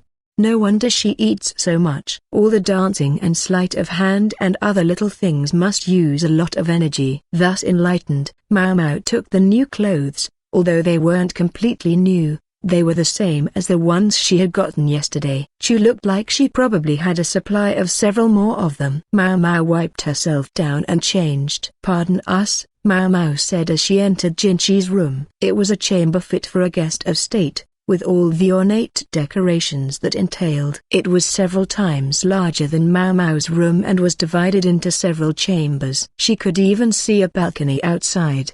"Please, come in," said Suirin, who was there to greet them. She led Maomao to an in-room with a gentle smile. Past a curtain, Jinshi was lounging on a couch, Gao Shun at one hand, Tomai at the other. She didn't see Chu's husband, Baryu, but suspected he might be in the next room. Oh ho! Gao Shun and wife. Maomao might have felt better with Tomai showing her around rather than Suirin, but maybe the old lady was being considerate, trying not to take any more family time away from Gao Shun. He and his wife were both busy people. It didn't seem like they got to see much of each other, as Maomao might have expected from Gao Shun's description of his fearsome wife. Tomai was the older of them, and she acted like it. What with the banquet and all, Maomao hadn't come to Jinshi's rooms the night before. Now she saw that a member of the imperial family truly was treated differently. There was an arrangement of fresh fruit on the table. No such thing had been present in Maomao's room, including some that weren't in season yet, like lychees, mangoes, and even bananas. I wonder how they grew those. She was most interested in the fruit, many of which she knew only in dried form or from pictures. She thought she could feel the spark in Chu's eyes right over her shoulder. It was almost enough to make her reach out and take one of the pieces of fruit, but she knew she couldn't do that. Having the old lady glowering at her was bad enough, but even Tomai had her one good eye fixed on Maomao. Gao Shun, for his part, was watching with his standard pleading "please don't do anything" face. Maomao collected herself and looked at Jinshi. "Did you need something, sir?" If she sounded a bit stiff, it was because her anger from earlier hadn't completely ebbed away yet. "Need something?" "Not so much. At the moment, I mostly need you to wait." "Maomao," Suirin said, placing a hand on her shoulder. "We'll have a visitor soon. If you would step back for the time being." "Yes, Mom," Maomao said after a beat. Why had they called her here, if they just wanted her to wait? Shortly thereafter, a large man entered the room accompanied by a woman. He appeared to be supporting her body weight. "Wait, is that?" Maomao thought she recognized the woman, who possessed a restrained, ephemeral beauty. "Princess Fa'ayo, allow me to congratulate you on your pregnancy." "I can only apologize that I wasn't able to greet you sooner," said Jinshi, conclusively identifying the woman, Fa'ayo. The woman who had caused the stir about the spirit in the rear palace. The woman whose somnambulance had made her dance upon the palace walls. The man with her must be the soldier to whom she had been given. Then, "Moon Prince, never is there a moment when I forget the kindness you've shown me. It was thanks to you that I was able to return to my home country." Fa'ayo sat slowly. Her clothing was billowy, but still her body looked heavy. Her belly was probably quite big under that outfit. Her husband said nothing, most likely because here and now, his wife ranked higher than he did. "Without your intervention, Moon Prince, I doubt I would find myself here today," Fa'ayo said. Could it be? Maomao thought. The people riding in the other carriage when she'd arrived in Anan, could that have been Fa'ayo and her husband? Lehaku had said Li was loath to let go of one of its best soldiers, but Fa'ayo had evidently been sent back to her home on account of being pregnant, and Jinshi had evidently helped her. So what happens to her husband in this situation? Would he stay in Li, or go back to Anan? Maomao didn't know, but being able to have one's child in one's own homeland mattered a lot. I think I get it. Jinshi had wanted Maomao to see the two of them. There was just one thing, I didn't really do anything in that case. Jinshi had told Maomao to cure Fa'ao's sleepwalking, but Maomao had suspected that it was only an act anyway. Seeing the princess now, she was virtually certain. Yet she had never informed Jinshi of those doubts. Did he figure it out himself? She'd told Empress Joku the truth, quietly, but she doubted the Empress had let anything slip. If Jinshi had realized that Maomao had been covering for Fa'ao, that made her somewhat uncomfortable. At the same time, she was glad to know that Fa'ao was happy. Fa'ao and her husband spoke to Jinshi about something or other, civil and courteous the whole time, and then they left. They seem like a good couple. Even in those few minutes, Maomao could tell. The soldier fawned over Fa'ao so much that it was almost embarrassing. He had earned the right to marry her through his deeds, but it was thanks to Jinshi that they had been able to come back here after that. It also seemed increasingly likely that Jinshi knew what Fa'ao had been up to in the rear palace. Maybe he's just a soft touch. He had a sentimental streak he couldn't quite shake. A nice thing as a person, but a weakness as a man of power. It's going to hamstring him. It was the same with how he treated the quack doctor. On some level, he was using the quack, but he was only doing that because of that same devotion to sentiment. Jinshi tended to sell short his own abilities. No, he manages to do things. He just took too much upon himself. Things would go so much better for him if he could let certain things go. Yet instead he continued to reach out. The more he thought he could help, the more he got involved, until he was spread too thin. I know someone else like that. She thought of the person she was always chasing after. He, too, spent himself in the service of others.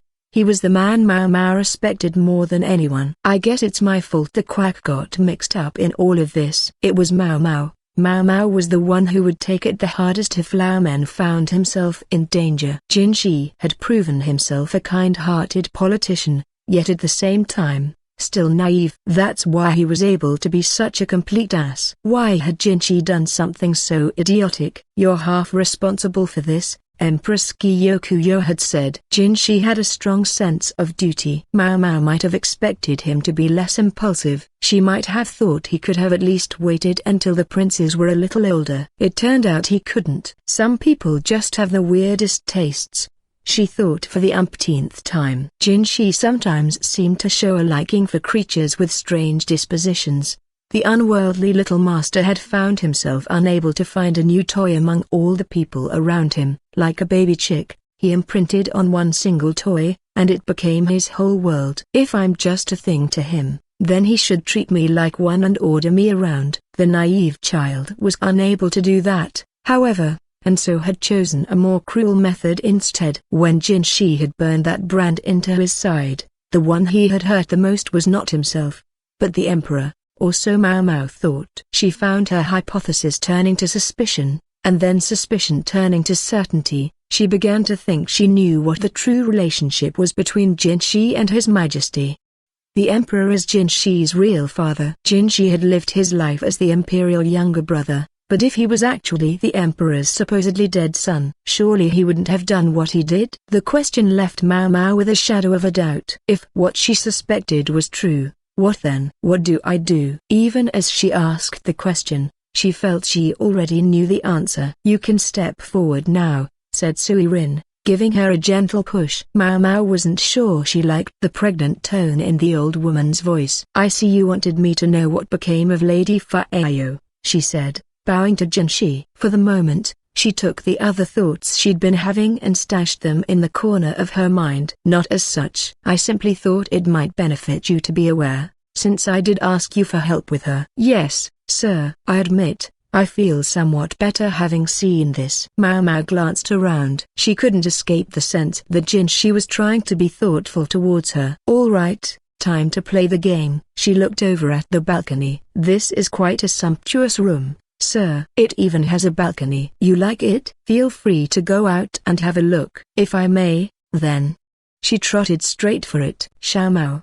Gao Xun tried to stop her, but out of the corner of her eye she could just see Jinshi holding him back. She stepped out onto the balcony. Well, she'd assumed it would be the perfect place to be assassinated by an arrow, or a feifa gun, but that turned out not to be the case. There's so many trees around, it would be hard to get a good shot. And there's nowhere to shoot from nearby, either. It seemed to her that the balcony had been deliberately designed to be safe. She was no expert, but she supposed that anything else would have been inappropriate in a VIP's room. Because it was safe, no one followed Jinshi when he stepped onto the balcony with her. Tomai was saying something to Gao Xun. It was clear he was no match for his wife. Not sure I like the sense that we're being set up here, though. She was alone with Jinshi. That wasn't so strange. She was going to have to look at his burn later, but she wanted to do it before her mood changed. I hear you had a trip into town today, Jinshi said. Yes, sir, and the townspeople have much to say about Li. The locals could hardly have been called favorably disposed, but at least things didn't seem about to explode. At least, they were favorably disposed enough that they might try to send a woman to a guest of state. Master Jinshi, please be careful tonight. As every night, Maomao said, there was always the risk that some woman might try to invite herself into Jinshi's bed. I never can guess what you're going to say next. Jinshi leaned against a wall, out of sight of his attendants. It looked like Gao Xun wasn't the only one walking on eggshells around Tomai. Surely you can imagine what I mean, sir? Just think back to your nights at the rear palace. HNGH, Jinshi groaned, looking upset. So he did have some idea what she meant. He looked at her like he had something to say, but couldn't quite get it out. Finally he managed, As you can see, Princess Fa'ayu has come home. The king of Anan's niece will be entering the rear palace, I hesitate to say in exchange, but it sounds very busy. Yes, Empress Kyokuyo's niece is supposed to be coming as well. I heard that, sir. Interesting that you have, though. Remind me who it was that ran away from the rear palace? Maomao pressed. You're no longer Jinshi, Master Jinshi, and I think it would be best if you stopped troubling yourself about the rear palace forever and focused on your own work. I would agree, but it turns out I can't seem to cut myself off completely. Maomao looked at him, unimpressed. He managed to meet her gaze, but he didn't look very comfortable. Maomao found herself angry again. Master Jinshi, you're a man of power, and I think it's time you behaved like it. I know. You should use the things that are available to you to use. I am. In that case. Maomao stepped up to him and smirked, standing on her tiptoes to look him right in the face. She slammed her right hand against the wall, effectively trapping him. His eyes went wide. I can't say I enjoy being used. However, here she lowered her voice so that only Jinshi could hear. Half-assed attempts at being nice are a far greater nuisance. I'd much rather be a useful tool than a meaningless burden. Your hesitation is the country's hesitation, and a moment's indecision on your part could mean the deaths of tens of thousands of your subjects. I know you'll only regret that, so you might as well pick a path and throw yourself headlong down it. Finally, she leaned away from him. If you're going to use something, then use it. Medicine doesn't work unless you take it. She closed her eyes and let out a long sigh. Everything she'd pent up inside her come pouring out her mouth. Maomao was no princess, she was a common apothecary. If he was going to pull her strings, then it was better he just go ahead and do it. He should use her till she fell apart. If she could escape all of it, of course, she would have liked to. But she wasn't going to cut off her nose to spite her face. There was more she wanted to say, but she figured she had pushed it about as far as she could. She discovered, though, that there was something else behind her boiling anger. Her hands went to Jinshi's cheek. You're only human, Master Jinshi. You're not some mythical immortal who can save everyone.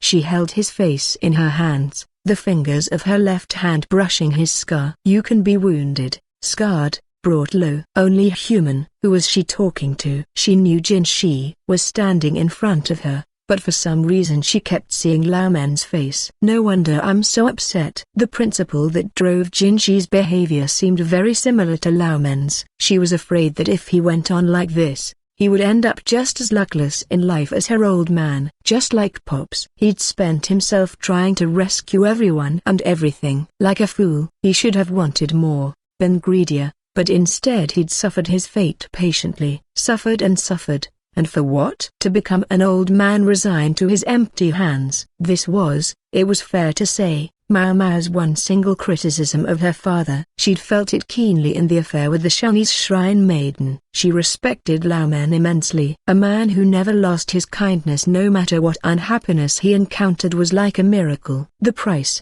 though, was that his body and his heart were both battered. In time he became so that everything he did in the expectation of defeat. Would Jinshi end up like him one day, or?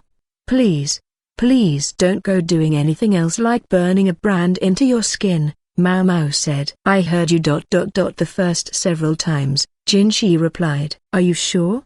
A smile flitted across Maomao's face, and she slowly pulled her hands away. Except they didn't leave his cheeks. Jinshi held them there. Please let me go, sir, she said. Don't want to. He sounded like a child. It was something he did sometimes, resorting to childlike language. I'd like to be going back soon, she said. Just a few more minutes. Master Gao Shun must be beside himself. Then just rejuvenate me a bit. Rejuvenate? He let go of her hands and spread his arms wide. Oh number. Is he coming in for a hug? She was just about to tell him that she would do no such thing, but the outstretched arms didn't reach for her. Instead they shifted, so that they appeared to be ready to receive something. What exactly do you want? Maomao asked. I wanted a hug, but I thought that at this moment, perhaps I need something else. Jinshi scratched his left cheek, the one without a scar. Vigor, help me out. You want me to slap you? As hard as you can. The way you slapped that lady in waiting at the Crystal Pavilion. His eyes were sparkling. What the hell was she supposed to do now? And what was he doing remembering her worst possible moments? Have you already forgotten what I said? She just warned him not to do anything like that brand again, and hardly a minute later, here he was engaging in more self-destructive behavior. I understand, he said. This won't leave a scar. It'll leave mark. Maomao would be the one who got in trouble. They'd trusted her enough to leave her alone with Jinshi. She couldn't betray that. Please. I can't. I'm asking you.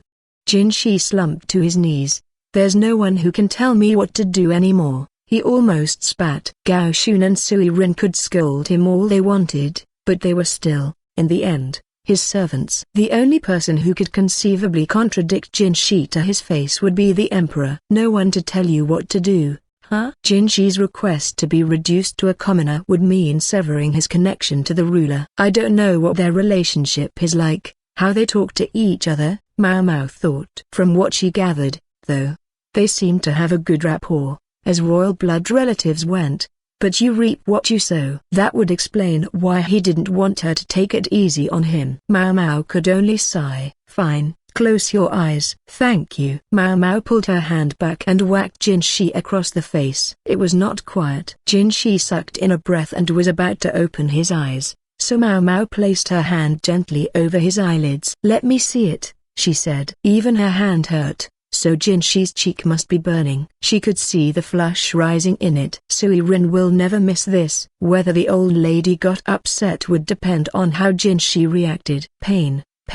go away, Maomao said, recalling a rhyme her older sister Pei Rin had often used on her. She kissed the reddened cheek ever so gently. Her lips were colder than her fingertips, and made the cheek feel that much hotter. I know a children's verse can't actually work. It was funny, though. Somehow the cheek looked less red than before. That can't be. And it wasn't. Rather, Jinshi's entire body was redder than it had been. Maomao lifted her hand off his eyes. He couldn't quite look her in the eye, but his hands clasped hers firmly. Maomao, he said. Yes, sir? She answered, drawing away slightly. The other side too, please. He pointed at his right cheek, the one with the scar. Maomao glowered at him. Absolutely not, sir. Epilogue. Maomao looked out the small window. She could see more and more ships come into view. Their fleet seemed to grow larger with every port they called at. Most of the additions were merchant vessels, also going to the western capital and presumably joining them to help protect themselves from pirates. Funny. This trip has felt so long, but we can finally see the destination. What are you talking about, Miss Chu? the quack asked. Chu was lounging in the medical office like she belonged there, as she so often did. "Oh, nothing. It just seemed like the right sentiment, so I said it." "You say the strangest things." "I just don't follow," said the quack. Maomao agreed that Chu's pronouncements could be obscure, but there were a handful of creatures like her in the world. Maomao stepped away from the window, intent on taking inventory of their remaining stock of medicine. As Chu's helpful exposition indicated, they would soon be arriving in the western capital. They would have to think about restocking their supplies, but the quack, ostensibly the key to the functioning of the medical office, spent all his time chatting, as he always did. Chu now spent as much time in the medical office as Lahan did. She insisted that it was for work. Maybe she mispronounced cutting work. "Master Physician, if you could at least take some notes as to our quantities of medicine," Maomao said, pressing a notebook and brush into the quack's hands. It wasn't a big job, and she could easily have done it by herself, but she thought it was important not to spoil the doctor. "Want me to help?" Chu offered. "No, thank you. We'll never hear the end of it if we let non-medical staff touch the medicine." "That's too bad. Miss Chu knows a lot about poisons, you know." She also never missed a chance to promote herself, trying to justify her continued presence in the medical office, and absence from real work. Maomao supposed. "Enough to do food tasting, at least." "I see," Maomao said. She thought back to the banquet in Anan. The banquet, then the case of the missing quack, then slapping Jinshi. That last one was a real problem for her. Maomao put a hand to her lips. "Why'd I do that?" She knew perfectly well that children's charms didn't have any medicinal effect. She'd treated Jinshi like a child who could be deluded by a little charm. The one silver lining was that the people in the room hadn't appeared to have heard anything. Maybe the balcony had been built specifically for such secret conferences. Maomao had been worried what would happen if Sui Rin, Tomai, or Gao Shun had heard them. Yet only Chu had displayed any interest. As for Jinshi's request that she slap the other side too, he just needed something to wake him up. It definitely wasn't a masochist thing, he'd explained. What else was I supposed to think, with that look on his face?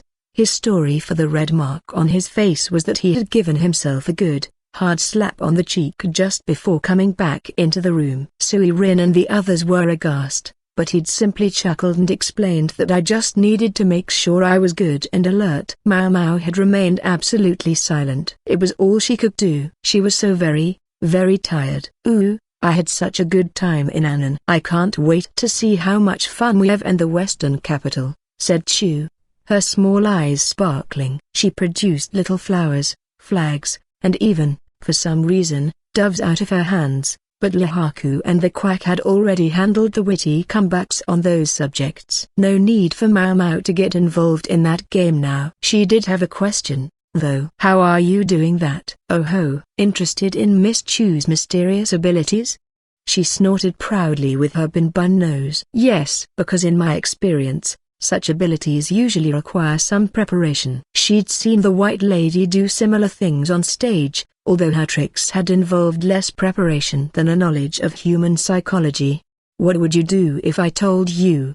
Chu asked. "I thought they might be perfect for when the bigwigs ask me to entertain them," Maomao replied. Her brothel jokes always seemed to fall flat, so a little performance she could put on seemed ideal, even better if it could help take the tension out of a situation. "I'm sorry to burst your bubble, but I've already shown the Moon Prince what I can do on this trip, and if you're thinking of musing His Majesty, I did this for him before we left so he could help me decide where to go with them in the future." "Where to go?" The quip almost escaped Maomao's mouth, but she forced it back. Truly, Chu was a woman who knew no propriety. Maomao emptied out bags of medicine, made the quack take notes, then put them back in the chest. Again and again they did this. "Oh, I haven't told you about our upcoming schedule yet, have I?" Chu said. "So you do have an actual job here," said Maomao, who had been certain Chu was just slacking off. "Yep. Miss Chu always works hard so her mother-in-law won't get mad at her." She straightened up and fished a roll of wood strips out of the folds of her robes. "Goodness, you're behind the times, Miss Chu." "You should get some nice paper, much easier to use," said the quack, stretching his fingers. He came from a family of papermakers, and he sounded pleased to be in the know. Nopers. I am a woman of elegant taste who loves the old ways. I adore the texture of wood, I savor its smell. Paper was convenient, but there were plenty of aesthetes like her who preferred the virtues of wood. Maomao didn't really get it herself, but neither did she have a reason to stop Chu from writing on whatever she wanted. She was, however, curious how Chu had managed to conceal such a lengthy scroll in her robes. When we reach port, we'll get in a carriage with our luggage. It should be about a 30-minute ride to the western capital. You're advised to look out for scorpions. Maomao nodded, hoping that there would in fact be scorpions. Once we get to the western capital, the quack, master, physician is to join up with the other doctors. You'll go with him,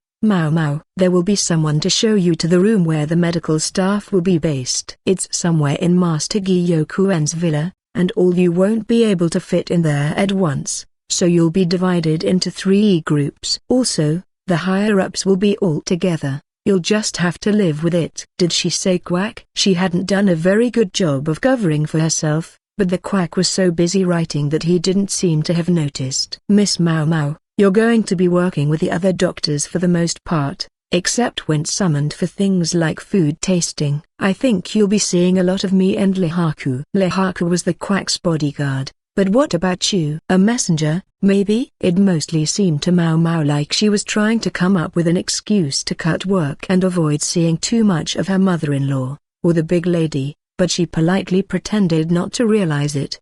The last thing she wanted was for Sui Rin to get involved instead. It would be a disaster. One other thing. At night, I'm off the clock, so please don't call for me then. What? Not even in an emergency? The quack asked, although he continued to work, the brush agile in his plump hands. Not even then. My mother-in-law is giving me the hurry up about the second one, so I have to use my most transcendent techniques. Somehow, she managed to say this with a straight face.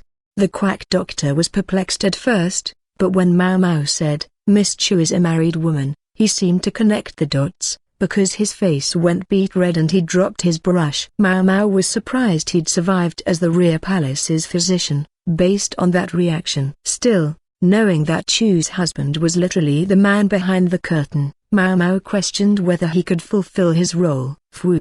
Now, big, deep breaths.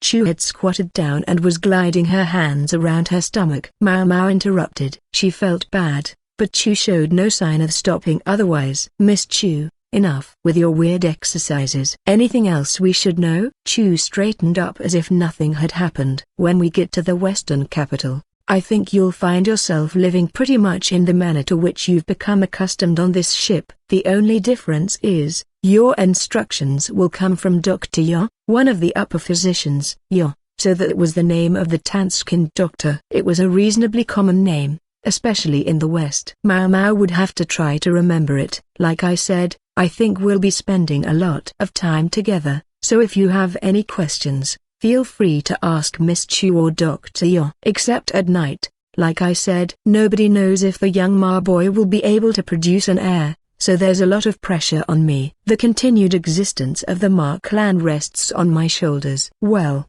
okay, so there's a branch family still, but, well, you know my mother-in-law. Chu looked downright desperate, so there was something that could scare her. I guess it's not easy being the wife of the eldest son, Maomao thought. Not that it really concerned her. She put away the last of the medicine, and with that they were done taking inventory. Chu stood up. We'll arrive very soon, so I'm going to go back. See you next time, Miss Chu. The quack doctor said as if she were a friend just dropping by for a visit. Chu waved and was about to leave, but then she paused and turned back. Miss Maomao. Yes, is something the matter? What else could Chu want? People lie in the palace just as much as they do in the pleasure district. There are going to be plenty of liars in the western capital, so do watch out. Oh, and I'll keep quiet about what happened, don't you worry.